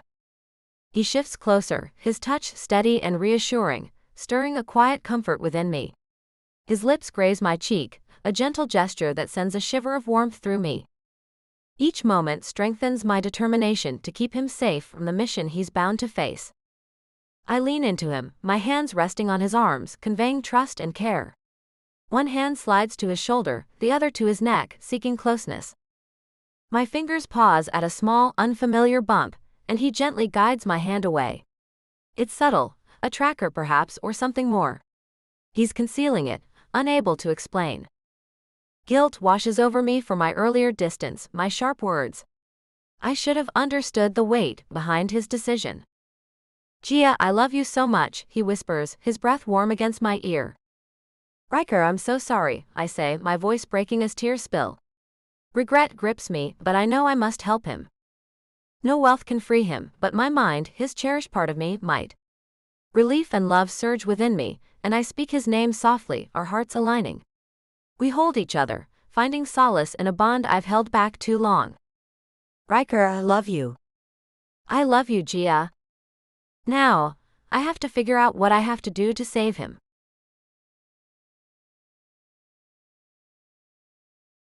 Riker. "You tell me how in the hell we're supposed to do this thing," I shout at the man in charge of our team, Captain Smithfield. He looks at me with a frown so deep, his wrinkles have wrinkles. "Crawford, you know this mission is important to mankind. You were all in up until a couple of weeks ago. After the implant was placed in us, I lost faith in this whole thing. I've felt weird since that moment. I've felt unlike myself. I want it removed. I want out of this. I think there's a lot of lying happening, and we've been chosen to do this mission because the 6 of us are the top people who've made the discoveries needed to make life on Mars a reality. Get rid of us. Get rid of the idea of going there." "You don't know what you're talking about." His heels click as he turns away from me. "What's gotten into you?" "The implant, possibly. I've had nightmares and thought things I've never thought about before. Things that scare me. I've also thought about why all the governments want this stopped. I came up with a plausible reason, too. Money. There's more than you 6 who pay taxes, Crawford. I think you're being paranoid." He takes a seat behind his large oak desk and takes out a pad of paper. "I'm sending you to the shrink. You need to be reevaluated. Send me to the clinic to have this thing removed. I won't be going on that mission. And I'm about to make sure it doesn't happen at all. You seem to think we're all idiots. I'm not talking about only our tax dollars. I'm talking about everyone who leaves this planet. This corrupt planet." He sighs and points at the chair in front of his desk. "Crawford, you're a smart man. All of you are. What none of you understand is the fact that I own you all. You signed a contract and I'm holding you to it. That's a contract that will ensure our deaths. Not only will you be able to get rid of us, but all other missions will be stopped, as the planet will be deemed too dangerous." I lean up and glare at him. "Do I need to go public with this?" "With what? Your conspiracy theory?" He laughs, infuriating me. "With the truth, Smithfield. The truth about how you have us all made into highly trained assassins now. You took 6 men. All of us are smarter than your average person, and all of us with one wish: to see Mars and live there. Now, you tell me what the world would think about what you've done with us. Why make us into killing machines? You saw the pictures of what you'll be up against. If we were to show the common people what's there in their universe, there'd be chaos the likes this world has never seen before. Would you want that, Crawford? There are only 6 of us, and those things are huge. How can you expect us to take them all out? With the specialized weapons we've made. You know that. It's almost like the last few months have ceased to exist in your head. Perhaps the implant is messing up. Maybe the clinic is where you need to go. This isn't like you. Not one bit. You've always been my best man for this mission. You were full of passion for it in the beginning. Shaking my head, I say, that was because I thought it was real then. I don't anymore. I think it's a setup to get rid of us and the whole Mars program. Look, the discoveries your combined industries have made can help more than people who want to live on Mars. They can help people here too. Yet, none of you want to share your discoveries with anyone here. Why is that? Why are you just now asking this question? It cements exactly what I've been thinking. You get rid of us, the owners and CEOs of the top 6 space exploration companies, then what? I hold up my hand to stop him from answering the question. I'll tell you what. Then the governments come in and take over the companies that we've worked so hard for. They take our technologies and use them, making the government's money that should belong to us and our shareholders. Wow, you really have an active imagination, he says as he writes something on the pad of paper. Let me make a call to get you into the clinic right away. I'm afraid major paranoia is setting in.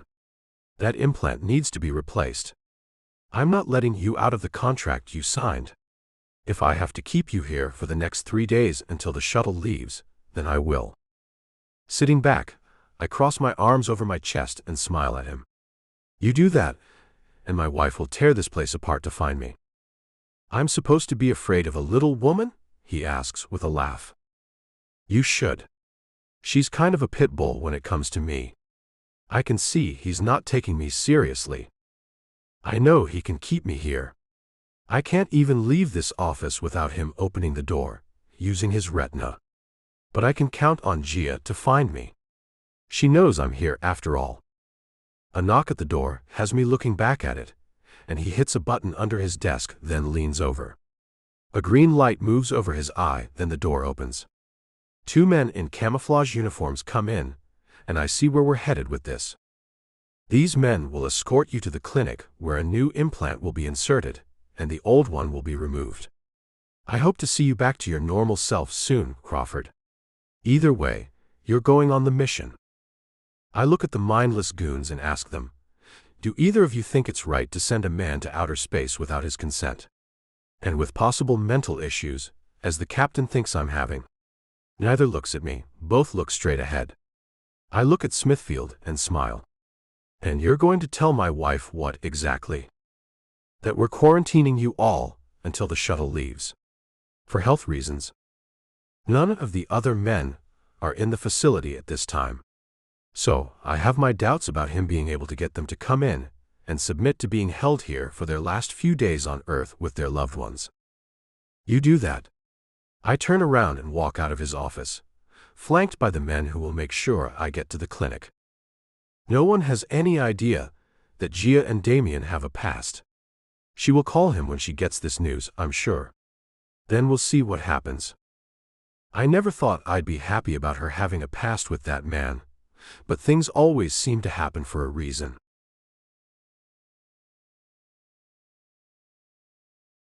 Gia. So, what you're telling me is that I can't see my husband before he goes on a mission he might not come back from? I ask the man who's called me to tell me Riker and the rest of the team will be kept at the facility until the shuttle leaves.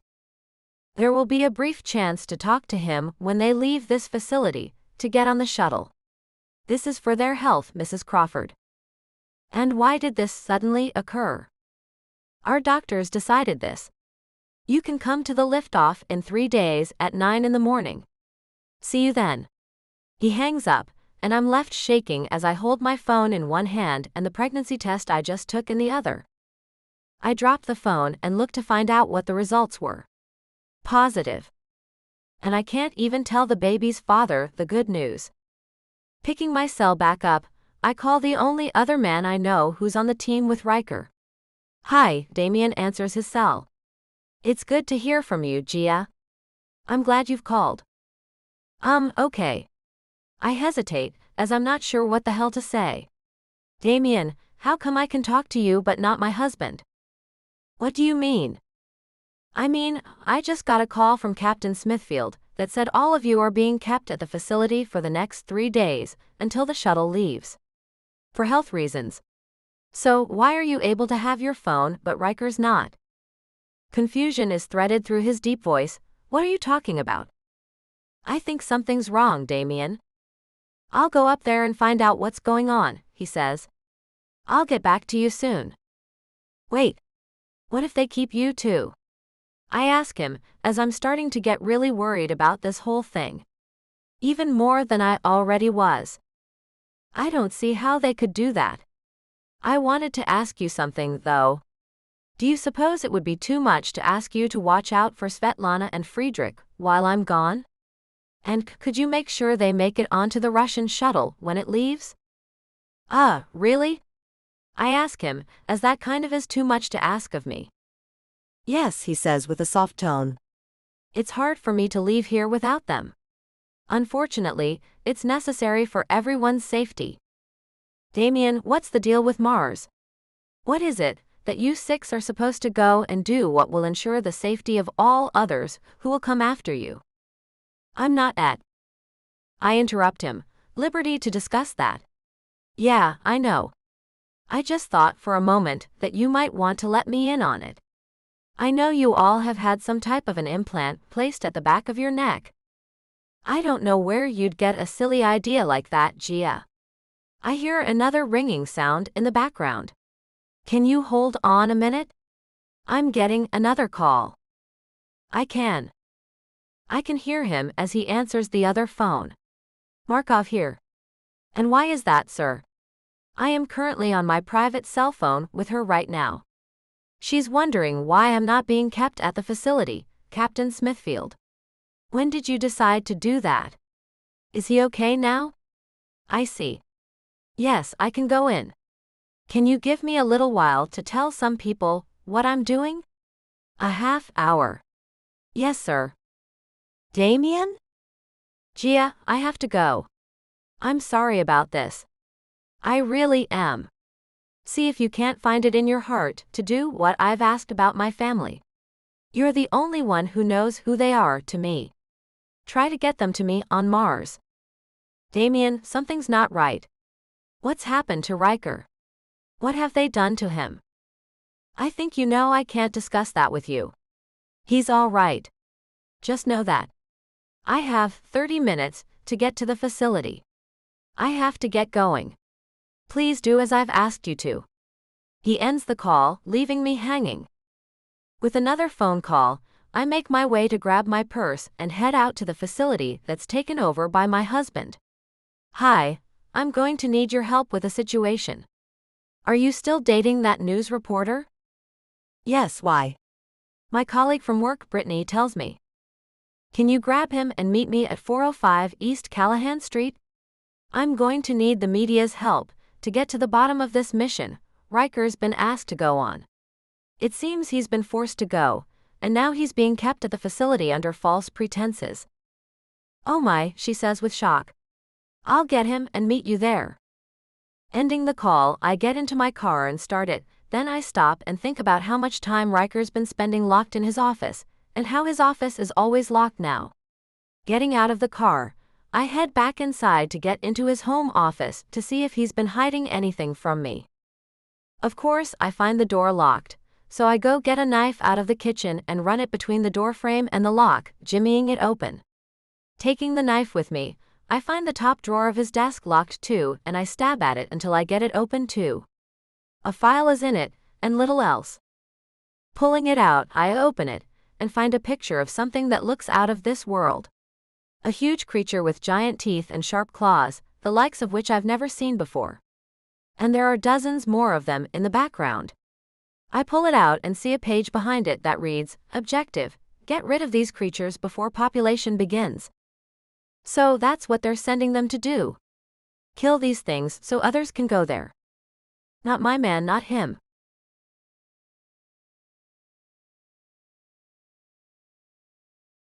The differences. Riker. Pain radiates down my spine as the doctor pushes a needle into the spot next to the implant on the back of my neck to numb it so it can be removed. The two men who escorted me to the clinic are standing just outside the door of the small examination room they brought me to. My mind is a flurry of ideas about how the hell to get out of this place in one piece. There's a small amount of redness around the implant, he says, as the numbing medicine begins to work. I can feel him pushing it, but it doesn't hurt. Have you been trying to take this out yourself? I keep my answer short. No. But I have been trying to get it out. It's impossible to get at it on my own. A thing I'm sure was thought of when they decided where to place these things on us in the first place. This is an important device for you to have, Mr. Crawford. You have to be careful with this area. Captain Smithfield has written on this report that yours seems to be malfunctioning, giving you paranoid thoughts. Can you explain to me what kinds of thoughts you've been having?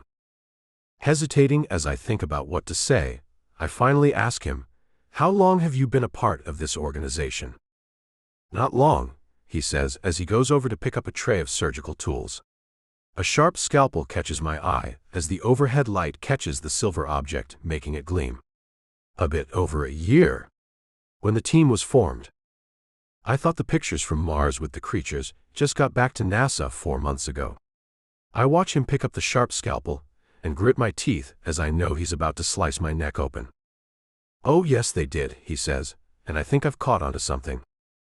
Then why would the team have been formed a year ago? I feel the incision he's making. It's not painful, but I can feel some pressure. The sound of the metal implant clanks into a stainless steel bowl behind my back, and I know I'm free of the device. And this old man will play hell, putting another one in me. He makes his way across the small room to leave the bowl on the countertop, then he comes back with a bandage. Let me cover this up to stop the bleeding. I have to run down to the supply closet to get another implant. I'll be right back, Mr. Crawford. It's not lost on me that he doesn't answer my question. As I watch him leave, I reach back and touch the bandage covering the hole in my neck. I'm free. The two guards are still right outside the door that has a glass window at the top of it, so I can see them clearly and they can see me. But they're looking straight ahead. I think I can use what I've learned to gain their weapons from them, rendering them useless to stop me. Just as I get off the exam table, I see Damien walking up to them, but I can't hear a word any one of them is saying. Then he comes in, and I'm stuck. "Riker, what's going on?" "Damien, I need to get the hell out of here, and I think you should too. This is a trap, and..." I stop when he holds up his hand, points to the back of his neck, and then winks. "Riker, have you gone insane? What's happening to you?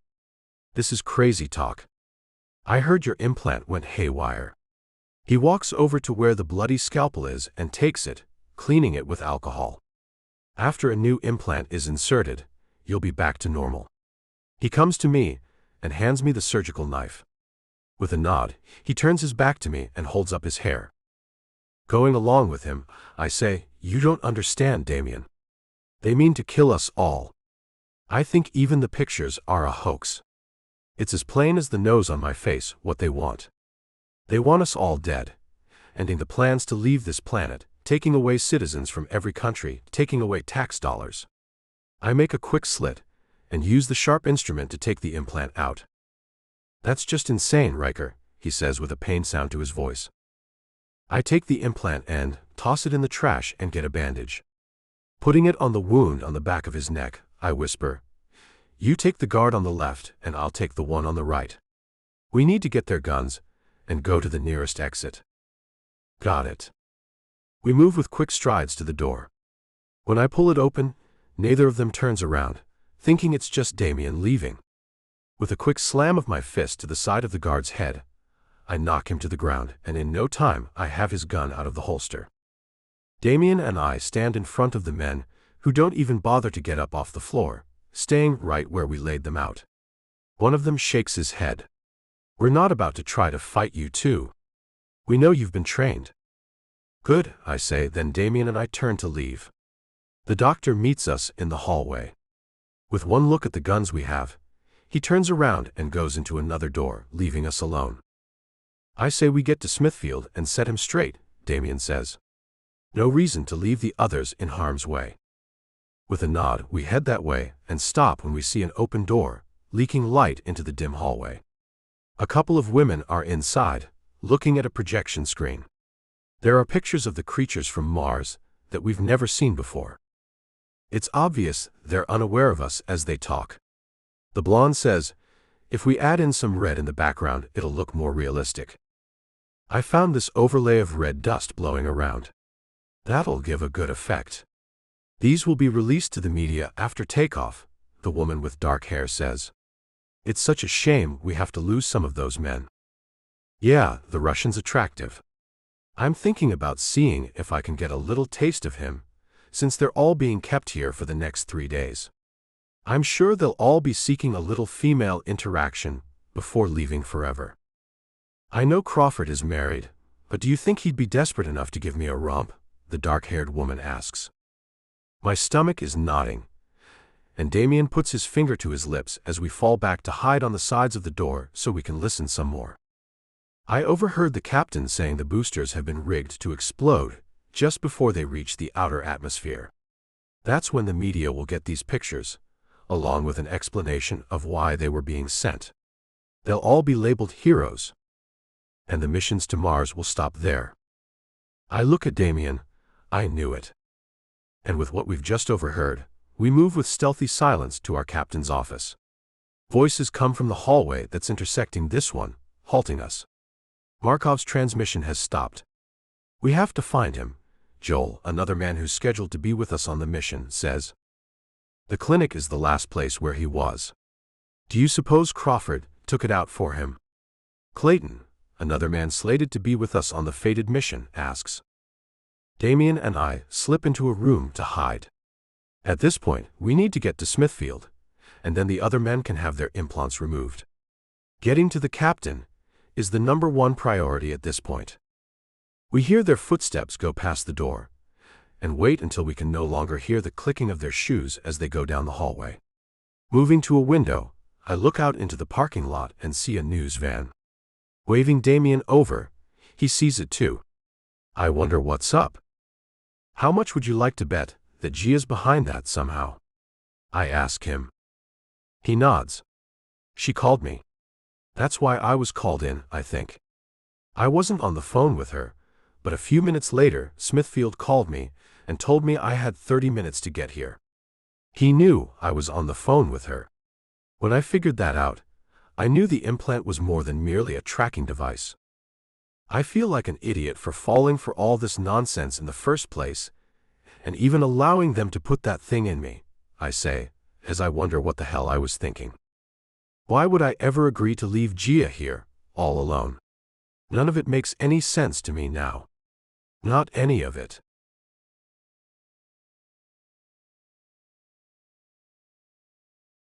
Gia. Dust particles hang in the air as the news reporter, Dave Johnson, and his cameraman stand in front of me and Brittany as we walk into the facility where Riker has spent most of his time the last 3 months. "It's dark in here," the cameraman Gary says. "I'm sure they want it this way. It's hard to get accurate pictures in this light," I say as we find no one stopping us from coming in. We all expected a fight. A fast set of heels click down the hallway, coming toward us. Another set joins them and we stop as a couple of women, one blonde and one brunette, came to us. "You can stop there," the blonde shouts. "I'm Dave Johnson with Channel 7 News. I'm here to ask Captain Smithfield some questions." "No, you are not. He's not taking any questions. There will be a news conference on Tuesday. Just before the shuttle takes off, the brunette lets us know. We're here because of Riker Crawford. He's been detained, and his wife is worried about him. He hasn't even been allowed to call her. Things don't seem to be on the up and up here, Dave tells the two, who look like they've been sucking on pickles. Their lips are so puckered. Riker Crawford is fine. I'm sure when the captain sees fit, he'll allow Riker to call his wife, the blonde says. The brunette quickly adds, if that's a thing he wants to do. He may not be calling her of his own accord. The men will be leaving all their loved ones behind. Some are finding it difficult to be around them any longer with what's about to happen. If she loves him, she'd know how he's feeling. Excuse me, I say as I step around the men to face this crazy woman. I'm Gia Crawford. I do know my husband, and I know he would never want to spend his last days on Earth anywhere but with me. So where is he right now? I want to see him. That's impossible, the blonde says. The cameraman turns on his camera and sheds some light on us all. I find the women are much older than I could tell when the light was so dim. They shield their eyes from the light as the brunette shouts, "Turn that off." No videotaping is allowed in this facility. Well, it's being done, I say and hold out my hand to separate the two and walk through them. You can't just go anywhere you want around here, the blonde says as she grabs my shoulder. This is a top secret facility. Only people who are supposed to be here are allowed. You have my husband, I say as I shake her hand off me and move past them, with the other three people right behind me. I see a light on under a closed door up here. The women's laughter pisses me off as one of them shouts out at us, "You won't be able to get into any room that has anything you're seeking in it." "Wanna bet?" I ask as I get to the door with the light on in the room. "You want to take it from here, Dave?" With a nod, he steps up to the door and knocks. Dave Johnson with Channel 7 News. I'm here to speak with Captain Smithfield. No interviews until Tuesday, comes a man's voice. If you don't talk to me, we'll be back with armed forces, he tells the captain. You see, I've done some investigating. It's only a small sector of our government that's behind this. Not any other countries know a thing about what you're doing here. So I'd like to know why you have 6 of the top men in the space industry leaving our planet to fight some very odd-looking creatures that are supposedly inhabiting Mars. The door flies open, and an old man in a non-distinct military uniform is looking at Dave with a red face. What in the hell are you talking about? Dave holds up a copy of one of the pictures I found in the file in Riker's desk in his home office. This is what I'm talking about. So, would you like to answer some questions now? You need to leave here at once, he snarls as he looks at us all. His eyes land on me. Gia Crawford. I should have expected you'd be behind this. I found the file in Riker's desk. I want my husband. Where is he? I ask him, and find him changing his snarling expression to an evil grin. Your husband is dead, Mrs. Crawford. My heart stops, but Dave shakes his head. I doubt that. I've seen many liars in my day, and you, sir, are a terrible liar. I don't know how you got so many intelligent men to believe you. Chaos breaks out down another hallway.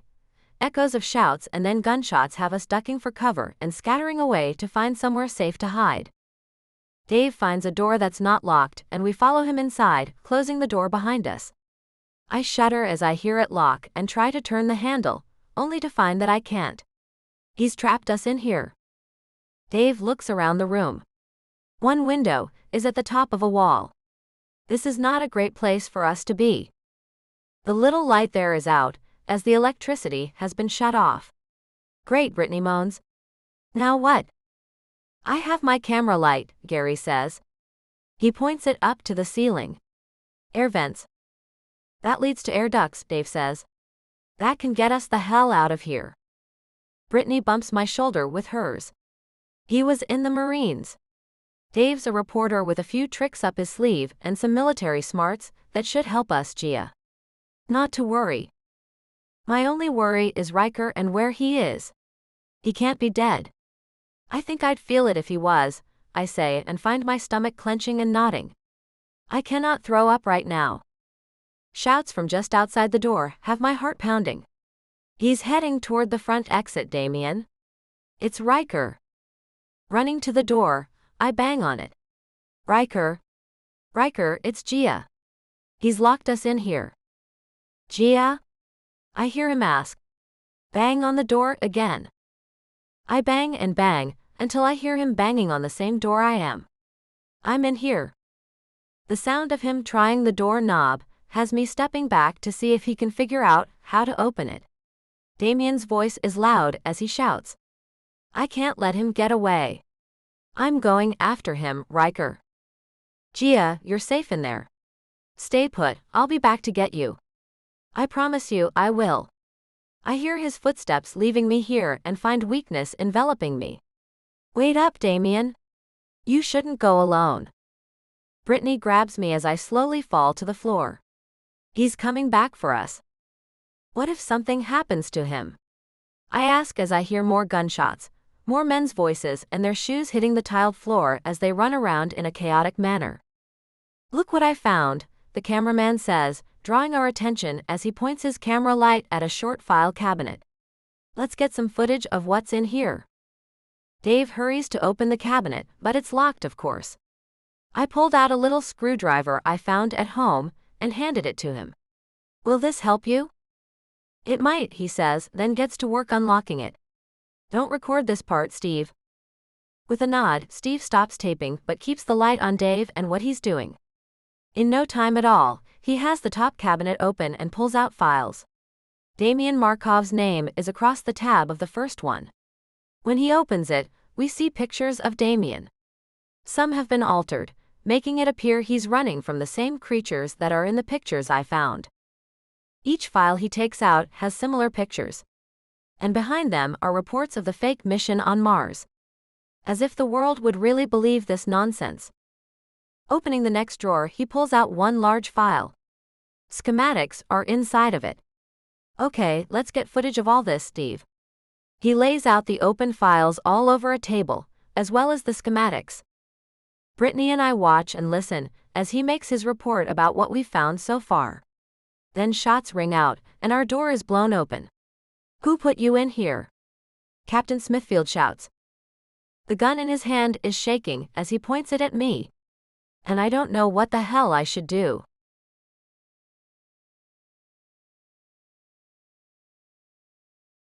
Riker. Flashes of light, meant to disorient us, pulse around Damien and me, as the other 4 men in our team surround us. Drop, men. We just need to get you to the clinic to get the implants put back in. You'll be okay once they've been replaced, one of them shouts at us. I look at Damien over my shoulder as we stand back to back. Do you think they'll listen to anything we say? We can give it a try, he says. Listen, men. We've all been duped into this thing. And they plan on killing us all. No, they don't, another man shouts. They do, I tell them as I hold my hands up over my head. Listen to us. I do not want to shoot any of you. Nor us. But you have to stand down and allow us to take you to the clinic, one of them says. It's our orders. We can't do anything different. You can let us cut that out of your necks, and you will be able to think for yourselves. Your mind will become clear instantly, Damien tells them. They told us you'd say that. The flashes get quicker, and I can see they're moving in. Drop the weapons and drop to the floor now. We won't be captured. If you come at us, you will have a fight on your hands, I let them know. Sirens begin to leak into the corridor. Crap. Damien shouts. We have to hurry. They aren't here for us, I say, and find the sound of gunfire coming from another area of the facility. They aren't even here for you guys either. Put the weapons down and come with us. We need to get to them. They're here to protect us. From you, I'd bet, one of them says. A loud screeching sound fills the air. Like a banshee. And I know that sound. Gia! Stay where you are. I shout out. Something flies through the air, and I hear the sounds of some of the men who are surrounding us grunting and groaning. What the hell? One of them asks. Whack! Whack! Whack! The flashing stops, and one large light comes up behind Gia, who's wielding a long pole with a red light on the end of it. The men she knocked down are staying down and perfectly still, as if it has paralyzed them. Gia! I shout, and step over one of the men to get to her. She's shaking as I take her in my arms. Damien takes the stick out of her hand, and holds off the one man who managed to escape the bad end of that stick. Where the hell did you find that thing? In the room we were in. Smithfield came in, waving a gun, and I jumped into a closet and found this thing. I found a button on the side of it, clicked it, and when the red tip lit up, I jumped out of the closet and poked him with it. He fell, and I came out to find you. I warned him about you. I told him you'd rip this place apart to find me. I kiss the top of her head and hold her tight. The lights come back on, and a man on a bullhorn is calling out, "Everyone is on the ground. This is the Orlando Police Department. Place your weapons on the ground and shove them away from you." I guess we should all do what he says so we can get done with this crap, Damien says, as he takes the position and pushes the stick away from himself. Out of the corner of my eye, I see the last man standing out of our group, and he dives to get the stick. Pushing Gia away from me, I lurch for the stick too, and collide with the man who has been my teammate for 3 months. No, Paul. When I fall onto the stick, I feel a jolt and go stiff. Get him off it, Damien. Gia screams. I feel hands on me, turning me over, and I can't move. Damien picks up the stick as Paul tries to run, and throws it at him. He drops as soon as it hits him in the back. That'll stop the police from shooting you, Paul. You can thank me later, Damien shouts at him, then looks at me. Does it hurt? I'm frozen. I can't even blink. Then Gia's face looms above me too. I think it'll wear off, baby. She kneels down and touches my face, which I can feel. On the floor comes another loud shout from the police. She and Damien lay on the floor next to me as the police came into the area. We need you all to stay perfectly still while we cuff you and take you in for questioning. Most of them can't move, Gia tells them. He and I are the only ones who can. Stand up, slow and easy, I hear one of the officers direct them. They get up and Gia says, "This is my husband, Riker Crawford. He and this man here, Damien Markov, aren't a threat. The rest are. Except for the cameraman, the reporter, and the woman with them who are lying in the hallway down there. They're no threat either. I'm the one who texted your office. I'm Gia Crawford." I watch Damien put his arm around her and pull her close to him. Damn, I never thought I'd ever say this, but I'm damn glad Riker stole you away from me.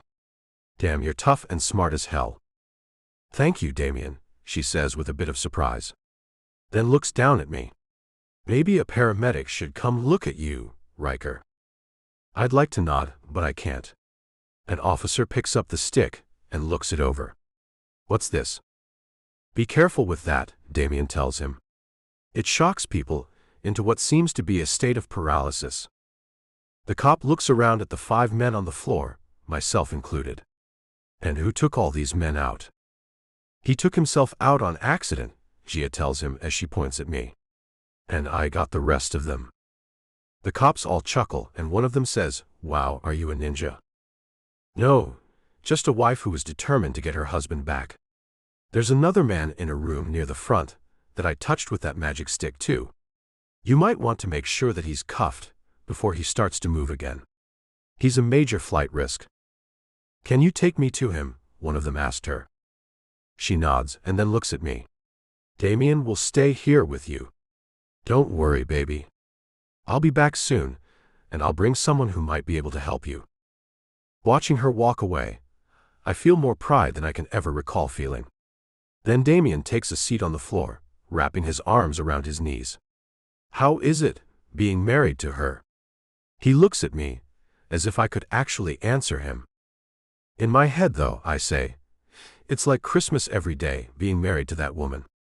Because it is.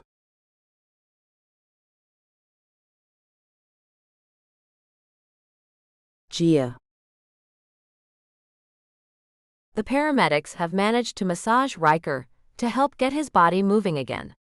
He regained the ability to speak after 30 minutes, making him feel much better.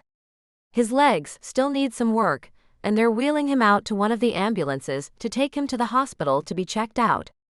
Following behind him, I find Damien catching up to us. Hey.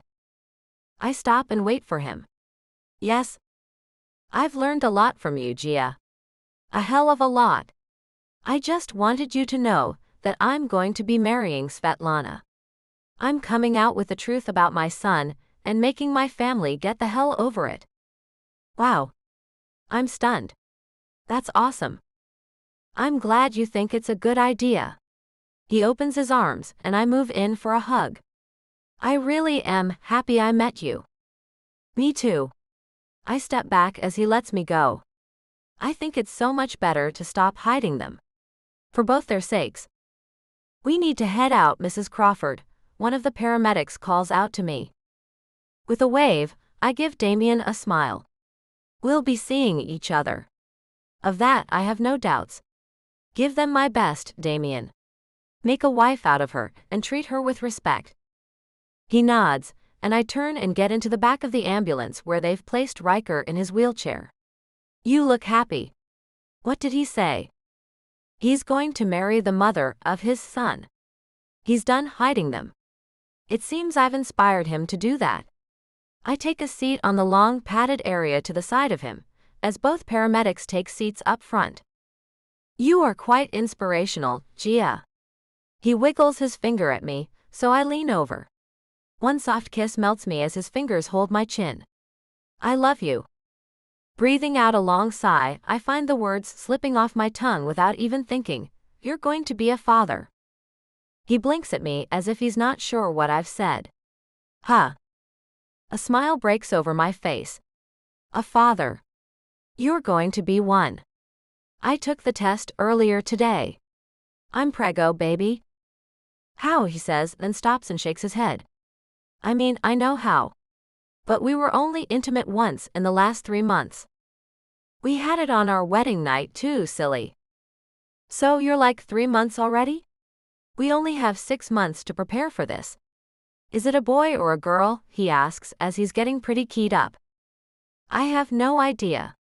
The test doesn't tell you all that, I say with a laugh. You're going to be a mom, Gia. You're going to be a dad, Riker. His eyes dart back and forth and then he asks, what should we name it? We should find out what it is first, I tell him and find his expression is priceless, and I really wish I could have gotten a picture if it. Gia, you aren't messing with me, are you? I'd never do such a thing. How could you even say such a thing? I huff and cross my arms over my chest. Sorry, baby. Now it makes sense. All your nastiness. My eyebrows raise to new heights. My what? Oh shoot. He shakes his head. I don't know what's wrong with me. I always say the stupidest things. I think it's the shock that had me saying such a dumb thing. I meant that's why my poor wife has been having a hard time, and I will rectify that. I'd love it if you'd spoil me a bit. I've been feeling so tired and moody. I know. My ire grows again. Then I laugh. Riker, you have little to no filter. Do you know that? Did I say something wrong again? Damn, baby. You need to teach me, he says with a laugh. As we pull to a stop, the paramedics get out, and he wiggles his finger at me and gives me another kiss. I love you, Riker. And I love you, Gia.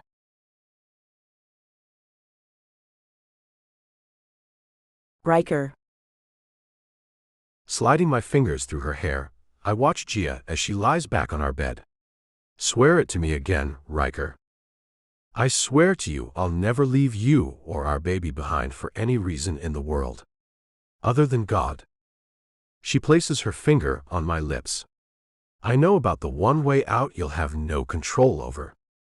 You're a hero to me, baby.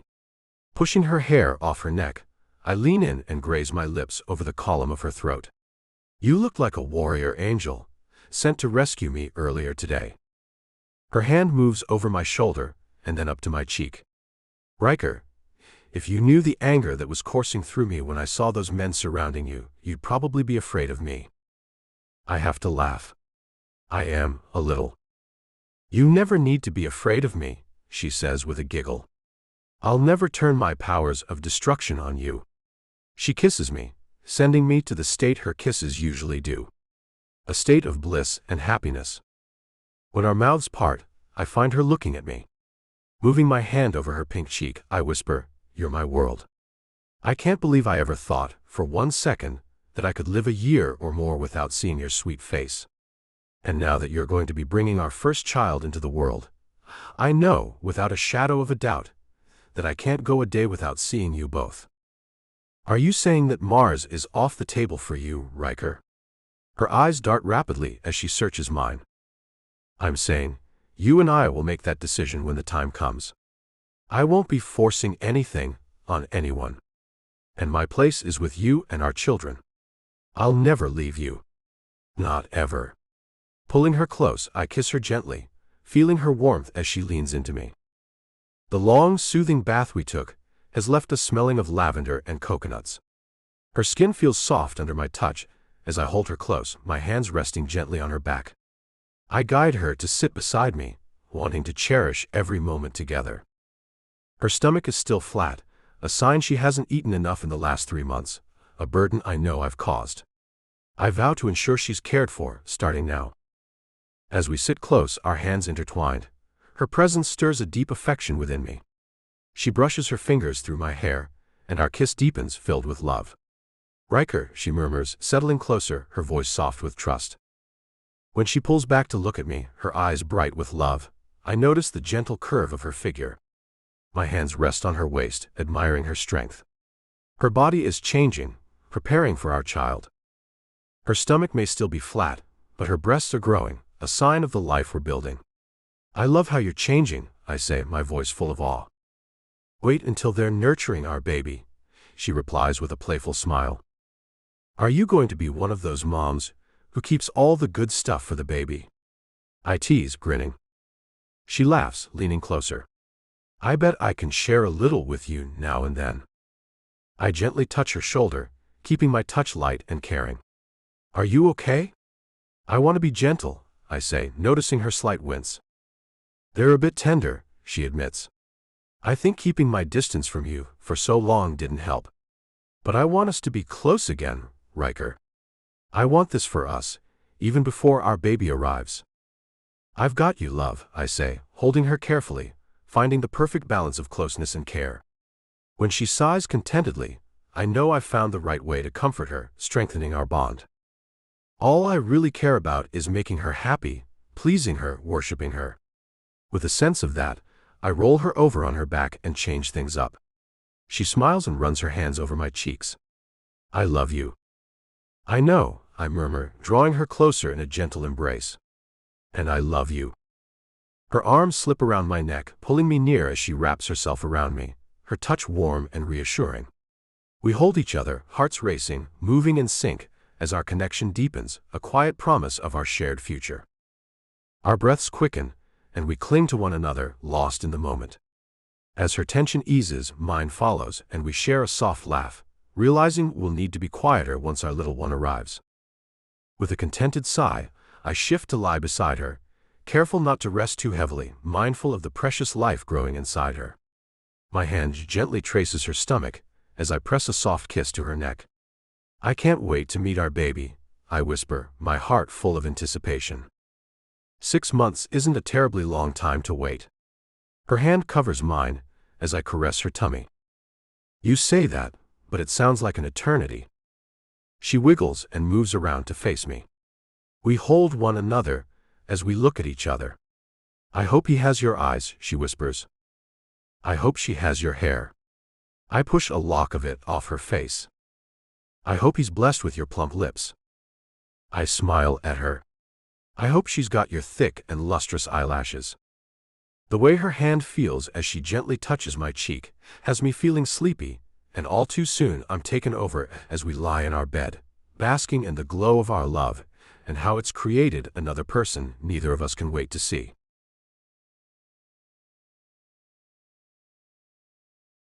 Gia.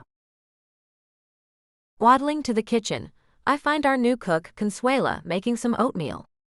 How did you know I was craving that? She laughs. You really don't know the answer to that? I really don't. Around 9 every evening, you get hungry.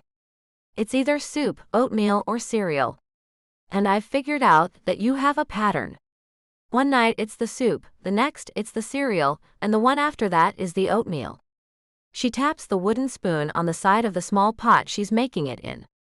After 6 months of making sure you eat right, I think I should be acutely aware of your eating patterns, Mrs. Crawford. Sitting at the table, I pop a strawberry from the bowl of mixed fruit she's already placed on the table into my mouth, then take a drink of the milk she's put there too. You do know me better than I know myself. And I love being able to help you. She places a bowl of piping hot food in front of me. Now you let that cool while I make you some wheat toast. Yes, ma'am. The sound of footsteps comes down the hallway, and Riker comes into the kitchen. Sorry about how late I am. The drive from Orlando is a long one. He leans over and gives me a kiss, then rubs my tummy. I missed dinner due to a long meeting about that damn fiasco I was involved in, he says as he sits down next to me. Is there enough of that for me, Consuela? Of course, she says, then brings him a bowl too and a glass of milk. Let me get you some toast, Mr. Crawford. He takes a couple of blueberries out of the bowl and eats them as he looks at my stomach. You know, if he's not out by the end of the week, he'll be making his debut appearance on Saturday with the doctor's help. I know that, Riker. I was just at the doctor's yesterday. It was me who told you that. What I meant to say is, maybe we should stay in a hotel in Orlando. We'd be much closer to the hospital, and you just said it yourself, the ride from Sebastian to Orlando is a long one. Consuela sits down on a small plate with our toast on it, and I look up at her. How do you feel about having yourself a little vacation while we stay in town? We wouldn't need you to come back to work until we come home from the hospital. Riker claps his hands and smiles at her. I'll pay for you and your family to go wherever you'd like. And I'll send you there on the jet. I want you to know we really appreciate how well you've taken care of us both and the baby. She looks giddy as she smiles at us. Oh my. My husband and 2 daughters would love to see New York. It's Christmas in 2 weeks, and they'd love to see the tree and shop in the fancy stores. A New York holiday it is for you 4 then, Riker says with a huge smile. Let them know that you will be going tomorrow. I'm going to take Gia into town with me in the morning. You can take off now, and let the maid clean the kitchen up. And you'll have a hefty bonus in your account too. We really do appreciate all you've done, I tell her as she hops around with sheer delight. I can't wait to see their faces when I tell them the good news. I get to eating my oatmeal and smiling away as I do. It makes me feel so good to get to do something for her for a change. The woman came in and took over the role of chef and chief nutritionist, like a boss. Turning my attention to Riker, I ask, about the meeting, what was it all about? The CIA had to get all of my information about what happened with the Mars mission. They're putting together all the evidence they can find on the people who were actually involved in that. Americans were the only ones involved. Corrupt politicians mostly. A few ranking military people too. The thing is, the other countries are now thinking about doing no more business with the US because of that. None? Well, space business. That would put us having to figure out how to manufacture the boosters here. A thing I'm not looking forward to, as I don't trust the American companies that can do that. Not anymore, I don't. They found out it was several engineers from the main company that makes things like that who fixed the boosters on the shuttle to blow up. I shiver with the thought that my husband could have been killed. So what does that mean? It means I might need to see if Damien would build a facility here to make the boosters. I have no idea if he could pull that off or not. It means our race for space may be more of a crawl behind the rest of the world. Thanks to greedy people here in America. My heart goes out to him. I know he's had this passion forever. Things are falling apart, aren't they? He nods and takes a bite of his oatmeal. If the space industry here in America crashes, do you know what that will mean for Apollo Engineering and the companies that have joined us as affiliate partners? Bankruptcy. He nods, and I find myself not so hungry any longer. The houses, the cars, the money, all would be history. All because of some greedy individuals. I've made wise investments for us personally. We'll be fine no matter what. I'll have my investment broker do the same for your family. The businesses might go under, but we won't. What about all the employees? He shakes his head. I can't take care of everyone, baby. They'll be on their own to figure things out. With a nod, I put my spoon down and felt more than a bit sick. When will we know about what the other countries will do? I'm not sure. The government is scrambling to get every last person who was behind the scam. So far, only the people who were actually at the facility have been captured. But they know there's more behind it. Quiet individuals who cannot be trusted. This is not good. No, it's not.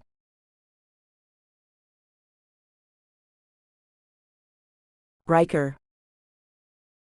Arriving at the office after getting Gia squared away at the hotel, I find several members of my staff waiting outside. Are we having an outside meeting I wasn't invited to? The receptionist, May, asks me, "Do you have something you'd like to tell us, Mr. Crawford?" No, not really. I look around at the 8 people who are the first to arrive each morning and start to wonder about what's going on inside the building my grandfather purchased when he began this whole business. Would anyone care to let me in on why you're all out here? Tony, the maintenance man, steps forward. The CIA and the FBI are in the building. We all stepped out because they're going through everything and making us feel like criminals. My eyes just about pop out of my head as I turn and hurry inside to see why they'd be doing such a thing. I'm stopped as soon as I enter the door by a man in a dark suit and glasses. Sorry, no one is getting in here today. I'm Riker Crawford. I own this place. I had a very long meeting with the CIA yesterday. Why is this happening? I'm not at liberty to discuss that. His answer infuriates me, and I storm back out. You all should go home. I have to make a visit to my lawyers, I shout as I go past the waiting employees. Are we getting paid for today? One of them shouts. I sure as hell hope so. But I can't make any promises. I get into my car and head out, hitting the call button on the computer screen to call my lawyers. Davenport, and Stevenson, the receptionist answers the call. I need to speak with any one of them. No one's come in yet, she lets me know. If you'll leave your name and number, I'll have the first one to walk through the door give you a call. They have my number. Tell them Riker Crawford needs to talk to them as soon as possible. It's of the utmost importance. Yes, sir. Just as I end that call, I get one from the hotel where I just left Gia. Hello. I'm looking for Riker Crawford. You got him. There's a problem with the credit card you left when you checked in earlier. Can you come back and give us a different one? I'm pretty busy. My wife's in the room. She has all the same cards I do. Can you go up and let her know about the problem? Of course. Thank you, sir. Shaking my head to try to clear it, I decide to drive over to my lawyer's offices to meet them all in person. Something has to have happened to make the FBI join forces with the CIA and look at everything I have. Making a quick call to my accountant, I try to figure out why that credit card isn't working. Stimson's accounting. Hi, I need to speak with Roger, please. One moment, sir, his secretary tells me. Roger Stimson here. Riker Crawford here. I've had one of my credit cards turned down. Have you stayed up on all the bills? Yes, sir. Which one did they turn down? A Platinum Visa. There's no reason anyone should ever turn that one down. There's no limit on it. Can you check into that for me? I'm pretty swamped today. Of course, I'll get right back to you, Mr. Crawford. I end the call. Right away, another call came in, and I saw it was from Gia. Riker, you're never going to believe this. Try me. I tap the steering wheel as I sit at a red light. My nerves are shot. Our card was declined here at the hotel. The manager came up here with a credit card reader to get another one, and every single one of mine was declined. Even the debit card from the bank. Riker, what's going on? I'm not sure, baby. You don't need to worry about a thing. You rest and relax. I can't. They said I had to leave the room. The bellboy is being sent up to get our bags. What the? The light turns green, and I have to make a U-turn to go back to the hotel to straighten this out. I'm coming. Wait in the lobby if they make you do that. You sound pissed. Watch your speed, baby. Everything will be okay. You'll see. I hope so. Sit tight. I'll be there in 15 minutes. Ending that call, I make one to our bank in Orlando. An automated system answers the call, so I push 0 to try to get to talk to a real person. Instead, I get this. Hello, your phone number has brought up your account with the National Bank of Orlando. Our records indicate your accounts have been frozen. For more information, you will need to go into the local branch. Thank you, and have a nice day. How in the hell can anyone have a nice day after hearing that? Pulling up to the hotel, I stop as the valet comes to get the car. Rushing inside, I find Gia sitting in the lobby with all of our things on a luggage cart. Heat flows through me as I hold out my hand to let her know to stay put and walk past her to the front desk. I need the manager out here now. Riker, stop, Gia's voice comes from behind me. We need to go. We have more pressing matters to tend to right now. Turning around, I look at her. Just hang on. Let me deal with this.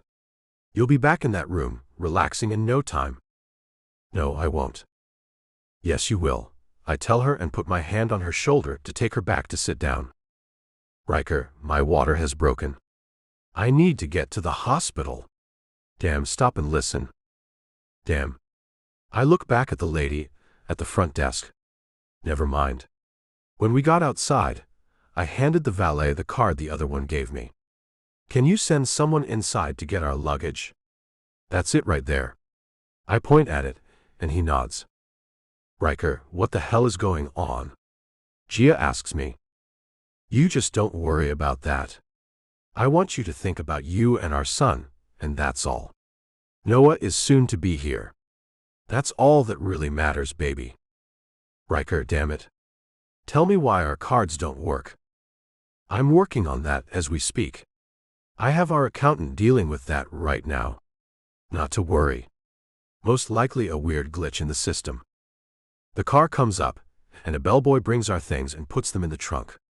When he waits a moment for a tip, I shake my head and feel like a complete fool. But I have no idea how much cash I even have on me. And I can't go giving away stuff right now. As I pull away, the phone rings and I see it's our chef. Crap. Gia looks at me with confusion. Why'd you say that? With a push of the button, I say, Hello, Consuela. Sir, I hate to bother you. I really do. But we've arrived at the hotel in New York, and they said the card number you gave them to pay for our room has been declined. Yes, I think there are some problems. Can I get you to hop back in a cab and get back to the airport? I'll call the jet and have them bring you back home. Things have turned a bit sour here. I'll explain things when I know more. I'm very sorry about this. Okay, sir, she says with a shaky voice. Honey, can you call the jet and tell them to pick them back up and bring them home? I can certainly do that. And can you give me some idea of why this is happening to us? It most likely has something to do with why the FBI and CIA are at Apollo Engineering, going through everything. Out of the corner of my eye, I catch her eyebrows raising up high. Damn. Yes, damn. Not to worry, though. There's nothing to find. I have no idea what kind of a tip they got, but it's a false one. That will soon be found out, and our accounts will be freed up. Freed up? Have they been frozen? I nod, as the phone rings again. This time it's hers and it's her father. Daddy. Hey, sweetheart. We're running into a bit of trouble up here. Your mother went to buy some groceries, but her card was declined. Then she went on over to the bank and found out our accounts had been frozen. Do you think you could get Riker to see what's happened? Ours are frozen too. The FBI and CIA are at Apollo Engineering. I'm not sure about anything. Well, that's not exactly true. I'm sure your grandson is about to be born today. My water broke, and we're on the way to the hospital. That's good news. Send us pictures as soon as you can. I'll tell everyone else. Don't let this money business mess up such a great occasion. Your first kid only comes once, you know. Rich or poor, you won't feel a thing about that once you lay your eyes on your little man. Thanks, Dad, she says, then wipes a tear from her eye. I love you. I'll keep in touch. I love you too, baby girl. And you better keep in touch. She ends the call and lies her head back on the headrest. Are you having contractions, baby? I ask her as she's not said a word about them. I didn't realize what they were. It's in my back. It hurts, then it doesn't. In all honesty, I thought I had to poop. She giggles and blushes. Pulling into the hospital parking lot, I stop at the front door. Let me grab a wheelchair and take you in. Then I'll park the car. Once they're taking you up to wherever it is they'll take you. Getting out, I run inside, grab one of the waiting wheelchairs, and go back out to get her. She's still smiling as I help her out of the car and into the seat of the wheelchair. I feel so much better being here, Riker. Things will be okay. I just know they will. With a nod, to give her an idea that I'm on the same wavelength she is, which isn't true at all, I push her inside and go to the desk where a nurse is standing waiting for us. Are we having us a baby today? We are, Gia says cheerfully. I need to park the car. I'll be right back. I run out and get into the car and hurry to park it. Then I grab the bag out of the trunk that we packed just for the hospital and run back inside. When I get inside and see tears flowing over Gia's now red cheeks, I almost fall down. Riker. The nurse is no longer alone at the desk. There's a man there too, and he's looking at me with a scowl on his face as he wiggles his finger for me to come to him. What's wrong? I ask as I approach them. I'm afraid we can't check your wife in, Mr. Crawford. Your insurance company said they can't pay. The cards your wife gave us aren't working either. I'm afraid you'll have to go to the county hospital to have the baby. This is out of my hands to fix. Her doctor delivers here, and only here, I say as I look over and see Gia crying even harder now. Someone there will deliver the baby. Not to worry, sir. Sorry about this, he says as if he's really sorry. I guess there's no time to mess around with you people. I turn around and wheel Gia out of the hospital, taking her all the way to where I've parked. They can come pick up the wheelchair their damn selves. No compassion, mother. Riker, please just hurry. I'm uncomfortable and just want to lie in a bed. Or walk or do something. Helping her into the car, I lean the seat back so she can recline a bit. I'll get you to the county hospital, baby. No worries. I'm sorry for being a pain. She runs her hand over my cheek. I'm just kind of freaking out now. You're not being a pain at all. Just try to relax. When I get into the car, I see her shaking her head. Riker, can you just call Margie, the midwife we were in the dome with, and see if she'll come out to our house and help us deliver this baby? I don't want to have him in the county hospital with some doctor I don't even know. I nod and call Margie. Hey you. Long time no hear. How the heck are you, Riker? Not great. But that can be talked about later. What are you up to right now? Not much. Gia pushes the button to bring her seat up into a sitting position. Can we come get you and take you to our house? I'm having a baby. I need you, Margie. Gia, are you kidding? Are you having it right now? I am. Well, I'm in early labor. Contractions are 10 minutes apart. My water has broken already, though. The ride out to our place is about an hour. I'm sure I have plenty of time to get there and situated. Can you help me? Of course I can, Gia. I can take my car out there.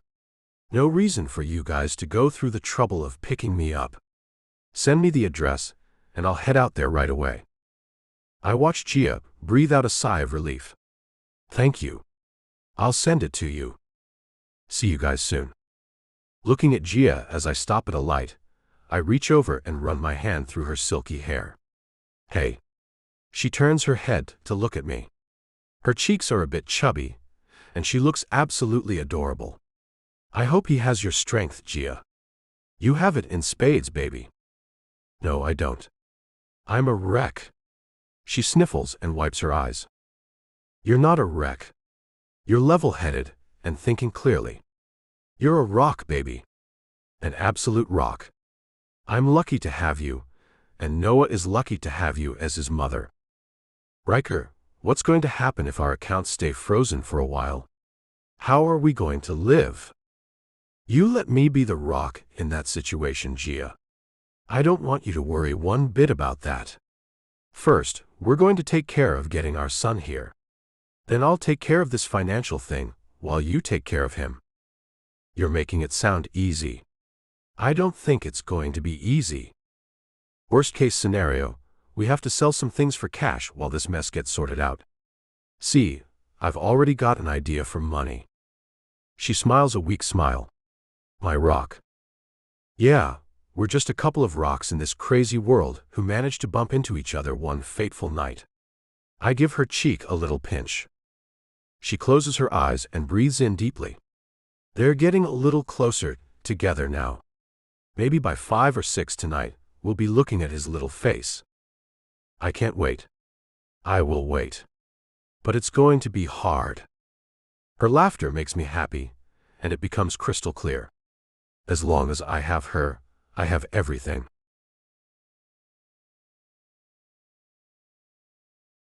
Gia. His tiny round head is lying on my breast. He's using it as a pillow and making little movements as he sleeps. He's so precious, Riker whispers as he runs his fingertip over our son's head. Isn't he? I whisper too. I don't want to wake him.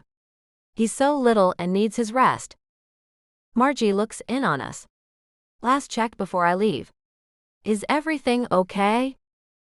We'll be fine, Riker tells her. Thank you. When I get things figured out, I'll get you some money for being such a great friend and helping us through the delivery. No, you won't. I'm not taking a dime from you. When we all get to Mars, we won't have money to bother with. We'll all help each other without any monetary gains. I'm living like that as often as I can, right here on Earth. Now, if you need anything else, you just call me. And don't forget to get that little guy to his pediatrician soon. We will, I tell her, then kiss the top of Noah's tiny head. Thank you, Margie. I'll bake you a pie or something. Now a pie I'll take. See you guys later on. Riker moves his arm around me and gently pushes my head to rest on his shoulder. Things will work out, Gia. I know they will. I have faith in you. I know you'll figure this whole thing out. When his cell rings, we both cut our eyes to it as it lies on the nightstand next to his side of the bed. That's the agent from the CIA who's been running this case, he says as he just looks at the number. Are you going to answer it? Nah. Right now, I'm going to gaze at my little boy and forget about everything but him and you. My perfect little family. Screw the rest of the world for right now. A kiss to the top of my head has me lying my head back on his shoulder. And I have to say, I've never found myself loving the man any more than I do right now. But what will the future hold for us?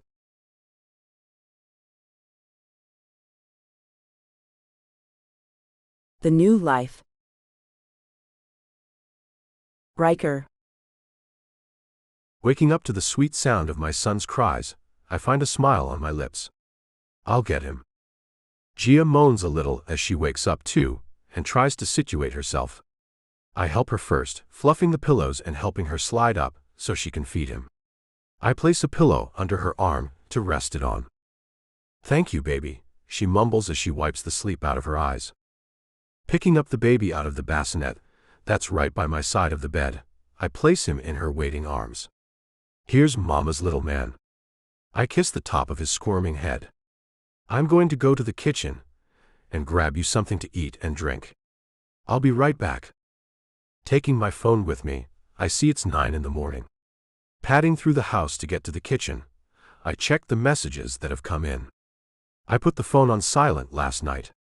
I wanted to shut the world out for a while, to let me get my bearings. My lawyers are the first call I return. Davenport, and Stevenson," the secretary answers. "This is Riker." "Oh yes.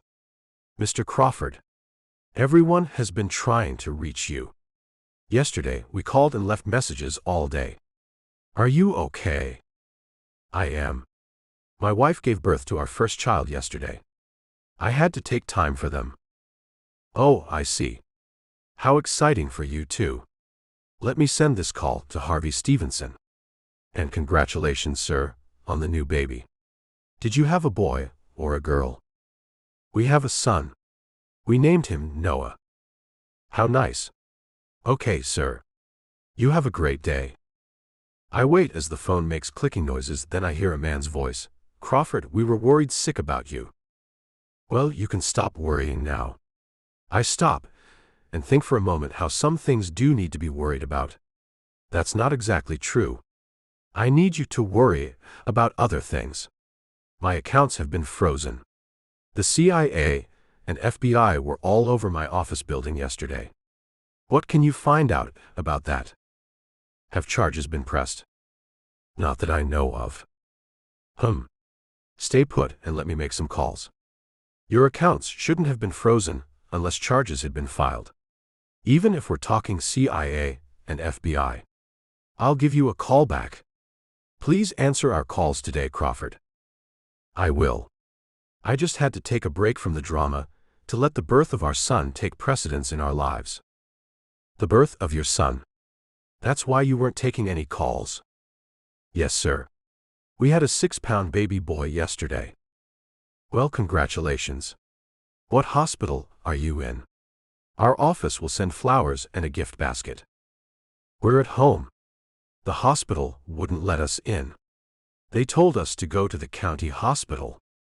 My wife wasn't keen on that, though. My wife and I know a midwife, and we got her to come to our house to deliver the baby. Lord have mercy, Crawford. I'll get this straightened out ASAP. You can count on us. Thank you, I tell him, then end the call. I find the maid in the kitchen when I push the galley door open to walk in. "Oh, Mr. Crawford, can I get you anything?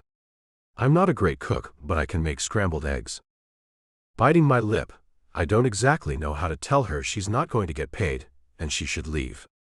Patsy, we've hit some stumbling blocks. I hate to get you to work if I'm unsure if I can pay you or not. She freezes as her mouth drops open. Sir, my accounts have been frozen by the government. I'm not sure how I can pay you for your work. So as of right now, I'm sending you home. But I'll let you know as soon as this gets straightened out so you can come back to work. And if it all does get worked out, I'll pay you like you never missed a day. Okay. She shakes her head. No, sir. That's not okay. I will stay on. Even if you can never pay, I will stay on. You both need me more than you ever have. I won't leave you in your time of need. I've been your maid for many years, and you've been a generous and nice employer. Just because something has happened to your finances doesn't mean you will lose me as your housekeeper. So, how about some scrambled eggs? The galley door opens and Consuela steps inside the kitchen. That won't be necessary, Patsy. You can see to your work, and I'll see to mine. I can't let you ladies work for free, I say as I look back and forth between them. I have faith things will work out, and you will eventually be able to pay us again, Consuela says. And even if you can't, that's okay too. You need me now.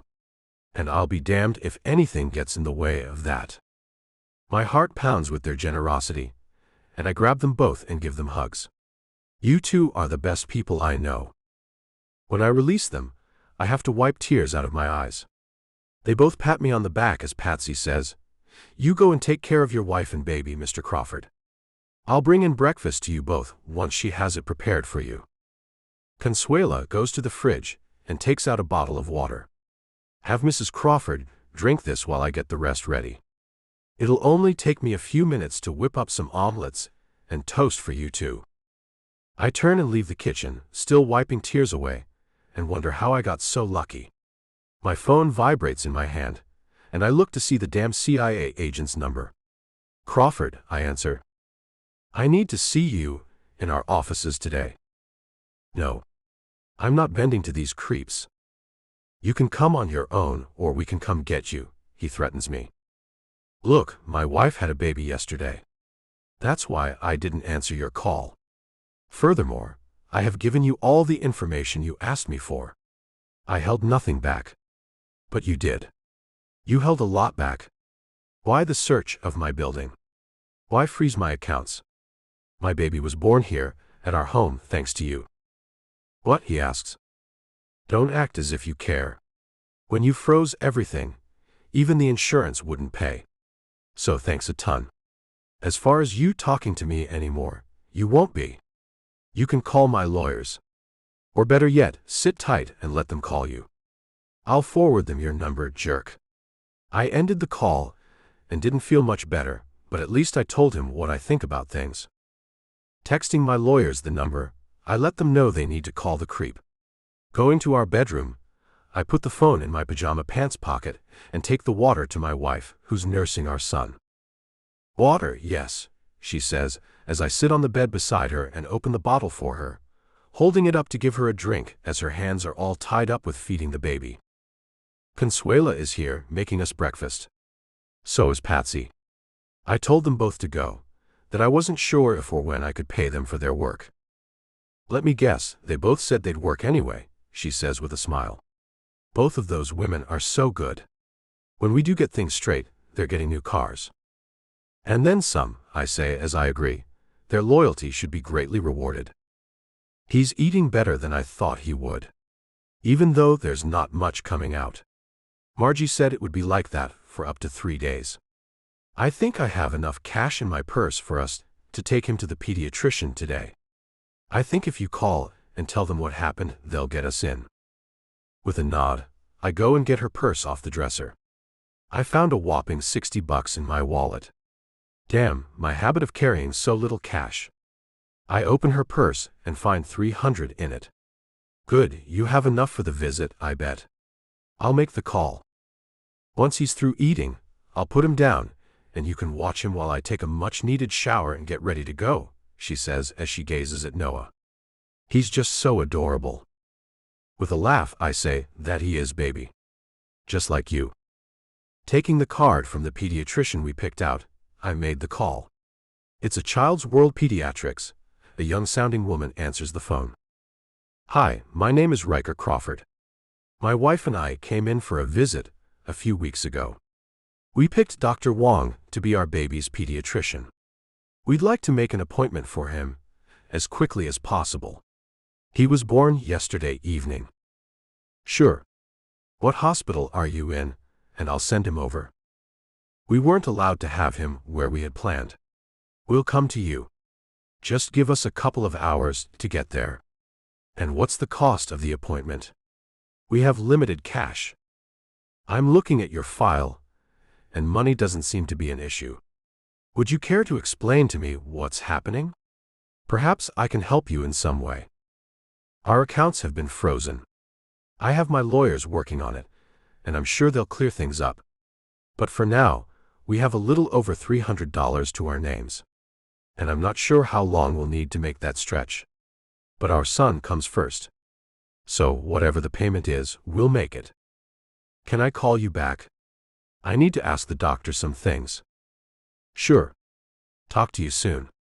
I end the call and find Gia smiling as she looks at our baby.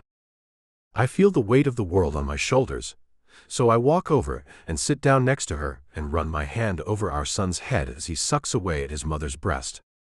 Don't worry, Riker. Everything will work out. As I touch our son and my wife leans her head on my arm, I feel the weight lift like magic. I hope so. Never in my wildest dreams did I see this coming. I thought I'd never have money issues. And for them to occur at the same time we bring our kid into the world is insane. You know, it's teaching me things though, Riker. I was afraid to give birth anywhere but in a hospital with all the capable doctors and nurses. Painkillers and all that stuff. But I did it. With a bit of help, mind you, but I did it. You did do it. I kissed the side of her head. I'm so damn proud of you, Gia. You have no idea. And I'm proud of you. Riker, you were right there every step of the way. Helping me, and helping our son to get out into this world. She sighs as our son falls asleep at her breast. His mouth opens and his head lolls back a bit. So, here we are, a couple of people who are proud of one another. I suppose things could be worse, I say, then feel my phone vibrating in my pocket. It's the pediatrician's office. Answer it, she says. Hopefully, they can give us a couple of hours to get ready and get there. Hello. Mr. Crawford, this is Angie, the nurse you just spoke to. Hello, Angie. Did you get us an appointment? No, sir.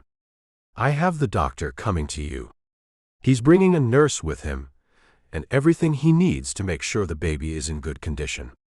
If, for any reason, he feels the hospital is the best place for his patient, he will bring you all in and place you in the hospital. Will they accept us? I ask, as I doubt they will. Yes, he said he'll use his personal money to make sure his patient is well taken care of. Not to worry, sir. He'll take excellent care of him. He'll be there in an hour and a half. We have your address on file. Thanks for choosing us to take care of your baby, Mr. Crawford. No, thank you. Bye now. What? Gia asks as she looks at me.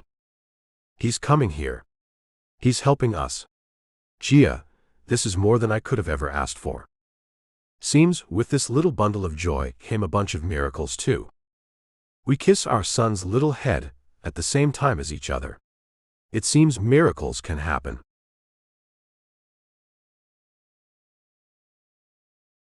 Gia. The sun is shining brightly as I sit in the back seat with Noah, who's resting comfortably in his car seat. Riker's driving us into town for the meeting between him, his lawyers, and some government officials who think they have enough evidence on someone in the company to prove Apollo Engineering was part of the scam about the Mars mission. A preposterous accusation, in my opinion. Riker told me that I should stay home. The baby's only a week old. But I wasn't about to let him face this without me by his side. As he pulls into the parking lot of the law office the meeting has been scheduled at, I find myself getting a little nervous about things. I brought a bottle of breast milk I pumped earlier, just in case the baby wakes up hungry while we're here. Riker parks and gets out of the car, coming around to my door. He helps me out first, then reaches in and gets the baby's car seat out and grabs the diaper bag. Hold on to me, Gia. I know you haven't regained all your strength yet. I take hold of his arm and lean on him a little. He's right, I do feel a bit weak. Thank you, Riker. You're so thoughtful. You and Noah are my world, Gia. He opens the door and lets me go in first, then comes in and nods for me to take his arm again. The smile that covers my face goes clear to my soul. It was no mistake that I met this man. It was no mistake that he found me. When we step off the elevator on the third floor of his lawyer's offices, I find a couple of men in dark glasses and black suits standing in front of the main door to the suite of offices. When we walk between them to go inside, I can't stop myself and say, "You look proud to be working for such a corrupt agency that would pull down hardships on innocent people." Bravo, boys. Riker snickers as he opens the door for me. Don't worry, fellas. I got the door. No need to offer any help here. His words are heavily laced with sarcasm. Being gentlemen must not be part of their training, I say as I step inside. Riker balances the bulky car seat in one hand and opens the door with the other. Neither moves a muscle as Riker kicks the door closed. The receptionist hurries to us. Oh my! Can I see him? Riker pulls back the blanket, showing off our handsome son. This is Noah Riker Crawford. What a little cutie, she gushes. Follow me. They're all waiting on you. She pauses at a small fridge in the hallway. Anything to drink before I take you in? We have a little bit of everything. I'd love a soda, I say. Riker shakes his head. A couple of waters, please.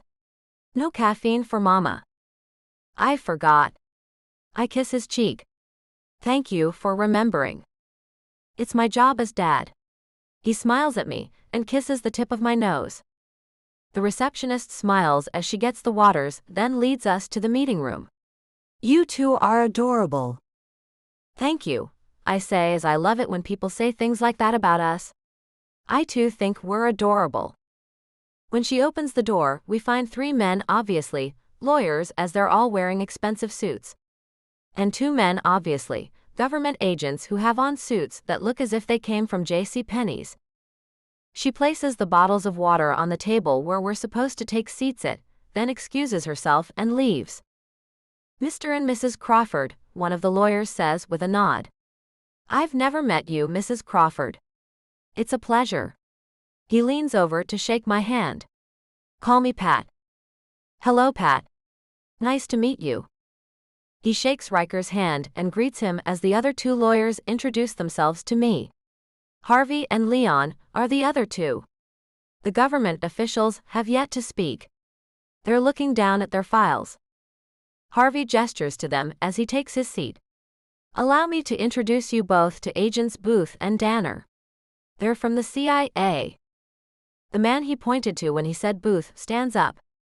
Let's get these proceedings underway. I'm not a man who dallies about with things. Great. Time is pretty critical to us too, Riker says. Danner stands up too. I suppose this is a tactic used to dominate the room. He adds, good, then here's the first question we have for you, Mr. Crawford. When you took over the CEO position of Apollo Engineering, is it true you ousted a man who was your grandfather's right-hand man for the last 10 years of his life? Frank Holliday? Riker asks. Is that who you're talking about? Danner jots down his response as he nods. Frank Holliday was the man your grandfather had told many people would be taking the CEO position when he was no longer viable to do the work. You swooped in when your grandfather became ill and took that over. No formal vote was ever made by the board. Is that right? Not a written vote. The vote was spoken, and the secretary has the notes from that meeting, stating everyone's oral vote, he says. And how does this pertain to you freezing our accounts? I ask. Riker places his hand on my leg and looks at the men too. Yes, how in the world does that justify such an action? The money you've made by being the CEO of that company should have been Frank Holliday's. He's given us information on you that had us justified in freezing those accounts, Booth says. You see, he told us about overhearing you and Damien Markov talking one late night at your office. He told us about you and Damien meeting at a hotel while he was in town. He told us about the booster agreement. I have no idea what he thinks he heard. Markov and I are not into anything unethical, Riker says as he sits up straighter. He and I had a few conversations that might have seemed odd, but that was because he and I were fighting over this woman right here. His thumb hooks at me. Not that it's anyone's damn business. Mr. Holliday has written a statement that says he overheard you and Markov talking about setting up the whole scam and finding others who wanted the same thing to happen, Booth says. And it's odd that only you two had the implants removed. His story is that you and Markov did that to ensure you two would be left here, and the others would get on that shuttle and blow up, leaving you two the top space industry leaders. Making it so you two could get to Mars first. Something you both craved. You couldn't be more wrong about any of that, Riker says. We were going to die if we had to stop the whole thing. You can ask anyone. We did ask them all. The other men in your team, Danner says as he tosses out 4 pieces of paper. These are your team members' statements. We all had ideas that you and Markov were working on something together. All had distrust for you too. There was no reason to, Riker says. Markov and I have a history, is all. That may have been why they thought the things they did. Booth takes a seat as he says, Holiday thinks you've always had a plan to win the race to Mars. He's told us, in his statement, that you've had the plan to be on the first mission since before your grandfather passed away. That's not a crime, Riker says. Stealing the CEO position is, Danner says. One of the lawyers clears his throat, and I look at Pat, holding up one finger. The position wasn't stolen. I'm sure we can get the notes from that meeting to prove that. The files have been confiscated, Danner says as he looks at the file in his hand, then he takes a seat too. And here's what we found. No file that says anything about the meeting your client is claiming took place. We didn't find one shred of evidence that any type of vote was taken. And that too makes Crawford seem suspect of being one part of the mastermind behind this murder plot to kill off the competition. With Markov's help, he nearly killed those men. We've been instructed to strip him of his office as CEO of Apollo Engineering. By what authority? Pat asks. The United States President, Booth tells him and tosses another piece of paper. He takes out of the file that's on the table in front of him, to Leon who's sitting closest to him. I can see the presidential seal from here and I cringe. That aside, I say quickly. You've frozen everything. My money is in those accounts too. All the deposits are not his. Booth smiles as he looks at me. Your small amount will be unfrozen, and you can take that and open another account. I wouldn't put his name on it though. I look at him and smile. Great. I expect that to be done by tomorrow. It shouldn't be hard to see what deposits are for me, and what are for him. I look at Pat, who's across the table from me. Can you handle that for us?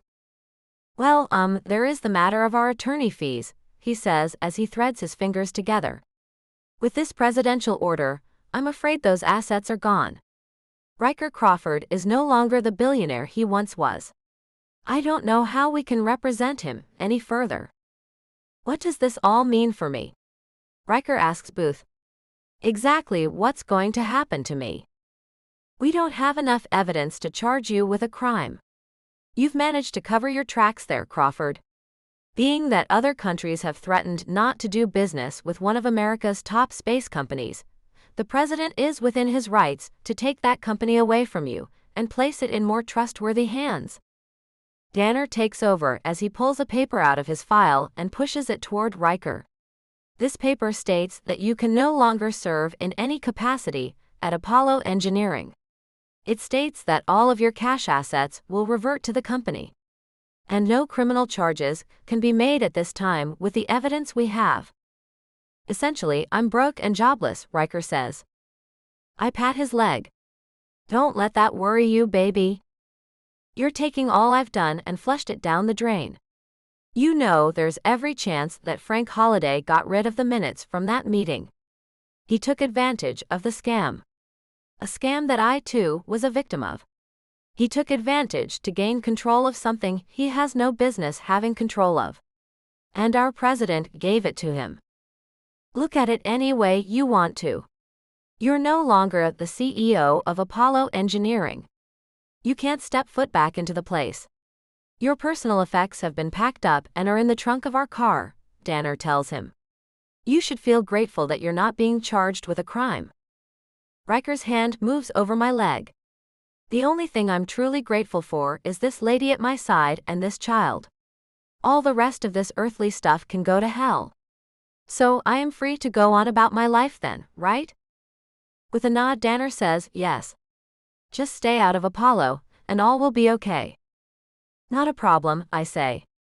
Since I have no legal team, how long do I have to wait for my part of the bank accounts to be freed?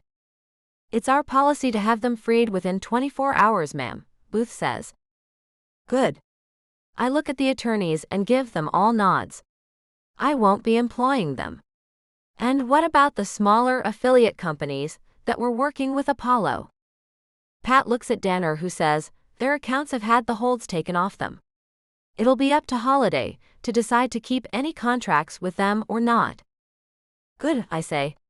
We're done here then. I get up and Riker does too, picking up the car seat. I want a file of all that you have, he tells them all. I want a copy of everything in both of those files. You'll have to wait for that, Pat says. Let Stephanie in the front make copies. We can no longer do business with you, Crawford.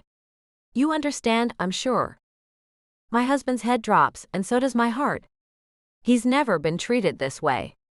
It's humiliating to him. I can feel it radiating off him. I turn back and push all the papers together and hold out my hands for the files the CIA agents have. Let me get these to her. We don't have time to fool around. Our son will be waking up to eat in half an hour. You all seem like time bandits. Time we don't have. They let me take the papers and files, and I follow Riker out. Thanks, baby. You really don't have to worry, Riker. I know. I know you have money. I just feel terrible. I feel deflated. Dropping the stack of papers on the receptionist's desk, I say, "Can you make copies of these really quick for us before Noah wakes up and wants to eat?" "Of course," she says as she hops up and gets busy doing that. "Frank Holiday?" I ask Riker as we take seats to wait for the copies. Who the hell is he? I've never even heard anyone talk about him. An old man who knows so little about modern technology, it's not even funny. But apparently, he's quite a good liar and an excellent man with paperwork. Riker rubs his temples, telling me he has a massive headache. And who wouldn't with this news? What does he do at Apollo? I think his official position is something like Vice President of Accounting or something like that. I'm not sure really.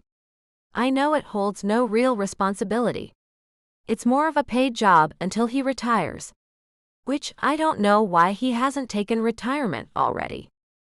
Don't worry about him. That would take more time than we care to take. Okay, he's got the company.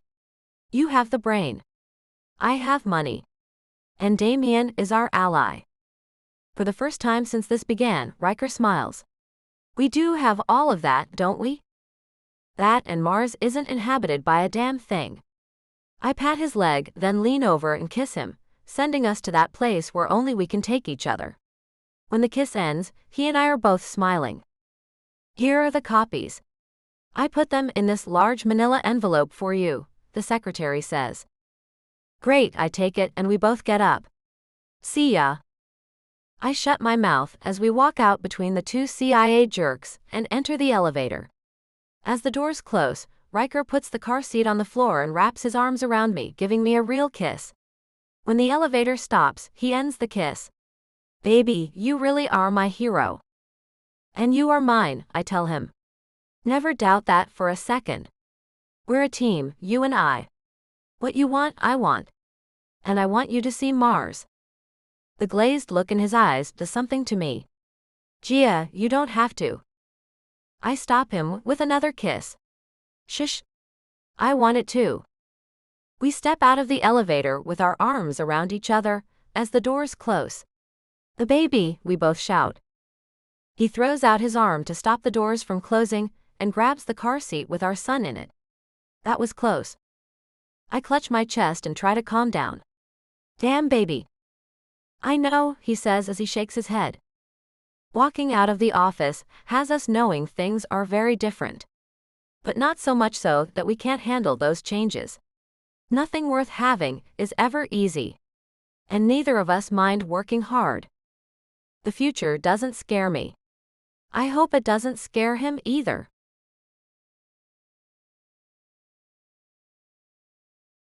Riker. I'm broke, Gia, I say as I drive my wife and son home. For the first time in my life, I am dead broke. How does it feel? She asks me from the back seat as she looks at me through the rearview mirror. I'm still breathing. It doesn't cost a dime for the air I need to stay alive. Are you feeling worried at all? Digging deep into myself, I look for worry, dread, fear, and I find none. I'm not. You know, I think I can deal with this. And it doesn't hurt that you're married to a pretty rich chick either, she says with a laugh. Oh yeah, you have money. I kind of forgot about that. Funny, huh? I stop at a red light and look back at her. Guess you can be my sugar mama. I got you, Big Daddy. We both laugh, then quickly shut up as the baby starts to move. We almost woke him up, I whisper. She pats his little leg to settle him. We don't want to do that.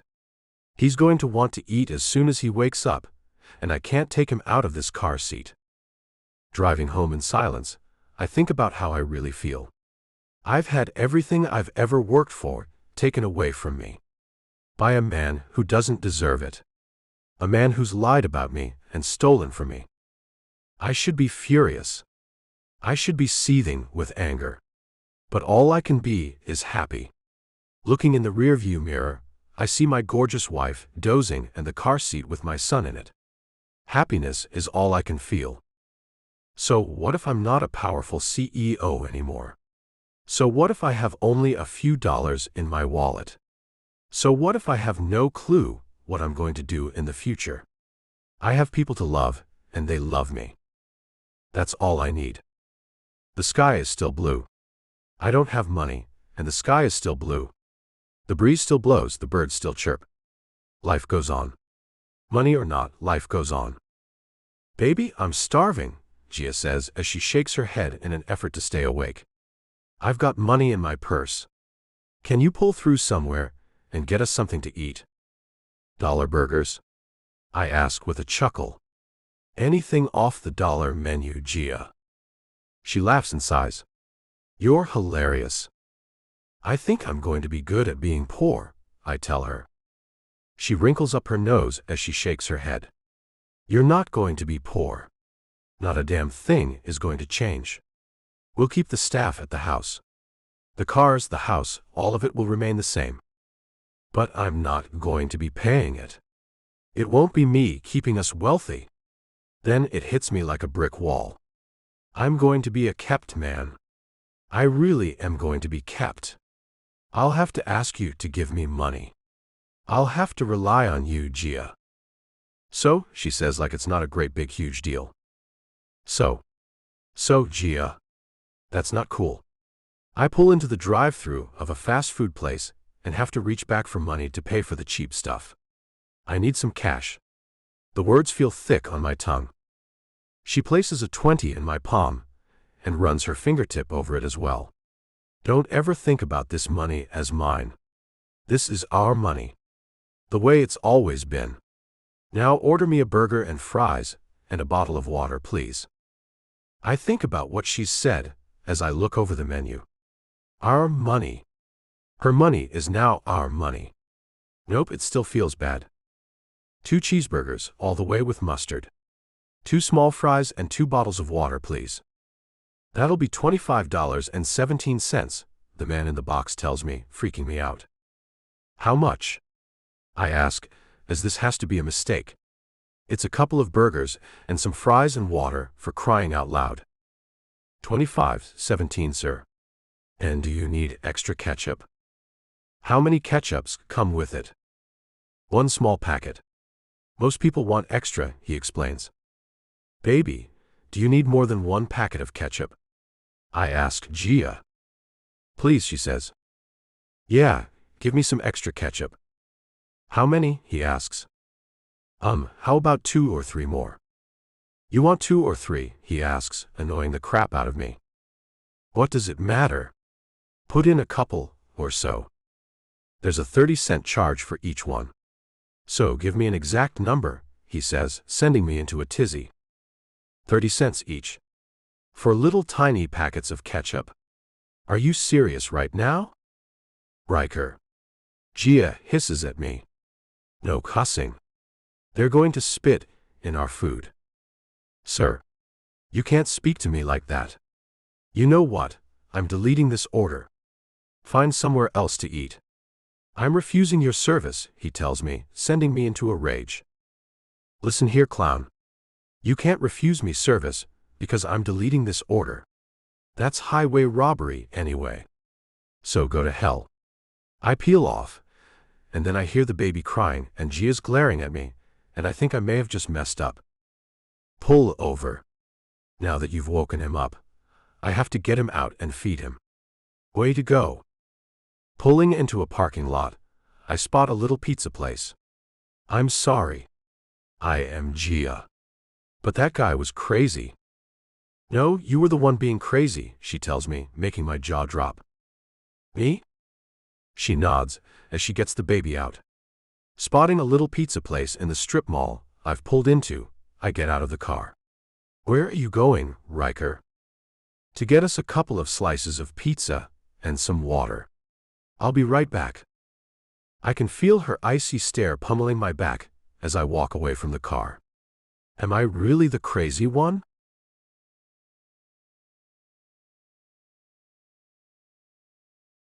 Gia. Icicles are forming on the trees as I look out the window of my parents' farmhouse. Riker, can you see if Noah needs his diaper changed? I smell something funky. Riker gets off the bed and goes to check on our son, who's sleeping in his little playpen at the foot of the bed. Yep, he's ripe. But won't it wake him up if I change him? If you don't, he'll get a rash. We certainly don't want that to happen. Not when we're about to leave. It's hard to believe that we're really doing it, Gia, he says, then shushes our 1-year-old as he whines about being moved around. I know, buddy, but you went stinky, and Daddy has to get you all cleaned up. The house and cars have been sold. The plane tickets have been paid for. We're really doing it, Riker. Damien sure pulled it off, didn't he? It's hard to believe, but he certainly did. Giving you a job at Markov Global is the best thing that has happened to us since Noah. I get out of bed and stretch as I watch a cardinal perched in the tree outside my childhood bedroom window. It looks back at me and flies away when I wave at it. There will be no birds. No trees. No barking dogs. No roosters to wake us up, he adds. Mars is thankfully void of those things. Is that the same damn rooster from when we came here the first time?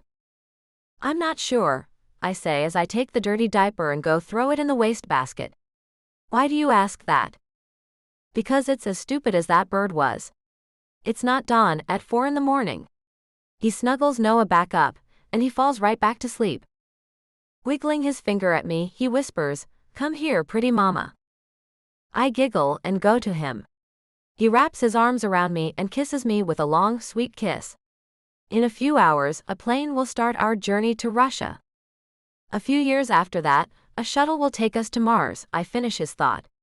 Things are still moving in the direction you've always been going. Just a few speed bumps got in the way. He sways with me as we look into each other's eyes. Losing Apollo was a great loss. But it helped one thing. It helped us all to realize we need to be working together, instead of apart. The program that Markov Global came up with, where we all work together and stop the segregation of different countries, is pure genius. It is, I say and kiss his cheek. And you were the mastermind behind that idea. Damien had the ability to get it done. You two actually make a great team. Weird, huh? He kisses me again. I stole his girl and now we're partners. I give him a frown. You didn't steal me. I left him. I hate when you say that. That night when I saw you for the first time, I knew I had to have you. I stole you then and there. He kisses me again. I suppose you're right. You got into my head that night. That's for sure. And your heart, he says, then gives me another kiss. Laying back down on the bed, he and I snuggled down under the thick blankets. It took you a bit longer to burrow into there, Riker. But once you did, you made a real home for yourself in there. Rubbing his nose to mine, he says, "You've created quite the homey spot for yourself and mine too." I think losing Apollo engineering was the best thing to happen to the space industry, Riker. Sure, you went through a rough patch for about 6 months, But when you pulled through, you crushed it and made things happen. I didn't think I could be prouder of you than I already was, but you proved me wrong somehow. You know I hate it when you bring up my 6-month meltdown. Stick to the good parts. Like when I came up with the idea of conglomerating the top minds in the field. Now that was sheer genius. It was. I kiss him again and feel a stirring in his pajama bottoms. His hand moves down to my waistband and he moves it on in, finding my little pearl and giving it a swirl. Our tongues dance as his fingers ignite a heat in me. What a great way to warm up. Something thumps the blanket, followed by a grunt, stopping us. We look up and see Noah, standing in the playpen, and he's thrown his empty bottle at us. Breakfast time, Riker says with a laugh. Mommy will have to wait. I moan as he gets out of bed and trots past Noah, making Noah let out a sharp sound, commanding his daddy to come back and get him. I climb out of bed and pick him up. Daddy's going to go make his little man a bottle. You want to snuggle with Mama until he comes back?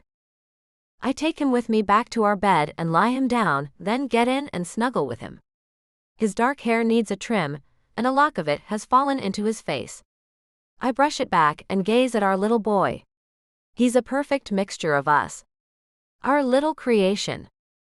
He pinches my cheek as he looks at me, and I think about what life will be like for him.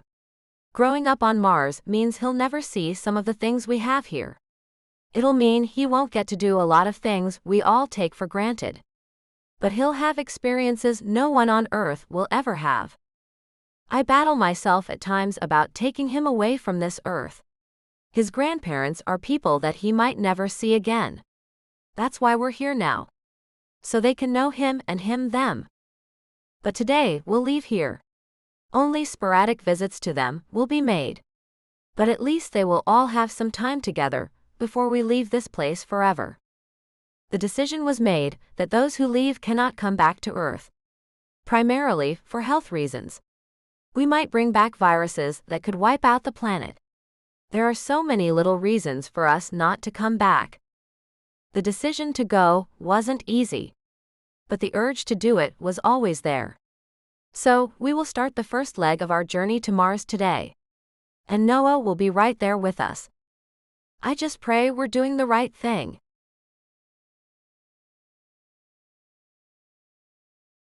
Riker. The morning sun is bright as we walk to the launch pad. Noah's holding his little sister's hand as we make our way down the long corridor. Gia and I walk behind them, watching our children take steps most other children will never get to do. The first group of settlers has 300 people going to Mars. And Gia has one in the oven, just the way I wanted it to be. Only 2 weeks pregnant, we have high hopes the space travel won't interfere with the pregnancy. I take her hand and swing our clasped hands between us. You ready for this, Gia? Damien walks up to the other side of her, with a huge grin on his face. She's more than ready, Riker. Can't you see it written all over her face? She never planned on making this journey, but here she is, just the same. I am ready. I'm so ready. The little family gathering we had this last week let me know that my family will always reside in my head and my heart. And it's important to move forward and not allow anything to stop progress. With their support, I know I'm doing the right thing. Damien's wife and 3 children come up behind us, and he gives us a nod and steps back to walk with them. See you all on board. Photographers are taking pictures of the people as they stop just before getting onto the giant shuttle. We pause for a photo with the kids, then step through the door. Wow, Noah says, as he looks around at the entry. You want to really see something? Keep walking, son, I tell our 5-year-old. Gia picks up Maggie, our 2-year-old, and carries her as if she were frozen in place. I think she's a little afraid. Not Daddy's girl, I say and tweak her little nose, making her giggle. Taking the seats that have our number on them, I strap in Noah as Gia straps in Maggie. Then she takes a seat, and I strap her in too. I like how these bonds look on you, baby. Riker. She gives me a wink. Wicked man. With the kids seated between us, I go to my seat next to Noah. Your dad has dreamt of this day, which seems like forever, Noah. Are you scared? I'm a little scared, he says. Sure, I'm a little afraid. I buckle the last buckle and tussle his dark hair. But all great adventures start with being afraid. It's part of the lure of it all. Only the strong of heart and mind will do something like this. Not everyone has this strength in them. You're special, Noah. You have your mother's strength. So do you, Dad, he says as he holds his hand up for a high five. I give him one and say, she did give me the strength I have today. She sure did. She's my rock, you know. Yeah, mine too.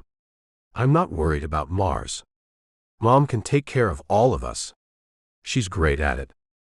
I look past the kids to find Gia resting her head on the headrest with her eyes closed. You see what she's doing there, Noah. He turns to look at his mother. What's she doing, Dad? Sleeping? No, son. Your mother is praying. That's her secret. That's how she stays so strong. Oh, then we should do that too, Dad. I watch him close his eyes and lay his head back. His lips move as he prays silently. Laying my head back, I start praying too. When I finish my prayer, I find the cabin we're in is now full and takeoff will be very soon. My heart speeds up as the speakers fill with soft music. They're getting ready. The sound of the music is supposed to keep everyone calm and not so focused on the sounds of the rockets that will project us into space. But I focus on the sounds beyond the music. The eerie silence in a cabin full of people. Then the clicking of the ignition and the roar of the engines. Noah takes my hand, and I look over to see Gia taking Maggie's hand. Noah takes her other one, making our family chain complete. Can I have everyone's attention? A man's voice comes over the speakers. I'm Captain John Stevens. I'll be one of the people flying us all on the first manned mission to Mars. I'd like everyone to sit back, relax, and get prepared to start this 8-month journey. Once we get out of the Earth's gravitational pull, we will be free to move around. Check out your quarters for this trip. This place is your home for now. You all share a common bond as the first settlers of another planet. So let's relax and enjoy this part of the ride. It's going to be the roughest part, except for when we land. But in the middle, there will be a whole lot of nothing. Once we reach the outer atmosphere, our internal gravity system will kick in, keeping us on the floor. You will hear a countdown, followed by a pretty loud explosion. Some of you may want to cover your ears. Here we go. A woman's voice fills the speakers. 10, 9, 8. I look at Gia and give her a smile. She beams one back at me. 7, 6, 5. Noah gives my hand a squeeze, and I give his one back. 4, 3, 2. I brace myself for the sound. 1. And here we go.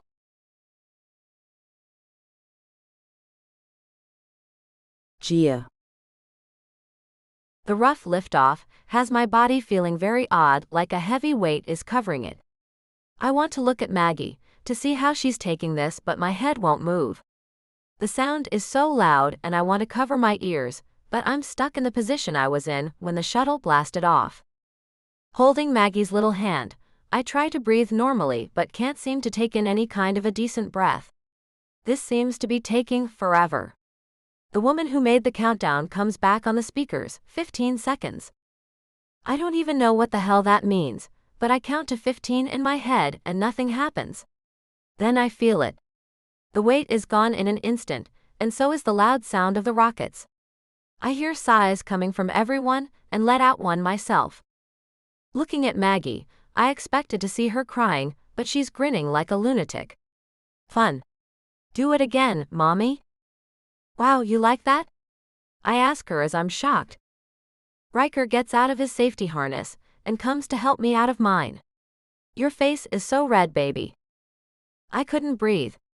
I'm okay now, I tell him as he sets me free, then picks me up and gives me a big kiss. A tug on my jumpsuit has me end the kiss and turn to find Noah, who is the culprit. Can you guys let us out of these things before you start making out? Noah. Riker chuckles as he lets me go. Sure, buddy. He gets to work setting him free while I free Maggie. Excited murmurs are everywhere, and then Damien is at my side. Did you enjoy the liftoff, Gia? Not really. But it's all good now. The living quarters are back this way. Come, I'll show you, he says as he leads my family to what we'll call home for the next 8 months. Riker steps up beside me, putting his arm around my waist. I purposely didn't come on the shuttle, so I could see it all for the first time with you guys. Are you excited? I ask him as I pick up Maggie. More than that. He leans in close to whisper in my ear. And I can't wait to christen our new bed. Heat moves through me and I find myself blushing. Riker, naughty, naughty. I feel a pinch on my butt as he gives me a devilish grin. Yes, I am. Turning down a narrow hallway, I see doors along both sides, just like in a hotel. Numbers are on each door. Each individual traveler or group of them were given a number. That number designates where you live, sit, and even when you eat. Our number is 7, and we find our door easily. With no material objects to covet, as everyone was issued what they needed, there is no need for locks on the doors, so Damien opens ours, and we see a small living area with 3 doors off of it. You're sweet. We walk in while Damien stays in the hallway. It's small, I say as I can reach out and touch each person in the room. Cozy, Damien says. I prefer to think of it in that way. You'll get used to it, Riker says, then kisses my cheek. And I like being close to you anyway. Not happy about how small it is, I make my way to the first door and find an even smaller room. A set of bunk beds that are built into the wall is there, and only enough room to walk in and get on the beds. I suppose this is the kids' bedroom. Of course, Damien says, still standing in the hallway. These quarters are generally for sleeping and not much else. There are large areas around the ship where you can spread out. The dining areas, the entertainment areas. The observation area is very nice, and adult beverages are served there. You two should join Svetlana and me for drinks later. You could leave the children in the play area. Sounds good, Riker tells him. He points to the watch-like thing we all wear on our wrists. Tap me when you're there. With a nod, Damien leaves us alone and closes the door, making the main room feel even smaller. Riker opens the door in the middle of the 3 of them, and we find a tiny toilet area. Bathroom. Look, Maggie, the potty is in here. She claps and comes to look. Potty. We just recently potty trained her. Her joy at seeing a toilet makes me laugh, and Riker leaves that tiny room to open the door to what must be our bedroom. The master, he stops talking as he looks inside. I can't imagine what has rendered him speechless, but when I look in too, I find out. Oh, Riker. A twin bed is all there is in the room. Tiny amounts of space are on each side of it. Barely enough room to walk. And my pregnant body will be expanding all the way there. Gia, this isn't a problem. This is great, we'll get to be so close. I'm going to be on top of you. And I'm only going to get bigger. I didn't think about this. I should have jumped in and had a hand in designing this space. It'll be okay, he says as he pulls me to sit on the bed. Our combined asses take up every bit of the space. Tight quarters aren't so bad. Think about it, Gia. He gives me a kiss, and I fight back against the urge to cry. Can we go in our room, Mom? Noah asks me. I want to lay on my bed. I'm taking the top bunk. I've never had a bunk bed before. I nod and watch him take his little sister's hand and lead her the 5 steps across our living room. They go into their new room, and both seem very happy and excited. When I look at Riker, I see the same damn expression on his handsome face. You love this, don't you? Close the door and come to bed. I think we need a nap. I close the door using my foot and lie back on the bed. Take me away, Riker. Only you can take my mind off how small everything is. Unzipping my jumpsuit, he gently slips it off, setting it beside the small bed. I watch as he struggles to remove his own, the tight space making it trickier. We'll get used to these close quarters, he says with a soft laugh. I know we will. When we reach the wide open spaces on Mars, we won't know what to do.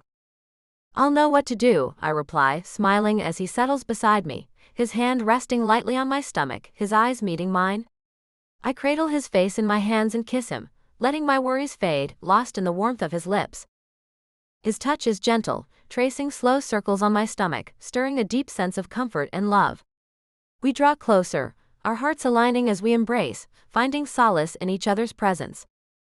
I lean into him, my body relaxing under his care, grateful for this moment of connection.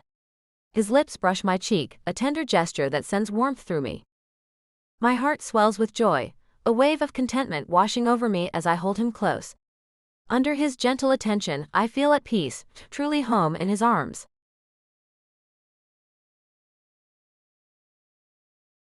Riker. A red sky greets us as we step off the ship. A gentle breeze blows, and I take a deep breath of the cold air. Steam forms when I blow my breath out. Steam, we can make water just like we planned, Damien says as he and I take the first steps onto the loose red dirt. We made it, Riker. We did, I say as I look all over at the vast open space where we will make our new home. I tap my communication device. Gia, bring them out.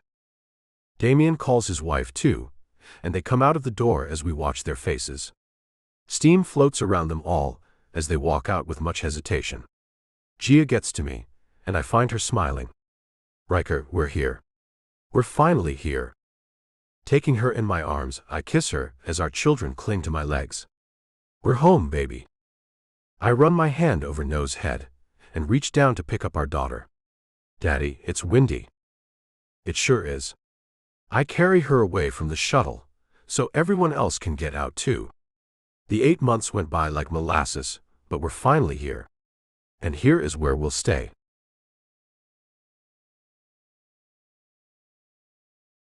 Gia. The baby waited a whole week before coming out to see his new world.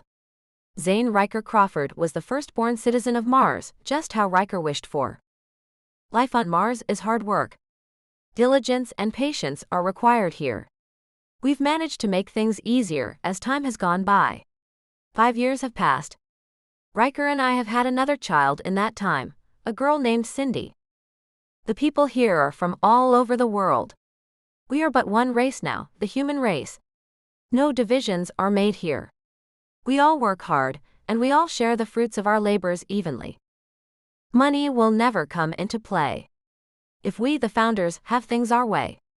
We've penned a constitution that makes everyone equal and set basic rules for society. No murders have occurred, knock on wood. We have had one death, but it was from natural causes. Mr. Chadwick was 87 when his heart gave out on him. He came here alone. He had no one left on Earth anyway, and he was proud when he told us he'd make a name for himself here as the first person to die on Mars. It seems most people want to be remembered for something, no matter where they are. I want to be remembered as the woman who once was lost but found her way and ended up as a founder of Mars.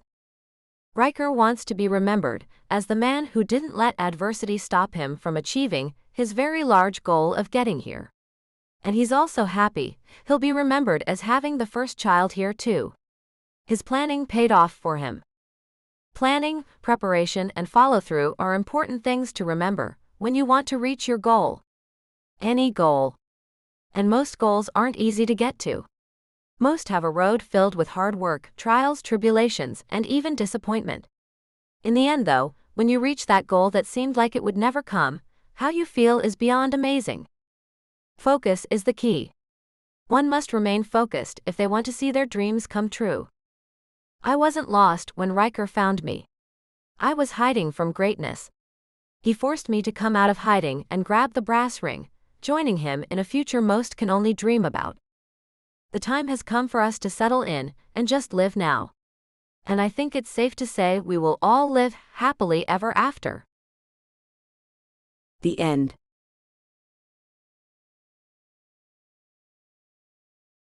Sneak peek for sensual sounds. We hope you enjoyed listening to Focus by Michelle Love. Now please listen to a sneak peek of Sensual Sounds by Michelle Love. Sensual Sounds, a Rockstar Menage. Chapter 1. Tommy. Listen, Joe, I know you're pumped, but we just got back. Why not give us a couple of days before we pack up our things and head out again? I try to sound casual about it, but I'm hoping he knows I'm dead serious. I really don't want to swing another European tour right now, and I can sense that's what he's about to suggest. I know, but think about it, Tommy. You guys are riding high on life right now. Sold-out stadiums, new fans in every city, and did I mention that it's a great way to increase sales on the previous albums? I wince knowing he's right. This is the first project that's reached this level of success, and the more we push it on the public, the more likely we'll be to pull some of our other work out of the ditch. But you have to factor in the cost of us getting over there, not to mention the cost of hotels, and all the other stuff I just don't want to deal with right now, I reply. I hear an exasperated sigh come through the phone, and though I can hear a smile in his voice, I sense he's forcing the charm. Profit, my friend. Profit. You aren't looking at the big picture right now, and I really wish you would. Do you realize the kind of profit you could be looking at right now if you guys suck it up for a few months and give the public what they want? You don't want to be a one-hit wonder. I feel tension growing in my chest at the accusation. Sure, we've had a tough time getting our foot in the door as a band, but that doesn't mean that our latest hit is going to throw us into one-hit wonder status. Our sound is good. Our lyrics are good. Our rhythms are excellent. No one is talking about this song as being anything but great. We've got to sleep sometime, Joe. I try a different angle. Before he has the chance to respond, my phone chirps and I glance down. I don't recognize the number, but there's something vaguely familiar about it. My first response is to ignore it and continue my conversation with Joe, but there's something else compelling me to answer. Hello. I say at last, after putting Joe on hold. Yes, may I speak to Mr. Bridges, please? The voice coming through the line sounds professional. I'm curious how she knows my name, but I'm still drawing a complete blank. Yes, this is Tommy Bridges. Can I help you? I'm beginning to suspect she must be some sort of telemarketer, and I'm preparing to tell her off. This is Cindy Davis from Hope Hospital and Psychiatric Center. How are you doing today? She asks. Fine, thanks. I keep my reply short and sweet. I am calling in regards to your father. Unfortunately, while the cancer is still in stage 3, it has metastasized once more, and he's in the hospital. I feel a twinge in the pit of my stomach, and my heart skips a beat. What the heck's wrong? Is he dying? I ask abruptly. I no longer feel the need to be polite. Though neither I nor any of my brothers have had a good relationship with our father for years, the thought of him passing is enough to make me feel anxious. I'm not able to share much more information on the phone, but he did put in a request that I reach you and tell you he would like to visit as soon as possible. She is speaking in a low, gentle voice, and I know it's merely the training that has her doing so. I curse under my breath once more. A visit? What does he mean by that? It doesn't sound like he's going to be going anywhere anytime soon, I snap. I think he means for you to come here. He wants to see you and all your brothers. So far, you're the only one I've been able to reach. I can hear an almost accusatory tone in her voice, but I shrug it off. We live a bit of an unconventional lifestyle, so we have to be careful about the information we make public. I don't want to tell her there's another reason all my brothers had their telephone numbers changed, and that was mainly so they didn't have to hear from our father. Right. She drags out the word, and I can sense she sees right through my lie. Anyway, thank you for getting a hold of me with the update. I'll be certain to spread the news on to my brothers, and we'll be in touch, I lie. I'm not entirely sure I'm going to say anything at all at this point. What is there to say? That our father is still fighting cancer, and he's probably going to die from it one day. We've known that already for years. The prognosis hasn't changed anything in all this time. I would encourage you to be timely about it, she says. I don't give her time to continue with a lecture, thank her once more, and hang up the phone. As I hit the button to return to my call with Joe, however, I can't shake the guilt that's quickly growing in the back of my mind. Thought I'd lost you, Joe jokes when I get back on the line. It was something with my father. I guess he's not doing so hot, I say, my voice more absent-minded than I intend for it to be. Oh crap, I'm sorry to hear that. He dying? Joe asks. These days, he's gotten to be as callous about the situation as the rest of us. I'm not exactly sure how bad he is. He wants to see us, I say, my mind clearly still on other things. Are you going to? Joe prompts. I mean, shouldn't we? He's our dad after all. If he kicks the bucket, I think we'd all regret not getting to see him one more time, I snap. I'm not sure why I'm feeling so emotional about this, but I don't want to talk about it. Well, why don't we pencil it into the schedule? Joe suggests. The hell do you mean? I ask. I mean, let's take the tour stateside instead of going over to Europe. I bet you'll get some attention going back home, small town though it is. Not to mention, you can get seeing your father out of the way, and hopefully increase sales some more. I can hear he's already planning the trip without me, and I sigh. I know he's right, and the way he's presented the idea makes it even harder for me to turn him down now. The truth is, it would be a great way to continue with the promotion of the album while also getting to see our father. For all I know, it might be the last time. You still there? Joe's voice comes through the phone, and I realize I haven't answered in a few moments. Yeah. Listen, you work out the details like you always do. I'm going to get a hold of the guys. They're going to need as much warning as they can get. Joe laughs, though I'm only half joking, and I hang up the phone. I sigh as I drop into a chair and drag my hand over my eyes. It's been years since we've been home, and just as long since any of us have had any true contact with our father. Regardless of the circumstances, this wasn't going to be a pleasant trip by any means. As far as I'm concerned, the sooner we can get this trip over and done with, the better. Suddenly, I almost wish we'd decided to head back over to Europe.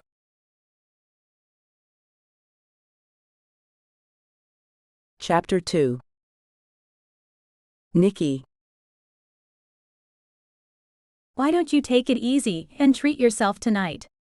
Go out and do something. Hang out with one of your friends. I'm surprised you don't have a date lined up already.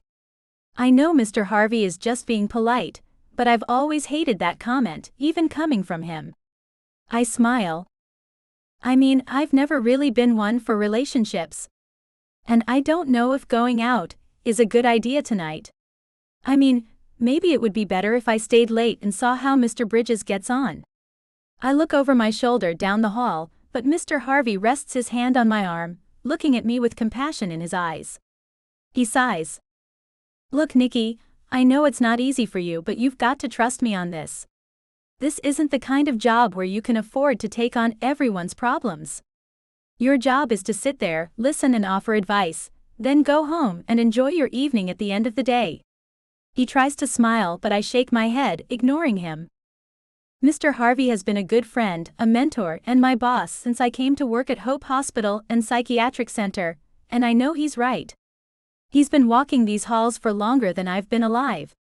Not only does he have the credentials, he's also got the experience to back up what he's saying, and no amount of arguing is going to change that. But I can't help it. Ever since I was a young girl, I've had a heart for others. It's part of the reason I went into therapy, and it's part of the reason I chose to work at this particular clinic. This clinic specializes in patients with severe anxiety and depression. This is the place people who struggle with substance abuse end up. This is the place where I can truly reach out and help those who are in need. And lately, I've taken a particular liking to Mr. Bridges. If I'm being honest, there's more than one reason for this. Not only is he a kind old man who is very lonely, but he's also the father of 5 boys I have always had crushes on. Well, at one time they were boys. Now they are grown men, each with a solid rock and roll career. They formed the band in high school, and though not many in our peer group thought they'd make it very far, they are now selling out stadiums around the world and have an album on the verge of going platinum. At least that's what I've heard. Well, if you aren't going to make the decision for yourself, I'll make it for you. You've put in enough hours today, Nick. Go home, and I'll see you in the morning. Mr. Harvey brings my attention back to the present, and I give him a grim smile. I want to stay later and talk to Mr. Bridges some more. Even though he's not officially my patient, what with the conflict of interest and all, I still like to check in on him every day if I can.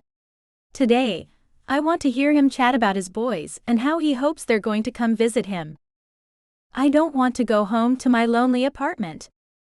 But Mr. Harvey is my boss, and I have no choice. When he tells me to do something, I have to do it, or I risk the possibility of being written up.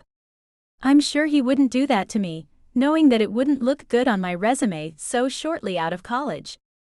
But then, I don't want to tempt him. He doesn't wait for me to respond, turning and walking back up the hall toward the back rooms. Watching him walk away, I reach up and unbutton the top of my uniform as I try to decide what to do with my evening. If I have to go home, I may as well stop by the store and get something to treat myself with. It's a Friday after all, and if I'm going to be spending it alone on the couch with my Netflix account, I'm going to be doing it with a pint of ice cream. And finally, last but certainly not least, lack of a romantic partner is going to be playing in town next week, the voice on the radio cheerfully announces. I look down at my dashboard in disbelief. Lack of a romantic partner is the Bridges Boys Band. I know the clinic was going to try to get a hold of the brothers and let them know their father wanted to see them, but I haven't heard any updates, and I can't help but wonder now if they were successful. You don't say? They're our own boys. That's going to be a show to remember, the other voice on the broadcast replies. I roll my eyes. Small-town radio DJs are never very good at reporting any kind of local news, and these two young guys, who I used to know in high school, are certainly living up to that standard. I turn off my car, save for the lights and radio, in the parking lot of the grocery store. I want to go inside and get my ice cream so I can be out of there before the rest of the after-work crowds show up, but I have to hear the rest of this first. It's been years since I've thought of any of the Bridges, yet this week alone, I've reconnected with their father and talked more about each of them than I ever thought I would again. I blush as I think of the crushes I used to have on each of them.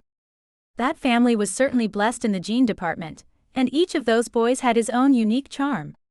At times, I would even be harboring a crush on more than one of them at the same time, making it even harder when they were both in the same room. But I was awkward and homely in high school, certainly not the kind of girl any of the older brothers would have bothered giving a second glance. Yes, I'm still a little bitter about that fact, but then there's another part of me that argues that it would be nice to see them again, despite the tinge of awkwardness I might feel at seeing my puberty-fueled, unrequited crushes again. Perhaps they'll take the time to stop in and visit their father while they're in town.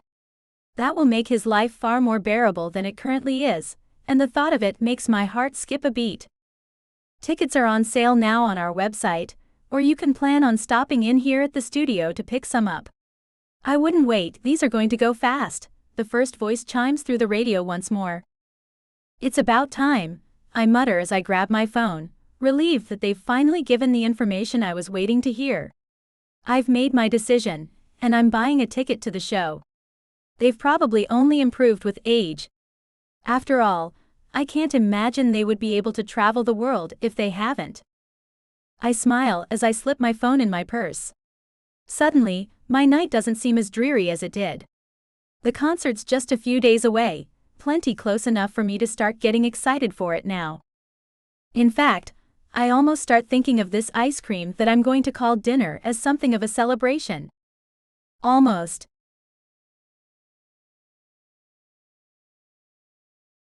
Chapter 3. James. I don't know.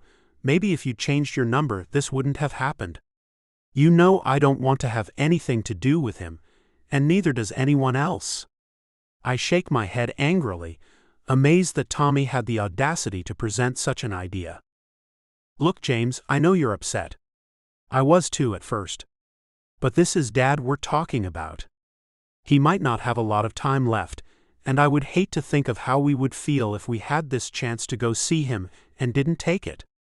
Tommy gives me a look, the one he'd so often given us as kids, when he'd have to act like the dad our father never was. At the very least, it's only fair to tell everyone the message I got. We're going to be in the area anyway. If they want to see him, they can. If they don't, that's up to them. Tommy looks away as he continues to speak, and I shake my head. I know he's right. I would be pissed if he'd gotten this message and hadn't told me. Perhaps even more pissed than I am right now. You realize the only reason we're going to be in the area anyway is because you and Joe have decided to tour through the U.S. Last I heard, we were going to be doing another European circuit. I cross my arms and give him a look. He might plan most of the trips with Joe, but I'm still aware of what's going on, more than he thinks I am. Again, this might be our only chance. I don't know how bad off Dad is. The chick who called me didn't say anything about how much time he had left, just that the cancer is spreading and she feels we should visit sooner rather than later. Tommy lights a cigarette, and I can sense he's growing agitated with the conversation. I don't give care. I'm already agitated, and he can be too for all I care. James, I know you're pissed off at what Dad did to us. We all are. But I also know you don't blame him entirely. We had a messed up childhood, but so did a ton of other kids. We can put it behind us to see him one more time, can't we? Besides, don't you want to shove it down everyone's throats how well we've been doing? He grins and I can't help but smirk. It's true. We certainly got our fair share of being picked on in high school. Not just through high school, but in junior high and as far back as we can remember. It's part of the reason I'm so angry with my father now. I remember going to him time and time again, telling him that the kids at school were mean to us. His answer was always the same.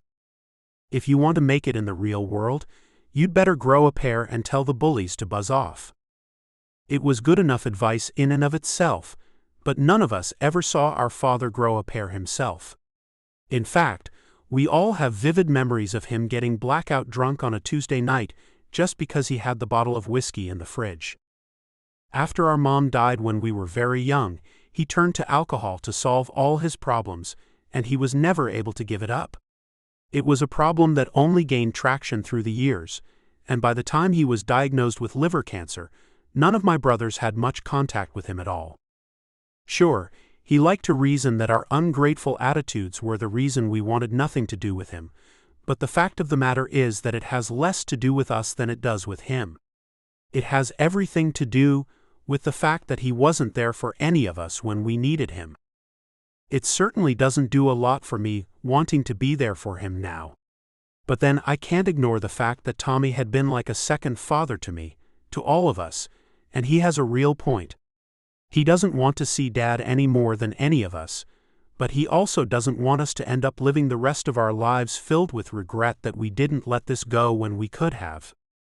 It's a messed up situation, and while I want it to just go away, I know for a fact it's not going to. Besides, I have a feeling Tanner's eager to head back. Clayton, Ohio, our hometown, holds more than memories. It's where Tanner's daughter calls home too. Now, none of us would ever call his daughter a mistake. Little Aria is by far one of the best things that has happened to any one of us, uncles or not. But it is safe to say that the little girl certainly wasn't planned, and though Tanner maintains next to no contact with the girl's mother, he's going to leap at the opportunity to see Aria again. And I can't blame him for that. He doesn't have shared custody and is only limited to visitations. I guess it's to be expected, considering the life we so proudly lead. Though I can't help but wonder from time to time if he would change his lifestyle for a life with his daughter. Having no children of my own, I can't imagine that I can relate to how he feels about the situation, though I can speculate. When are you going to tell the others? I ask, trying to embrace the more practical side of this situation. Tommy is nearly finished with his cigarette, and he takes another long drag before answering me. I already texted everyone. You're the only one who has bothered to respond. His words hang in the air for a few awkward moments, and I can't help but wonder how the rest of my brothers are taking the news.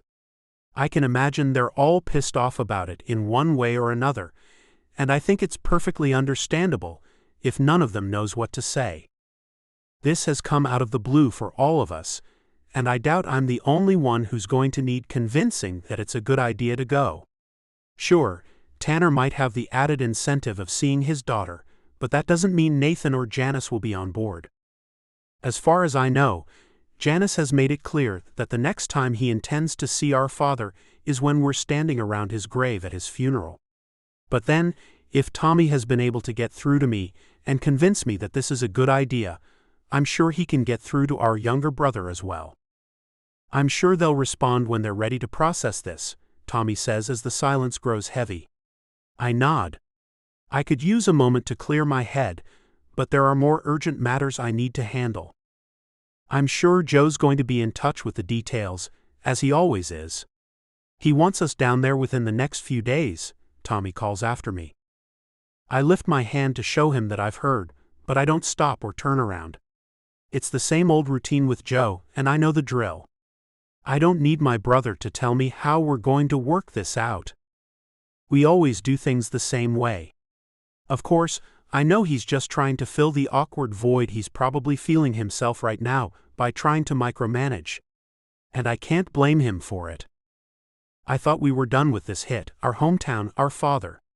Now, evidently, we are not. So I better get used to the fact that some old, unpleasant memories and feelings might start to rear their ugly head. In a matter of a few days, we will all be heading home.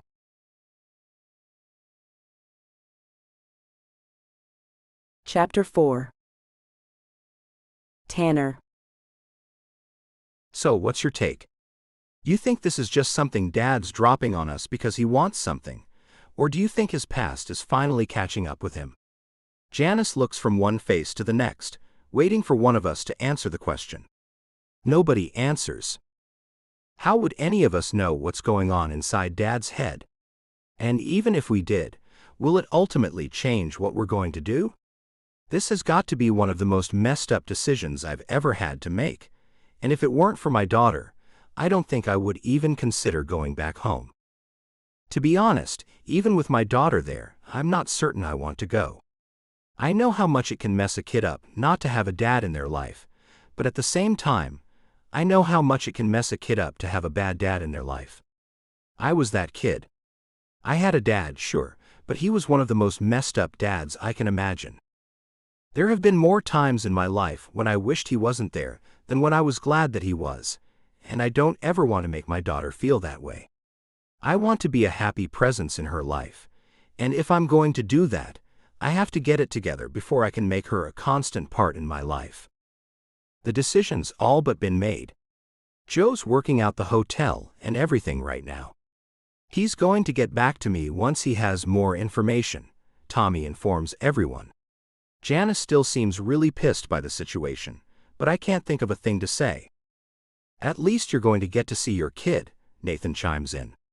It's the first he's spoken since Tommy told us of this messed up situation, and I want nothing more than to tell him to buzz off. That is, if you're going to bother to see her. I don't recall seeing you too excited about this whole thing either, I snap back at him. I'm not going to take anything from any of them. I don't care if they do have a point. And why the hell would I be excited about this? I was thinking we'd be heading back over to Germany, not the middle of nowhere, Ohio. Nathan shoots back. He crosses his arms, and I puff out my chest. I'm not afraid to get into a scuffle with any of my brothers. I might not be as big as they are, but they've never intimidated me. Calm down, both of you. The last thing we need is for one of us to show up with a black eye. James steps in between us, putting his hands on our chests and pushing us in opposite directions of the bar. James is right.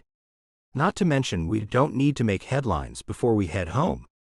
You know it's going to be bad enough being around everyone. Tommy drains the rest of his whiskey coke, and silence takes over among us for a few minutes. He's right. There really isn't anyone back home that any of us want to see. Besides Arya. Look, it's going to be 2 days tops, and then we'll be moving on to the next town. Let's just suck it up and pretend that it's another stop on the road. We can deal with the fans and Dad, and move on like it never happened. You know Dad doesn't have that much time left. I can't imagine this is going to take more than a couple days. It's not like it's going to change our lives. James looks from me to Janice and back again, and I sit down at my seat back at the table. I don't say anything for a few minutes, listening to them bicker about the set we're going to play and what we're going to do in the off time we've got. If there's any luck, we aren't going to have a lot of off time, and any that we have, I'll be spending with my daughter. Just my daughter. Not with Caitlin. I shudder at the thought. I have only spoken to Caitlin a few times in the past couple months, and it was about Arya each time. The pure and simple fact of the matter is that I don't like talking to her, and I don't want to do so any more than I absolutely have to. There was a time when I thought Caitlin was the woman I would marry. She was perfect in every sense of the word, and I was thrilled when we were together. There wasn't a single thing about her I would have changed, and I know she felt the same about me. But stress can put a major damper on a relationship. I was trying to get the band launched. I was having a tough time dealing with the stress caused by the strained relationship with my dad, and to make matters worse, my brothers all assumed that because I had the best relationship with him out of all of us, that I was the one who would know what was going on. But I didn't know anything more than anyone else did. I know I didn't handle things well with Caitlin, but when the chance came, I left. I packed up my things and headed out with the rest of the band, ready to take on a new life. Ready to forget the past. I knew it would break her heart, and I felt like a piece of crap for doing it, but I reminded myself that I would get over it, and so would she. I figured that with time, we'd each forget about the other, or when we did think about each other, we'd think about how foolish we were in high school and leave it at that. At least, that is what I convinced myself would happen. When I finally heard from her nearly a year later, she let me know that she had a daughter. No, she let me know that we had a daughter. Needless to say, I was blindsided and was completely livid, demanding we have a test done to prove that I was the child's biological father. Any hopes of having an amicable breakup with Caitlin went out the window at that point. When the test came back positive, and I knew for certain she was mine, I thought my life was over. That is, until I met the little girl. From the moment I laid my eyes on her, I knew I loved her more than anything. At that moment, it no longer mattered who her mother was. All that mattered was that this precious little angel was half me, and I was going to do everything in my power not to mess up her life the same way my father messed up mine. I would give her the world, but I knew that that might be best accomplished if I stayed out of hers. "You okay, buddy?" Tommy asks as he takes a seat next to me, and I suddenly realize the others have gone off to shoot a game of pool. I finish the drink in front of me and nod. "Yeah, fantastic," I say, my voice strained. He slaps me on the shoulder and gives me a light shake, giving me the same smile he always has over the years. If there's anyone in my group of brothers I expect to kind of understand what I'm feeling, it's Tommy. We might be at each other's throats a lot, but I know he cares about the stuff I'm doing. "You know you'll be glad to see her as soon as you do," he says with a grin. I nod, and he slaps my shoulder once more, before getting up and heading into the lobby to shoot pool with the rest. I hesitate. I want to argue, but I know he's right. I might tell myself that I don't want to get involved in her life because I don't want to mess her up, but the fact is, I'll do anything to see my daughter again, even if it's only for a few minutes. I just want to take her in my arms and tell her how beautiful she is. I want to stroke her hair and tell her to her face that I love her more than anything else in this world. Yes, I'll do anything to make that happen. Even if it means I'll have to visit my father. End of sneak peek for Sensual Sounds. A Rockstar Menage. Please like and subscribe to support this channel, it helps more than you know.